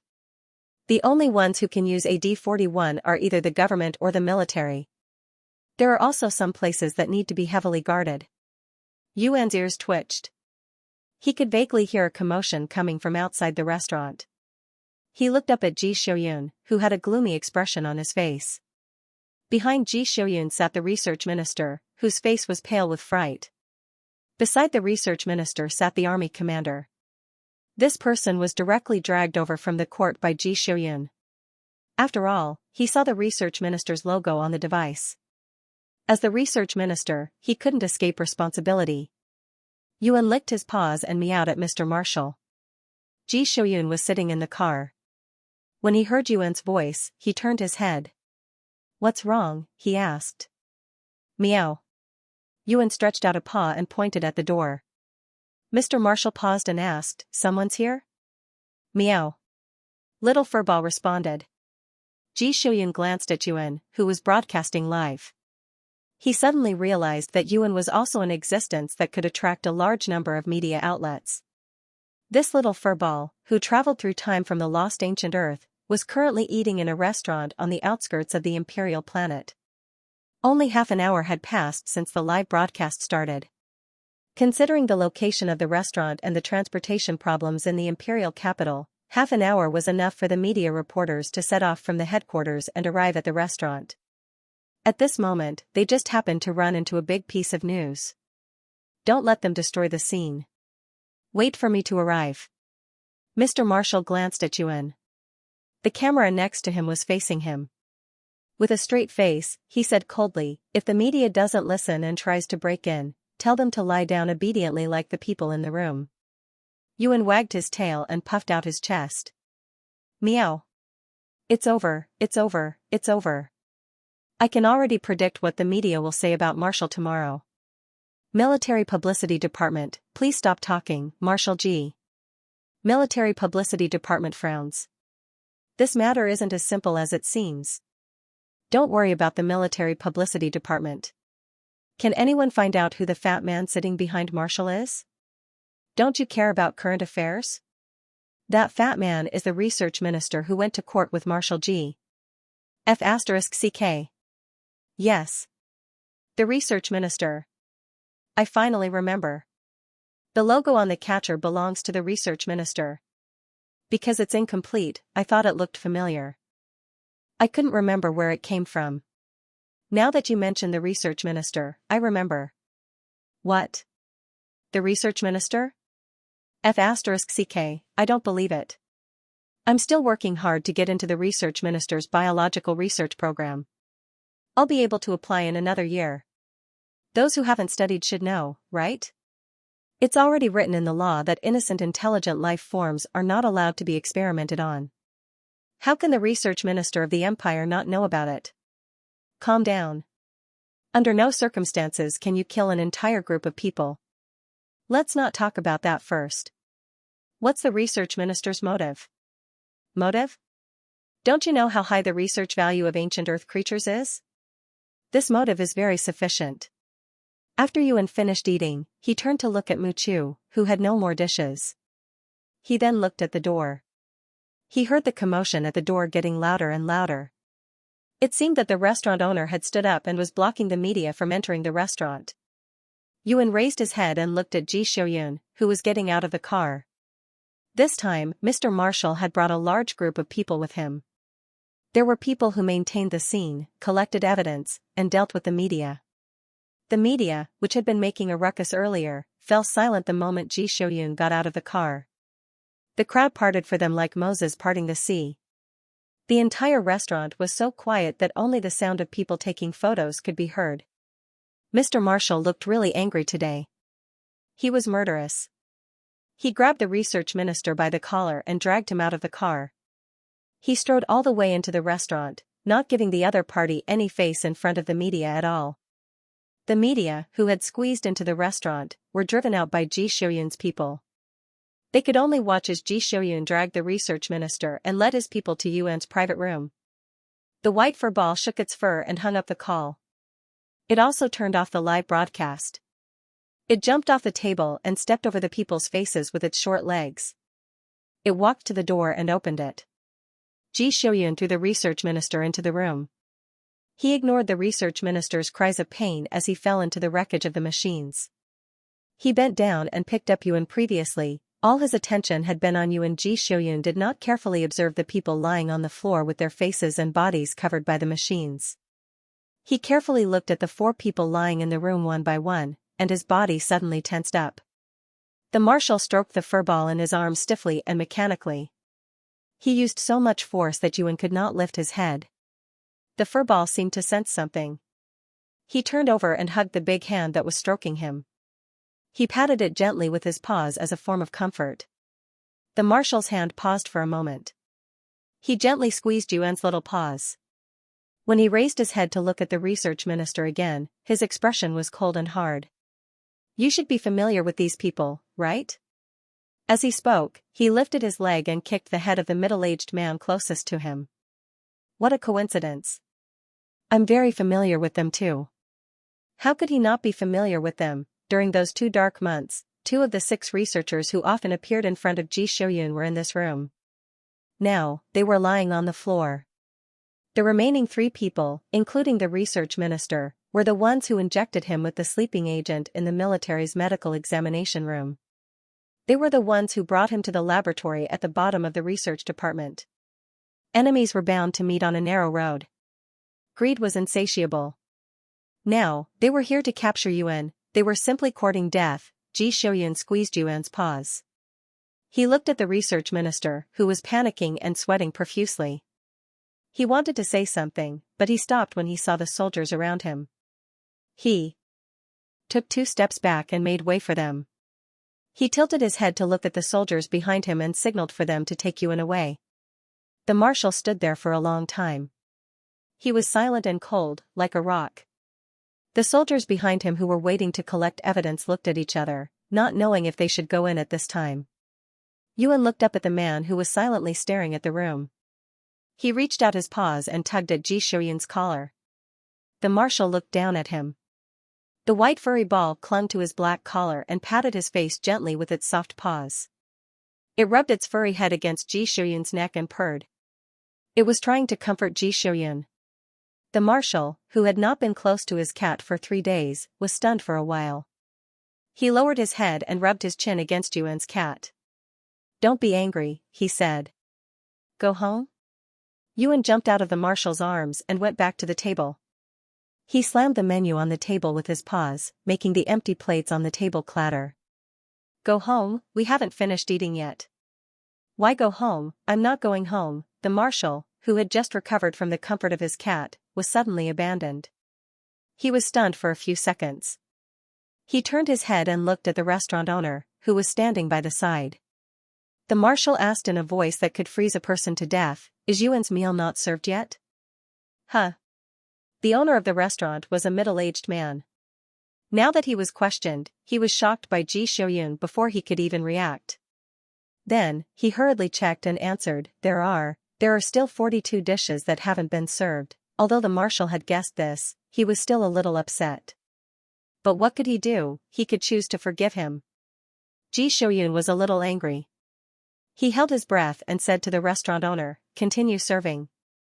He walked around the large mechanical wreckage and walked to the side of the dining table. Then, he nodded at the few soldiers who were collecting evidence outside. Yuan allowed Mr. Marshall, who was in a bad mood, to pinch her paw and stroke her fur. Her blue cat eyes stared unblinkingly at the soldiers who were collecting evidence. Her gaze followed the test tubes that they carefully kept all the way to the bags where they stored the evidence. Catmint, it felt so good to inhale it. I wonder if the scientific research department still has any. Yuan looked at the bag of test tubes and could not help but raise its tail.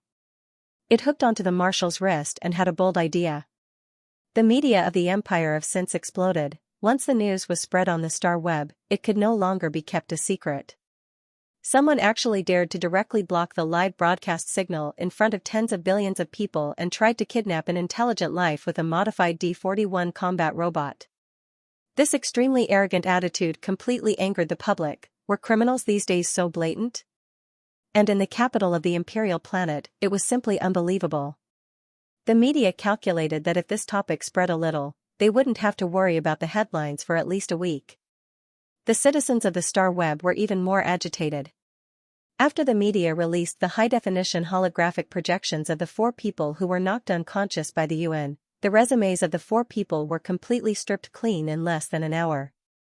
Combined with the fact that someone provided evidence that the incomplete symbol on the D-41 combat robot's forelimb weapon did indeed belong to the research department, it suddenly poked a hornet's nest. Humans always yearned for scientific progress.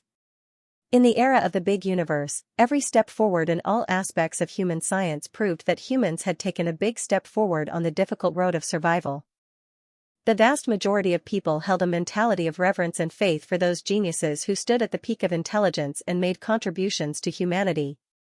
However, after such a belief collapsed, it brought incomparable pain to the people who once trusted and respected them.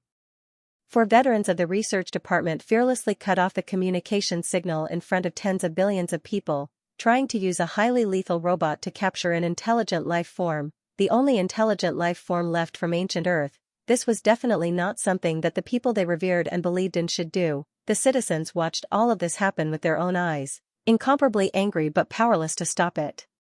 The Star Web was agitated. People organized and petitioned on the only external homepage of Marshal Ji Shoyun, hoping that the Marshal would allow the UN to maintain a certain level of contact with the outside world when he couldn't accompany the UN. If the UN went missing or an accident happened, it would be immediately detected. The remnant of ancient Earth not only had scientific research value, it was also a spiritual symbol. This was a trace of the existence of humanity's first home planet, the origin of humanity. This was a matter of faith. Even if they weren't from the Empire of Since, they didn't want anything to happen to the cats from ancient Earth. Ji Shoyun was also worried about Yuan's safety. However, in UN, they could do whatever they wanted. Sometimes, when they were tired from playing, they would start a live stream before going to bed. Once they started a live stream, they would sleep for more than 10 hours. Sometimes, it would be a live broadcast of a meal, and then it would be turned off after eating. With money, the UN could do whatever he wanted. According to Marshal Kevin's friendly reminder, he had already encountered the white fur ball in various corners of the residential area. Coupled with the fact that Yuan had come out to eat today, Marshal Ji didn't even need to think to know that this little dumpling was probably ambitious and wanted to wander outside. This sort of thinking, Ji Shoyun could completely understand. However, Marshal Ji was inexplicably confident that no matter how ambitious Yuan was, he would definitely come back to look for him. This was because even though Yuan had wandered around the entire residential area, he would still run back home to wait for Ji Shoyun every day before he came back. Marshal Ji Shoyun looked at the petition under his social media page and handed it over to Yuan, who was lying on his lap and yawning, to decide. Yuan could sense that Ji Shoyun was in a bad mood today. On the way home from the restaurant, Yuan recalled how he used to make its first owner laugh when she was unhappy. On the way home, he was very clingy and kept snuggling into Marshal Ji Shoyun's arms. Now that he was tired of snuggling, he laid on Marshal Ji Shoyun's lap and rolled around while yawning. Yuan looked at Ji Shoyun's interface. He wagged his tail and blinked sleepily. All he saw was the word livestream that appeared frequently on the interface. He casually extended his paw and clicked on the livestream button. He let out a perfunctory meow at the mini camera that flew out from Marshal Ji Shoyun's optical computer. Then, he laid down on Marshal Ji Shoyun's lap and fell asleep happily. Ji Shoyun was speechless. "You fell asleep just like that?" Marshal Ji Shoyun was momentarily at a loss as to what to do when he saw the livestream and the comments that popped up. Yuan was sleeping soundly with his paws facing the sky. Marshal Ji Shoyun was left staring coldly at the camera that his cat had turned on. He was in a dilemma whether to turn it off or not. The viewers who were watching the live stream were shocked when they saw Ji Shoyun's face. They only came back to their senses when Marshal Ji Shoyun changed the camera's focus to Yuan. "I was scared to death when I saw Marshal Ji Shoyun." "Ah, I'm relieved to see that, Xiao. Yuan isn't scared. I'll give you my wallet to comfort him." He was so careless that he fell asleep. When I saw the news, Marshal Ji was really angry. He grabbed the research minister's collar and dragged him forward. He was so angry that the veins on his hands were popping out. Xiao Yuan was brought back by Marshal Ji Shoyun after all, that's right. He was brought back after the attack. Xiao Yuan must have accompanied Marshal Ji Shoyun through a difficult time. Maybe Xiao Yuan saved Marshal Ji Shoyun. Ji Shoyun looked at the comments in silence as he pinched Yuan's paw from time to time. He had indeed survived because of Yuan. Even if he had landed in the best hospital on the Imperial planet, he might not have been able to survive such an injury. Even now, Ji Shoyun didn't know how Yuan had saved him. When he opened his eyes, Yuan was already squatting on his belly and looking at him. He was a small, white ball, cute and soft. There were intelligent races in the universe with special talents, but none of them were as diverse and amazing as Yuan. Yuan's talents were too scary and too tempting. Putting aside the fact that Yuan was extremely aggressive and sudden, just based on the fact that Yuan was able to pull a severely injured person back from the brink of death, and even get rid of the old diseases in the body and give the person a new lease of life, even if he was the emperor, he would not be able to keep Yuan. The soldier with a cold expression gently rubbed the little creature lying on his lap and sighed silently in a place where no one could see. Therefore, he couldn't say anything. It would be best if he didn't even know. There were too many ways to pry open a person's mind. The marshal wasn't sure if those lunatics in the Imperial Research Department had come up with anything crazy. Aha! I'm going to die from anger. Those idiots in the virtual community. How can they be so reasonable when they steal a cat? They even said that it was natural to capture Yuan. How can they say that those who aren't of our race have ulterior motives? How can they not be nice and kind? They didn't capture him, right? What are you angry about? If Xiao Yuan wasn't so strong, he would be lying on the test bed right now, okay? What else can the Imperial Research Department do if they steal a cat? Touch him? Experiment? Why don't you go to heaven if you use intelligent life as an experiment? Exactly. If they dare to use a cat today, will they dare to use humans tomorrow? Don't you know that the Imperial Research Office has been using death row prisoners to experiment on the effects of drugs? Where do you think all those special drugs come from? There's nothing wrong with them using humans for experiments. If they can do it with humans, why can't they do it with cats? They are not allowed to experiment on innocent intelligent life. Innocent. Go back and read the basic law 300 times. Stupid idiots. To be honest, the Marshal has always hated the Imperial Research Department. Just thinking about the fact that Marshal Ji is the only SS-level gene body is terrifying. What the F***CK? Wait a minute? Don't be like this? Speaking on behalf of my classmate in the Imperial Research Department, he said that he didn't know anything special about the situation. Suddenly, the entire department's operations were suspended and they were ordered to undergo an inspection. All the ordinary members were sent back. When he came back, he was shocked when he went on the star web. I feel sorry for the innocent little genius. No, the more I think about it, the more I feel that Marshal Ji's attitude towards the Imperial Research Office is fishy. I don't see him rejecting other private research institutes. He used to be an external logistics officer in the army. From what I remember, when the Marshal was still a lieutenant general, he ran around the military and various private research institutes. He even refused to be contracted by the Imperial Research Office for general inspection of military officers. At that time, he was still under Marshal Kevin. Marshal Kevin gave him the green light for such behavior. Holy sh*t, I smell something bad. Mr. Marshal read these comments and raised his eyebrows. If they continued to speculate like this, there was an 80 to 90% chance that something big would happen. However, Ji Xiuyun was very happy to see this and did not want to stop them from thinking about it. The UN incident must teach the head of the Imperial Research Department a lesson. If the public opinion could be one-sided in favor of the UN, it would be the best thing that could happen. In the beginning, those people did not treat him as a human being. Now, it was time for them to have a taste of their own medicine. Is there anyone related to human research projects who can share with us what an SS-level gene body means to people like you? It means a treasure waiting to be exploited. Every day, the seniors in our research institute think about when Marshal Ji will die and pray that he won't die outside. His body must be properly recovered. It's the same for the seniors in our research institute. They're always thinking about when they can get a sample of Marshal Ji's blood for research. Oh my God. You guys are so creepy. Thoughts are just thoughts. Who would dare to actually do that? Yes, thoughts are just thoughts. That's why Marshal Ji has never had such a big problem with private research institutes that only have thoughts. However, if they do take action, then his attitude will be different. For example, the Imperial Research Office. Shut up. Don't forget, Marshal Ji is still in a lawsuit with the Minister of Scientific Research today because his former deputy accused the Minister of Scientific Research of instigating him to steal Marshal Ji's blood sample. Horrified. Don't make wild guesses. Marshal Ji is still watching. Ah, Marshal Ji? Marshal Ji? Are our guesses right or wrong? Can you give us an answer? Don't make things difficult for Marshal Ji. The Minister of Scientific Research has been giving the Minister of Scientific Research a hard time for so long, but the Minister of Scientific Research hasn't been defeated yet. It's obvious that there's someone in the Minister of Scientific Research backing them. Isn't silence usually a tacit agreement? If this is really a case of dirty water, based on the most basic moral standards, Marshal Ji would have come out to deny it, right? Please don't really admit it. If that's the case, I'm afraid we're in deep trouble.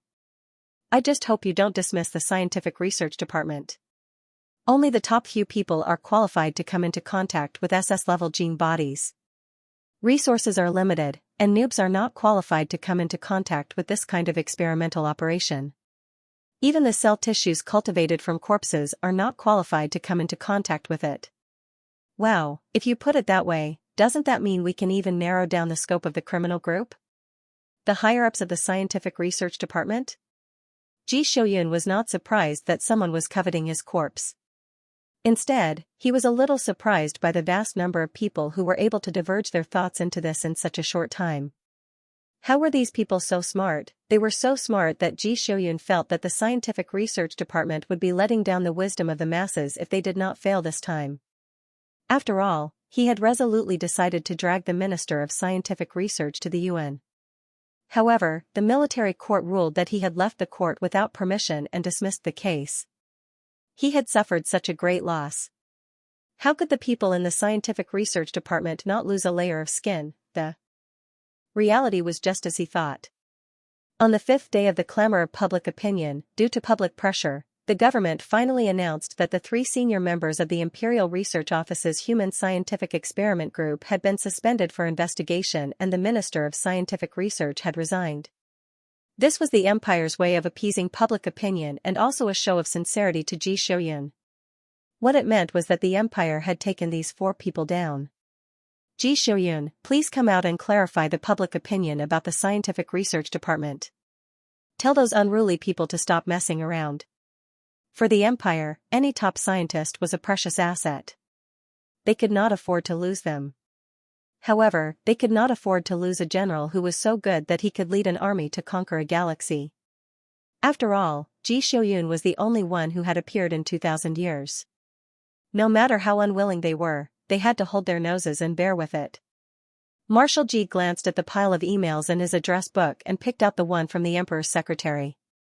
After glancing at it, he replied with 3 questions. 3. Suspended for investigation? Resigned? The meaning of his words was very simple. There are only 3. I'm not satisfied. Only suspended for investigation? I'm not satisfied. Only resigned?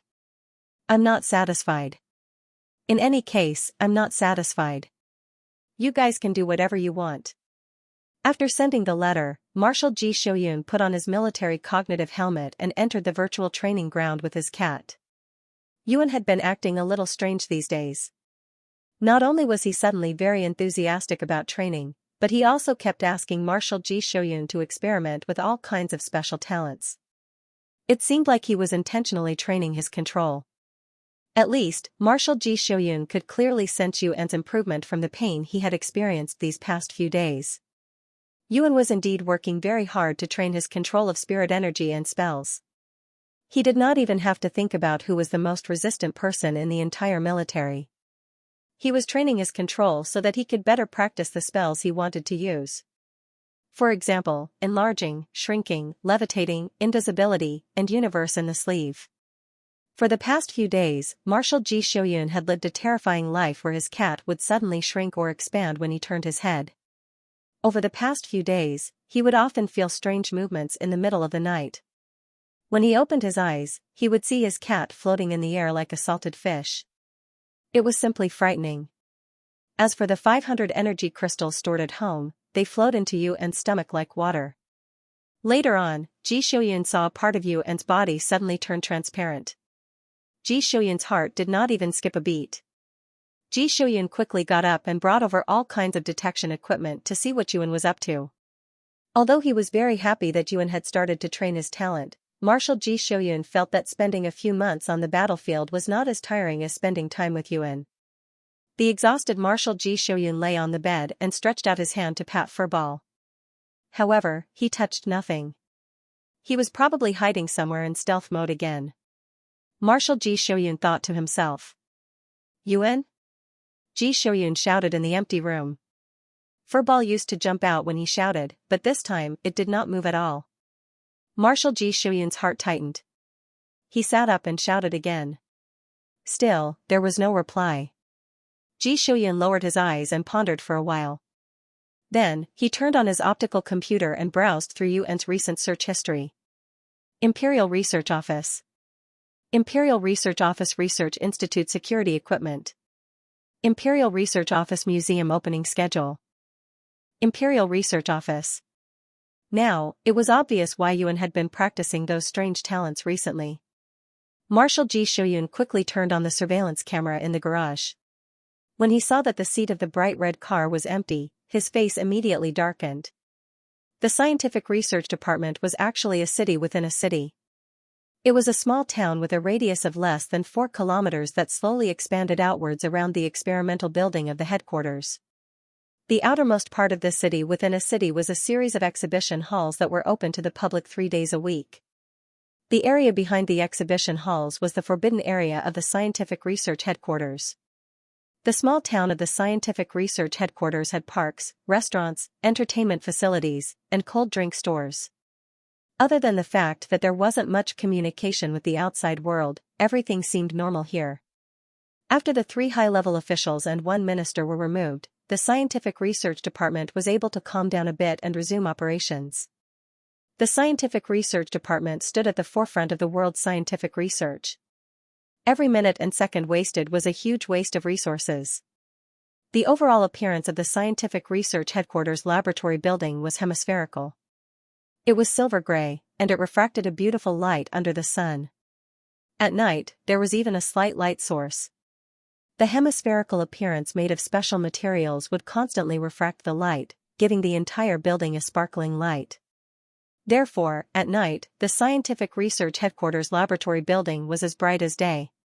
Many people wearing lab coats of different materials walked on the spacious and empty streets. Most of them walked alone with a contemplative look on their faces. A small number of them walked in groups of 2 or 3, quietly discussing something. The scientific research department now had a temporary acting minister. Other than 2 groups losing 1 or 2 senior members, the outside world didn't seem to have any impact on the scientific research department. If there was any change, it was probably the hallways, halls, and lounges that were divided into public areas. There were holographic projections of white kittens running and sleeping everywhere. After the people from the scientific research department vaguely guessed the reason why they were constantly being blacklisted, they stopped struggling. It was normal for the Marshal G to be angry. After all, he was a normal human being, and it was normal for him to have a temper. However, there were policies, and there were countermeasures. If you don't let us watch the livestream, are you going to stop us from spending money to download the holographic projections? The acting minister of the scientific research department was very generous. With a wave of his hand, he bought all the holographic projections in yuan in the name of public construction and threw them into the scientific research department without hesitation. Work in the research department was very stressful, and there was very little social interaction with the outside world. It was impossible to raise a pet to relax. After all, even the slightest bit of other smells could cause the experiment to fail. If it failed, it would mean that the entire team leader's efforts would go down the drain. No one dared to take such a huge loss lightly. However, this did not stop them from messing around with holographic projections. Many people bent down to pet the cats on the way back. Many people chose to relax their constantly operating brains in the lounge. After stroking the cats to clear their minds, they went back to the dormitory to sleep. When the yuan sneaked out without Ji Shuyan's knowledge, it bypassed the Science Museum, and Achievement Exhibition Hall outside the Science Research Department and followed a supply truck into the Science Research Department's headquarters. It immediately saw the three of them. Yuan. Hat. Yuan stared at the three of them who were playing and dozing leisurely. He was stunned for a moment before he realized that it was a holographic projection. Yuan walked further in and realized that he could see 1 or 2 projections of himself every 10 meters or so. The holographic projections here seemed to have been modified. Some behavior patterns and intelligent operation patterns had been added. For example, when these projections saw people or other projections, they would be curious and take the initiative to approach them. They would even run around the corridors. The researchers who passed by in different outfits were not surprised by this. Yuan thought about it and decided to deactivate his invisibility mode. He walked into the building with his 4 short legs. No one noticed anything unusual. The people walking around here were straightforward and innocent. They did not suspect anything at all. Some people even bent down to pet Yuan's head occasionally. There were many entrances to the building. The structure and corridors inside were quite complicated. Every experiment had to be conducted in a different laboratory. It was impossible for a team of dozens of people to focus on one experiment. Therefore, there were various laboratories built in the building to meet the needs of scientific research. If one had to give a reference to the structure of this building, the most suitable one would be the ant nest. Yuan walked around the corridors for a long time but did not find anything. He could not even find a proper laboratory. Yuan was confused by the various forks and corridors. He lay down and rested for a while. Then, he casually followed a researcher into a lounge. He jumped on the table and looked at the snacks on the table. He sat down next to the snacks and stuck his head into the snack bag. The little white ball of fur ate everything in the snack bag. Then, he licked his paws and shook his fur.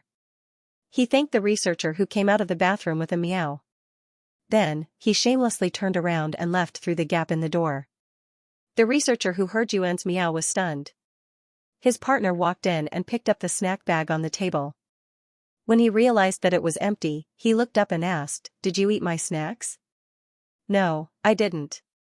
"Don't talk nonsense." The researcher who was questioned was stunned for a while. He turned to look at his partner and asked, "In our institute, those holographic projections don't have sound, right?" "Yeah, otherwise, it would be noisy." "I just saw a meow." "What?" The two of them looked at each other for a few seconds. They recalled that a few of their seniors had been suspended and investigated for stealing cats. Their expressions changed at the same time. The F***CK? Did someone do something stupid again? Are the idiots who stole cats stupid? Yeah. What should we do? I don't know. The two were dumbfounded for a while. They finally reacted. Let's report it. Report it, don't do anything stupid. Yuan did not realize that he had been exposed. He finally wandered into a spacious hall. The hall was an arched structure. The surrounding walls were hollowed out into small lattices. There were various trophies placed in the lattices. There was a circle of elevators neatly arranged near the ground. They were operating non-stop. From time to time, people would come out of one of the elevators and hurriedly enter another one. They were like busy worker ants. There were some chairs for resting at the side of the hall. There were a few people sitting on them. Each of them had a cat projection in their hands. They were rubbing their fur and massaging their paws. It was rare that they were chatting. Yuan thought for a while and ran over with his short legs. He squatted next to a nearby projection and pricked up his ears. "I wonder if the Marshal G incident is true," one of them said. Another person replied, "He even brought a D-41 to steal cats. It's not surprising that he would do something like that to the Marshal G. The temptation of an SS-level gene body is great. It's normal for him to want to do something like that. He probably did it a long time ago. Does anyone remember when the Marshal G started giving us a hard time? When I joined the station, the Marshal G was still a lieutenant general. He was already, how long ago? I've been in this station for more than 30 years. What a sin. God knows what the seniors are doing under the first elevator. Other than the minister. No, the former minister and a few hundred years of experience, no one else has the right to restrict them." Yuan flicked his ears and looked around. He then went straight to the elevator with the number 1 hanging above it. It sounded like all the shameful experiments were under the first elevator. Yuan stretched his head and looked around. He then flicked his fingernail and drew a small circle in the corner of the first elevator door. It was big enough for a cat to pass through. He then pushed the small piece he had cut into the door. His sharp claws were sharp claws that could even scratch energy crystals. Opening the elevator door was as easy as pie. The white fur ball got into the elevator, turned around, and pushed the perfectly cut small piece of steel back into the elevator. It perfectly blocked the hole.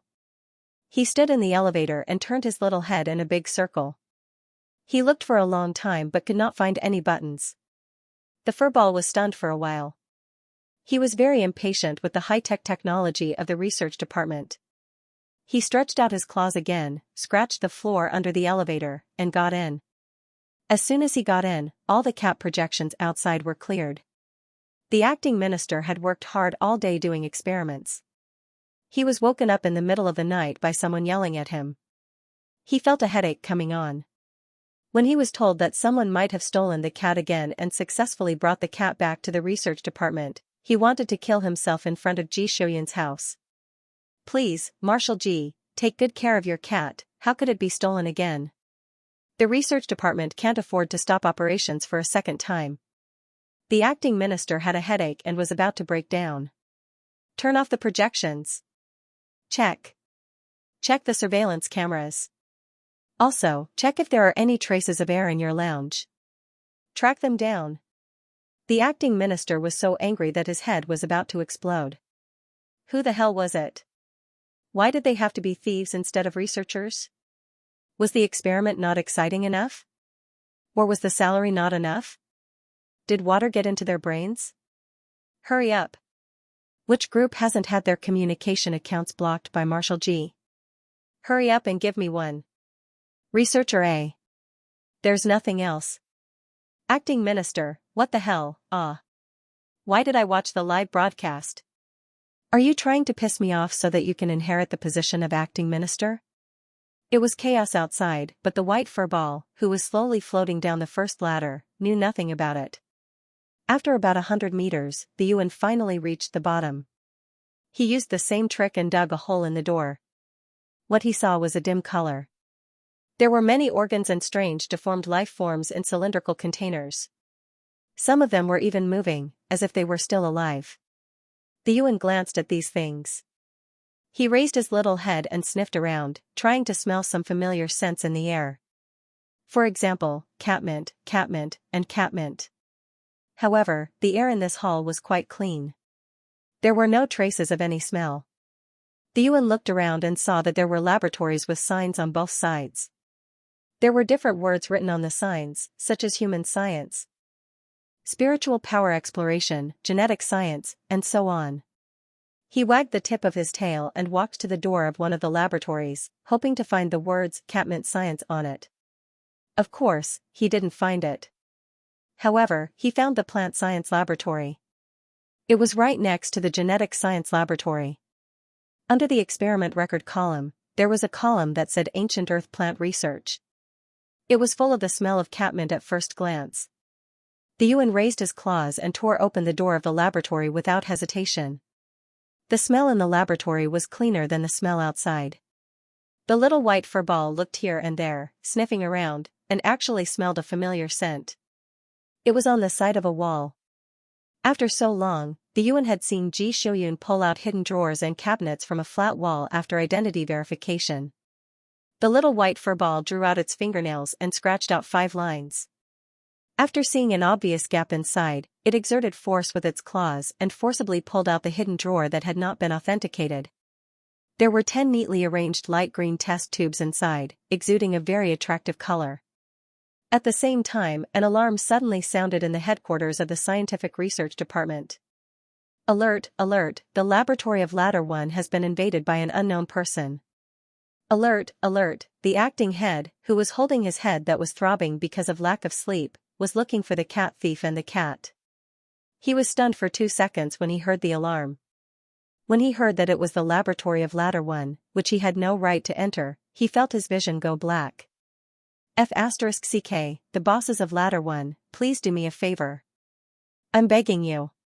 Can't you give us, the healthy and ordinary researchers, a way to live? The acting head frowned. He felt that he was going bald on the 3rd day of his appointment. The authorization of the research department's laboratory was a complicated process. The more sophisticated a research institute was, the more complicated the authorization process would be. It was impossible to say, I asked you for permission to enter the laboratory, and you gave me permission to enter. Such a thing was impossible. The authorization of the laboratory generally included a position card, fingerprint, iris, bone, and a series of identity procedures before the highest administrator could grant access to the laboratory. Therefore, the fastest way to enter the laboratory on the 1st floor was to find a big shot who could go down, or simply break down the door with brute force. In fact, the acting minister wanted to break down the door directly. He was tired of this mess and just wanted to go home and sleep. He had to get up early tomorrow to do experiments. However, although 3 people who had access to the laboratory failed, there were still 3 who stayed. Breaking down the door was not advisable. The acting minister grimaced and sent a message to one of them. The research department's communication with the outside world was completely cut off. As long as it was a confidential research institute, the staff's communication with the outside world would be very restricted, let alone the Imperial Research Headquarters. However, as the minister, although he was only an acting minister, he still had some privileges. In the laboratory of the research department, whether it was the chip recording the experiment files or the laboratory itself, they were all extremely confidential. The number of people who had access to the laboratory could be counted on one hand. The middle-aged man who received the message looked terrible, but the acting minister knew that it was not caused by staying up late for experiments. This middle-aged man was also one of the people who were being investigated. He had not been to the research department for nearly a week. The laboratory of the research department has been invaded. The acting minister did not force the issue. He told the man the truth very straightforwardly. The middle-aged man's expression changed. Invaded? Yes, I guess there might be danger down there. Although there was danger, the acting minister did not seem to be in a hurry. Do you know who is doing experiments in the laboratory of the research department right now? No one. The middle-aged man answered without thinking. Wait here, I'll be right there. The acting minister did not believe that there was no one. Apart from the few people who had access, who else could enter the laboratory of the research department unscathed? The acting minister was more inclined to believe that they had tried to steal a chicken only to end up losing the rice used to lure it. They had wanted to use the cat as an experiment, but in the end, the car had flipped over.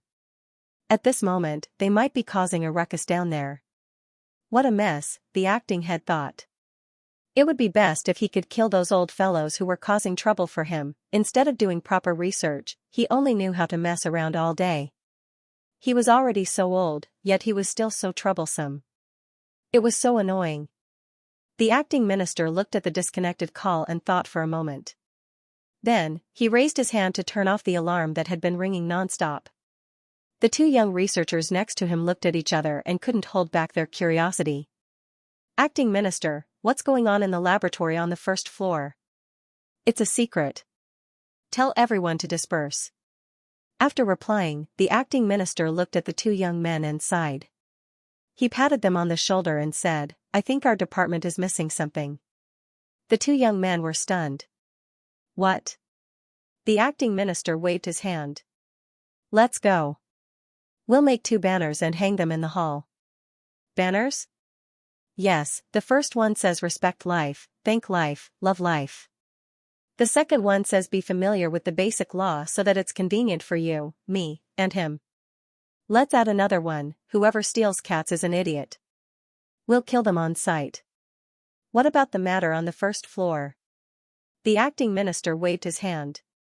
"Just treat it as if the matter has been resolved. Don't ask. Even if they come, they won't take us down." "What do you mean? Is there really that kind of experiment down there?" The young man made an exaggerated gesture. "What nonsense? What nonsense are you talking about? You're the one who's the most curious." "Shut up." The acting minister patted the young man's head.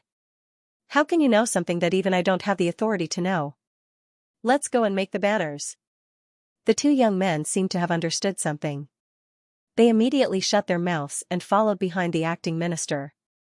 According to the degree of confidentiality, in order to prevent the experiment from being leaked and spied on, the laboratories on the first 20 floors did not even have surveillance equipment. Not to mention the acting minister, even the security department of the scientific research headquarters was in the dark. They had no idea what was going on down there. Yuan down there didn't know what was going on up there either. To be honest, Yuan hadn't mastered the spell universe in the sleeve yet. At that time, he believed that the lazy cancerous cat was evil. He really thought that a cat without sleeves couldn't master the universe in the sleeve. Until now, he still hadn't gotten rid of this idea. Idealistic spells were based on one's own subjective impressions. If one couldn't get rid of the impressions in one's mind, it was useless no matter how much one practiced. The white fur ball waited for a few minutes, but no one came. It jumped onto the drawer like a hoodlum, reached out its paw, and smashed all 10 catmint reagents in one breath. The sound of the test tubes being smashed was very crisp, accompanied by the strong smell of catmint. Since it couldn't take it away, it would suck it in now. Wouldn't it be great to run after sucking it in? Yuan was immersed in the smell of catmint and became restless. This kind of reagent was only about 10 milliliters in a test tube. Once it came into contact with the outside air, it would quickly evaporate. For a moment, the entire laboratory was filled with the smell of catmint. Yuan rolled around on the ground, twisting into an S shape, then twisting into a U shape. Occasionally, it would even spread itself into a long biscuit shape. It couldn't hold back its excitement and climbed up to scratch the wall. Half of the wall of the laboratory was scratched out. It knew that it couldn't touch the equipment and strange things in the laboratory. Wasn't that how it was played in the movies? Enter a laboratory, accidentally break some reagent, and release some virus, causing zombies to run rampant. Usually, the cannon fodder that was killed at the beginning died of curiosity. Yuan kicked off with its hind legs and jumped onto the wall. It opened its 4 paws and clung to the wall. Then, it relaxed its 2 hind legs and used its 2 front paws to scratch the wall. Accompanied by a long slash sound, it slowly slid back to the ground. The hard wall of the laboratory was made of a special material, but it was used as a scratching board by this white fur ball. Every corner of the wall was left with scratches. I should go home and ask Ji Shoyun what kind of material this wall is made of. It's quite comfortable to use as a scratching board. Yuan scratched the wall while thinking. Slowly, it slid to the ground. It retracted its 2 paws, took 2 steps back, and was about to jump again. In the blink of an eye, it saw a chip in the gap that it had just scratched. It was a small black square, about the size of a thumb. It was carefully preserved in a small transparent box. The fur ball stared with its beautiful blue cat eyes, tilted its head, and curiously looked at the box. It found a line of words written on the box. 029, Catmint Reagent Experiment Record IA. It's better to teach a man to fish than to give him a fish. Yuan will accept it as a sign of respect. The white fur ball stretched out its soft paws and smashed the box with its paws with a force that was not soft at all. It picked up the chip, turned around, and left. He held the chip in his mouth and crawled out of the plant science laboratory. He glanced at the genetic science laboratory next door. Similarly, there were specific experimental records under the genetic science laboratory. Yuan saw that there was an experimental record near the top of the list, Basic Exploration of SS-level gene bodies. The white fur ball held the chip in its mouth and squatted at the entrance of the laboratory. It hesitated for a long time before it finally opened the door and crawled out. Yuan did not dare to mess around in the genetic science laboratory like the one next door. He was afraid that the T-virus would really be released and cause a zombie siege. He sniffed around with the chip in his mouth and carefully tore an entire strip on the wall. He leaned over to look at the chips inside and pulled them out one by one to take a look. It was not easy for him to find the SS-level gene body chip. Yuan happily smashed the box and took out the chip.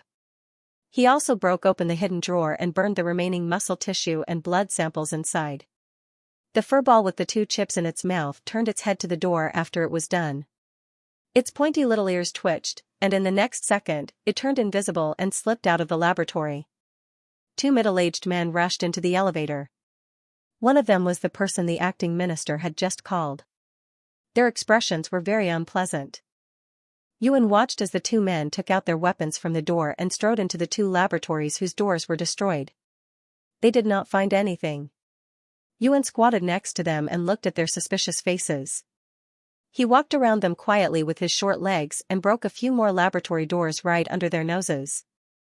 Who is it? There's no response from the heat detector. What the hell? The invisible hairball held the chip in its mouth and turned around to scratch the door, floor, and ceiling of the elevator into smithereens. Then, it wagged its tail and looked at the two middle-aged men who were rushing toward the elevator. It hummed proudly and turned its head to float up. Without the elevator, the two men would not be able to get out. Yuan happily reached the hall at the top and removed the spell. He wagged the tip of his tail and happily pushed open the perfectly cut steel block in the corner of the hall's first staircase door. His little head popped out, but his body was still stuck in the hole. When he looked up, he saw Ji Shouyun's gloomy face. The marshal was surrounded by a circle of soldiers with his back facing them. They formed a human wall to block the puzzled members of the research department. Ji Shouyun looked at Yuan's little head that popped out from the corner. He slowly pulled the gloves on his hands. His body was full of murderous aura. Even his eyes seemed to be filled with dense and sharp blades.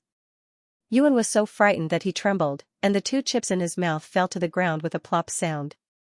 The marshal squatted down and quietly put the two chips into his pocket. Are you happy? Ji Shouyun asked in a low voice that only he and Yuan could hear. Yuan, I'm not. Don't talk nonsense. Okay. Actually, he was a little happy. Especially when he was sniffing the catmint. Marshal Ji looked down at his cat and said calmly, come out. Yuan was so scared that his ears turned into airplane ears. He crawled out of the hole listlessly. He didn't even care about shaking his fur. He ran over to the marshal's feet with his short legs and rubbed against him like a spoiled child. Marshal Ji Shouyun pressed Yuan to the ground. He didn't care about Yuan's cute meowing. He checked Yuan's body over and over again. After making sure that there were no wounds or injuries, he let out a long sigh of relief. His face finally looked better. He picked up Yuan, turned around, and walked behind the human wall. The soldiers quickly moved aside to make way for him. The cat in the marshal's arms was so scared that he couldn't even see his ears. He almost turned into a small seal. He looked as if he had been frightened. He tried his best to snuggle into the marshal's arms. When the acting minister saw Yuan's reaction, his face was filled with pain. Oh no, oh no, oh no. Even a cat that was so powerful was scared to this extent. The big boss must have done something terrible to Yuan. The acting minister could already see the future of the scientific research department. Why is my cat in the scientific research department? Ji Shuyun's voice was filled with cold anger. He said each word loud and clear. Why is he scared? Yuan was still snuggling into the marshal's arms.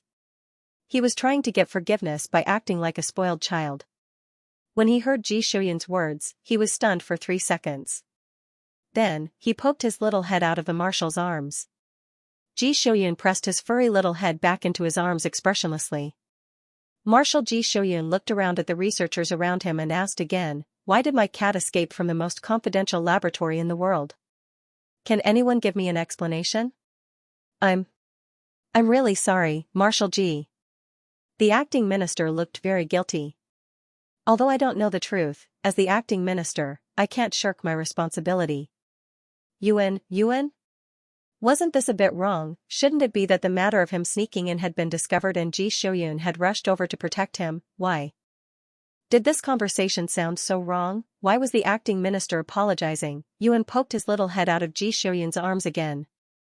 Once again, Marshal Ji pressed him back into the scientific research department. I don't want an apology or an explanation. Ji Shuyun pointed at the elevator door. I want to know what they did to my cat. Marshal Ji Shuyun said, I'm going down. Yuan, wait, what kind of development was this? Was this the legendary preemptive strike?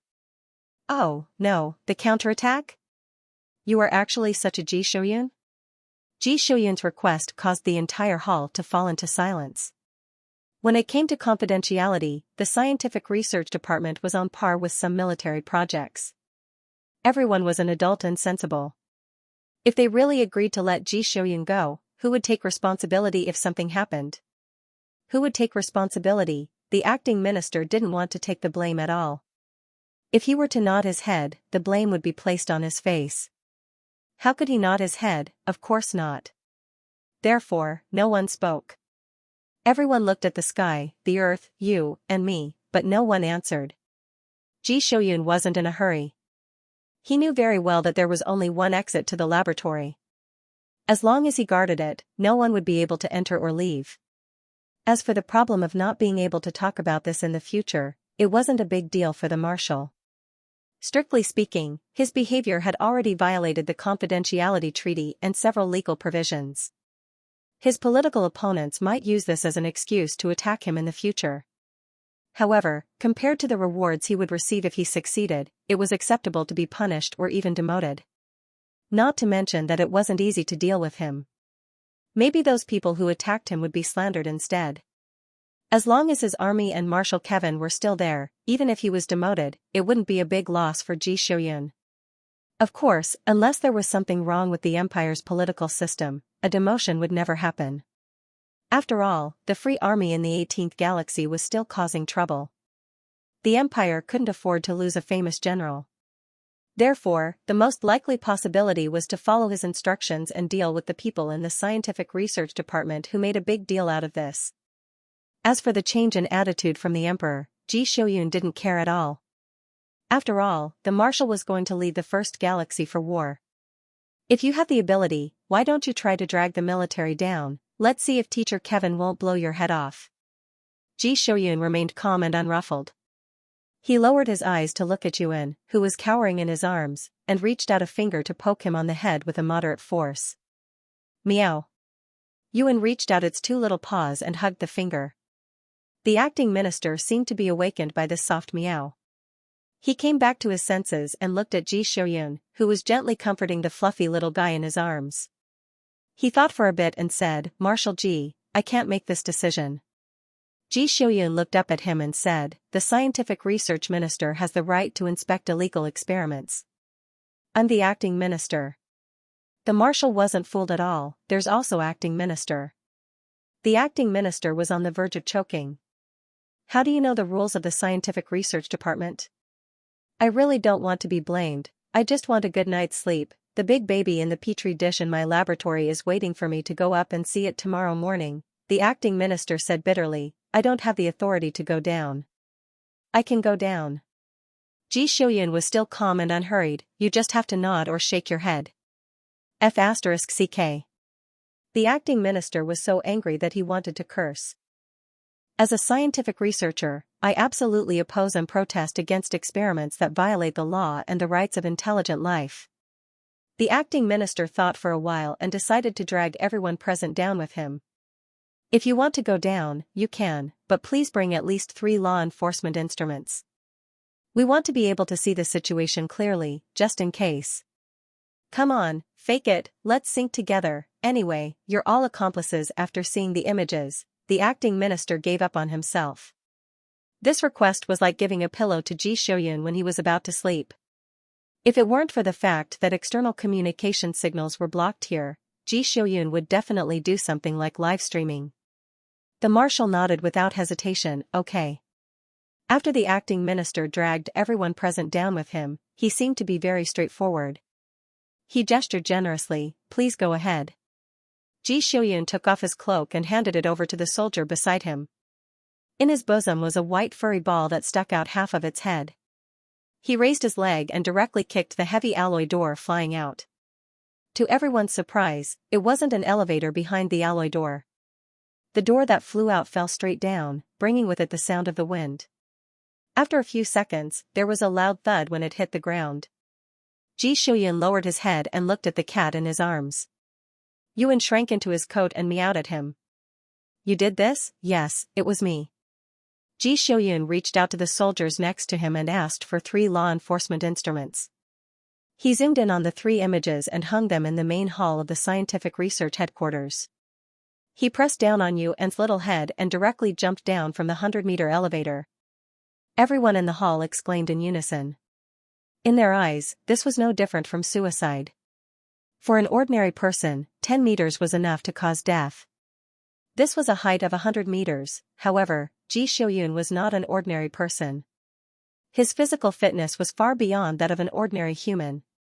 Currently, no one had thoroughly studied SS-level gene bodies. At least, all the published academic materials about SS-level gene bodies were only guesses based on facts. Most of these facts came from Marshal Ji's many years of battle performance. Ji Xiuyun's reputation as an SS-level gene body spread far and wide. However, no one took him seriously at first.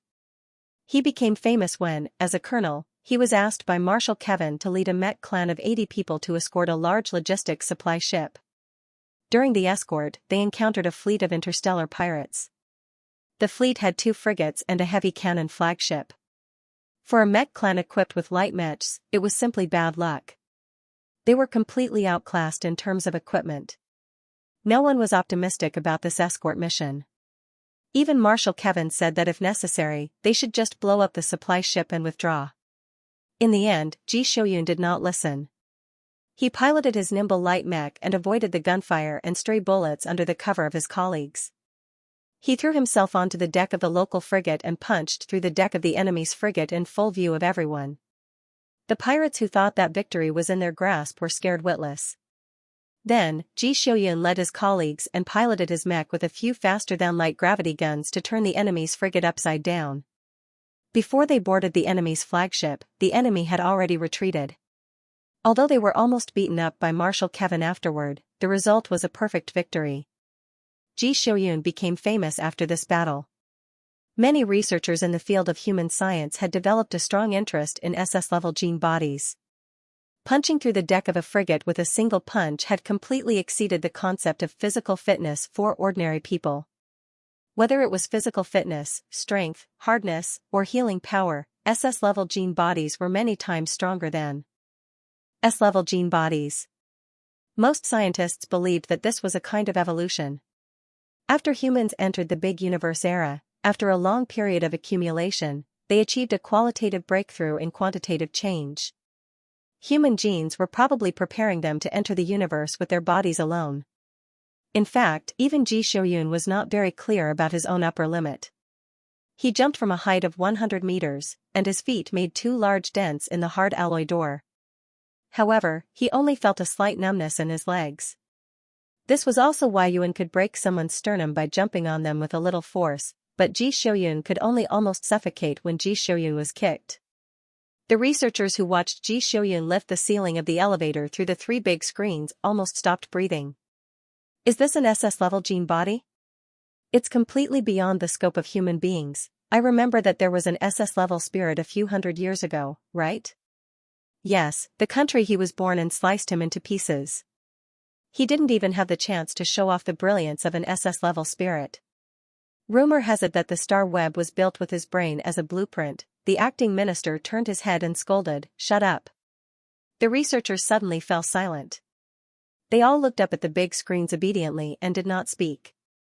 Xianxia lifted the ceiling and looked down at the two middle-aged men who heard the noise and walked to the elevator with weapons. His gaze fell on their faces, and he looked at each other condescendingly.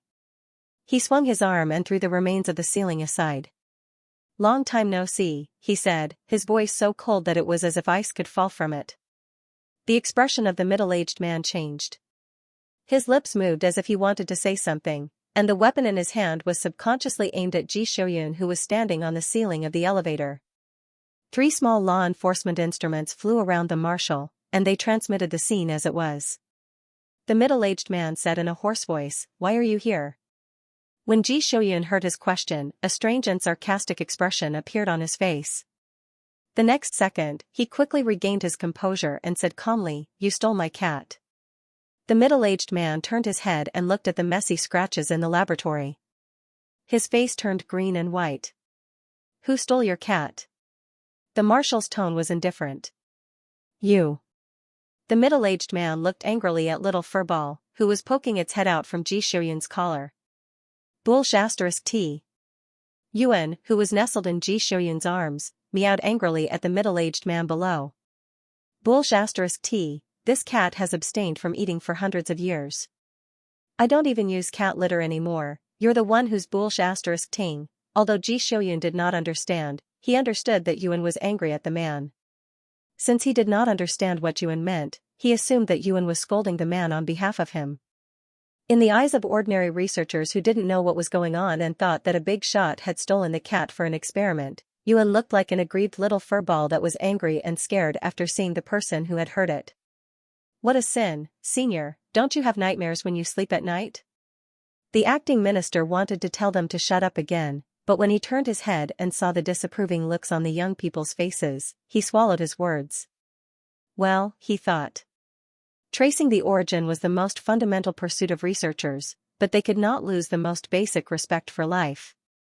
The acting minister felt gratified as he turned his head back.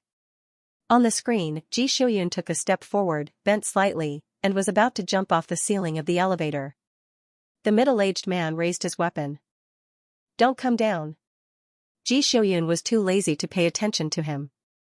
He casually picked up 2 small pieces of broken alloy and threw them down, knocking the weapons out of the hands of the 2 men. Without the slightest hesitation, he jumped down.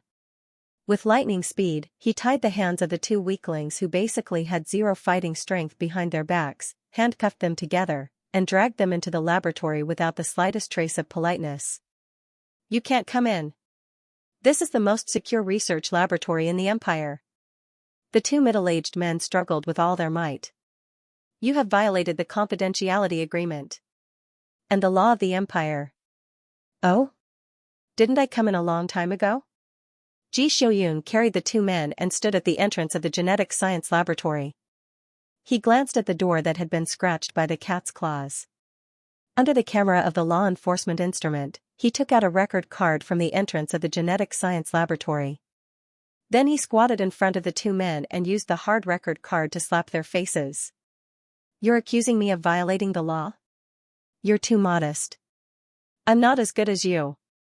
The marshal stood up and looked at the other 2 law enforcement instruments that had quickly entered working mode and began to scan the surrounding law enforcement instruments. He flipped the card in his hand over and over again for a long time before he inserted it back into the card slot at the entrance of the laboratory. He then stroked the cat that was snuggling in his arms. The researchers who were watching the big screen in the hall were all dumbfounded. The whole hall was so quiet that you could hear a pin drop. What did that mean? What did that record card for SS-level gene body basic exploration mean? The people in First Ladder had experimented on the Empire's marshal? Were they crazy? Xianxia did not do anything to destroy the laboratory. Everything here was to be used as evidence in court. Even if he was in a bad mood, he would not lose his mind and destroy the laboratory. Yuan crawled out of the marshal's arms and jumped onto his shoulder. It rubbed its head against his cheek and meowed softly. Ji Shouyun turned his head slightly and rubbed the furry ball on his shoulder. He then turned around and walked to the end of the floor. The people in the research department soon realized that this was not the end of the shocking news. On the screen, the marshal threw the two middle-aged men into an empty safe zone and placed a law enforcement instrument to monitor them. Then, he walked into the depths of the laboratory. He seemed to be very familiar with the internal structure of the laboratory, which was the most confidential laboratory in the research department. The researchers in the hall watched as the marshal walked to the main corridor of the laboratory. He looked left and right, then took 3 steps to the right. Then, he raised his foot and kicked the wall hard. 3 cracks appeared on the originally perfect wall.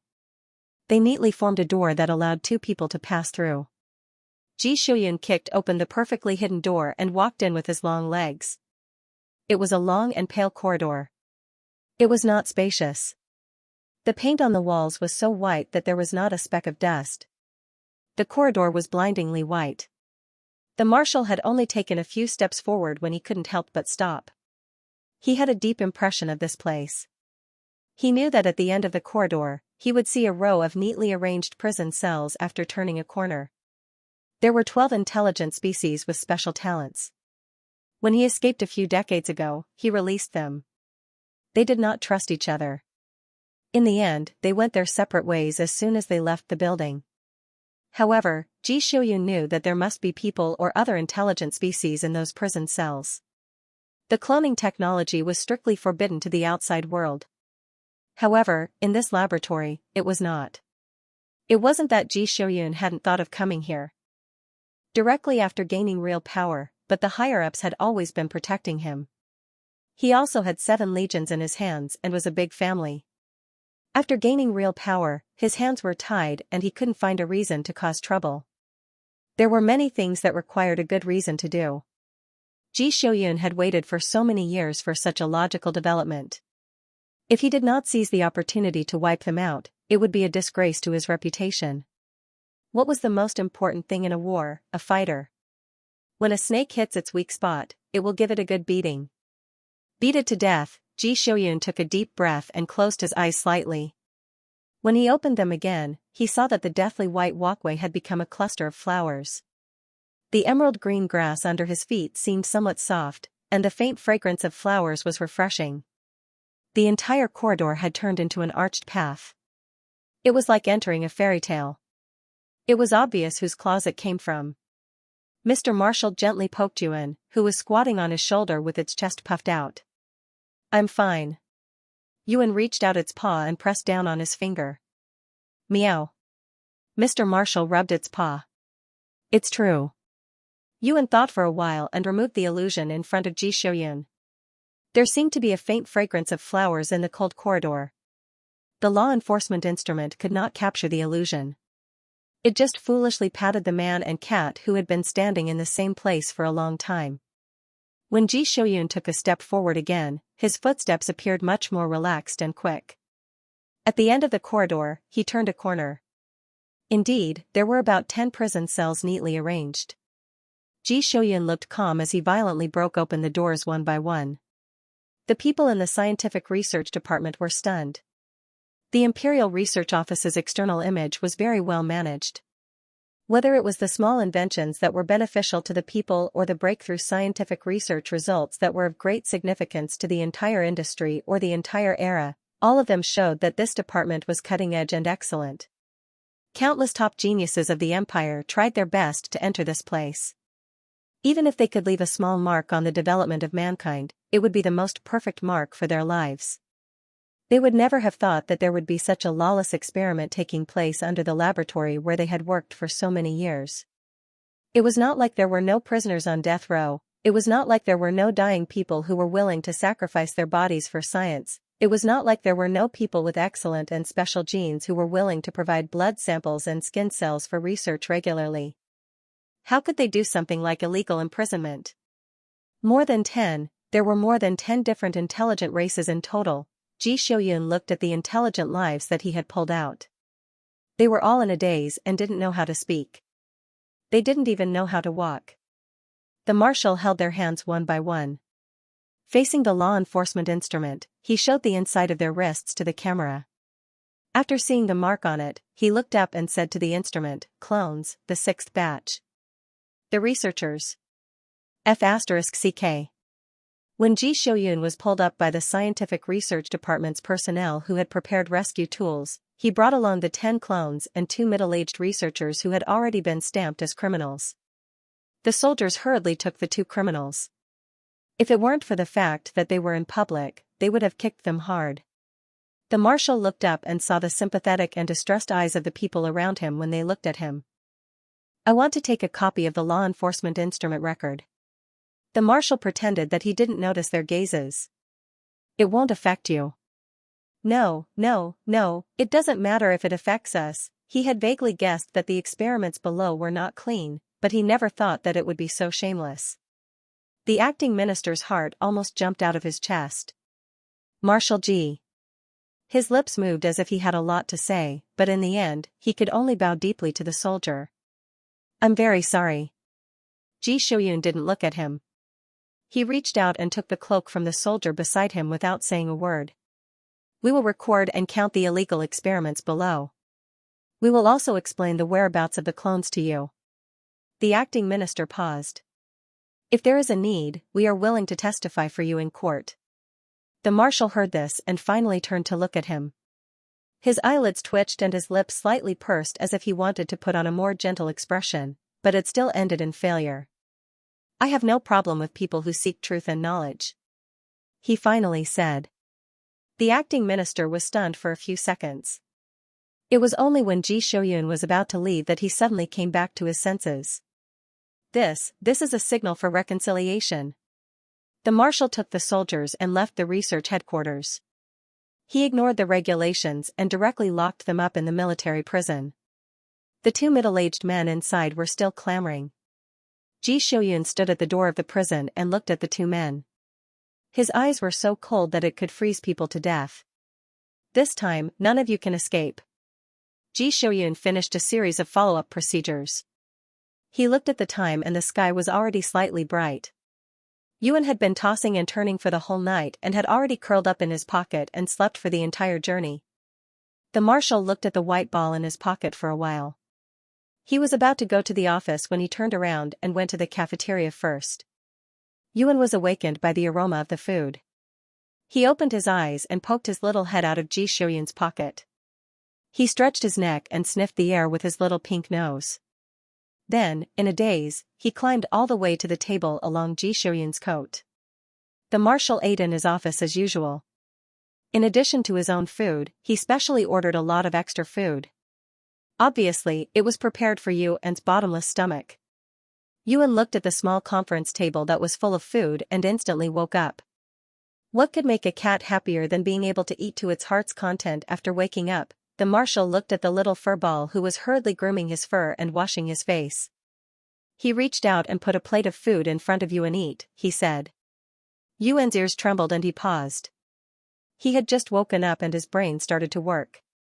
He recalled the big thing he had done before he fell asleep and was instantly terrified. "Eat." The marshal said again, "Let's talk when you're full." Yuan. Meow. It sounded no different from going on a journey after a full meal. "It's okay. Eat."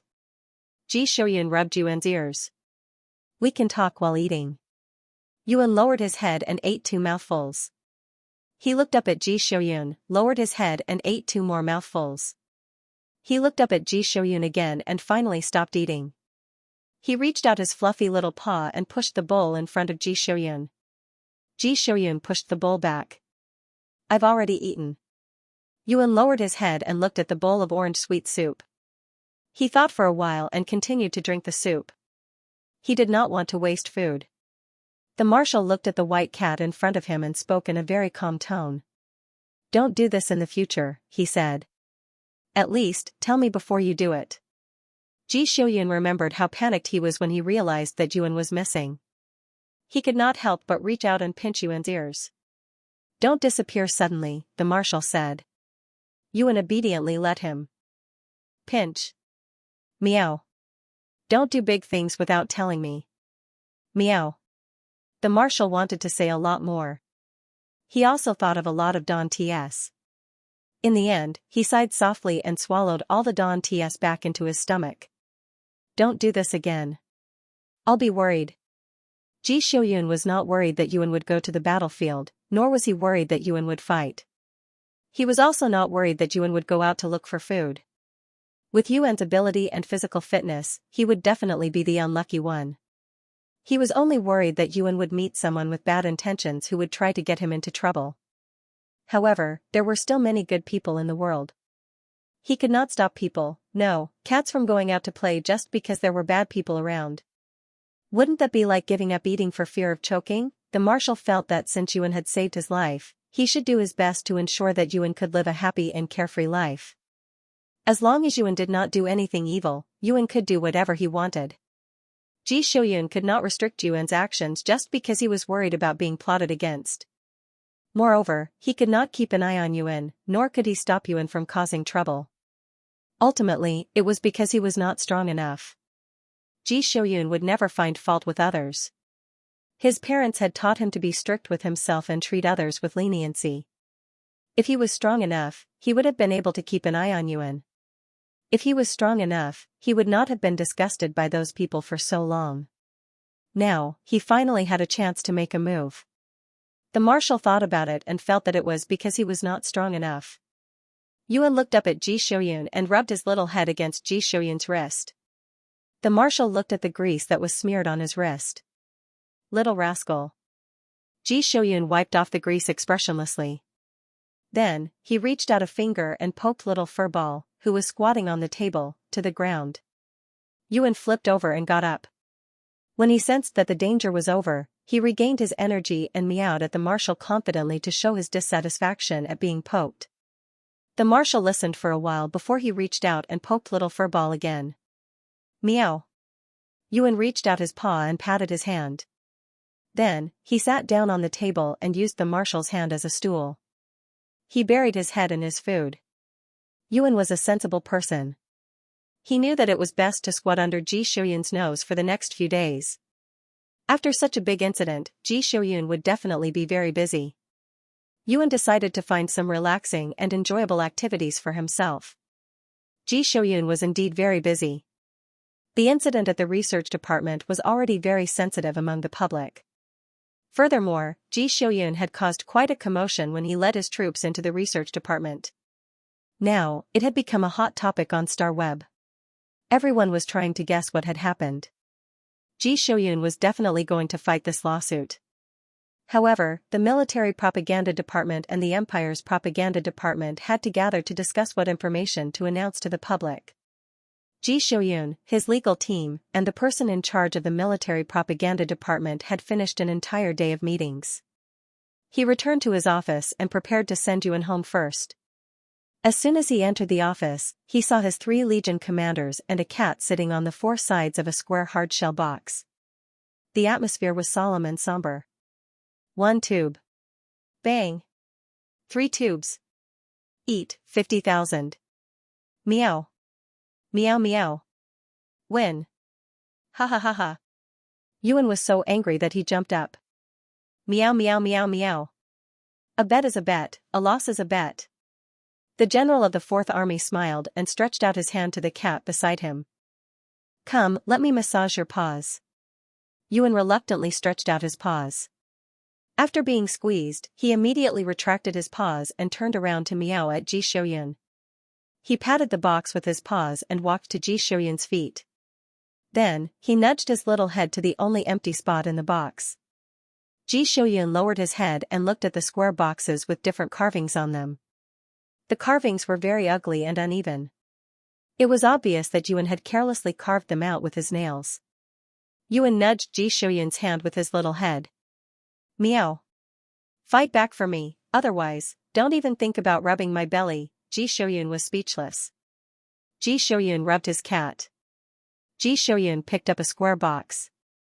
I understand the logic, but what exactly is this? The commander of the 4th Army, who had just squeezed little one's paw, cooperated and pulled the panel over. Ji Shouyun glanced at the panel. His gaze, which had been prepared to skim past it, paused and looked back. This was because he realized that the words on the panel were all messed up. There were so many wrong words that he couldn't even recognize the title at a glance. Who did this? The marshal looked down at Little Furball, who was squatting in front of him. Little Furball also raised its head and stared at him with its beautiful blue cat eyes. The marshal was speechless. Okay, I know who made this panel. It must have been hard for Yuan to type so many words with its paw. After all, its paw was small and short, and Yuan didn't have much patience. It was fine if it just pressed a few buttons and typed some words, but a long string of sentences was enough to drive it crazy. It was already very encouraging to be able to write such a simple panel. Normally, even if the panel was placed in front of Yuan and asked him to type a few words, it would be pushed away by its paw and continue to meow. Mr. Marshall looked at the panel while correcting the wrong words and sentences. He found it hard to understand why the 3 corps commanders under him could tolerate such a document on the panel. Mahjong rules? The marshal asked as he corrected the panel. The commander of the 4th Army nodded. Yes, it's probably a small entertainment game from ancient Earth.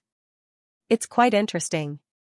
It can train one's mental arithmetic and shorthand skills, as well as observation skills and anti-detection facial expression management. The rules. Yuan worked hard the whole morning. Yuan puffed out its chest proudly, wagged its tail, and looked at the marshal with its sparkling eyes. Ji Shouyun took a look at his cat. Looking at the cat's expectant eyes, Ji Shouyun swallowed back the disdain and criticism he was about to point out.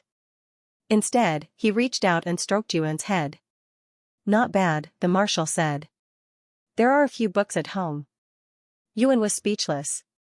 I just want praise. I don't want to learn. Learning makes a cat thin.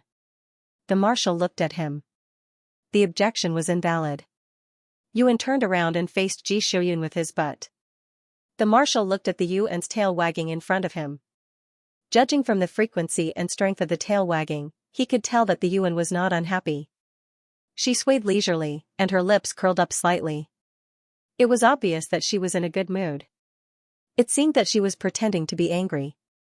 Ji Shouyun tilted his head and continued to look at the panel. Generally speaking, it was the rules of the game. There were a lot of typos, and the logic of expression was very poor. It was a perfect masterpiece in the style of a cat. He could write whatever he wanted, and he was free to do whatever he wanted. If you can't understand, it's all because your IQ is too low. The Legion commanders weren't stupid. After being suppressed by the Yuan for 2 hours, they finally understood what kind of game it was. They then proceeded to launch a brutal counterattack against the Yuan for 4 hours. After 4 hours, Yuan felt that he was going to be bald. However, the scene of Yuan and the 3 Legion commanders playing mahjong with Ji Shouyun did not happen. The marshal's obsessive-compulsive disorder acted up. After correcting the document full of typos and sentences, he casually clicked on the save button, stood up, and left with his cat. Yuan? The 3 Legion commanders? Wait a minute. This wasn't how the script was written. Yuan was being carried, and its 4 paws were suspended in the air. Meow. The marshal stopped in his tracks and reached out to hold his butt. What's wrong? Yuan sat on the marshal's hand and pointed at the 3 Legion commanders with its paw. What happened to the counterattack? I don't have time to play. Ji Shouyun put Yuan into his pocket. Yuan struggled to climb out of Ji Shouyun's pocket, but his paw lightly brushed against a small hard object. He paused and went back into his pocket to take a look. The 2 chips that he had taken out last night were still there. Yuan immediately became obedient. After all, this was related to his catmint in the future. The marshal took Yuan home. After a night's rest, he was going to take the research department to court again. Of course, he was going to take the first ladder laboratory to court. This time, he was not going to the military court, but to the Supreme Court of the Empire. It was the Supreme Court of the Empire, which was known to be strict, fair, and open. According to the usual practice, the court would verify and investigate the evidence of the case and accept his application for prosecution. After that, the court would officially start the trial 3 days later. Ji Xiaoyun did not specifically mention his case to the military publicity department and his legal team because they would definitely get to the bottom of it. Half of it was out of curiosity, and the other half was out of professionalism. They had to match every confession with the evidence. In the following days, they would meet with the acting head of the research department to get the relevant evidence and seek some professional help to prepare for the trial. Although the outside world would know that the marshal had been an SS-level experimental subject sooner or later, knowing was one thing, and directly showing the experimental records to them as evidence was two different concepts. It's like the difference between someone telling you, "I hurt my foot," and someone telling you, "I accidentally kicked a needle with my big toe and picked up a piece of flesh under my fingernail." The former is vague and will only evoke feelings of comfort. As for the latter, just looking at the text would cause a nerve pain, let alone listening to it. Ji Xiaoyun knew his position in the hearts of the military and the public. If the written and audiovisual records of the experiment were to be thrown out, it would be over. Not only would the people in the laboratory explode, but the image of the entire scientific research department and all the scientific researchers would also hit rock bottom in an instant. The marshal did not want to see this happen. The exploration of life, the pursuit of the mysteries of the universe and the origin itself was something that was very worthy of praise and affirmation. However, ordinary people who were blinded by anger and a sense of justice would not see things as clearly as he did. They would only kill the scientific research community and develop hatred and fear for this community. When the marshal drafted the prosecution documents, he also emphasized that the experimental details were not allowed to be disclosed as evidence to the public. Ji Xiaoyun took Yuan back home. He rubbed the space between his eyebrows tiredly and rested on the sofa for a while before he took the 2 chips that Yuan had brought out with his mouth. Yuan did not bring the box when he took the chips, so he could not tell which one was the catmint and which one was Ji Xiaoyun's. Ji Xiaoyun thought that the 2 chips were his experimental records. Until now, Ji Xiaoyun still thought that Yuan had rushed to the research department because he was angry about the attack. In addition, the comments about the SS-level gene body had been fanned by the live broadcast. Yuan probably had the intention to smash those people's heads. The marshal did not suspect that the chips that Yuan had brought out were useless. His cat might be lazy, but it was very smart. Ji Xiaoyun thought as he took the chips and inserted them into the optical computer. Yuan turned over from the carpet and jumped onto the sofa. It squatted on Ji Xiaoyun's lap and spread its small belly. Its 2 front paws hugged one of the marshal's hands. Ji Xiaoyun was very tall. He was a size bigger than an ordinary person, including his hands. When his hands were spread open, they could cover most of Yuan's body, leaving only its small head outside. Yuan hugged his hand and patted it with its small paws. It was like knocking on a watermelon to test its ripeness before buying one. While the marshal waited for the chip's password to be deciphered, he lowered his head and looked at the little ball of fur on his lap. From time to time, he moved the hand that was hugged by the soft and warm body. He stretched out his index and middle fingers and occasionally scratched Yuan's small chin. Yuan opened its mouth and bit the marshal's index finger. It did not use much force. Its white, jade-like teeth and soft, pink tongue gently grazed his fingertips. It tickled him a little. The marshal let it nibble and reached out to take the second book on elementary education from the table. "If you have nothing to do at home, you can learn this." Yuan raised its head and took a look. Then, it shrank into the marshal's palm and pretended that it did not see anything. Its tail was still outside, wagging leisurely. Ji Xiaoyun saw his reaction and put the book aside. He glanced at the interface that had been deciphered. He pulled his hand back from Yuan and clicked on the main page. Then, he raised his eyebrows. "Catmint reagent?" Yuan's voice was sweet and greasy. "Meow." The marshal looked meaningfully at the cat that was acting coquettishly. He pulled the experiment record aside and clicked on the backup of the cat's information that he had copied before. He searched for catmint and then picked up the cat on his lap. "You went to the research department for this?" The marshal asked. "The reagent that they used when they caught you. Was this the reagent?" "Meow." Yuan answered straightforwardly. Then, it stretched out its 2 front paws and touched Ji Xiaoyun's face, acting coquettishly. Meow. The marshal did not know what to say. Who would have thought that Yuan went to the research department not because it was angry because it was offended, and not because it had guessed what had happened to him, but because it wanted catmint that few people knew about. Even Ji Shoyun himself didn't believe these words. If the people in first ladder knew about this, they would definitely faint from anger. After all, before leaving the military prison, the two people were still angrily saying that he had used Yuan to enter the research department to frame him. The marshal did not expect things to turn out this way. The people in first ladder had used their lives and futures to demonstrate what it meant to lead a cat into the house, what it meant to be caught off guard, and what it meant to be completely unexpected. Yuan was still rolling around and acting coquettishly. Meow. The marshal inserted the chip and made a mark on it. I will pass it to the science class. Yuan was satisfied. He turned around and squatted on Ji Shoyun's legs to tidy up his messy fur. The marshal looked at the other chip and asked, "This one?" Meow. Yuan pushed the chip towards Ji Shoyun. Mine? Ji Shoyun said as he inserted the chip into the photon. Computer. Meow. Yuan raised its small head and raised one of its front paws. Then, when the marshal squeezed the paw with a slight doubt, a small flame appeared on the tip of the paw. Meow. Not only did I bring the chip back for you, I even burned the remaining muscle tissue and blood samples. You didn't expect this, did you? The marshal, who had a level 0 cat language, did not expect this at all. He glanced at the small flame that burned a hole in his sleeve and lectured, "Don't play with fire." There was a lot of content in the chip that recorded SS-level gene bodies. The marshal had no interest in seeing the painful look on his face when he was young again.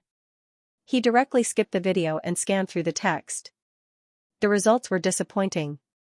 After such a long time, they were still stuck at the level of conjecture. They did not even have an accurate conclusion about SS-level gene bodies. Ji Shoyun skimmed through the records and took out the chip. He extracted the parts that could be used as evidence in case of an emergency. Then, he rubbed the space between his eyebrows, looking a little tired. From yesterday until now, he had not slept a wink. He still had to get up early tomorrow. The marshal looked at the cat that was lying on the sofa with its eyes closed and was about to fall asleep. He simply carried the cat upstairs. The next day, the various star systems media in the Empire of Since received explosive news. The Empire's Marshal Ji Shoyun, who had withdrawn the lawsuit because of the cat's accident, had once again sued the research department in court. This time, it was not because of other people's accusations. It was Marshal Ji himself, and the target was quite clear. He was suing all the researchers in the Imperial Research Office's Elevator 1 laboratory. There were a total of 6 people, including 3 who were previously suspended for investigation and the former research minister who had resigned. This time, the public prosecution was no longer the military court that accepted military complaints, but the Empire's Supreme Court. This was a special court that claimed to be absolutely strict, fair, and just. It would not cover up or be swayed by public opinion. It would act in accordance with the law and regulations. Unless there was a great injustice, it could not be applied at will. It would conduct a large number of detailed investigations on the case before the official hearing. It had been 3 years since the Supreme Court's last hearing. This time, the court accepted the Marshal Ji's complaint very quickly and announced the first hearing in 3 days on the same day. The investigation only lasted for a day. Compared to the previous Supreme Court of the Empire, which would easily investigate in detail for more than a month, it was like a rocket. But what did this mean? This meant that the prosecution's evidence was sufficient and only needed to be verified, and there was no new investigation. Everyone knew that the night before, Marshal Ji had stormed into the research department with his soldiers in a fit of rage. What exactly happened in between? The media rushed to the Supreme Court of the Empire like crazy, trying to get some information from the staff. Yuan's livestream, which they had been paying attention to, started as usual. On the screen, the white fur ball was holding a box of small stone blocks carved with some strange patterns with its tail. It raised its soft little paw and knocked on Marshal Kevin's door. The person who opened the door was Marshal Kevin's wife. She was a beautiful woman with a beautiful face, a wonderful figure, and an elegant temperament. She was the type of mature woman that Yuan's first owner envied the most. She was also an excellent actress in this era. During this period of time, Yuan often met Marshal Kevin and his wife in this residential area. They always walked together hand in hand, whispering in each other's ears and temples. Every time they looked at each other, their smiles were full of tenderness. As a cat, Yuan could see that they had a good relationship. Of course, Yuan didn't bring the mahjong box to them because he liked this beautiful big sister, nor did he have a good impression of Marshal Kevin. It was because every time they saw him in the residential area, except for the first time when he didn't have anything on him, they would always carry something with them. When they saw the snowy white fur ball, they would pet his head and feed him some snacks. They were completely different from the other people who only wanted to pet him and didn't know how to feed him. In Yuan's eyes, anyone who was willing to feed the cute kitten was not a bad person. Yuan raised his head, and his tail hooked onto the handle of the mahjong box. He meowed at the marshal's wife who had come to the door. The beautiful madam lowered her head to look at him. Her beautiful face revealed a slightly surprised expression. The kitten squatting outside the door had a small black optical computer around its neck, and there was a mini camera flying next to it. Its tail had just let go of the handle of the small box on its back. The bottom of the box had been dragged all the way here, and there were traces of wear and tear on the bottom. At this moment, the optical computer interface floated above the kitten's head. The live broadcast room was open, and all kinds of bubbles kept popping out of the white furball's head. Lady Ellie looked at Yuan, who was looking at her with his head full of bubbles, and revealed a sweet smile. "What's wrong?" She squatted down and skillfully stroked Yuan's head. "Meow." Yuan rubbed against the soft hand, jumped behind the box, and pushed it in front of the wife. "For me?" "Meow." "Can I open it now?" Yuan licked its paws. "Meow." Madam reached out and opened the box. When she saw the neatly arranged small squares inside, she was startled. Who's here?" Marshal Kevin was dressed in casual loungewear. Wearing a pair of large underwear, he walked out of the house in a slovenly manner. When he saw the camera next to the Yuan, he stopped in his tracks and hurriedly went back the way he came. Lady Ellie scratched the kitten's chin with one hand and flipped through the small cubes with the other. There were many kinds of patterns, 4 of each kind. It was crudely made and did not look like a work of art. After all, there was nothing praiseworthy about it except for the small white square that was cut neatly. Handicrafts also need to look good in order to sell. Madame Ellie glanced at the useless comment section of the live broadcast. She flipped through the neatly arranged cubes over and over again, but she still could not figure out what it was. She gently scratched Yuan's chin. She did not think it was embarrassing for her to not know what it was. She simply asked in front of the camera, "Yuan, what's this?" "Meow." Yuan raised its paws and pulled down the optical computer that was floating above its head. It threw the live broadcast interface aside and flipped to the page of the rules that Xianxia had changed yesterday. It raised the page in front of Madame Ellie. "Mahjong, rules? Mahjong?" Lady Ellie finally felt that this was not something that could be explained in a few words. She looked at the rules and opened the door. "Come in first." Meow. Yuan's tail once again hooked onto the handle of the box. It dragged the box in and rubbed its paws on the small carpet at the door to prevent its 4 paws from being covered in dust and rubbing on the floor of the house. Marshal Kevin had already changed into formal clothes. When he walked out, he saw his student's cat lying on his wife's lap. It was wagging its tail and enjoying being stroked leisurely. Lady Ellie's hand was soft and smooth.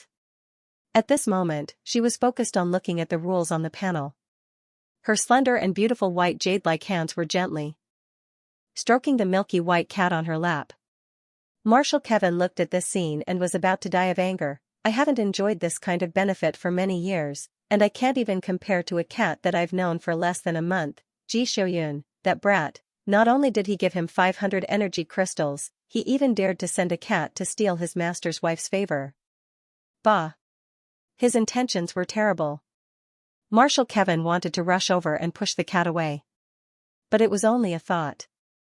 He had a serious, calm, and reliable face as he walked over to his wife and sat down. "What is this?" he asked. Yuan's ears twitched. It looked up at Marshal Kevin, who was sitting over, and moved to the side in disgust. Its butt was facing him. Marshal Kevin was speechless. "Let me tell you, when I'm angry, I'll crazily stroke this soft kitten." Lady Ellie looked at the interaction between the man and the cat in amusement. She gently waved her hand to get her husband's attention back. This is a small game from ancient Earth. It's quite interesting, but we're still missing one person. She glanced at the live broadcast page that Yuan had pushed above her head. She thought for a moment and said, "Let's choose an audience." At this moment, the audience in the live broadcast room seemed to have completely forgotten that they were originally concerned about Ji Xiuyun and Yuan. They crazily clicked on the event registration button in the live broadcast room. What a joke! Do you know who created this event? The last cat in the entire universe, the shield of the Empire, Marshal Kevin, the intergalactic superstar, Lady Ellie. Which one of them wasn't a character that could shake the world with a stomp of their feet? Also, this was a random person out of tens of billions of people. Sign up. Anyone who didn't sign up would be an idiot. Many media workers had been squatting in the live broadcast room, trying to deduce some information from Yuan's side. They came with the intention of writing a big story. After an entire afternoon, they saw that the Yuan side was about to turn dark, but they didn't get any big news. Instead, their minds were filled with mahjong tricks. This wouldn't do, the target was right there. How could they come up with a press release? The media workers thought hard, then slapped their thighs and wrote down 3 topics. Empire Marshal Ji Xiuyun sued the 6 people from the First Ladder Laboratory to the Empire's Supreme Court. The Supreme Court announced that it had accepted the commission that day. Was it privilege or sufficient evidence? Yuan didn't block the research department's IP mask during the live broadcast. Did the research department finally give up completely, or did the 2 parties reach a compromise over the First Ladder Laboratory? Cat friendship. Yuan brought the ancient Earth game to Marshal Kevin's house. Did this mean that the tense relationship between the 2 marshals was about to break? What did it mean to make things up? What did it mean to make things up out of nothing? What did it mean to talk nonsense with a straight face? This was it. Look at these topics. It was simply amazing. The media workers all started thinking wildly. Then, when the attention of many star web users was drawn to mahjong, they released their own articles and led them back to the right path.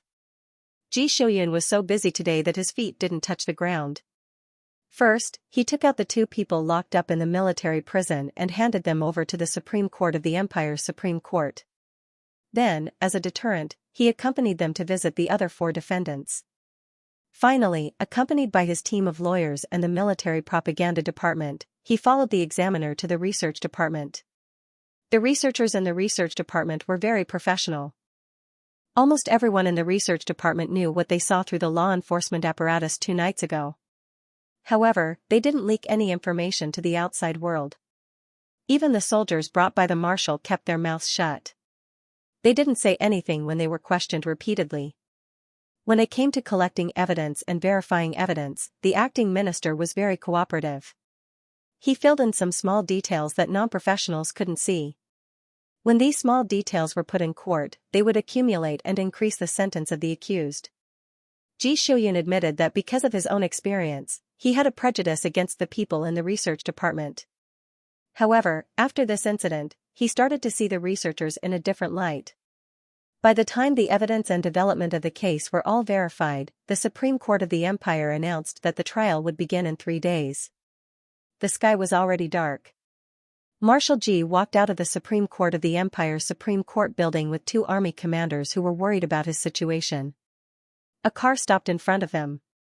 The car window rolled down, revealing the face of the Emperor's secretary. Ji Xiuyun wasn't surprised. The reason why he went directly to the Supreme Court of the Empire was because this was the only court that even the Emperor couldn't interfere with. Even the Emperor could be judged by this court. As long as there was enough evidence, it wasn't impossible to sue the Emperor. Ji Xiuyun wasn't surprised that the Emperor would come looking for him because of this matter. However, the young Emperor didn't directly rush over to question him. Instead, he sent his secretary. It seemed that the Emperor had grown a lot after not seeing him for a few years.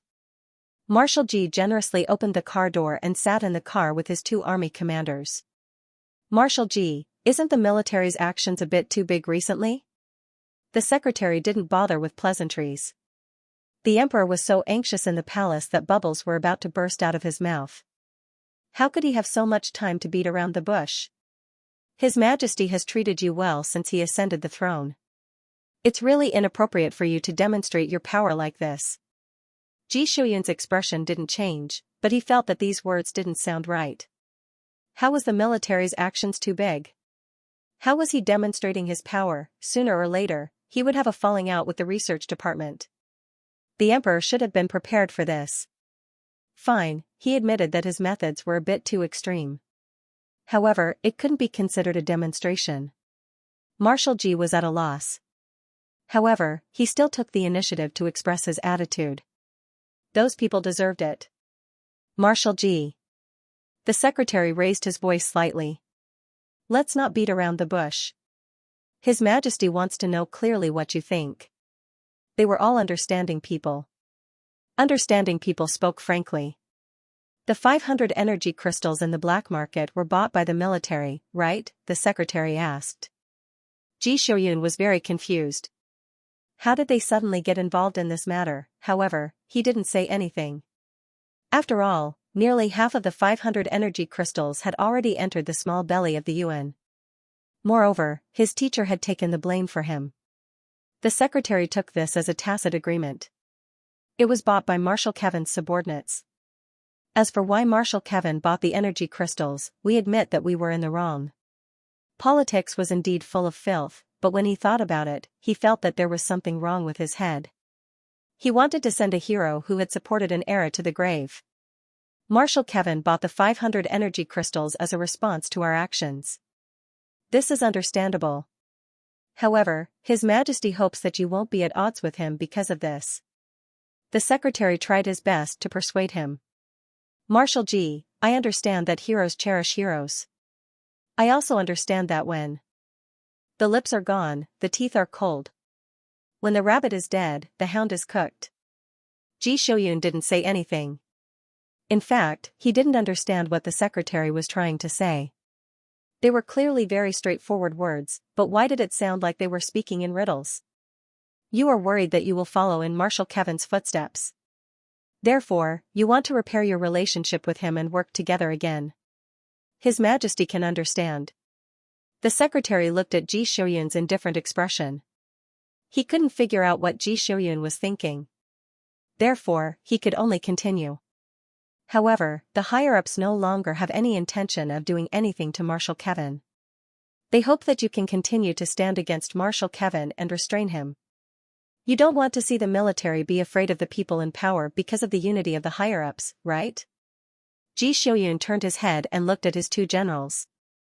The two generals were looking down at their optical supercomputers and pretending that they didn't hear anything. It was as if the secretary was the only one in the car who was seriously playing politics. Ji Shouyun still didn't say anything. He understood what the secretary was trying to say.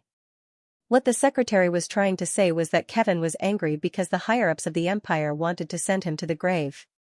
He had bought 500 energy stones that could easily destroy a city as a threat. This was to make the higher-ups forcefully suppress this idea. Ji Shouyun had also been targeting the people from the research department who were protected by the higher-ups of the empire. It seemed that he was quite restless. The higher-ups of the empire suspected that the two marshals of the military were working together to cause trouble. Although they controlled the economic lifeline and more or less raised a private army, they were still quite afraid of the military power of the entire military. However, there was still one thing that Ji Shouyun didn't understand. When did he show that he wanted to work together with his teacher? The general of the 4th Army, who was sitting behind him, gently poked Marshal Ji's waist. Ji Shouyun turned his head and saw the holographic projection of Yuan and Marshal Kevin sitting at the table playing mahjong. The headline of the news was, "Friendship Breaks." The two marshals were about to join forces. Ji Shouyun? No, you can't think that the two marshals of the empire are teaming up just because Yuan went to play mahjong with someone, right? Don't you think that this is a bit too childish? Can't you give them some entertainment? Marshal Ji looked at the secretary and felt speechless.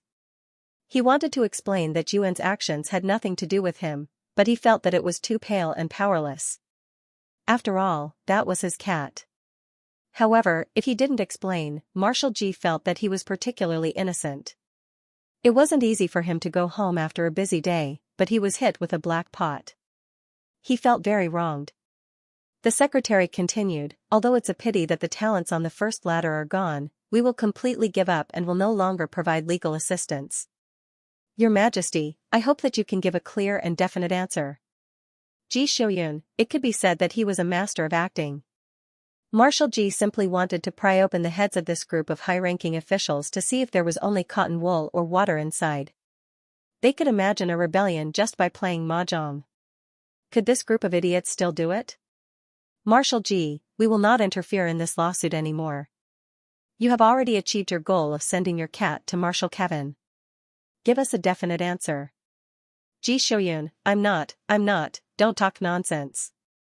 Ji Shouyun finally couldn't take it anymore. He was expressionless and said calmly, Yuan is still a child. He really just went to find someone to play mahjong. You bunch of actors can let him go and let me go, okay? Marshal Ji's head hurt. The car dropped Marshal Ji and the two generals off at the entrance of the military residential area. Other than registered military family members, anyone who wanted to enter the residential area would need a password from the people inside. The secretary had no interest in dropping them off at the entrance. After he received Ji Shouyun's reply, he left them at the entrance of the military residential area and slipped away. The two generals lived in a different direction from Ji Shouyun's, so the three of them quickly went their separate ways. Marshal Ji walked to the entrance of his house and looked at the dark house. He turned around and walked in the direction of his teacher's house. When Yuan was at home, the lights in the hallway and entrance would be on. However, the lights were not on today. He reckoned that Yuan was still at Marshal Kevin's house. Ji Shouyun did not even need to think about why Yuan was not back yet. Most likely, it was Madame Ellie who had cooked. Lady Ellie had amazing culinary skills. When his parents had passed away, the dishes that Marshal Kevin often brought to Ji Shouyun left a deep impression on him. Marshal Ji did not need to think to know that Yuan, who was addicted to good food, would not let go of this opportunity. Yuan had originally planned to go home and order takeout. He would also wait at the entrance for Ji Shouyun to come back. After all, Yuan was a gentle, cute, considerate, and kind kitten. He knew very well that humans could not resist the warmth of someone waiting for them. After all, Ji Shouyun was his second owner. Even though he had a bad taste, Yuan felt that he was a good person. Good people deserved the warmth and kindness of the world. Good people who had a rough life deserved more care and gentleness. This was what the world owed them. Yuan knew that Ji Shouyun did not have many friends. He had been back for almost a month, but other than Marshal Kevin, no one else had come to visit him as a friend. Therefore, this cute kitten felt that it had a heavy responsibility. Every day when Ji Shouyun was about to come back, it would turn on the lights in the corridor outside the house. It would either squat at the entrance or spread itself out like a cat cake on the top of the low cabinet next to the entrance and sleep until Ji Shouyun came back. During this period of time, when Ji Shouyun came back from going out and opened the door, he would see a white fur ball with beautiful blue eyes, meowing softly at him. It was as if she had spent the entire day waiting for him, treating him as her entire world. Even though Ji Shouyun knew very well that Yuan went out to play during the day, every time he came home and saw the kitten waiting for him, this idea would grow uncontrollably. This was probably what humans were like. No matter how strong one's spirit was or how strong one's body was, deep in their hearts, they would yearn for some soft and warm emotions. Marshal Ji stopped in front of his teacher's house and looked at the lights in the corridor in surprise. His teacher's house did not have the habit of turning on the corridor lights. Ji Shouyun paused slightly and raised his hand. Before he knocked on the door in front of him opened. A soft white fur ball rushed out like a small cannonball. It kicked its hind legs about a meter away from him and jumped up. Ji Shouyun habitually opened his hands and caught the small cannonball firmly. Meow. The milky white kitten rubbed against his chest, and some of the soup on its mouth got onto his clothes. Yuan's body was always filled with a faint milky fragrance, but at this moment, it was covered by the aroma of the food. Just as Ji Shouyun thought, Madame Ellie was cooking.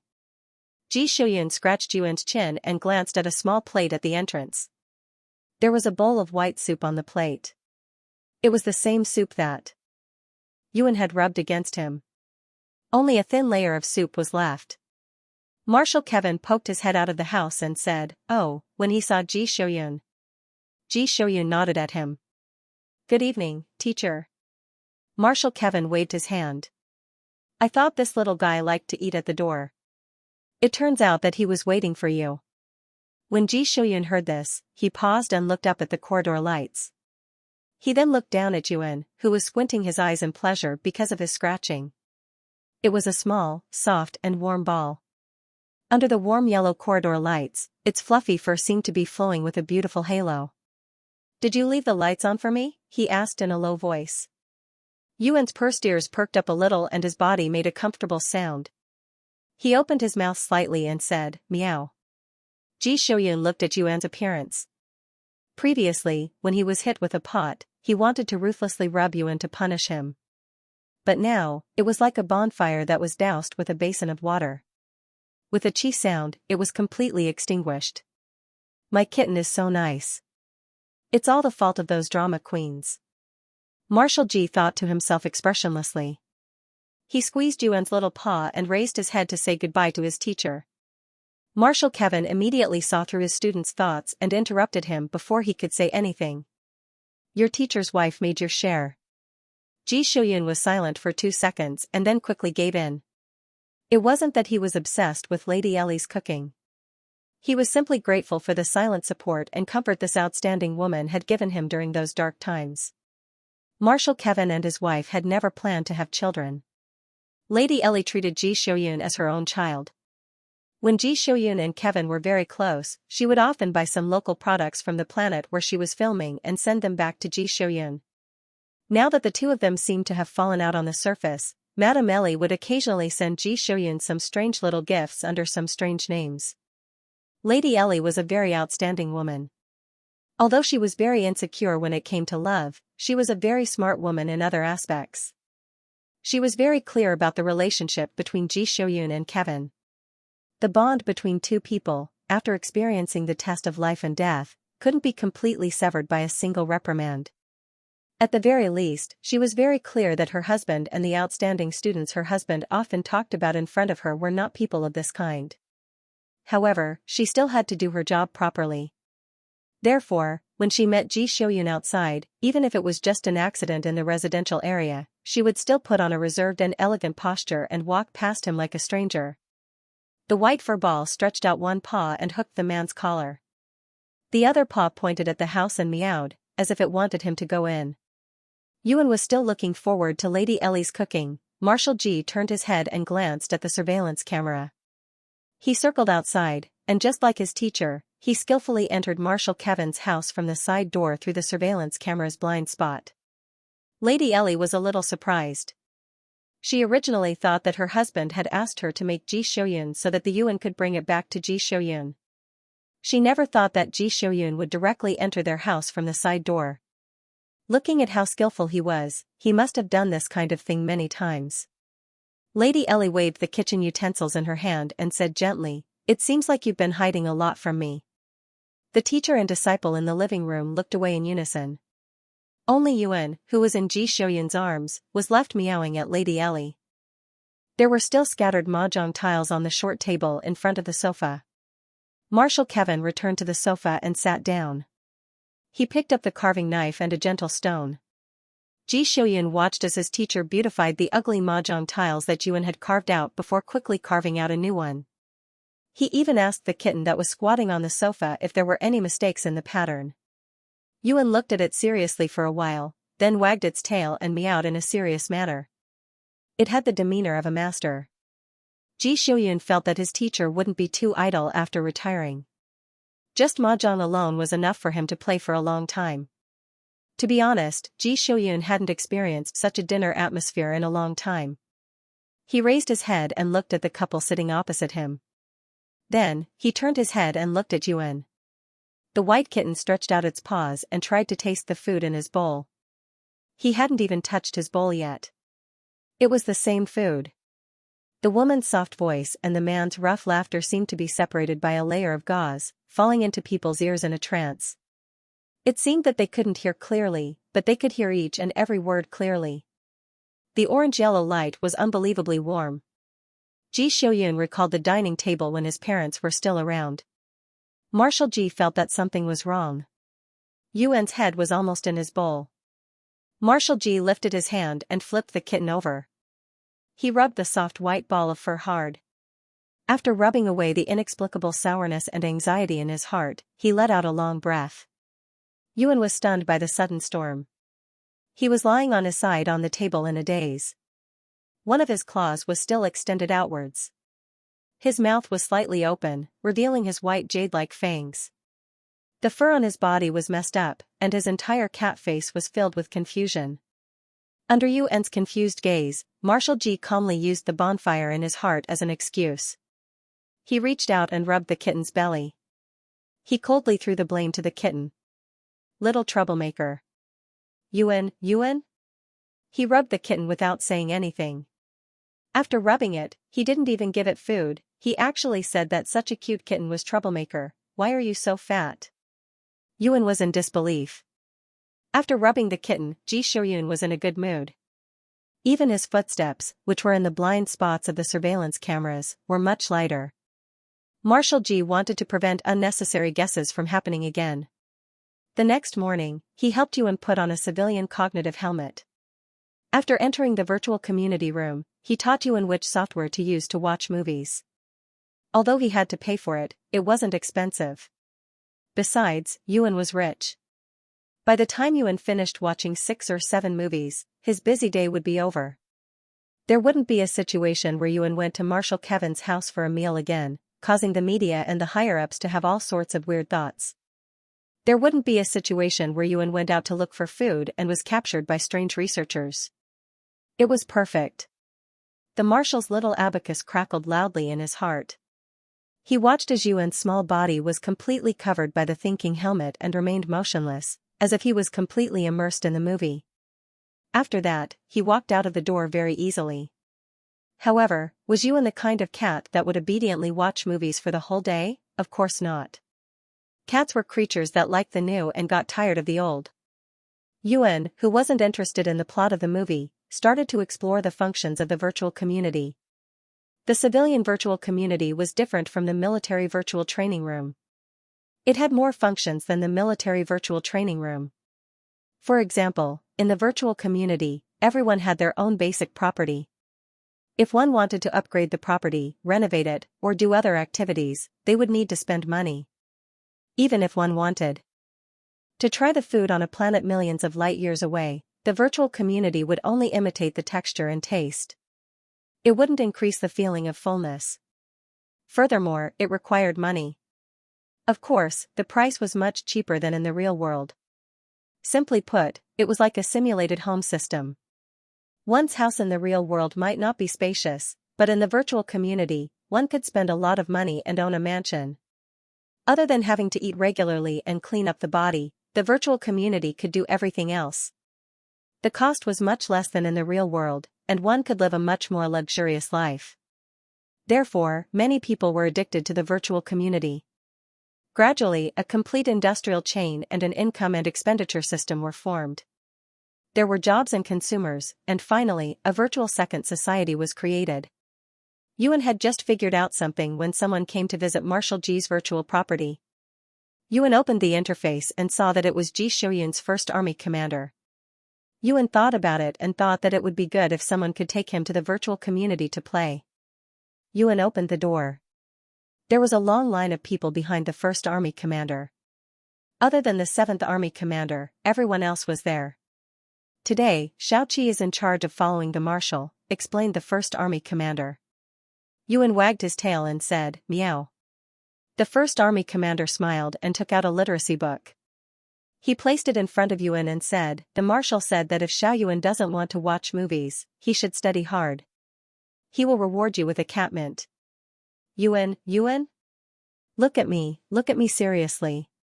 Am I the kind of cat that will give in for a cat mint? Yuan jumped up and snatched the book from the first army commander's hand. He pressed his paw on the cover. Then, he started to study seriously. Yuan had a strong obsession with catmint. Catmint was not addictive. Yuan had always wanted it because it felt good to inhale it, and it also felt very close to him.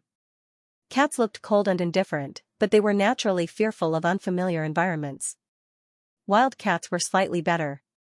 Yuan was a house cat that had been adopted before it even opened its eyes, so it was especially clingy to humans and its own kind that it was familiar with. For example, Yuan's first owner, and the elders in the clan who always held cigarettes in their mouths, stroked his fur, and talked to him about great principles. Now, they were all gone. Yuan missed them so much that even the word earth had a special meaning in his mind. The only thing that made him feel familiar was the catmint. Yuan remembered that his first owner had always wanted to bring back some catmint, but the little girl did not have much pocket money, so she had never been able to buy one. Yuan also began to think about the things that she had been thinking about all the time. Later, Yuan was brought back to the clan by the elders. He still remembered the catmint, so he discussed with a few other cats in the clan who had been enlightened for many years to buy a few pots of catmint to inhale. The restless nine-tailed cats hit it off and quietly turned into their human forms and ran out. In the end, they were all smelled by a large pile of catmint and fell down on the street in the flower and bird market. After they were brought back to the clan, they were grounded by the elders. As the youngest and naughtiest cat, Yuan was also slapped hard on the thigh by the elders. The memory was very deep. Now that he thought about it, Yuan's little butt still hurt. Yuan was a very smart cat. Although he was always lazy and did not want to learn, when he started to learn seriously, his progress was very fast. When he was on the desolate planet, he learned the most basic sound sheet from Xianxia, who taught him the pronunciation sheet, in just a few days. He even learned how to tell Marshal G his name by tapping on the panel. During the 3 days of waiting for the trial to start, the commanders of the 7th Army squatted in the virtual community every day to accompany the kitten, except for the commander of the 7th Army, who was almost cataphobic. When there were no military matters, staying in the virtual community wouldn't affect anything. If something really happened or someone came looking for him, he could just leave the virtual community. In order to better supervise the Yuan's learning, the Legion commanders had even brought over a universe sandbox. The few of them were divided into 2 or 3 camps, where they were fighting and deducing. Yuan finished 4 books in 3 days and finished the related questions. He held the 4 catmint reagents given to him by Xianxia and wagged his tail happily. Marshal G was going to start the court session today. He put on a very formal military uniform and took out the medals that symbolized honor one by one from the dust-proof display cabinet in the room. He wore them on the shoulders of his cloak and on both sides of his chest. Xianxia had been performing meritorious deeds for the past few years and had won many great battles. The first thing he did after being promoted to Marshal G was to follow the orders of the previous emperor and lead an army to conquer an entire galaxy. During this period, he had not lost a single battle and was worthy of being called the god of war. Similarly, the number of medals he had received was very impressive. Yuan was squatting on the bed, chewing on a spirit stone in his arms. Next to him were 4 test tubes filled with a green solution. Under the sunlight that seeped in through the window, they reflected a jade-like translucent and moving green halo. The size of the test tubes was quite impressive. One of them was equivalent to 3 of the ones he had received from the scientific research department. The milky white fur ball was holding a stone that was emitting a faint purple light. He gnawed on it bit by bit, but his eyes never left the person standing in front of the wardrobe. Xianxia's mood was a little strange today. Yuan could clearly feel it. If Xianxia normally gave him the feeling of a large river flowing slowly on the plains, then the current Xianxia was like a huge waterfall crashing down on the earth. The heavy waves crashed down fiercely, as if they were going to break through the earth at all costs and burst out unscrupulously. Simply put, Xianxia looked like he was going to fly into the sky and explode with the sun. Yuan gnawed on the spirit stone and turned over. He spread his little belly and looked up at the completely upside-down Marshal G. Xianxia's hands were very steady as he buckled the medals of honor onto his cloak one by one. Even the frequency of his breathing did not fluctuate at all. Yuan watched as the marshal put on all the medals in the transparent wardrobe. He swung his tail and lightly patted the bedding, making a very soft paw sound. Marshal G paused for a moment and tilted his head to look at his cat. Yuan kicked the stone in his arms to the side, jumped off the bed and ran to Marshal G's side. He looked up at him and meowed coyly. Xianxia lowered his head to look at him. The sunlight spread into the room and fell on the soft white furball's body. He was like a snowman warmed by the sunlight, revealing a precious warmth amidst the cold. The beautiful cat's eyes, which were as beautiful as the blue sea and the blue sky, were staring straight at him. Spots of gold fell into the transparent air, just like another beautiful sky where the morning sun rose. The person who was being watched by this beauty felt as if he was being embraced by the sky. Ji Shouyun was silent for a long time. He put on his cloak and bent down to pick up his cat. He turned and walked out of the bedroom, but he did not go downstairs directly. Instead, he stopped at the door of the master bedroom. Yuan stayed in Marshal Ji's arms and looked up at him. Then, he looked curiously at the door of the master bedroom in front of him. He had already explored every corner of Ji Shouyun's house. Only the master bedroom, which Ji Shouyun had never entered, made him keep a respectful distance from it. There was no other reason.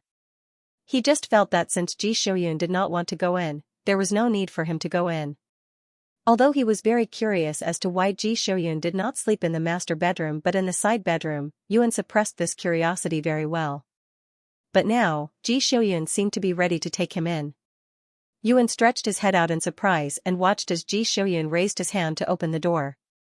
There was nothing scary or special on the other side of the door. It was just a bedroom. This bedroom was completely different from Ji Shouyun's cold, black, white, and gray bedroom. It was filled with a warm atmosphere of life. The beige curtains were tightly shut, but they could not block out the rising sun. The color of the room was softly beige because of the sunlight that seeped through the curtains. The bed in the main part of the room was very big. It was not a very luxurious design, just a standard large bed. The bed was covered with a warm, orange-yellow bedding, and the bedpost was a slightly yellowish-white. There was a small bookcase in the bedroom. There were some medical and logistical books on the bookcase. There was also a book called The Basics of Mecha Repair on the beige bedside table. There was a bookmark that stuck its head out of the bookcase. Next to the bookcase was a dressing table.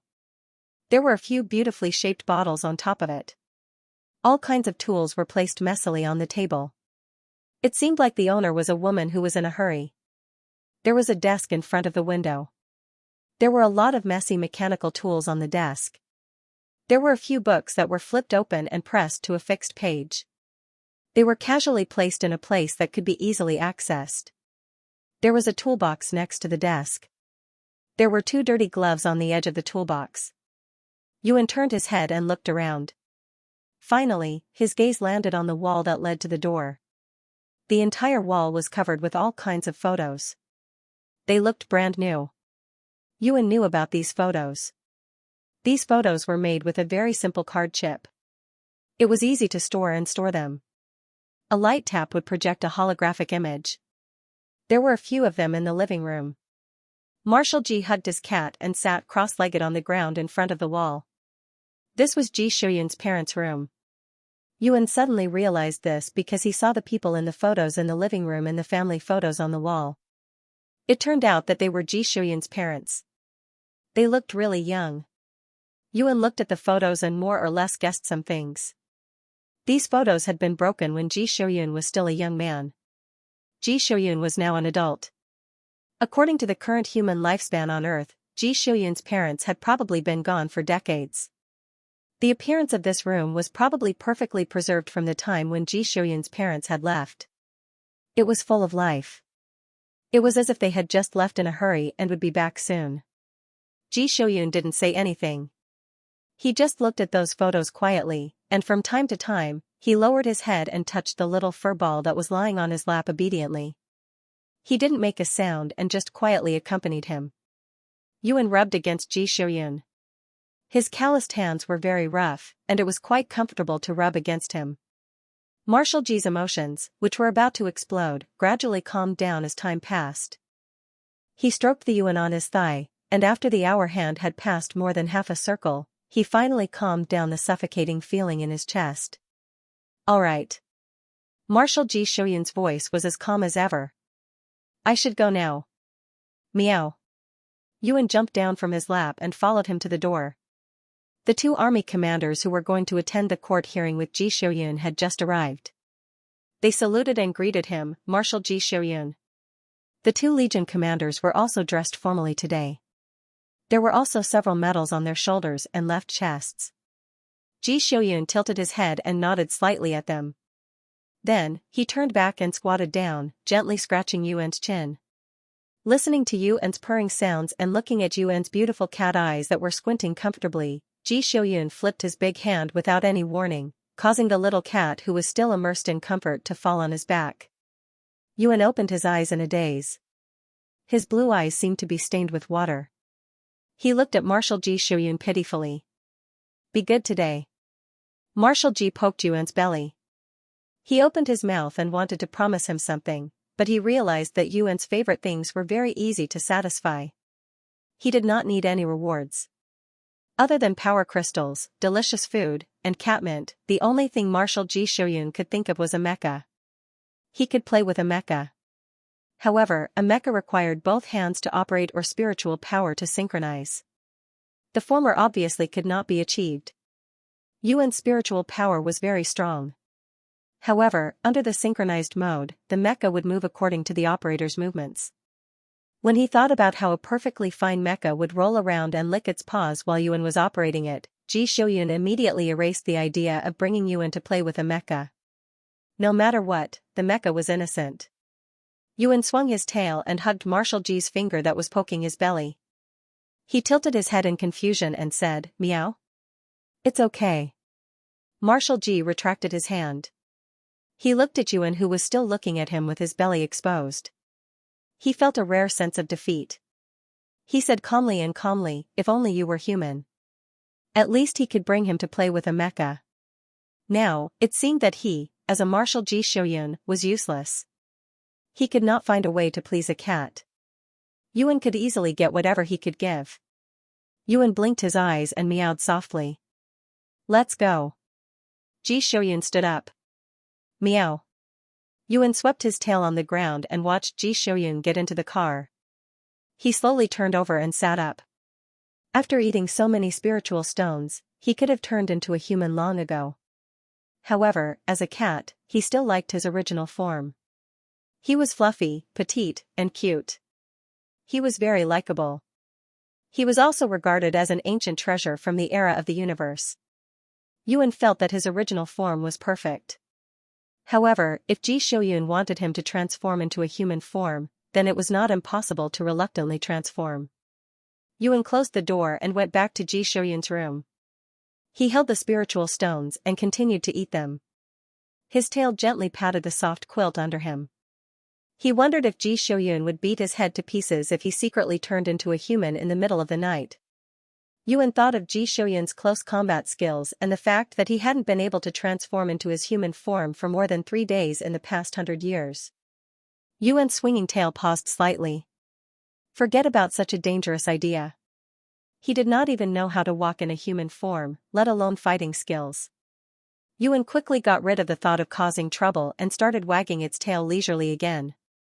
After eating the spirit stone in a few bites, it took the 4 test tubes of catmint and climbed up the cat tree downstairs. It turned on the official channel of the legal system and watched the jury seats being filled. At the same time, it also turned on its own live broadcast room. The audience on the Star Web opened the 2 channels and nervously watched the live broadcast of the Supreme Court of the Empire and the live broadcast of Yuan. In their eyes, Yuan must be very important to this case. Otherwise, the marshal would not have rushed into the research department on the first day and contacted the Supreme Court of the Empire the next day to start a lawsuit against the research department.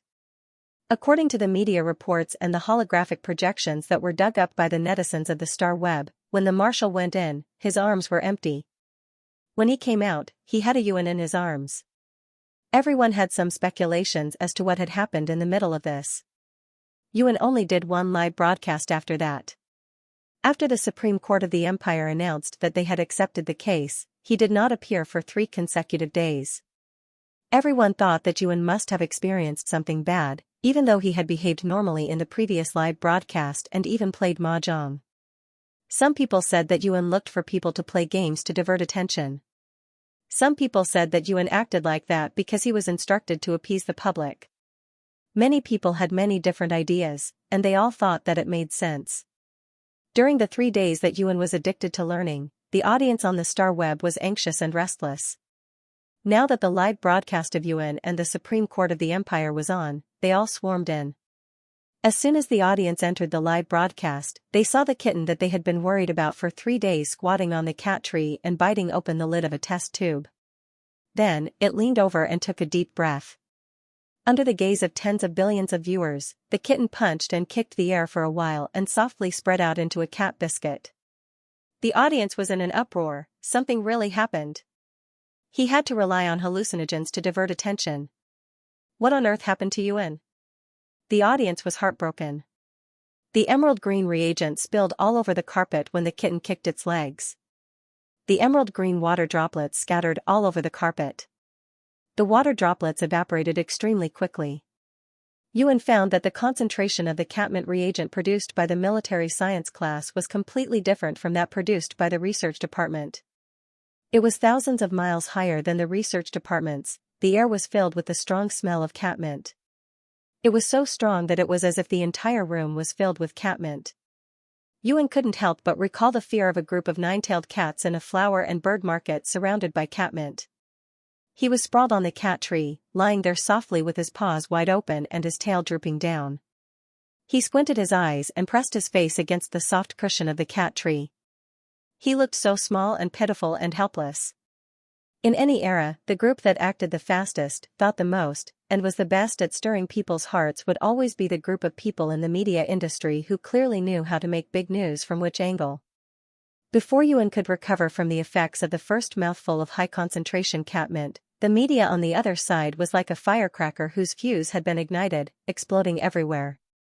What could make a precious ancient earth treasure so fragile that he had to rely on hallucinogens to relieve his mental stress? What had Yuan experienced in the research department? The Marshal of the Empire had sued several people in the research department's secret laboratory to the Supreme Court. Was it because he had spied on some infuriating secret? There were all kinds of speculations about Yuan's current situation all over the star web. People within the Empire of Since were not the only ones who were interested in the news of the senior management of the Empire's secret laboratory being overturned. Many foreign media were also paying attention to the news. The Empire of Since was one of the top forces in the modern era. Almost everyone in the galaxy would not easily let go of the big news, especially if it was related to Ji Xiuyun. The number of viewers in Yuan's live broadcast room had reached a new high, breaking the 100 billion mark, and was still rising. Ping Tai's side had to work overtime to prevent the server from collapsing. The court session of the Empire's highest court was set at 10 a.m. Since Imperial Capital Time. The time difference between the major galaxies was huge, but this didn't stop people from staying up all night waiting for the big news. The trial process of the Empire's Supreme Court was completely open to the public.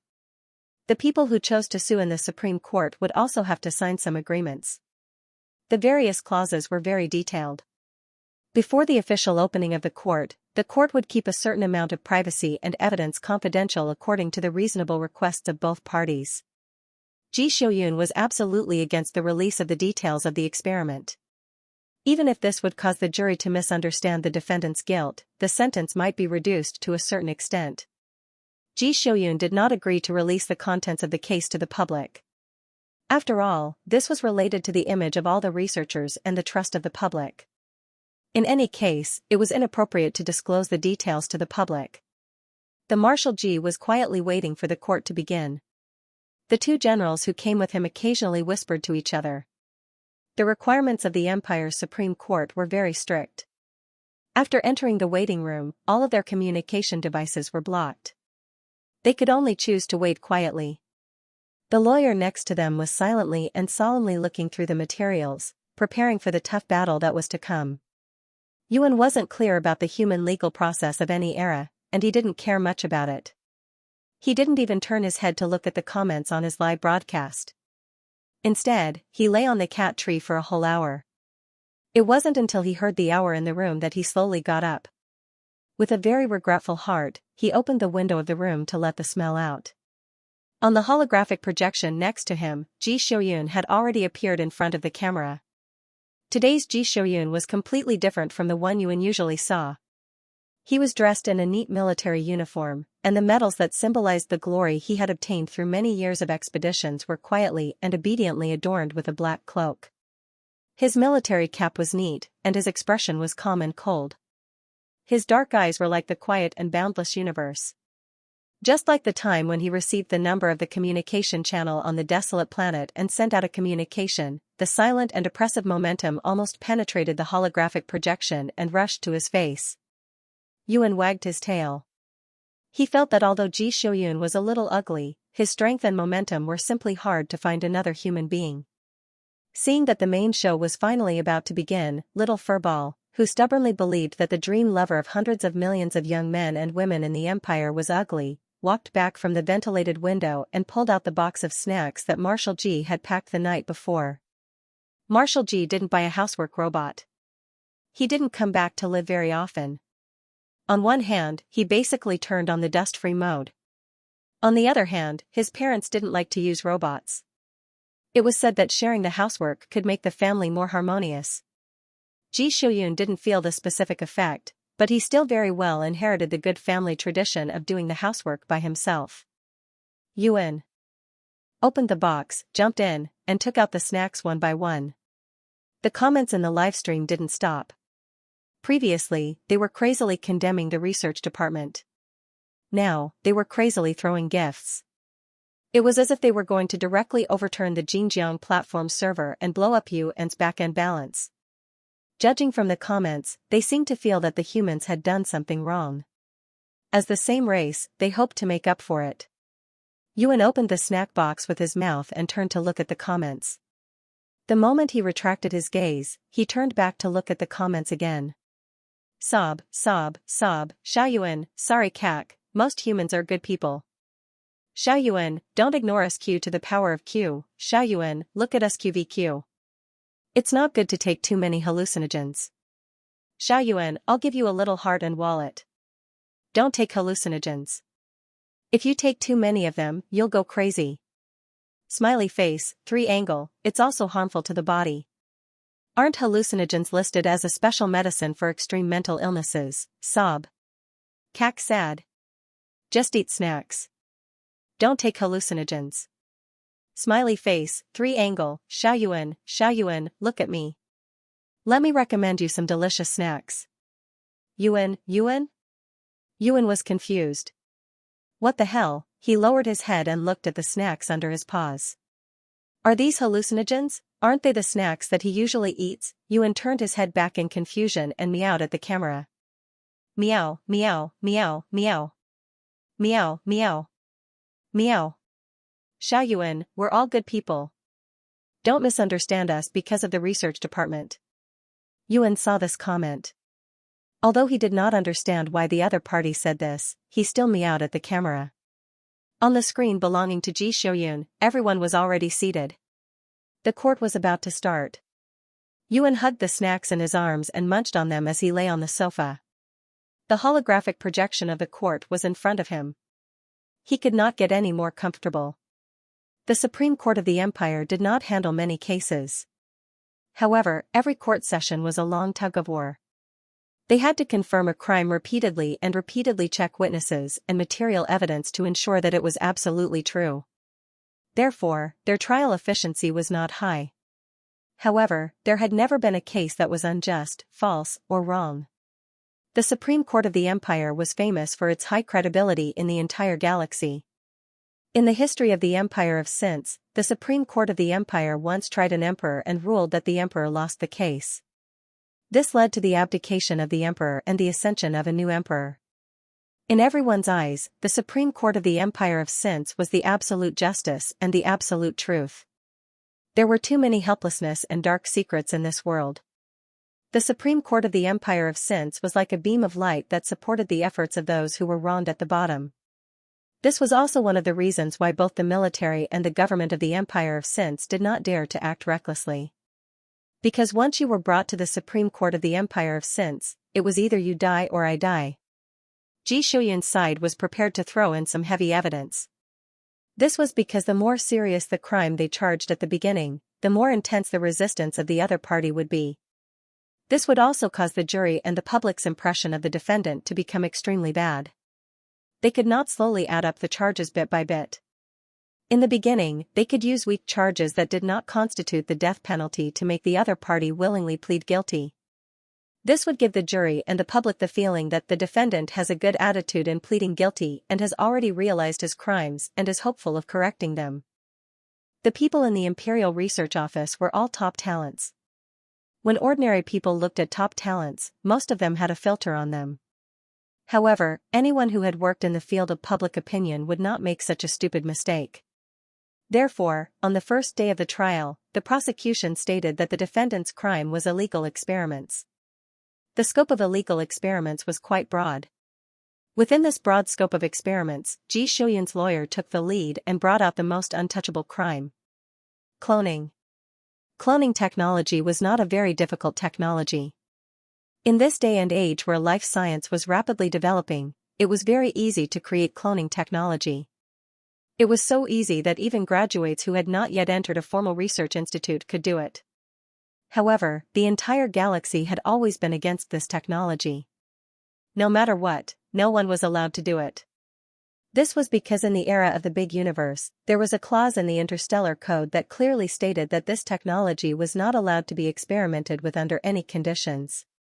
Violators would be sentenced to death. Over thousands of years, there were many researchers who did not believe in heresy and insisted on challenging the authority of the code. In the end, they all failed miserably. This gave the articles in the code a lot of prestige.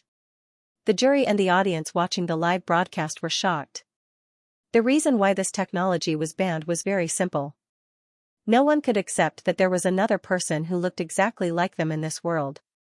Just thinking about it, if one came home one day and found that their home was occupied by another person who looked exactly like them, it would be an extremely frightening thing. Thinking about it deeply, it was difficult to define the value of those artificially created life forms. Labor, creativity, human trafficking, and even marking these life forms as inferior and unscrupulous animals could happen. What if one day, they suddenly saw a slave who had the same face and genes as them? No one could accept that. Anyone with a brain knew very well that if such a situation really happened, society would fall into chaos. Without the restraint of thought and morality, humans would become no different from beasts. The articles in the Interstellar Code were to suppress these thoughts that lost their basic respect for life due to the rapid development of technology. But now, the researchers that they had always admired and worshipped as the light of human progress were the first to break this shackle. This was not allowed. Absolutely not. Researchers were different from ordinary people like them. They had superhuman wisdom and amazing foresight. From an ideological level, some ordinary people would even admit that excellent researchers were better than ordinary people. However, this did not mean that they could arbitrarily break the taboo that no one was allowed to touch. Humans had a very keen sense of danger. This perception made the audience and jurors who knew about the situation very anxious. Yuan watched the people from the research department fiercely refuting the accusation. It seemed like they did not inform the lawyer they hired about this. At this moment, the lawyer's expression was very interesting. He was glaring at his employer as if he wanted to eat them up. Xianxia came prepared. He took out the evidence one by one. Whatever the other side refuted, they would hand over the evidence. Against the 13 intelligent races with special talents, the clones. Against Xianxia and other intelligent life forms, illegal experiments. Against, the charges came one after another. Even the memory chips of the robots that were responsible for the mechanical and complicated basic experimental operations in the laboratory on the first floor were displayed as physical evidence. The specific content was requested by the prosecution. Only the outline of the articles was revealed. The specific content was not disclosed to the jury or other audience members. The highest court of the empire guaranteed that the evidence and witnesses were absolutely true. The prosecution's lawyer spent 2 hours complaining about the crimes committed by several people in the laboratory on the first floor of the research department. During this time, Xianxia's expression was very cold. He was not shaken by the fact that the experiment involved him. Yuan saw that in his live broadcast room, the comment bubbles were refreshing so fast that he could not see them clearly. Seeing the long list of various exclamations and a lot of blocked swear words, he could clearly feel the excitement of the crowd. It was not just the Empire of Since. The entire galaxy was in an uproar. The name of the silver blade of the Empire of Since did indeed make the nearby countries tremble in fear. However, other than the country that had a galaxy wiped out by Ji Shouyun, the other countries and the Federation expressed their sadness that the successful general had been taken away for illegal experiments when he was young. The Empire of Since was not the only one who valued an SS-level gene body. If Ji Shouyun wanted to commit treason one day, many places would want to take him in. This was also why the Empire's government dared to make a move on Marshal Kevin, but did not dare to interfere too much with Ji Shouyun. The first day of the trial lasted only 4 hours. 3 of the hours were spent on the case statement and the prosecution's accusation. After this session, before the defense lawyer could say more than a few words, the angry people in the jury seats could no longer control themselves. "That's our hero, the hero who took down a galaxy for us and awed everyone, how dare you?" Ji Shouyun could not return home for many years. He had been wandering the universe eradicating interstellar pirates. He constantly refreshed his undefeated record to show his strength. What was it for? It was for the peace of the Empire. It was to intimidate those neighbors who had bad intentions. How dare you? In the jury seats, the people were so angry that their seats were about to collapse. This was not the first time they had seen such a scene in the Empire's Supreme Court. Because cases that were accepted by the Supreme Court were basically major and unjust cases, it was not uncommon for the jury to explode or faint from anger during the presentation of the case. Yuan looked at the group of jurors who were about to jump up from their seats and rush to the defendant's seat to beat him up. He sighed at how rich human emotions were. Then, he reached out his fluffy little paw and pulled out a bag of snacks from the box under the sofa. He opened it with his teeth and ate while watching the show. Yuan's round blue eyes stared unblinkingly at the jurors who were about to break through the security. If it were not for the experienced Supreme Court's wise decision to remove all potential murder weapons before the jurors were seated, the person standing in the defendant's seat would probably be dead on the spot. The jurors were not allowed to wear heavy accessories and were only allowed to wear soft clothes. They were not allowed to wear high heels or hard-soled shoes. They had to wear soft ones. This was all to prevent the defendant or the prosecution from being smashed to death by the angry jury with their accessories or shoes before the trial was over. Ji Shouyun and his 2 court commanders stood majestically in the midst of the chaos, as if they were 3 statues. However, their calmness did not appease the angry jurors. The jurors looked at them and thought of something, causing them to explode even more. The scene was very chaotic. The security guards were unable to push the angry jurors back to their seats. The Supreme Court had no choice but to announce the end of the first day of the trial.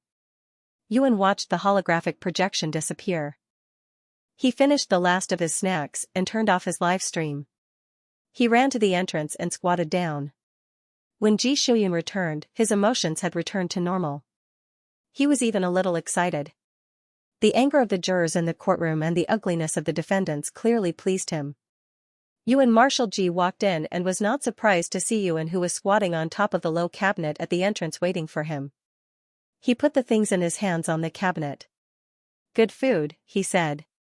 Yuan tilted his head. After confirming that Ji Shouyun was in a good mood, he jumped down from the low cabinet and climbed onto the dining table. He could not wait to use his little paws to slap the table. Meow. Marshal Ji walked in with a lunchbox. He placed it on the dining table and opened it. He took out a small stack of pastries and placed them in front of him. Then he pushed the rest of the pastries to Yuan. Yuan moved his head closer. Just as he was about to eat, he suddenly remembered what Ji Shouyun had said before he left today. The snow-white furball looked up at Marshal Ji, who had already placed the fork on the table. He turned around and jumped off the dining table. He opened his mouth and bit the cushion on the large sofa. Marshal Ji looked at his cat, who had suddenly acted up. His expression was still very calm. Yuan pulled the 2-meter-long cushion to the side of the dining table. He let go of the cushion and meowed at Ji Shouyun. Then he crawled under the cushion. Ji Shouyun looked at the small fur ball under the cushion. He poked the pastries on his plate with his fork. Yuan moved around under the cushion. When he reached the middle of the cushion, he recalled the trick to turning into a human. Then he activated the spiritual energy flowing in his body. Marshal Ji looked at the young man who stuck his head out from under the cushion. He was so shocked that he stabbed a huge hole in the dining table with his fork. Yuan was startled by Marshal Ji's movements. The young man's face was exquisite and could be said to be magnificent. It was as if he had been kissed by the gods. Every inch of his face revealed a clear spirit. His hair was clear and snow-white, setting off his beautiful face to the point that it was almost transparent. He had a pair of light and beautiful blue eyes. They were round and the ends of his eyes were slightly raised. His white eyelashes were the same color as his hair and they were long and thick. They were trembling slightly as his eyes moved. He was like a newborn cub, timidly and curiously peeking at the world. Yuan was looking up at Ji Shouyun. When he caught sight of the white hair in front of his forehead, his face showed a look of realization. The snow on his head, eyelashes, and eyebrows were instantly dyed black. His clear and bright eyes had a hint of cute slyness. People couldn't help but hold their breaths in anticipation that he would smile at them. The magnificent young man's movements were not coordinated as he sat up on the fluffy carpet. As he moved, he vaguely revealed the white and naked young body that was hidden under the sofa cushion. Marshal Ji suddenly crushed the fork in his hand into a pile of scrap metal. Here, we need to emphasize something. Marshal Ji was a man. A normal man. A normal man in the prime of his life. If he didn't have any reaction in front of such beauty, he definitely had an unmentionable disease. Marshal Ji didn't have an unmentionable disease. He was just used to venting his energy on training and the battlefield. But there was no training ground or battlefield right now. Ji Shouyun calmly adjusted his sitting position. Yuan didn't notice Marshal Ji's reaction. He lowered his head and uncomfortably opened his paws. No, he opened his 5 fingers and then clumsily controlled these 5 fingers. He slowly grabbed the cushion and wrapped himself tightly. He sat on the carpet and looked up at Marshal Ji Shouyun who was sitting on the chair. He opened his mouth and was about to meow, but he was shocked to find that he couldn't meow. A cat's vocal system was quite different from a human's. Yuan, who had been in human form for less than 3 days and 72 hours, was at a loss. He had no idea how to speak in human form. After all, the last time he transformed into a human was more than 100 years ago. He looked at himself in the mirror, and then he followed a few other 9-tailed cats who had also transformed into human form to try to buy catmint in a human city. In the end, they were all defeated and almost had their corpses picked up. Since then, he had never transformed into his human form again. Yuan was dumbfounded. Yuan was at a loss. Yuan was at a loss. He looked at Ji Shouyun, whose expression and eyes had turned blank, and felt a little anxious. Didn't you want to see the human form? Why was there no reaction at all? The Yuan wrapped his cushion tightly around himself and propped himself up with one hand, trying to lift his 2 front paws off the ground like his original form. The kitten, whose ability to transform into human form was rather weak, couldn't adapt to the human's 4 paws. No, because it couldn't adapt to the length of the human's 4 limbs, he fell to the side before he could stand firm. Marshal Ji stood up reflexively, reached out his hand, and grabbed the young man's waist to prevent him from falling face first onto the ground and dying on the spot. Yuan, who was saved by Marshal Ji and avoided falling face first onto the ground, hit the corner of the dining table with his knee. Not only did he break the corner of the table, but he was also in so much pain that he hugged his cushion and curled up into a ball. Marshal Ji, who was holding Yuan's tight and slender waist, looked at the cloth ball in his arms, who was sniffling and looking very wronged. Countless thoughts flashed through his mind, but in the end, before he could sort out his thoughts, the tight and slender waist that was pressed against his arm turned into the familiar furry ball at lightning speed. Ji Shouyun. No. Wait a minute, what happened? Where was the person who was here just now, naked? Wrapped in cloth. Very nice to look at. He was so big. How did he turn into a cat? Yuan's little paws rubbed the back of his leg that was hit by the table. He was looking for an exit in the cushion, feeling very wronged. Marshal Ji's mind was still filled with philosophical questions like who am I? Where am I? What happened just now? Did I raise a cat that turned into a human or a cat that turned into a human? Yuan popped his head out of the cushion. His ears were erect, and his beautiful blue eyes were wide open. There were even traces of tears in his eyes. He meowed pitifully at Marshal Ji as if he was being abused. Marshal Ji lowered his eyes and looked at his cat for a long time. He threw the small steel ball that was the remains of a fork in his hand to the side, picked up his cat, and placed it next to the hole in the dining table, ready to have a good talk with his cat. But his cat wasn't ready to have a good talk with him. Yuan, who had hit his leg and hadn't been comforted, turned around and faced Marshal Ji with his butt.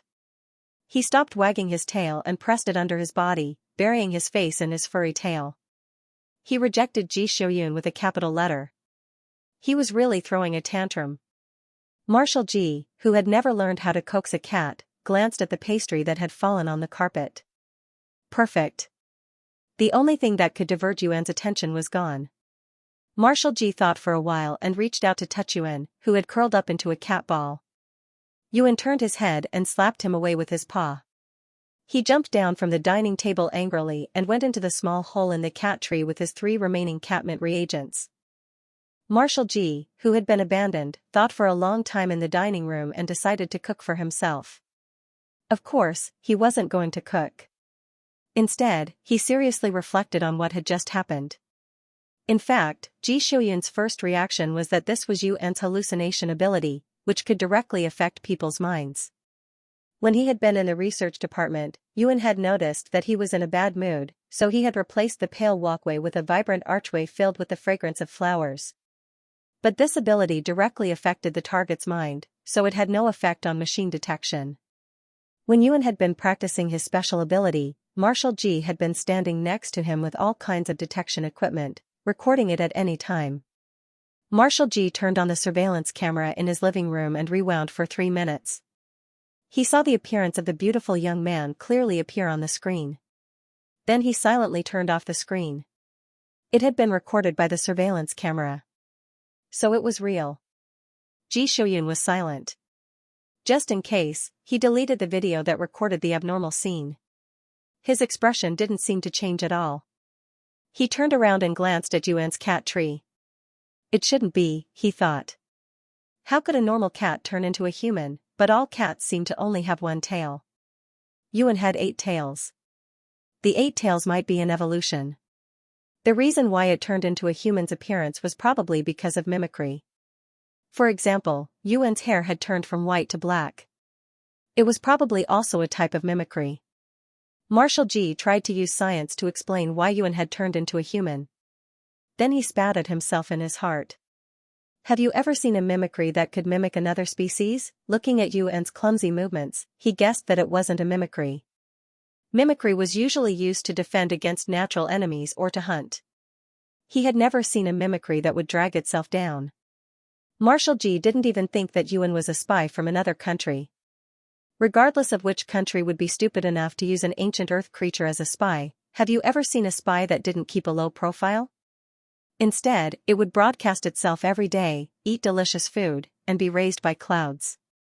In front of tens of billions of viewers on the Star Network, it would twist its body into an S shape and play mahjong. If such a person could become a spy, the person in power in that country should twist off the head of the spy agency and kick it like a ball. Ji Xiuyun wondered why his cat had become so fat. At the same time, he opened the database of the Information Security Department and went straight to the Ancient Earth Intelligence data area. Then he entered 2 keywords, 8 tails and cat. Yuan squatted in the cat tree and waited for a long time, but Ji Xiuyun didn't come to coax him. Ji Xiuyun had changed. He wasn't like this before. In the past, he would chase after him to rub his head and belly. Yuan completely forgot that he had slapped away Ji Xiuyun's hand. He felt wronged. Sure enough, the aesthetic standards of humans in this era were completely different from those on Earth.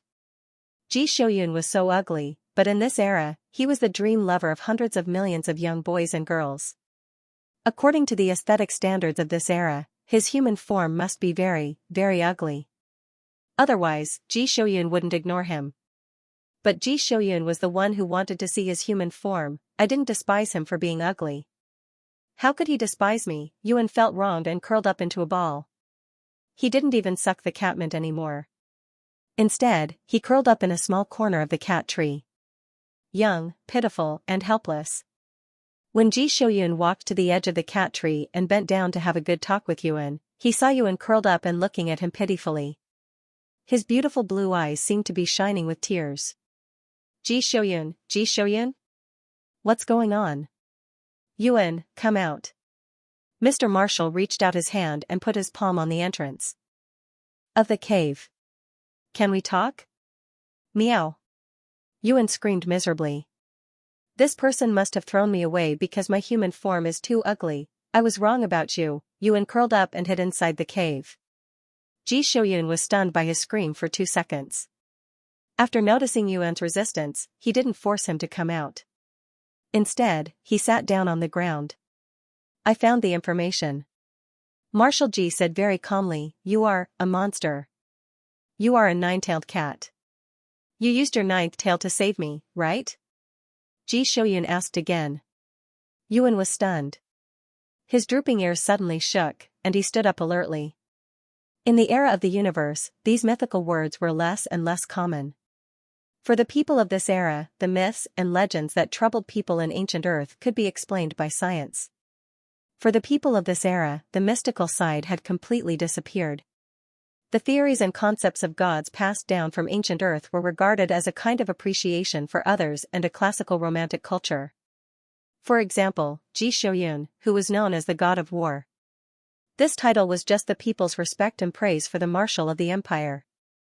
It also showed that they recognized him as a general. God knows how Marshal Ji understood the non-scientific concept of a monster. Anyway, he was very calm and composed. Your wish is to become an immortal? Ji Shouyun said these words unskillfully. Yuan looked at Ji Shouyun. Its blue cat eyes stared at him without blinking. It was vigilant and guarded. On one hand, he felt that Ji Shouyun was not the kind of person who would forcibly detain a cat. On the other hand, he remembered the old man's lesson about how humans were all bad.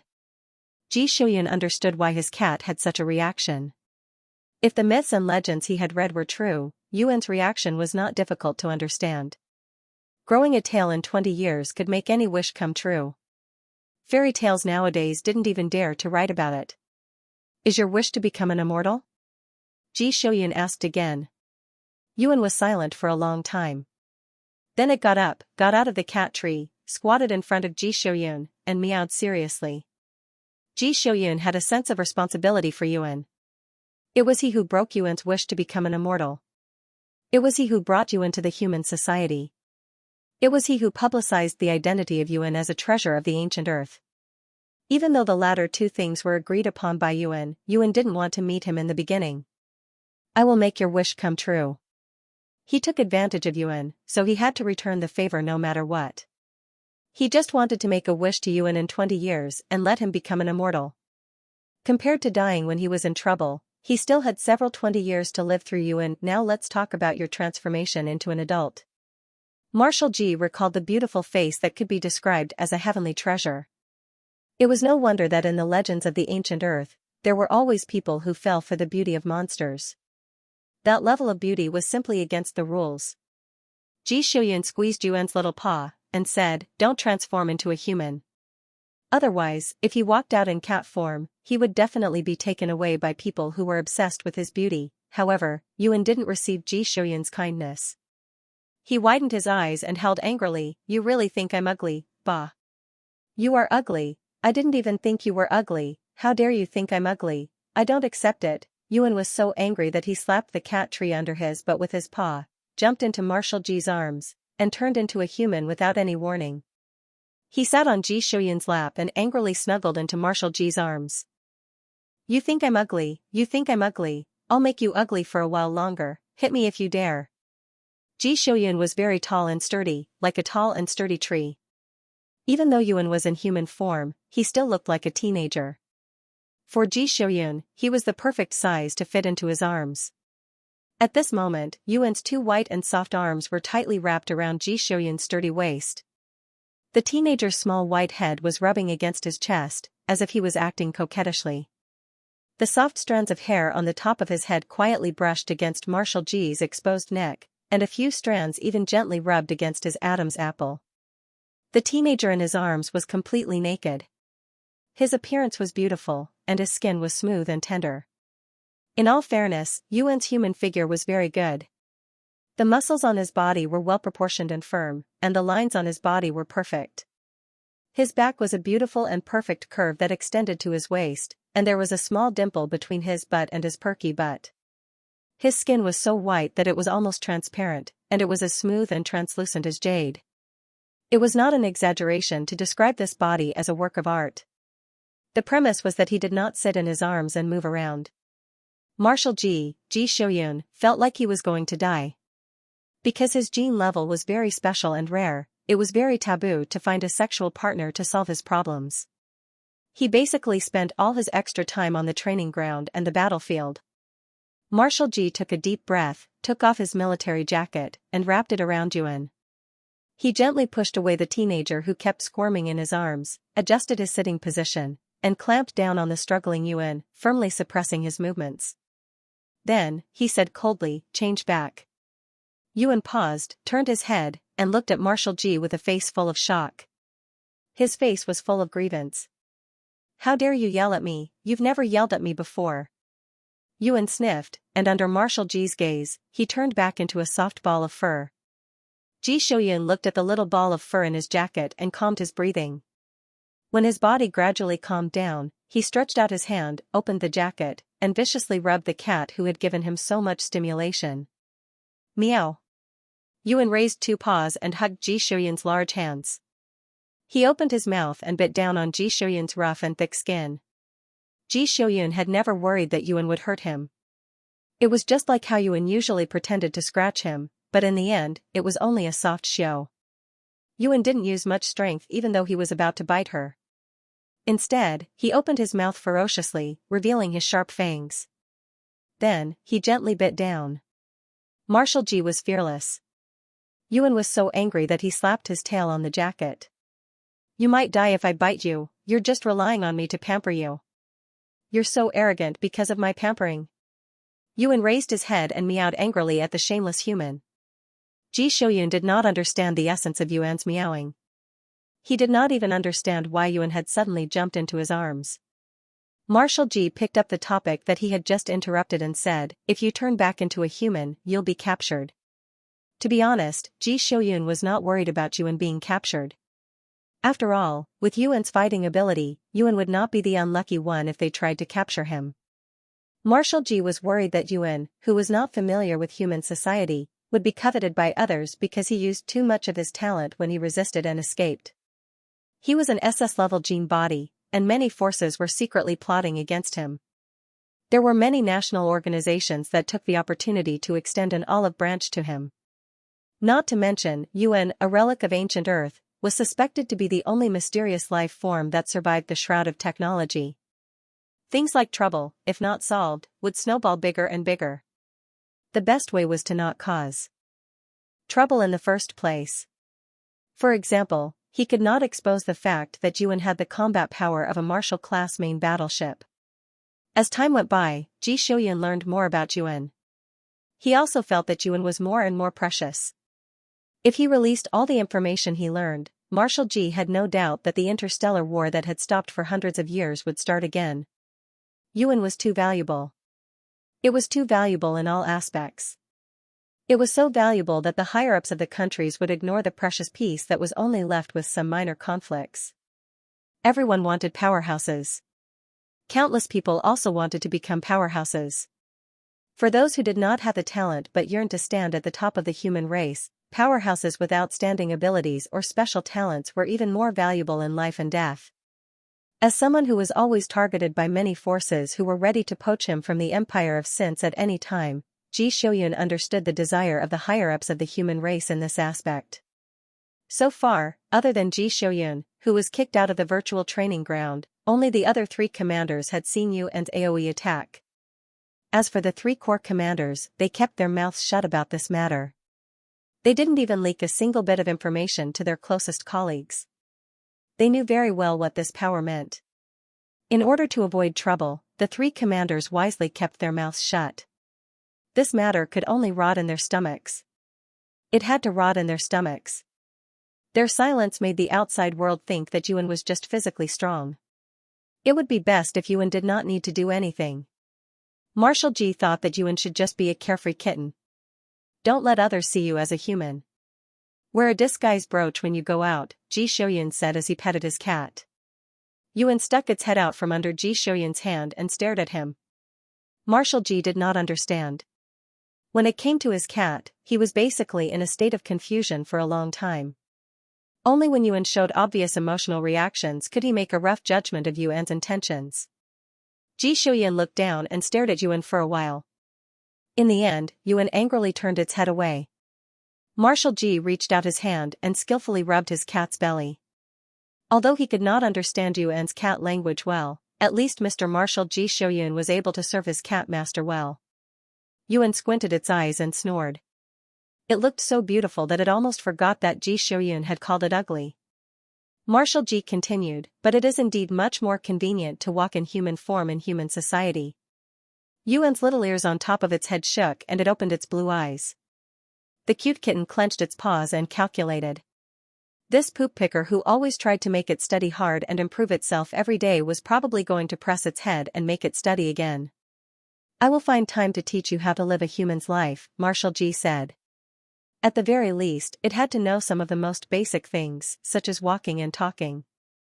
After communication was smooth, many things could be easily solved. Yuan was special as a cat. Some things needed to be done in human form in order to blend into the crowd. Although this kind of thing that required one's personal involvement was rare in this era where one could stay at home for an entire year, it wasn't unheard of.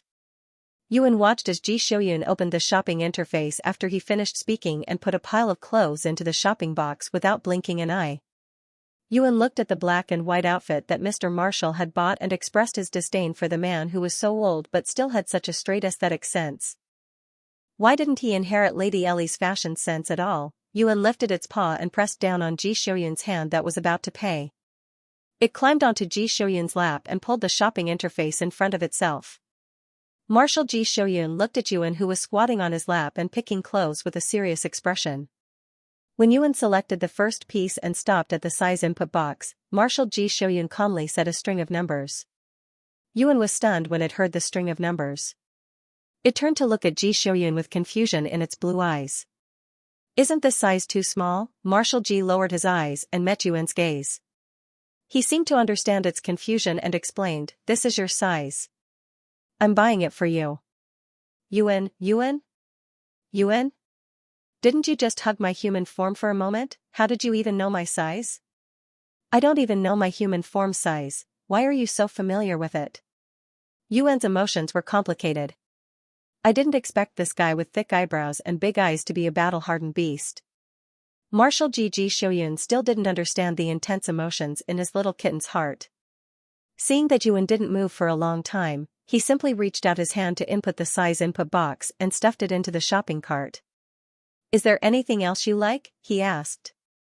Yuan Ji Shouyun was filled with complicated emotions as he continued to pick out clothes that he liked. Yuan had a distorted sense of beauty when it came to human faces. However, he had an excellent sense of beauty when it came to clothes. This was all thanks to his first master, who hugged him and sat in front of the computer all year round to watch all sorts of fashion shows. Yuan Ji Shouyun casually picked out clothes with the intention of saving an older man who had a dead sense of beauty. At the same time, he picked out clothes that were suitable for Ji Shouyun. He knew very well that in Marshal Ji's wardrobe, other than the military uniforms, there was a row of uniform black clothes. The designs were all similar. It could be said that it was a naked straight man's wardrobe. Yuan Ji Shouyun turned his head and was about to ask Marshal Ji Shouyun for his measurements. However, when he turned his head, he saw Ji Shouyun picking out a bed. Yuan Ji Shouyun froze for 2 seconds.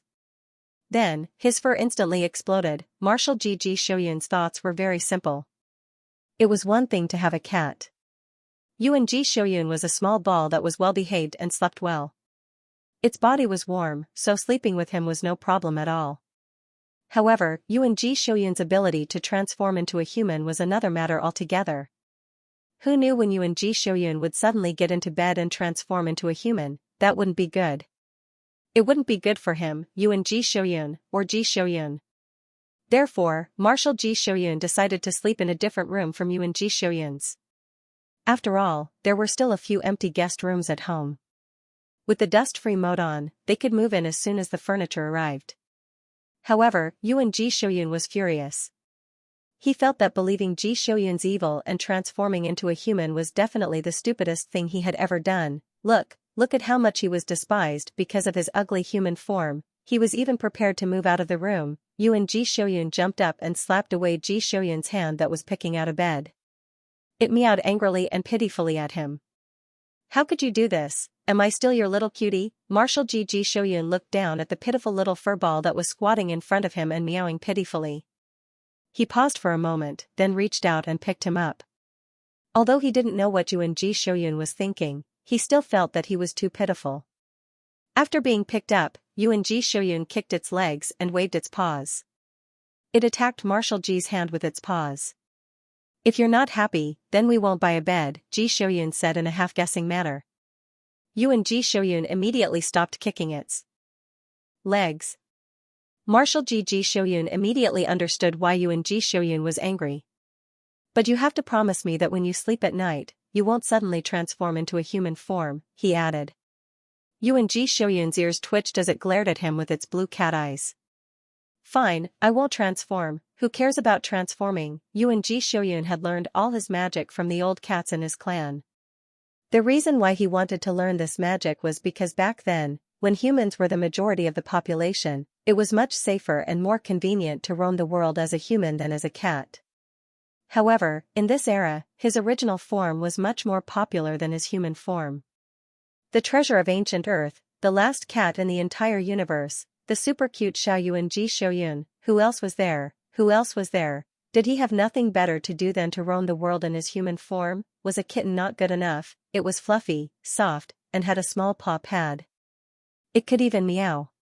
Yuan Ji Shouyun found an excuse to comfort himself. Then, it turned its head away angrily and no longer looked at the human who had angered it.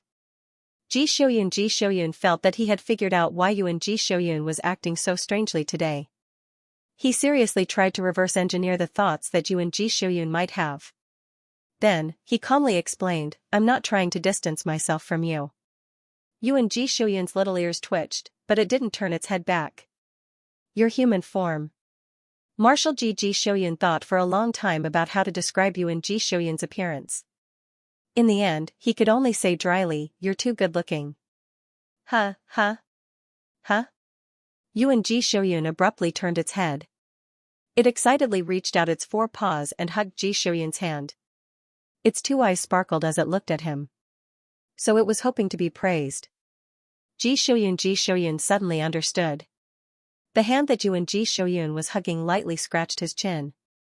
You're beautiful, Yuan Marshal Ji didn't mince his words. He didn't think there was anything he should avoid. I'm a normal adult human, so don't turn into a human on my bed, especially when you're not wearing clothes when you transform. Ji Shouyun looked down at the dumbfounded Yuan and added, of course, you can't change in front of others, let alone in bed. What the F***ck? You mean you want to F***ck the cat? Yuan looked at Ji Shouyun with shock written all over its face and its eyes widened. With all due respect, Mr. Marshal. You're really a beast. Marshal Ji felt that he was full of energy and really needed to vent it. Thus, he carried his cat and ran to the virtual training ground. He sealed off the training ground and didn't allow anyone to watch. The man and the cat used all their strength and fought without restraint. In the end, Yuan was defeated. Ji Shouyun, who had vented his excess energy, took off his helmet. The man and the cat quietly relaxed for a while. Then, Yuan jumped up and gave Ji Shouyun a claw. Of course, it still didn't extend its claws. Marshal Ji stroked Yuan's chin to comfort it. When Yuan went from being angry to meowing, gradually calming down and lay down on the sofa, he got up and took a shower. Then, he hugged his cat and fell asleep. Yuan's sleeping posture was very good. He was a small and fluffy ball. Other than occasionally moving towards a warmer place, he slept very soundly. Cats liked warm and narrow places. Coincidentally, Marshal Ji had a good body and was full of vigor. When he lay down under the blanket, his whole body was warm and the blanket was also warm and cozy. So every morning, when Mr. Marshall lifted the blanket, he could always see his cat lying on his stomach, curled up into a ball next to him, or stuck to him tightly, sleeping with a blissful look on its face. Just like now. When Marshall G opened his eyes, he felt a furry ball sticking to his neck. It was stuck in the gap between his neck and the pillow, and it was sprawled out on all fours as it slept. Ji Shouyun glanced at the time and sat up. The fluffy ball lying on the side of the pillow had lost its source of heat. It was moving around uneasily. Finally, it stuffed its head under the pillow and flipped its little belly. Then, it stopped moving. It looked like its head had been cut off by the pillow. The visual effect was very stimulating. Marshall G got up and was about to change his clothes. Just as he took his military uniform down from the hanger, he seemed to have realized something. He turned his head and looked at Yuan, who was still sleeping soundly. Then, he took his military uniform to the bathroom to change. This kind of privacy awareness had to be cultivated from small details. Marshall G thought as he changed his clothes. He didn't want Yuan to really get used to him changing his clothes in front of others. What if he changed his clothes in front of others one day and thought that this was normal? That would be the end of him. Ji Shouyun changed his clothes and was about to put on his jacket when he heard Yuan meowing outside the bathroom and the sound of its paws gently knocking on the door. He paused for a moment and opened the bathroom door as he put on his jacket. Yuan walked in the bathroom with its 4 short legs. While Marshall G was washing, Yuan's paws and washes his face's face. Yuan's paws. Yuan didn't hate water. While other cats were annoyed by water, Yuan was the type of cat that enjoyed playing with water. His first owner, the little girl, was fully prepared when she bathed him for the first time. She wore thick rubber gloves, a mask, waterproof glasses, and a waterproof apron. She had been crazily researching cat bathing strategies on the internet for a week in advance. She had been mumbling all day long. When she bathed, she put Yuan into the warm water basin. The cat didn't struggle at all. Instead, it squatted down happily and cooperated with her to soak itself in the water. Yuan was really tired from yesterday's fight, so he hadn't woken up yet. However, he was used to waking up with Ji Shouyun at certain times. Even if he hadn't woken up yet, he was still strong enough to resist the attack of sleepiness. In a daze, he followed Ji Shouyun to wash his face and rinse his mouth. In a daze, he accepted Ji Shouyun's hot water to wash his claws and carefully dry them. Finally, in a daze, he sent Ji Shouyun out the door. Meow. The kitten's voice was soft and soft. It was still sleepy, and it made people want to give it a good rub. The meow at this time was probably a goodbye. Ji Shouyun looked at the kitten sending him out. His expression was calm, but in his heart, he was thinking about exercising every day like he did yesterday afternoon. On the one hand, it could improve Yuan's fighting skills. On the other hand, it could increase his own benefits, right? Usually, he would only hear Yuan's soft voice when Yuan needed something from him. Recently, Yuan was completely self-sufficient. Marshall G rarely heard Yuan's heart-scratching voice. It was a pity that he couldn't listen to it more. The cute little kitten had no idea that the serious Marshall G in front of him had such a frightening plan in his heart. After washing, it waved its soft paws at Marshall G. When Ji Shouyun got into the car, Yuan squatted in the corridor outside, basking in the sun and enjoying the breeze.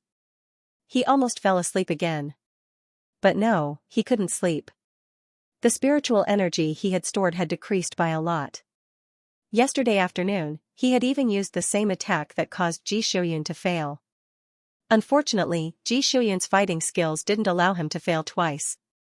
When he sensed that Yuan was about to use that attack, Marshall G didn't hesitate to fire a few shots at Yuan. Not only did he interfere with Yuan's spell casting, but he also used the reaction force of the shots to escape. Quickly. After 3 consecutive shots, Ji Shouyun didn't fail.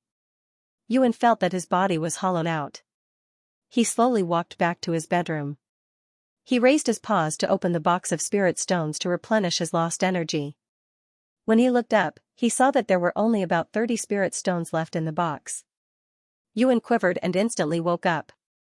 Meow. Yuan howled and turned to look for Ji Shouyun. However, Ji Shouyun wasn't in the room. Ji Shouyun had already left. Yuan, the little kitten, was stunned for a long time before it closed the box with a bang. Anyway, he already knew the address of the black market. He couldn't always rely on Ji Shouyun. After all, he was a marshal, he had to move his paws to get food and clothing, the little cat decided to rely on himself. He turned around, opened the wardrobe, and went in.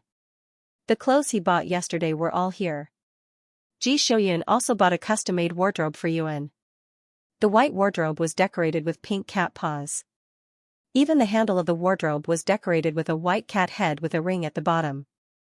Yuan jumped out of the wardrobe with a set of clothes and pants in his mouth.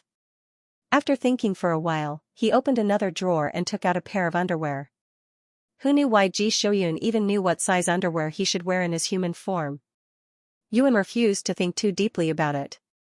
However, Yuan obviously overestimated his ability to adapt to his human form.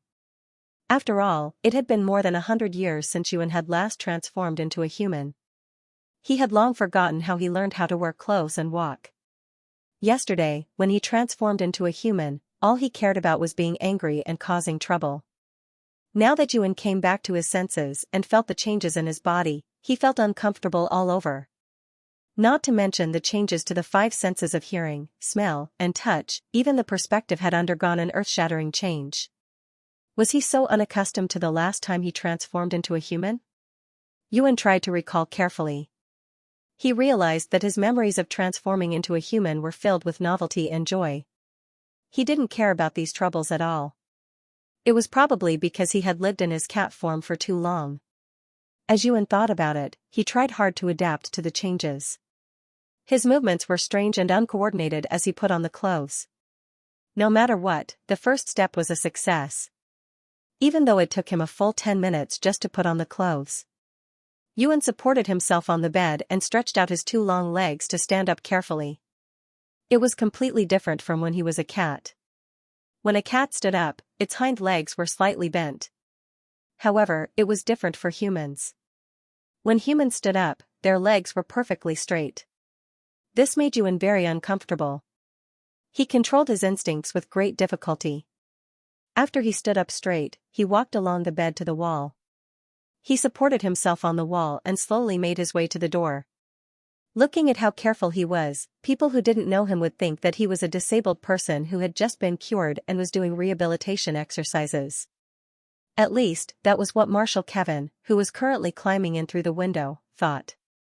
Marshal Kevin had only planned to run over to Ji Shouyun's house to play with the cat. At the same time, he wanted to avoid his wife's gaze and use the biological cabin to play games.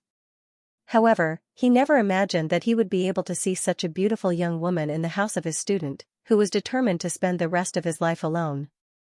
Yuan stood on the 2nd floor and held on to the railing. He and Marshal Kevin, who had also climbed in through the window on the 2nd floor, looked at each other in confusion. Yuan didn't expect that before he adjusted his human form and couldn't even walk properly, he would bump into the crime scene where Marshal Kevin had jumped in through the window to avoid the surveillance cameras. Yuan, who had a head full of white hair, looked at Marshal Kevin expressionlessly. He wondered if it was too late for him to pretend to have amnesia by turning into a cute kitten and meowing at him. The young woman in front of him was extremely beautiful. Her beauty transcended gender. She was magnificent and beautiful. Marshal Kevin glanced at the woman's neck and clearly saw her swollen Adam's apple. It was a young man. This young man had white hair and snow-white skin, so translucent that he looked like a piece of fine white jade. Above his azure eyes that were as clear as a cloudless sky, his white eyelashes and eyebrows seemed to have covered the sky with a thick layer of white snow. He was cold and transparent, and there was not a trace of emotion that could be seen from him. His face was bloodless, and even his lips were slightly pink. His entire face and his empty emotions gave off a sense of detachment that shouldn't exist in the mortal world. What dispelled this strong sense of alienation and detachment was the beige shirt he was wearing. The warm color quietly dispelled his coldness. His lower body was clean and crisp light blue straight-legged pants, and he didn't have socks on his feet. He stepped barefoot on the solid wooden floor. His toes were slightly curled because of the coolness of the floor. This small movement finally gave him a sense of reality. Even though Marshal Kevin had lived for a long time, and his wife was known as the most beautiful woman in the galaxy, he was so shocked by this appearance that he was almost speechless. After waiting for a long time for Marshal Kevin to speak, Yuan decided to ignore him. He held onto the railing and carefully and slowly moved forward. He was afraid that if he missed a step or if he used his muscles incorrectly, he would tumble down the stairs. Marshal Kevin saw him like this. Marshal Kevin had a guess about the identity of the young man who appeared in Ji Shouyun's house and walked out of Ji Shouyun's room. This was probably one of the Kron bodies that Ji Shouyun rescued from under the first building of the research department. From the moment these Kron bodies were created, they hadn't experienced anything other than being experimented on. They had no emotions, no memories, and nothing that a normal person should have. Even when a stranger suddenly jumped in through the window, they didn't have the reaction of a normal creature when they were frightened or in danger. The young man walked silently and slowly, as if everything around him had nothing to do with him. Even the way he walked was unfamiliar and difficult. What a sin. Marshal Kevin was silent for a long time before he found his voice. He didn't ask for the young man's name, nor did he look confused by the young man's existence. He just walked to the young man's side as if it was natural. He heard himself say, "You shouldn't walk like this." Marshal Kevin swore that he had never used such a gentle voice to speak to anyone other than his wife. Not even Ji Shouyun. Yuan was slightly stunned. He turned his beautiful sapphire-like eyes around. The kitten didn't know how to control his facial muscles to express his emotions. He just looked at Marshal Kevin with a blank expression. Marshal Kevin saw this blank expression again, and he couldn't help but soften a little. What a sin, Marshal Kevin thought again. Yuan looked at Marshal Kevin, who suddenly began to teach him how to walk like a child. He finally understood. Marshal Kevin must have been called over by Ji Shouyun to teach him how to be a human, Yuan thought. He immediately relaxed and began to learn seriously from Marshal Kevin. Ji Shouyun wasn't paying attention during the second court session today. The day before, the case had been stated and the evidence had been fully presented. Today, the defendant's lawyer seemed to be slacking off. It was just a symbolic protest. As long as there was sufficient evidence, even the best lawyer wouldn't be able to get the person who violated the Galactic Code. This was because the Galactic Code was more binding than the laws of any country in the galaxy. It was the most basic law of the era that targeted all of humanity. Even if Ji Shouyun wasn't paying attention, the jury would still convict him of the crime. Once the gavel was struck, the crime would be decided. In reality, Ji Shouyun wasn't paying attention. He was thinking about how to teach Yuan was different from normal humans. He only needed to understand the way humans lived. Yuan already had his own set of standards regarding the world, life and values. At present, Yuan's views were quite suitable for a peaceful human society. Therefore, Yuan only needed to learn how to communicate and use a human body. This was especially true when it came to communication, which was definitely the most important task. Marshal Ji was dying of curiosity about what his cat was thinking all the time. The curious Marshal Ji opened the shopping page on his way back and bought a few children's education books. The two Marshal Ji Shouyun and Marshal Ji were shocked when they saw their Marshal Ji buy children's education books. The Marshal Ji was so calm that he acted as if nothing had happened. He started to read the books on his optical computer. Ji Shouyun didn't expect to see Yuan and Marshal Kevin sitting across from each other when he opened the door after quickly finishing a book and returning home full of confidence. However, Yuan was still expressionless as he called out to his teacher in a crisp voice, "Dad." Ji Shouyun was speechless. Ji Shouyun stood at the door and silently watched Marshal Kevin teach Yuan how to pronounce the words in a children's education book. He really wanted to hit him. Marshal Kevin had completely abandoned the calm and steady image he displayed to the outside world. He was smiling like a silly old father. Marshal Ji walked into the living room expressionlessly and silently watched his teacher. "I understand your desire to have a child. Please go back and harass your wife. Don't treat Yuan as a cub." Ji Shouyun raised his head and glanced at the window on the second floor. Then, he turned back and stared at Marshal Kevin. "The window is over there. Please leave." "Thank you." Marshal Kevin had a bad habit that never changed. Compared to chairs and sofas, he preferred to sit on the floor. In Ji Shouyun's house, apart from the staircase, even the empty guest rooms were covered with a thick, soft carpet, including the bathroom. It was made of special materials that would not come into contact with water or accumulate dust. It had a lifespan of more than 70 years. Ji Shuyun's parents had built this carpet to prevent small accidents such as falling and injuring himself. In the end, not only did they prevent accidental falls and injuries, but they also attracted Marshal Kevin's attention. Marshal Kevin was sitting cross-legged on the soft carpet with Yuan. He was holding a children's education book in his hand and was demonstrating how to pronounce words to Yuan. The patient attitude, the gentle tone, and the standard of the demonstration made people wonder if this person was Marshal Kevin and had been replaced. In fact, Marshal Kevin was also a little troubled. The boy in front of him was different from ordinary children. Children would instinctively imitate the sounds around them and naturally acquire the ability to speak. However, Yuan did not have such imitating instincts. He was not a human and did not know how to control the human vocal cords and tongue to produce sounds through these unfamiliar organs. Marshal Kevin taught him how to pronounce the word father for a full 40 minutes. It was not easy for Yuan to master the technique of producing vocal cords. After that, he spent another half an hour teaching him how to control the movements of his tongue and lips so that he could speak standard human language. More than an hour ago, Marshal Kevin had been teaching Yuan how to walk and how to control the movements of his muscles to ensure that he could move and walk normally. Kron's body was like a blank piece of paper in this regard. Other than his good physical fitness, he could not even compare to a newborn human child in other aspects. Children at least knew how to cry, make sounds, and have their own emotions when they were born. Then, they would gradually grow into perfect, independent individuals. However, Kron's body didn't possess any of those traits, even though it was the instinct of any living being. Perhaps he once possessed it, but after experiencing the long darkness, he gradually forgot about it. Of course, the reason why he was so insistent that this was a clone and not his student's lover was because this beautiful youngster exuded a "I'm not a normal human" sense of detachment and sluggishness. On the other hand, it was because he understood that Ji Shuyun wasn't the type to hide a mistress in a golden house. In this world, if one were to ask who knew Ji Shuyun the best, Marshal Kevin would definitely claim to be number 2. Others might not know about Ji Shuyun's aversion to finding a bed partner, but as a teacher, Marshal Kevin was well aware of it. He was also very clear about the reason for the rejection: Ji Shuyun's genes were special.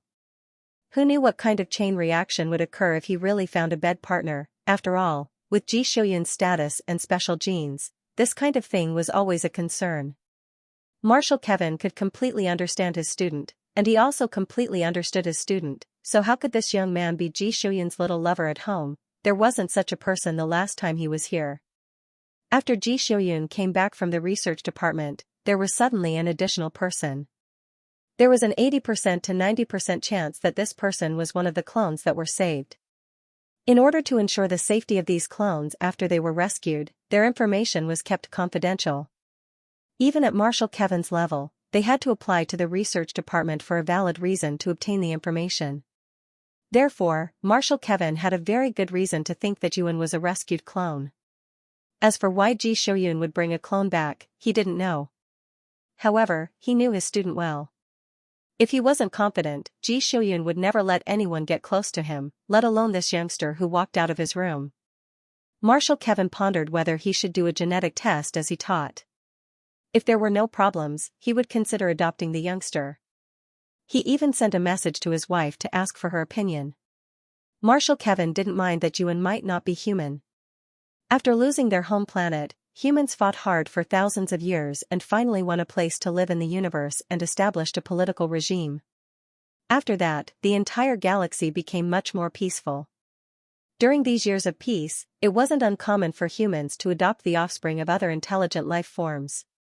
There were also many cases where other intelligent life forms were willing to adopt a human offspring. Ji Shuyun would probably stay on the Imperial planet for the next few months.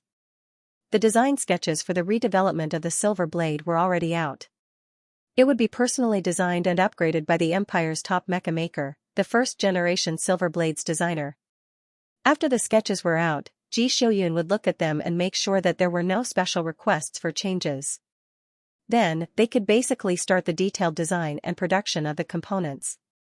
Ji Shuyun was willing to wander outside because he could treat his Marshal-class battleship as his home without any psychological barriers.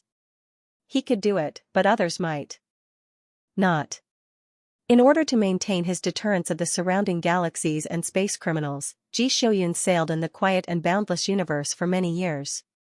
Other than resupplying or suppressing rebellions, he and his army would temporarily land on a planet.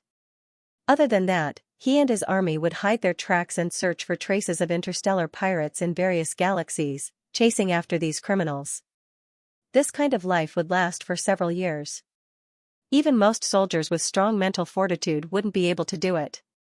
Therefore, the troops on Ji Shouyun's spaceship would rotate every 6 months.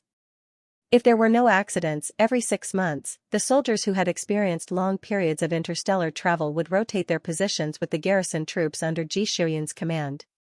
Even the Legion commanders under him would rotate between sailing and guarding every half a year. Ji Shouyun was the only one who could endure squatting on a spaceship for several years without landing. After all, Krone had just been rescued from the darkness. Due to various psychological and physiological considerations, he was not suitable for long periods of interstellar travel. Therefore, Marshal Kevin felt that it was highly feasible for him to adopt this child and raise him well at this time. Marshal Kevin raised his head and looked at Ji Shouyun, who was standing next to him and looking down at him, trying to chase him out with his eyes. He reached out and pulled his student to sit down. After Yuan learned how to speak, he actually didn't need Marshal Kevin anymore. He could just follow the words in the children's books and slowly learn them by himself. However, it would be faster if someone corrected and taught him. What a joke. Did he really think that he didn't know that Marshal Kevin was taking advantage of him? Yuan was the smartest kitten in the world. If it weren't for the fact that Yuan taught him how to walk, people like Marshal Kevin who tricked kittens into calling him daddy would have been beaten to death a long time ago. Yuan turned his head and looked at Ji Shouyun, who was sitting down. Yuan was holding the pastries that Yuan didn't eat because of the beautiful accident yesterday. He had specially bought them on the way back. Yuan tilted his head slightly and reached out his hand to Ji Shouyun. Marshal Ji finally understood how it felt when others couldn't read his expression. This was because he couldn't tell what Yuan was thinking. However, Yuan's intention to ask him for something was perfectly conveyed to him. Marshal Ji handed the box of pastries to Yuan. When he saw that Yuan was about to reach for the box of pastries, he immediately reached out to stop him and stuffed the cutlery into his hand. Yuan looked down at the fork in his hand and was stunned for 2 seconds. Then, he clenched his fist and stabbed the fork into the pastries. Marshal Ji stopped him again and taught him how to hold the fork. Then, he pushed the box in front of Yuan so that Yuan wouldn't drop the pastries on the carpet again because he wasn't familiar with the process. Yuan was speechless. Why are you humans so slow when it comes to eating? Can't you just eat it directly? It turns out that humans are very particular when it comes to eating. After Marshal Ji corrected Yuan in a serious manner, he turned to look at Marshal Kevin. Although he was expressionless, he gave off an aura that said, "Why aren't you leaving yet?" Marshal Kevin assumed that Ji Shouyun was embarrassed because he found out that he was hiding someone in his house. He looked very knowledgeable and asked his student, "Have you given him a name?" Yuan paused in his action of stuffing the pastries into his mouth. Ji Shouyun's face was still tense and he didn't seem to be affected at all. Yuan took a bite of the pastries and turned to look at Ji Shouyun. "Didn't you ask him to teach me how to be a person?" Marshal Ji looked up at him but didn't receive any information from Yuan. In fact, Ji Shouyun was very hesitant as to whether or not he should tell his teacher that this young man was actually Yuan. After all, he was able to accept this matter so quickly because he was very clear about Yuan's uniqueness. From the beginning, he knew that Yuan wasn't an ordinary cat. Therefore, he was already mentally prepared for any trouble that Yuan might cause. Although the matter of transforming into a human had completely exceeded the scope of his mental preparation, after experiencing the great ups and downs, Ji Shouyun had a mysterious calmness towards the strange things that happened to Yuan. Ji Shouyun didn't say anything. Marshal Kevin pretended that he didn't give Yuan a name. "That won't do, Shouyun." Marshal Kevin spoke earnestly in front of Yuan, who was quietly eating pastries. His gentleness made Ji Shouyun's hair stand on end. "Although Yuan is a clone, you should still give him a name." Yuan choked on the pastries when he heard this. He turned his head and covered his mouth with his hand. His face was red, but his other hand was still tightly holding the fork. He placed the pastries back on the plate very gently. The pastries tasted really good. Ji Shouyun wanted to pat Yuan's back, but before he could move, his teacher beat him to it. Ji Shouyun was speechless. What a fast reaction. What a considerate person. No wonder Marshal Kevin married the most beautiful person in the universe. Ji Shouyun's face was wooden as he got up to pour a cup of water. As soon as the water was brought over, Marshal Kevin took it and carefully fed Yuan 2 mouthfuls. Then, he gently patted the young man's back as if he was coaxing a baby. Ji Shouyun was speechless.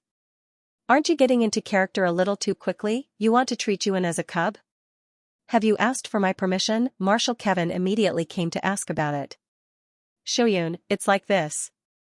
Marshal Kevin looked at the young man, who had calmed his breathing and was now blushing. He retracted his hand and looked away. You will only stay on the Imperial planet until the Silver Blade is rebuilt. It's not convenient to take him away. If you don't mind, I would like to adopt this child. Ji Shouyun was speechless. Ji Shouyun was speechless. No, he wants to go with me. You can give up on that idea. Ji Shouyun didn't say anything. He wanted to hear what Marshal Kane was thinking. He turned his head and looked at Yuan. The young man's pale, almost transparent face was flushed because of his coughing. The redness didn't destroy his beauty. Instead, it made him look even more attractive. He was like a red plum blossom in the snow, clear and crisp, and seemed to emit a piercingly cold and clear fragrance. The blue cat's upturned eyes were a little misty. At this moment, he was sniffling. He hadn't caught his breath yet and continued to stare at the pastries on the plate. My wife and I don't plan to have children. The best age for childbearing is almost over, Marshal Kevin said. Ji Shouyun knew about this. In fact, the couple liked children very much. However, because they were very busy with work, they didn't plan to have children. Lady Ellie's career was booming all year round. Although Marshal Kevin was in charge of the Imperial planet, he didn't have it easy either.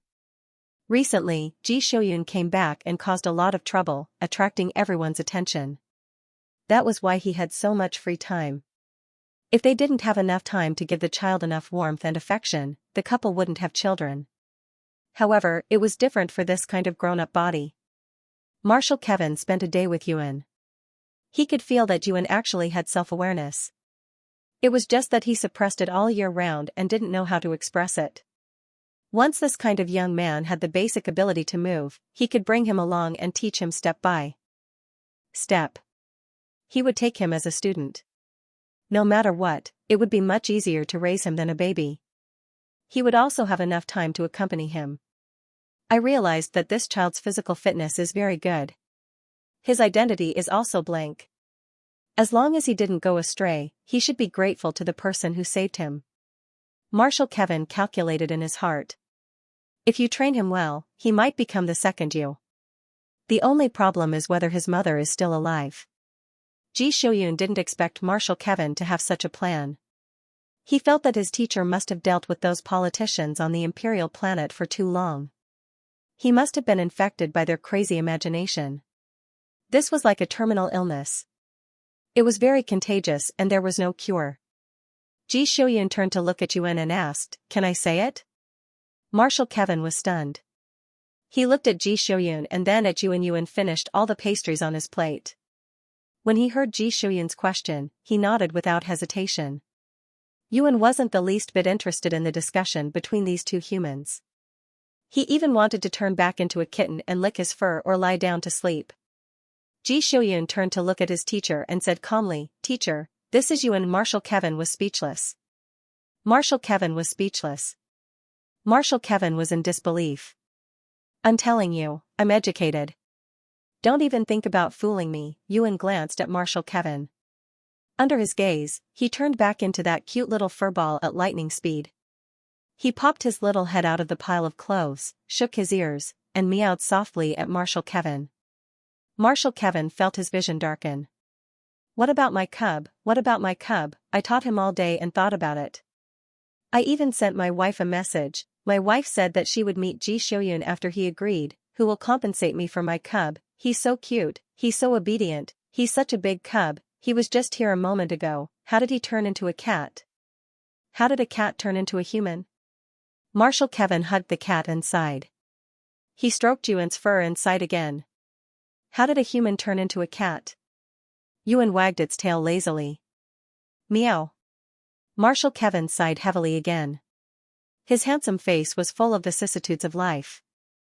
Ji Xiuyun tidied up the lunchbox and threw it into the trash can. Then, he turned to look at his teacher. Do you want to have dinner here? He asked. Marshal Kevin shook his head. He wanted to go back to accompany his wife. Ji Xiuyun looked at Marshal Kevin, who was stroking Yuan silently. He ordered a bunch of spicy takeout food, which was a rare occasion for him to be picky about food. After thinking for a while, he sat down opposite Marshal Kevin. Marshal Kevin was a little silent. He stroked the soft fur of the little furball on his leg and curled his fingers around the snow-white fur one after another. Yuan wagged its tail leisurely. Occasionally, it would pat Marshal Kevin's wrist gently. It purred a little. It didn't seem to mind Marshal Kevin's action of messing up its fur. It was obvious that this person was disappointed. Yuan was a smart, considerate, gentle, and kind kitten. What was wrong with stroking its fur? It wasn't like Ji Xiuyun, who touched its testicles whenever there was a disagreement. Everything was negotiable. Marshal Kevin didn't deliberately ask Ji Xiuyun why Yuan turned into a human. He trusted his student very much. If his student didn't want to tell him, he wouldn't take the initiative to ask. Teacher. Ji Xiuyun sorted out his thoughts and said to his teacher, I haven't taken Yuan's human form for a genetic test yet. Marshal Kevin looked up and asked, Will there be a difference? Maybe. Ji Xiuyun wasn't too sure about this. Logically speaking, as long as it was the same individual, the results of the genetic test should be the same. However, due to Yuan's uniqueness, Marshal Ji wasn't sure about this at all. It was necessary to give Yuan a legitimate identity. Although Yuan could use Ji Xiuyun's identity to go out and do other things in his cat form, he couldn't use his cat form in the same way as he could in his human form. When ordinary people made a purchase, they had to verify that their fingerprints matched their identity. In fact, Yuan also had to verify his identity when he made a purchase. However, he did not use his fingerprint, but his paw print. This was the green light that the Information Security Department had specially given to the little guy, tying Yuan and Ji Xiuyun's identity verification together. If there were no problems, they would use the usual method to give Yuan a reasonable identity. If the test results were different, they would have to use an unconventional method. This was more troublesome. They would also owe someone a favor. Before the test, it was hard to say what would happen. Ji Xiuyun looked down at Yuan, who was lying on Marshal Kevin's lap. He closed his eyes and started to doze off. Ji Xiuyun reached out and poked him awake. Yuan unhappily stretched out his paw and pushed Ji Xiuyun's hand down. Meow. Marshal Ji hooked Yuan's paw and said to him, Yuan, your human form should have an identity. He couldn't always wear a disguise brooch in front of people, right? Accidents were bound to happen. It was better to let it go. Yuan's human form was so good-looking. It would be inappropriate if he didn't have an identity that could suppress him. Before Marshal Kevin spoke, Ji Xiuyun was still worried about what identity he should give Yuan. Now that Marshal Kevin had spoken, the problem became relatively simple. Yuan didn't care about his human form at all. He just wagged his tail and curled up into a ball in response to Ji Xiuyun's words. He didn't respond. Marshal Kevin sensed his student's intention and raised his eyebrows. Ji Xiuyun's intention couldn't be any clearer. He was obviously trying to use his son's identity to add a layer of protection to Yuan's human form. Marshal Kevin felt very helpless after being taken advantage of by his own student in such an open and aboveboard manner, and it just so happened that he was the one who gave it to him. Shameless, he scolded jokingly. Marshal Kevin could tell that this brat had been playing with tactics for so many years that his heart was dirty. Ji Xiuyun had a righteous expression on his face. However, it didn't matter what they said. The most important thing was that Yuan was his cat's opinion. Marshal Ji once again reminded Yuan that didn't care about his human form's identity. He asked him, do you mind letting teacher Marshal Kevin be your father in name? Yuan's ears twitched. He turned his head to look at Marshal Kevin, who was looking down at him. Marshal Kevin gave him a gentle smile. Yuan wasn't interested in the tough Marshal Kevin. He was like Ji Shouyun. He was tall, strong, and tough. In Yuan's eyes, he was ugly. However, Yuan liked Lady Ellie, who was beautiful and had outstanding culinary skills. It didn't matter if he didn't have an identity. He wouldn't lose out if he had one. Yuan didn't even think for 2 seconds before he succumbed to Lady Ellie's temptation. He turned his head to Ji Shouyun and meowed. This meant that he agreed. Marshal Kevin happily hugged the cat and walked up to the second floor. He quickly got into character. Let's go. We're going to see your mother. Yuan missed Lady Ellie's culinary skills, so he meowed very cooperatively. Marshal Ji, who had been abandoned so quickly by his teacher and his cat, was still a little confused. No. Isn't the speed of you burning the bridge a little too fast? Ji Shouyun caught up with Marshal Kevin in a few steps. Let's wait for the test results first, he said. Marshal Kevin thought about it and agreed. Then, he watched as Ji Shouyun carried Yuan into the house and prepared to cut 2 strands of hair from Yuan's human form. Marshal. Kevin was about to follow him in, but he was slammed outside the door. Marshal Kevin was speechless. Wait, no. Why did you enter the house? Why did you lock me outside?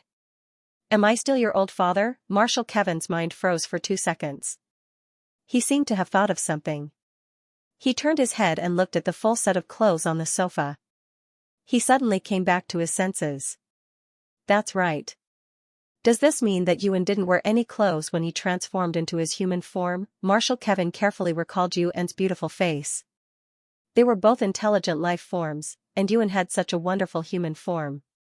If he was naked in front of a normal person, Marshal Kevin's gaze as he looked at Ji Shouyun's door became meaningful in an instant. In the room, Ji Shouyun looked at the young man who had poked his head out from under the blanket.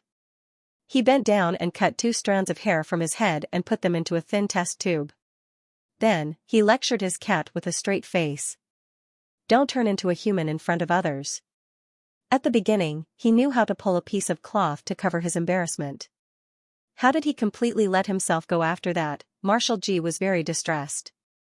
The young man with short white hair shrank back under the blanket.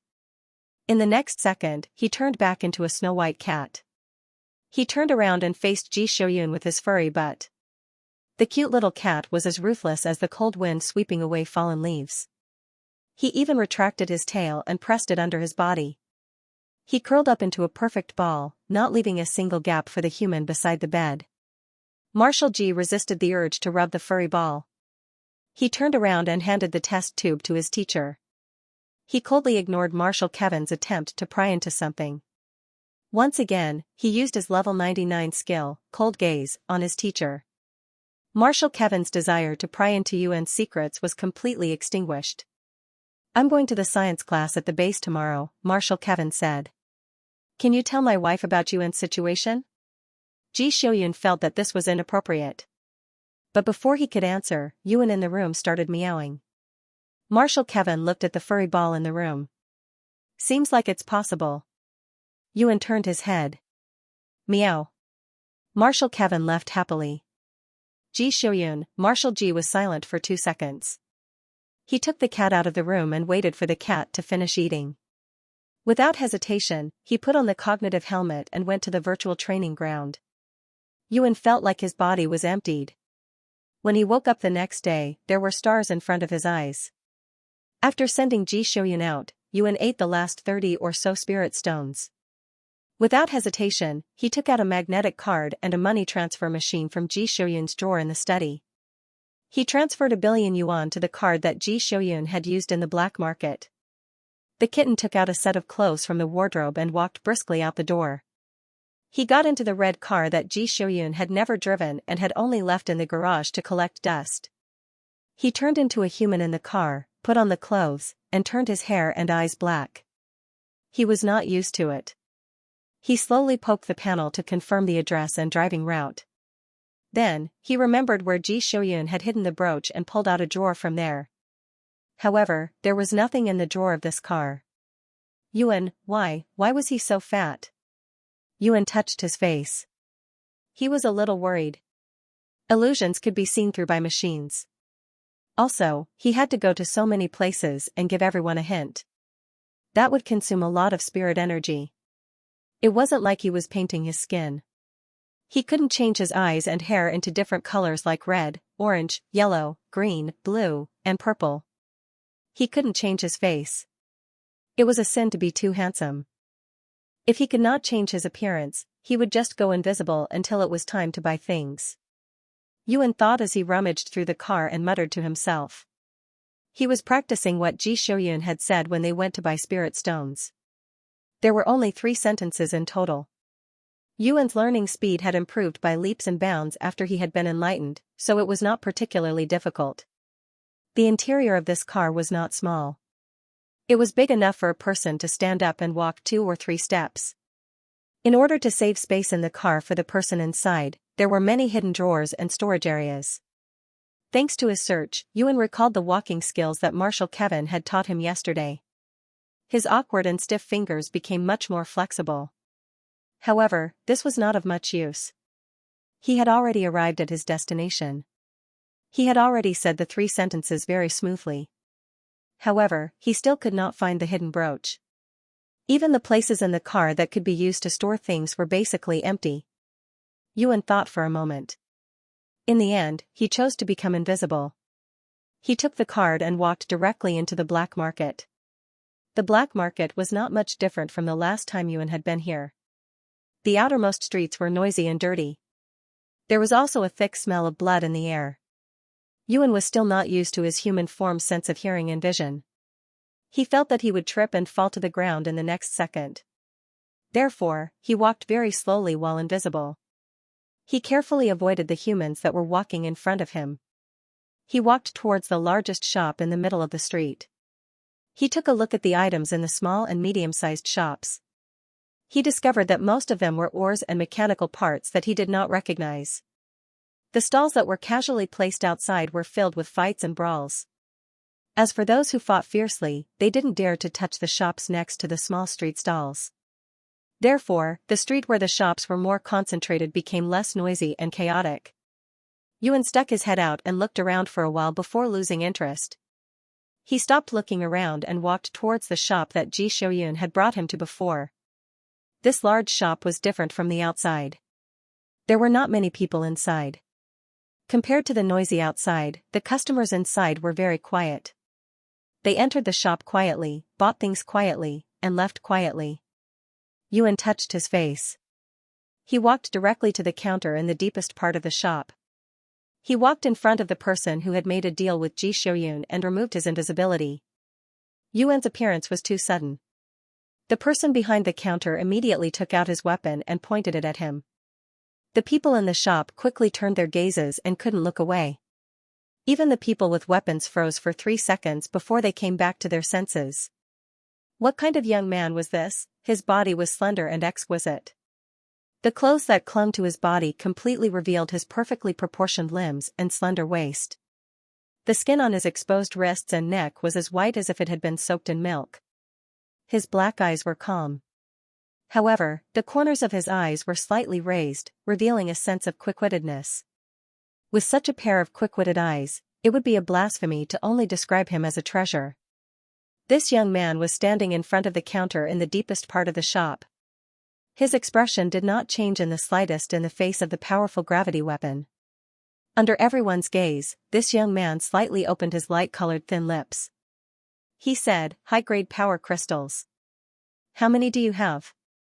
His voice was soft and clear. Perhaps it was due to his habit of pronouncing, but his final syllable was slightly longer and had a slight nasal sound. People could hear a hint of coquettishness in his voice. That final syllable gently tickled people's hearts, causing them to feel numb from their scalps to their bones. Yuan waited for a long time. However, the person in front of him did not reply. He raised his hand and waved the weapon in the other person's hand to the side. Following a teeth-numbing crack, he asked again, "High-grade power crystals. How many do you have?" The person behind the counter looked at the young man in front of him and then looked at the gravity weapon that was firmly stuck to the wall. He shuddered and immediately retracted his gaze. His reaction was the same as the other customers who were greedily looking at the young man. The man behind the counter took a deep breath and said, "The goods have just arrived." 800 crystals. Customer 800 crystals. That was enough for the cute little kitty to pull off Ji Xiuyan's teeth and nail them to the wall. Yuan was so happy that he wanted to meow. When this happiness appeared on his face, the dark calmness in his eyes was slightly disturbed. He paused and asked again, price? The man replied, the current price is 1.36 million. Yuan's connection was very smooth. I want all of it. Round it out. 1.2 million. The shop fell into silence. Round it out, so that's how you round it out? He was most afraid of the sudden silence. Yuan waited for a long time, but the other party still didn't nod. He felt a little confused. His speech was still in a state of pure imitation, and he had never haggled when he bought things. He didn't even know what zeroing meant. He just remembered the 3 sentences Ji Xiuyan said when he bought the spirit stones, and then repeated them completely. How many high-grade energy crystals do you have? Price? All of them. Zeroing. 1,200,000. Yuan understood the first 2 sentences, and the Yuan also understood a little. He understood the first 2 words. Yuan looked at the silent businessman in silence. He vaguely felt that he had probably made a mistake. He didn't say anything. He also didn't know what to say. He didn't have anything to say at the moment. After all, he just learned how to pronounce the words yesterday. The businessman felt that the conversation just now sounded a little familiar. The last person who wanted all of them had left a deep impression on him. Thinking carefully, weren't these the exact words of the previous person? He was confused for a while. He carefully looked at the young man in front of him and said tentatively, Sir, the price of high-grade energy crystals can change. Yuan tilted his head slightly. He didn't understand what this had to do with him. The businessman was a little confused by his reaction. He tried again and said, as usual, I'll give you 10,000. This is the highest discount. 1,300,000. After saying this, he paused and added, 1 crystal. Yuan heard him say this and immediately understood where he had gone wrong. Little Kitten was silent for a long time. She held his completely expressionless face and cut off Ji Xiuyan's last sentence, leaving only what he understood. She simply said, I want all of them. The 2 sides reached a perfect agreement. The businessman's expression instantly relaxed. This person didn't deny what he had said before. He was most likely the previous big customer. Big customers are good. She was generous and did not nag. She swiped her card without any hesitation. She did not lack money. The businessman happily took out the credit card machine from under the counter. He pressed the number and said, 540 million. One good thing about the black market was that there was no need to pay taxes. A big deal was enough to feed the entire store chain for a long time. His luck this year was really good. He had 2 big orders in a row. One had to know that they would purchase 800 high-grade energy ores each time. Based on the sales of previous years, it would be enough for his shop to sell for a year. When the market was bad, he wouldn't even be able to sell them out in a year. The merchant looked at the young man who took out the card from his pocket with a smile on his face. When his gaze swept over the card, he paused slightly. The face of the card was exactly the same as the one of the soldier who had come to the store and bought all the remaining stock. It was not because there was any special symbol on it, but because the black market merchants were used to leaving traces of their important clients in places where they could recognize them. After all, it was normal for people who entered and exited the black market to change into different body shapes, faces, skin colors, and even races. They had to find a way to recognize them. This merchant was used to quietly leaving a mark on the face of his customers' magnetic cards. The materials of that kind of ancient magnetic card were quite ordinary, leaving a scratch with a special shape, which was very simple and couldn't be repaired. It was very easy for big customers like them to identify it. It was that big customer from the last time, after all. The merchant thought as he swiped the card. This time, he openly sized up Yuan's appearance. The customer's appearance was a lot better than the last time. It was especially pleasing to the eye. He just didn't know which actor he was based on. He had never seen him before. After swiping the card, the merchant returned it to Yuan and led him into the warehouse. He pushed out a box that was a bit bigger than the previous one. When he opened it, it was full of energy crystals that were emitting a light purple glow. "Please count them, sir," he said. Yuan counted very quickly, especially when it came to the spirit stones and the tail. He had already counted them very quickly in a short 10 seconds. It was all in one piece. 800 stones, not one less. Yuan nodded very happily. He swiped the balance and skillfully closed and locked the box. He pressed a button on the top, and the roller under the box was pushed out again. The merchant looked at his practiced posture, and when the young man turned to walk towards the exit, he followed him as usual. Yuan tilted his head and glanced at him. The merchant's face was still smiling. Seeing him look over, he asked, "Have you used up all the energy crystals you bought last time?" Yuan looked at him and nodded slightly. The merchant looked at Yuan's lazy posture, which didn't have the slightest bit of military style from last time. He suddenly realized that this person might have been in disguise the last time he came. Thinking about the information he had spread, he suddenly became a little embarrassed. "You're not from the military?" Yuan heard that and shook his head. The merchant rubbed his hands and asked him, "May I ask where you bought this disguise equipment?" Yuan had already walked to the elevator door. Hearing the merchant's question, he was a little startled. "Eh? It looks very good," the merchant complimented. He was very good at flattering a big client. "I haven't seen such an exquisite and beautiful disguise equipment in a long time. It even has a special function." Yuan memorized the disguise equipment and pushed the box into the elevator. He turned around and looked at the merchant, who was still smiling. He thought about it and nodded.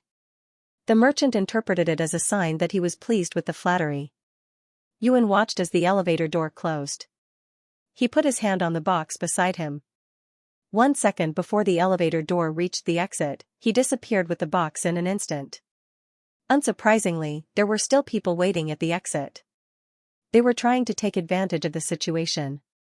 News about the black market spread very quickly. Yuan didn't try to hide it, so there were naturally many people waiting at the exit. Yuan floated up slightly with the box. He silently and swiftly drifted past the ambushed corridor. He didn't stop walking as he walked. Back to his car. Yuan felt that his trip had been very smooth.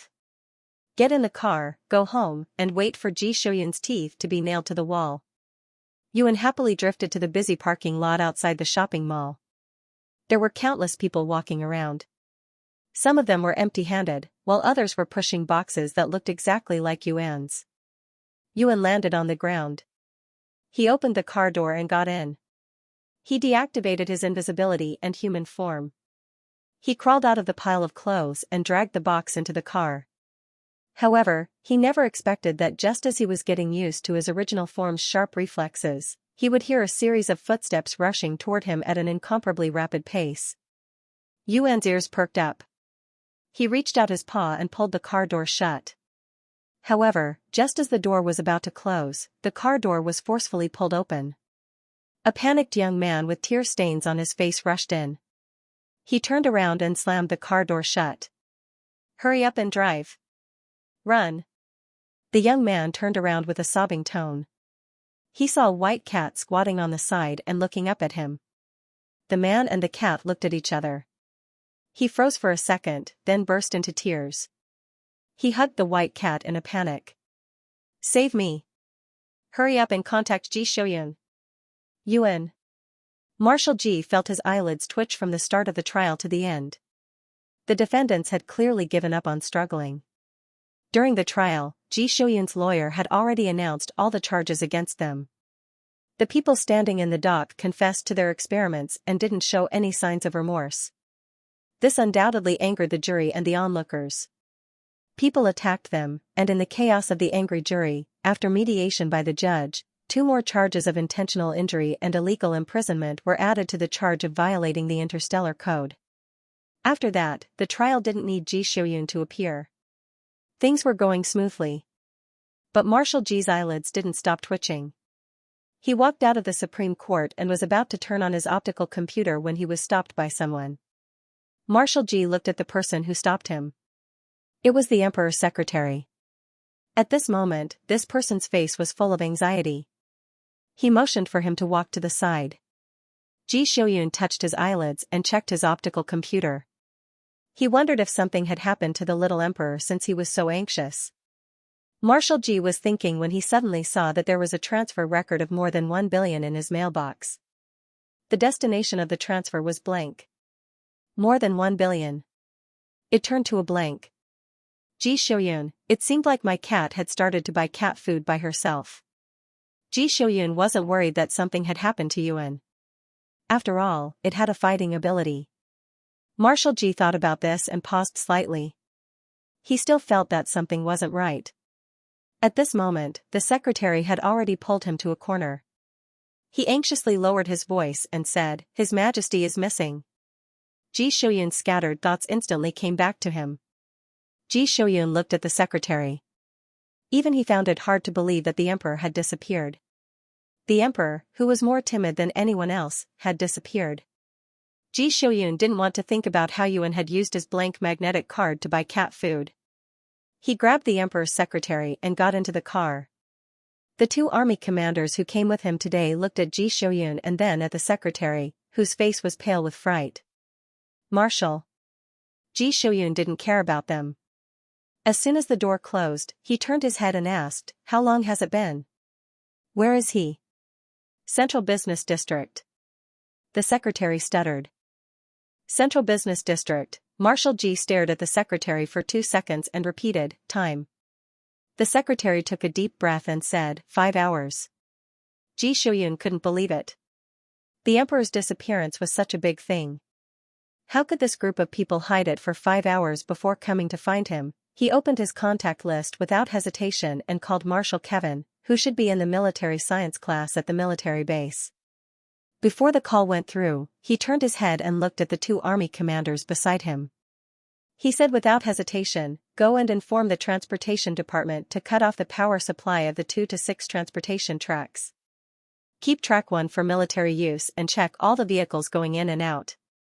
He paused for a moment.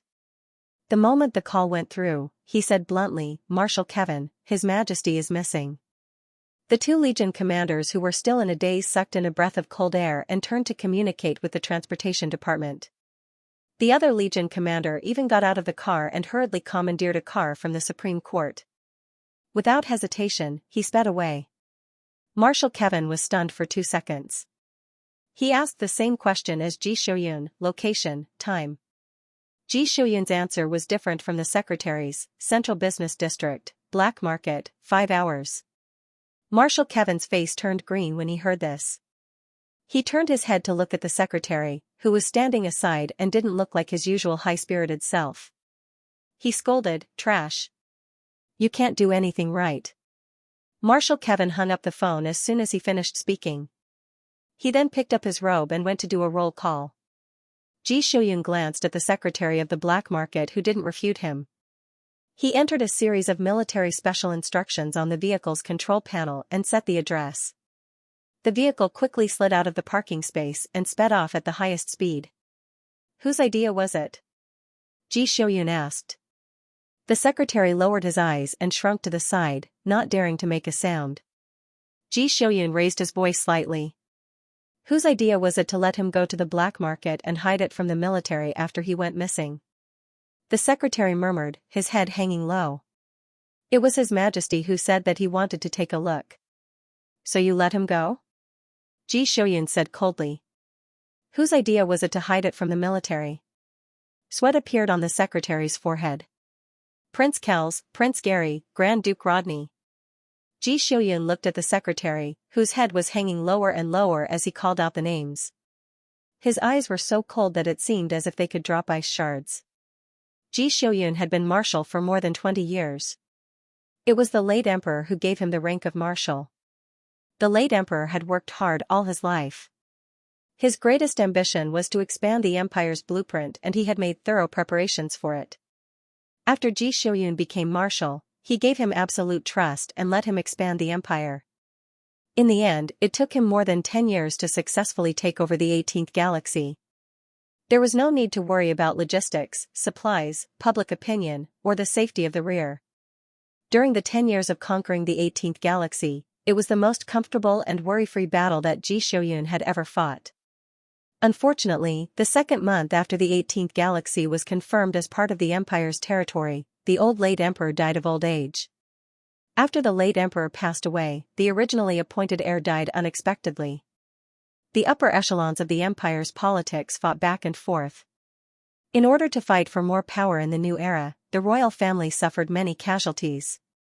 In the end, in order to prevent the foundation from being shaken, they pushed the late emperor's youngest son, Johnson Since, who was only 31 years old, onto the throne. In the era of the universe, the lifespan of humans grew longer. The growth period and the prime period were also lengthened.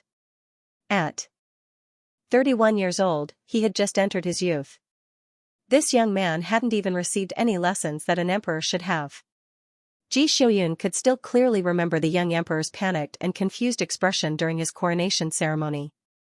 The political bigwigs who stood beside the young emperor knew very well what it meant to befriend those who were far away and attack those who were close to them.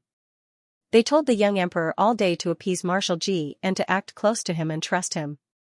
As for Marshal Kevin, who had been stationed on the Imperial planet for a long time, in order to prevent the young emperor from trusting Marshal Kevin too much and breaking free from their control, these people's words became, "This person is not trustworthy, this person's achievements are not as outstanding as another marshal's, this person is old and can't protect you, the position of marshal won't be long, it's good to keep up appearances." In addition to Ji Xiuyun's heroic aura, the young emperor simply agreed to all the methods that those people used to appease Ji Xiuyun. He put on a posture to get close to Ji Xiuyun. Ji Xiuyun was also smart, and put on a posture of respect. He only respected the little emperor.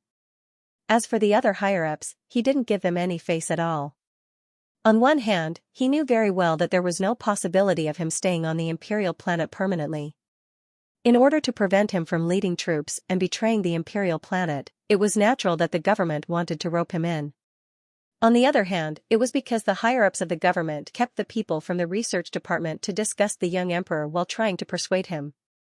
Besides, how could he talk about feelings with people who played politics? He probably wouldn't even know how he died. However, he was different from Ji Xiuyun, who was always wandering outside.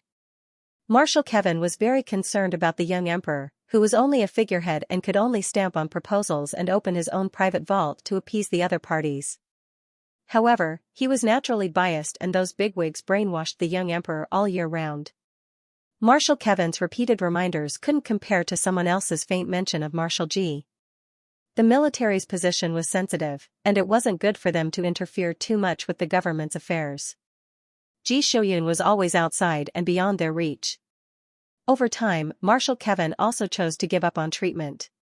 However, this didn't mean that they would allow the government to mess around. They let the young emperor go to the black market and disappeared for 5 hours before telling them, what were these people trying to do?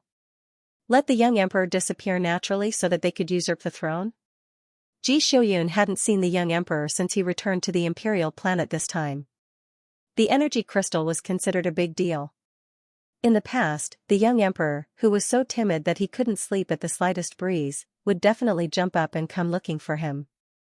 At that time, when Ji Xiuyun saw that the young emperor was only a secretary, he thought that the young emperor had finally grown up a little. In the end, he was actually able to send him to the black market? And disappeared. Ji Xiuyun closed his eyes, still in disbelief. What kind of brain-destroying operation was this? They let him go to the black market and lost him. After losing him, they didn't immediately seek help from the military. These people were either stupid or bad. It was more likely that they were stupid and bad. Ji Xiuyun knew that there were many shops owned by influential people in the black market, but not all of them were in the hands of influential people. Would the people in the black market stop doing bad things just because the other party was the emperor? Of course not. The central business district of the Imperial planet Since was suddenly under martial law. All the shops and customers were evacuated. Not only that, but all the traffic on the Imperial planet came to a standstill. Every traffic junction was checked by the military. Marshal Kevin was the first to arrive. He stepped directly into the circle of martial law and soon disappeared from the eyes of the onlookers. At this time, Yuan was pressing the young man who had suddenly appeared in front of him to the ground with his paw, dodging a thin ray of light that suddenly shot in. The young man and Yuan were a little confused. The young man didn't expect that the people who originally wanted to catch him would suddenly use a lethal weapon. On the other hand, Yuan still didn't understand what was going on. His shopping trip had been smooth sailing. The people outside were obviously targeting this crying young man. The young man said in a sobbing voice, "Save me. I know Ji Shouyun. I know Ji Shouyun's number. I'll recite it to you." After saying that, the young man immediately recited a string of numbers. It was indeed Ji Shouyun's number. Meow. Yuan patted the pale-faced young man. A soft and warm paw gently patted his face.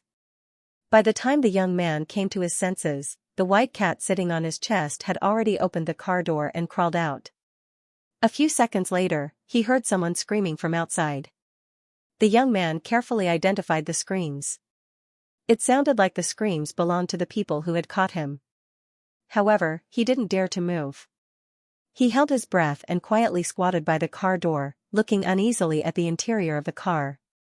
The interior of the car was quite simple and easy to see. The only thing special about the car was the huge shopping box in the car. This shopping box was provided by the shopping malls in the central business district. It was specially provided for customers who bought large quantities of goods and didn't want to wait for delivery. Instead, they wanted to bring the goods home directly. It seemed that he was lucky to have bumped into Ji Shouyun's cat when it came out to buy things. The young man, who was the current emperor of the empire, Johnson Since, hugged his knees tightly. He was constantly congratulating himself for his good luck. His eyes looked around.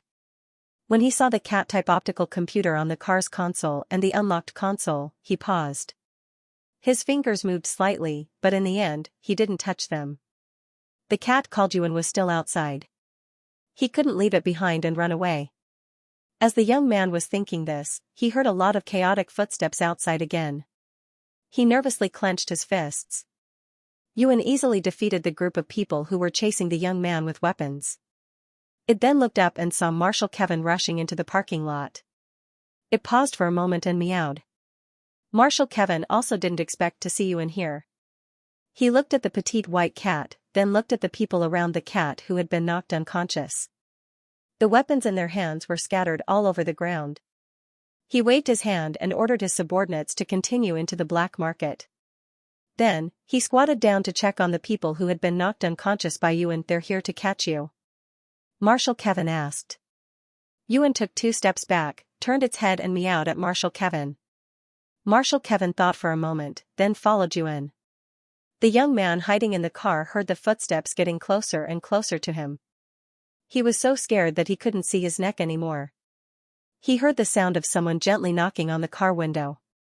He was so scared that his eyes turned red, as if he was going to cry in the next second. Marshal Kevin opened the car door and reached out to support the young man who had fallen out. He let out a long sigh of relief. "Your Majesty, it's okay now."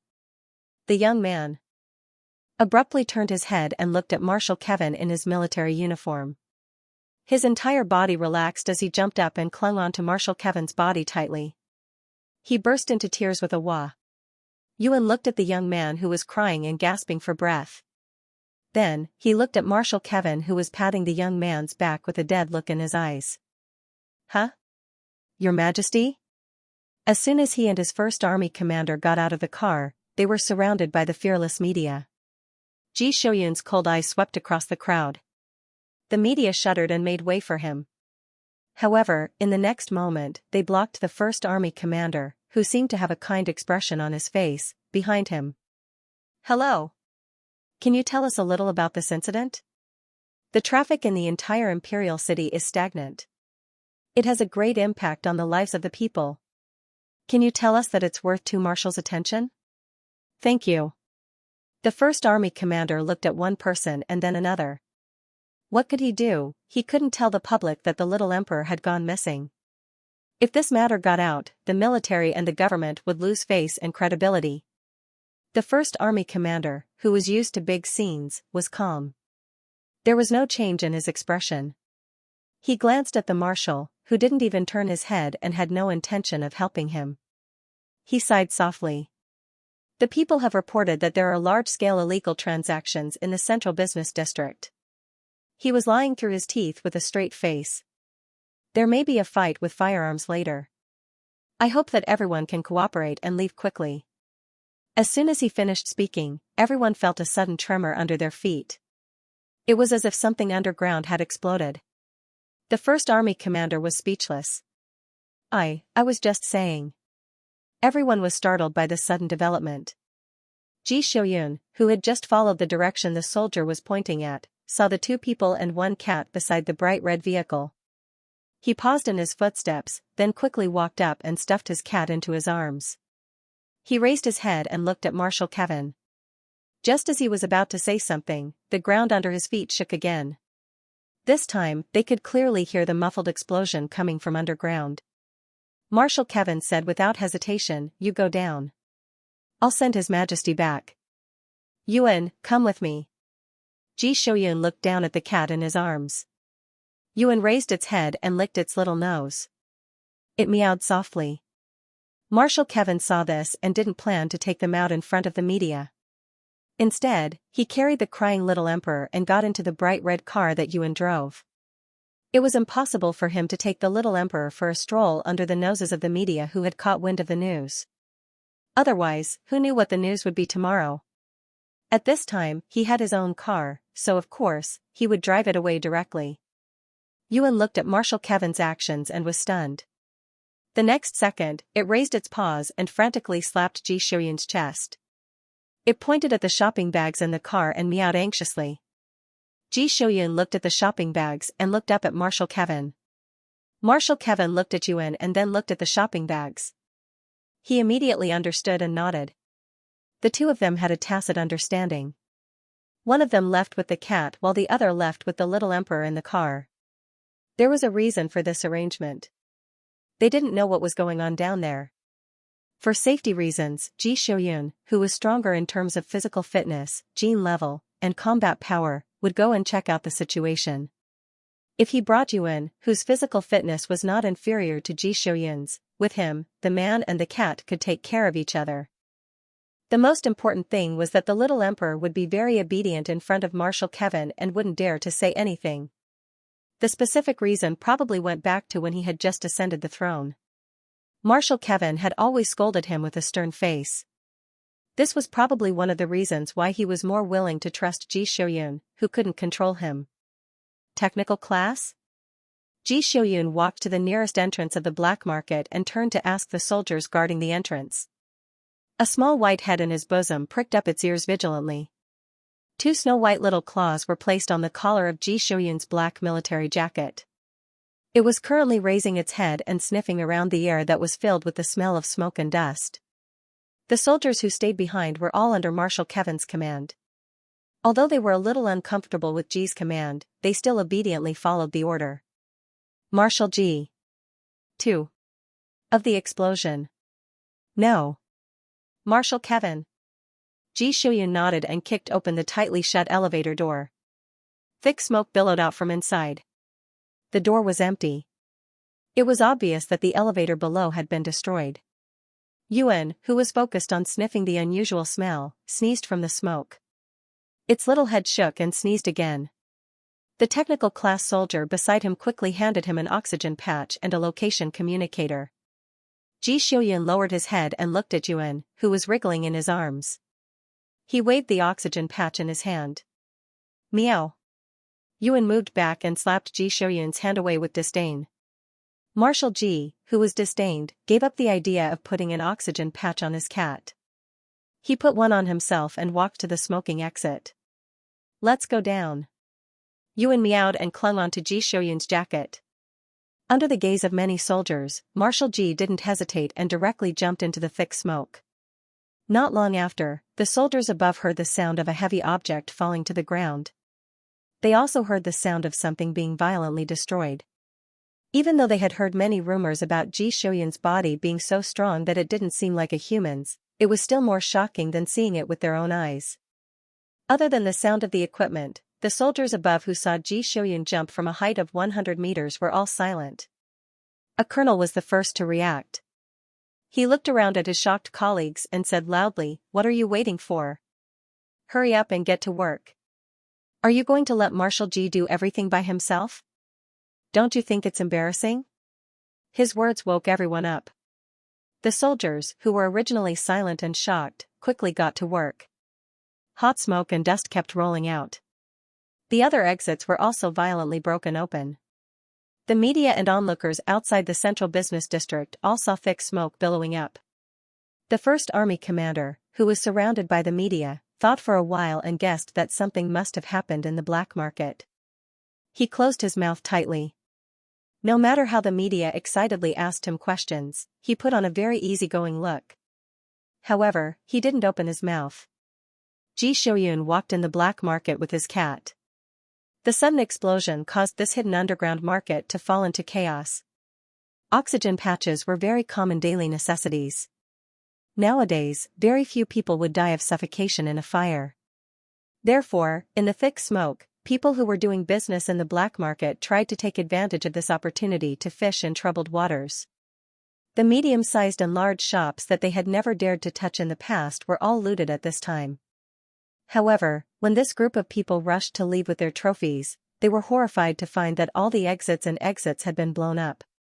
In order to prevent the existence of the black market from being seen through by scientific instruments, the entire market was wrapped in rare materials that could block all kinds of signals.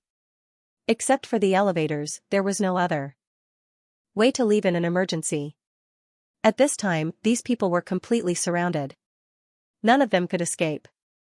After several exits of the black market were blown up, the complete shielded network was torn open. It was enough for the technical class to barely see the full picture. The first explosion point is in the east, 2 streets away from you. Turn right, and 100 meters later, it's the third shop on the left. Ji Xiaoyun followed the instructions in the communicator and walked to the destination. Unfortunately, the shop had been blown beyond recognition. The entire street was affected. Basically, the center of the explosion had been blown into pieces. All the evidence that could be used to explain the explosion at this point was blown to ashes. The timing of the explosion was too coincidental. It happened when the military surrounded the central business district. Less than 5 minutes had passed, and the explosion occurred. The timing was too subtle. In addition, there might have been an attack on the empire's emperor. It was even more subtle that people couldn't help but think about it. Ji Xiaoyun lowered his eyes and carefully tried to recall which shop was here originally. Yuan, who was in his arms, was not stained by a single speck of dust. She was so fair that she was clinging to his collar. Her little head was looking around, and her ears were pricked up vigilantly. Every now and then, she would turn twice. The surrounding environment was too noisy. Yuan listened carefully to the surrounding sounds and felt that something was not right. Just in case, a few white lights appeared on the tip of his claws. Then, he propped up an invisible barrier, enveloping him and Ji Xiaoyun, 1 man and 1 cat. Ji Xiaoyun had already remembered who the shop belonged to. Prince Kel's. He always stood by the side of the little emperor and almost completely controlled the emperor's power in his hands. Marshal Ji? The voice of a soldier came from the communication device. We are ready to go down. What's the situation? Ji Xiaoyun glanced at the surrounding situation and replied, bring your weapons. There are many people down there. As soon as his voice fell, a very soft click came from the ruins at his feet. Ji Xiaoyun's heart tightened. He turned around and rushed out. He turned around and protected the soft fur ball in his arms. The sudden roar of the explosion once again resounded throughout the entire underground black market. Not only that, but because they were extremely close to the explosion, along with the sound transmitted by the positioning communicator, the few technical squad soldiers who were in contact with Ji Xiaoyun all showed clear symptoms of tinnitus and dizziness. Ji Xiaoyun, who was in the center of the explosion, shook his head and climbed up from the deep pit caused by the second explosion. His first reaction was to take the cat out of his arms. Yuan was shocked by the loud sound. He had never experienced such an exciting activity in reality. The virtual training room didn't count. The white fur ball stared at Ji Xiaoyun with its round eyes. There was no pain in those blue eyes except for shock. Marshal Ji was still worried. He turned Yuan over and over again until Yuan regained his senses from the explosion.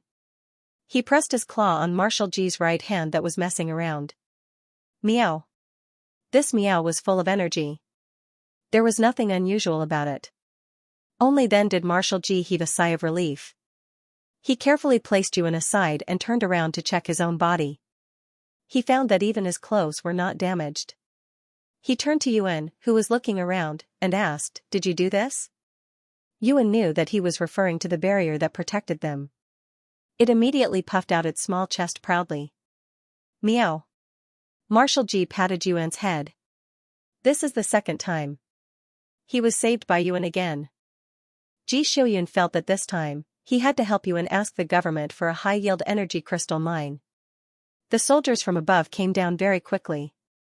Large batches of soldiers poured in from all the entrances and exits. The technical team brought equipment to clear mines and defuse bombs. Soon, all the people who could still jump around in the black market were arrested. There were so many media outlets outside. They had to give the public an explanation for this operation. Now, these people who were lucky enough to survive until the end became the public's explanation. Ji Xiuyun returned to the surface. He watched as the soldiers dragged these people up batch by batch. He walked around in front of the media before escorting them away. Meow. Yuan's small paws rested on Ji Xiuyun's chest. It stretched out its head and rubbed Ji Xiuyun's chin. Ji Xiuyun retracted his gaze and gently rubbed Furion in his arms. Marshal Ji coldly abandoned his first army commander in front of the media. He got into the car and took out his optical computer. He sent a message to Marshal Kevin. Marshal Kevin didn't take the emperor back to the palace. Instead, he took the emperor and his secretary back to the military headquarters.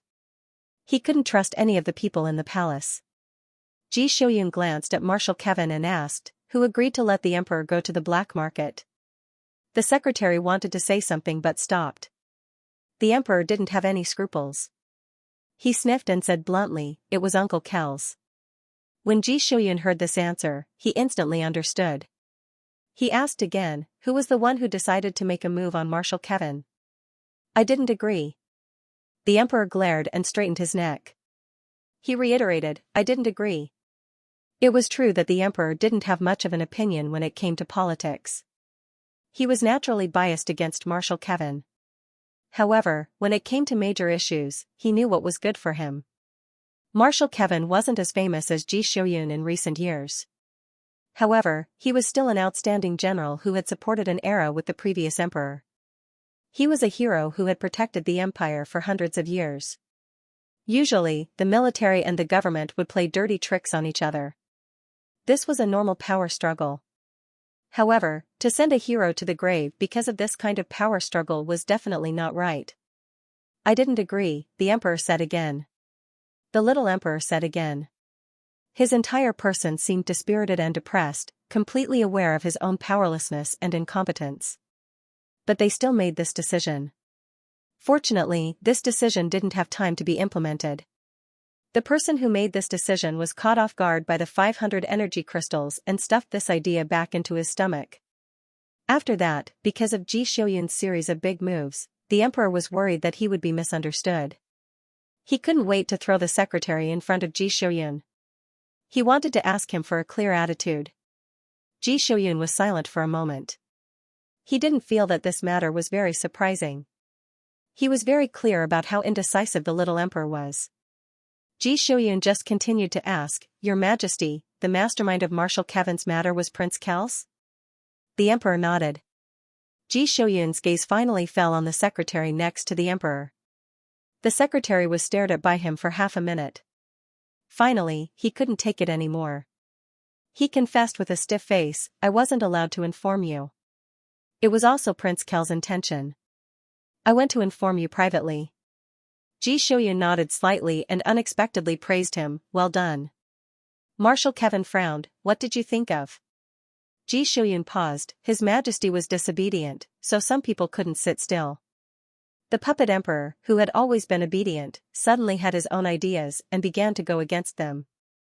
Those who held power naturally wouldn't be happy. They wanted to scare the emperor, help a new emperor, or ascend the throne themselves. In short, they wanted an obedient person who had the same interests as them to stand in the position that symbolized the highest power. If the emperor was disobedient, then they would scare him until he was obedient. Or, he could simply kill them without anyone knowing. Unfortunately, no matter what their plan was, an accident had already happened. Looking at the situation, the emperor probably found a way to escape and coincidentally met the Yuan. The secretary couldn't withstand the torture of conscience in his heart and told Ji Shouyun about the matter. The series of coincidental explosions in the black market was also clearly intended to kill and destroy the evidence without leaving a single trace. This was to prevent the military from finding out anything and causing them to be directly sued by the Empire's Supreme Court. Marshal Kevin obviously also realized this. He asked bluntly, "Have you collected any evidence?" Ji Shouyun shook his head, "No, it's all blown up." The emperor looked at Marshal Kevin and then looked at Ji Shouyun in the communication channel. He seemed to understand something. The confusion in his eyes gradually dissipated. He didn't know where the courage came from. He stood up with a whoosh and walked to Marshal Kevin's side. He looked up at the hero who was gradually walking into old age. "I was wrong before. I'm sorry." He pursed his lips tightly, clenched his hands into fists, and bowed deeply to Marshal Kevin. When he spoke again, his voice was still trembling, but he didn't let the tears fall. He said in a trembling voice, Can you help me?" Marshal Kevin was stunned for a moment. He didn't expect this kid to have such behavior and awareness. He was stunned and said, "Ah. Help me." The emperor hurriedly wiped away his tears. "I don't want to go on like this. I want to be as good as my father." Marshal Kevin looked at the emperor and then looked at Ji Shouyun. His student nodded slightly on the other side of the communication channel. Marshal Kevin immediately relaxed. "Okay." He nodded and said, "Your Majesty, I have a request." Ji Shouyun touched the Yuan in his arms and looked at the emperor with shining eyes. "Can you give me another energy mine planet?" End of chapter 44. Don't forget to subscribe, like, and share the video to support the channel.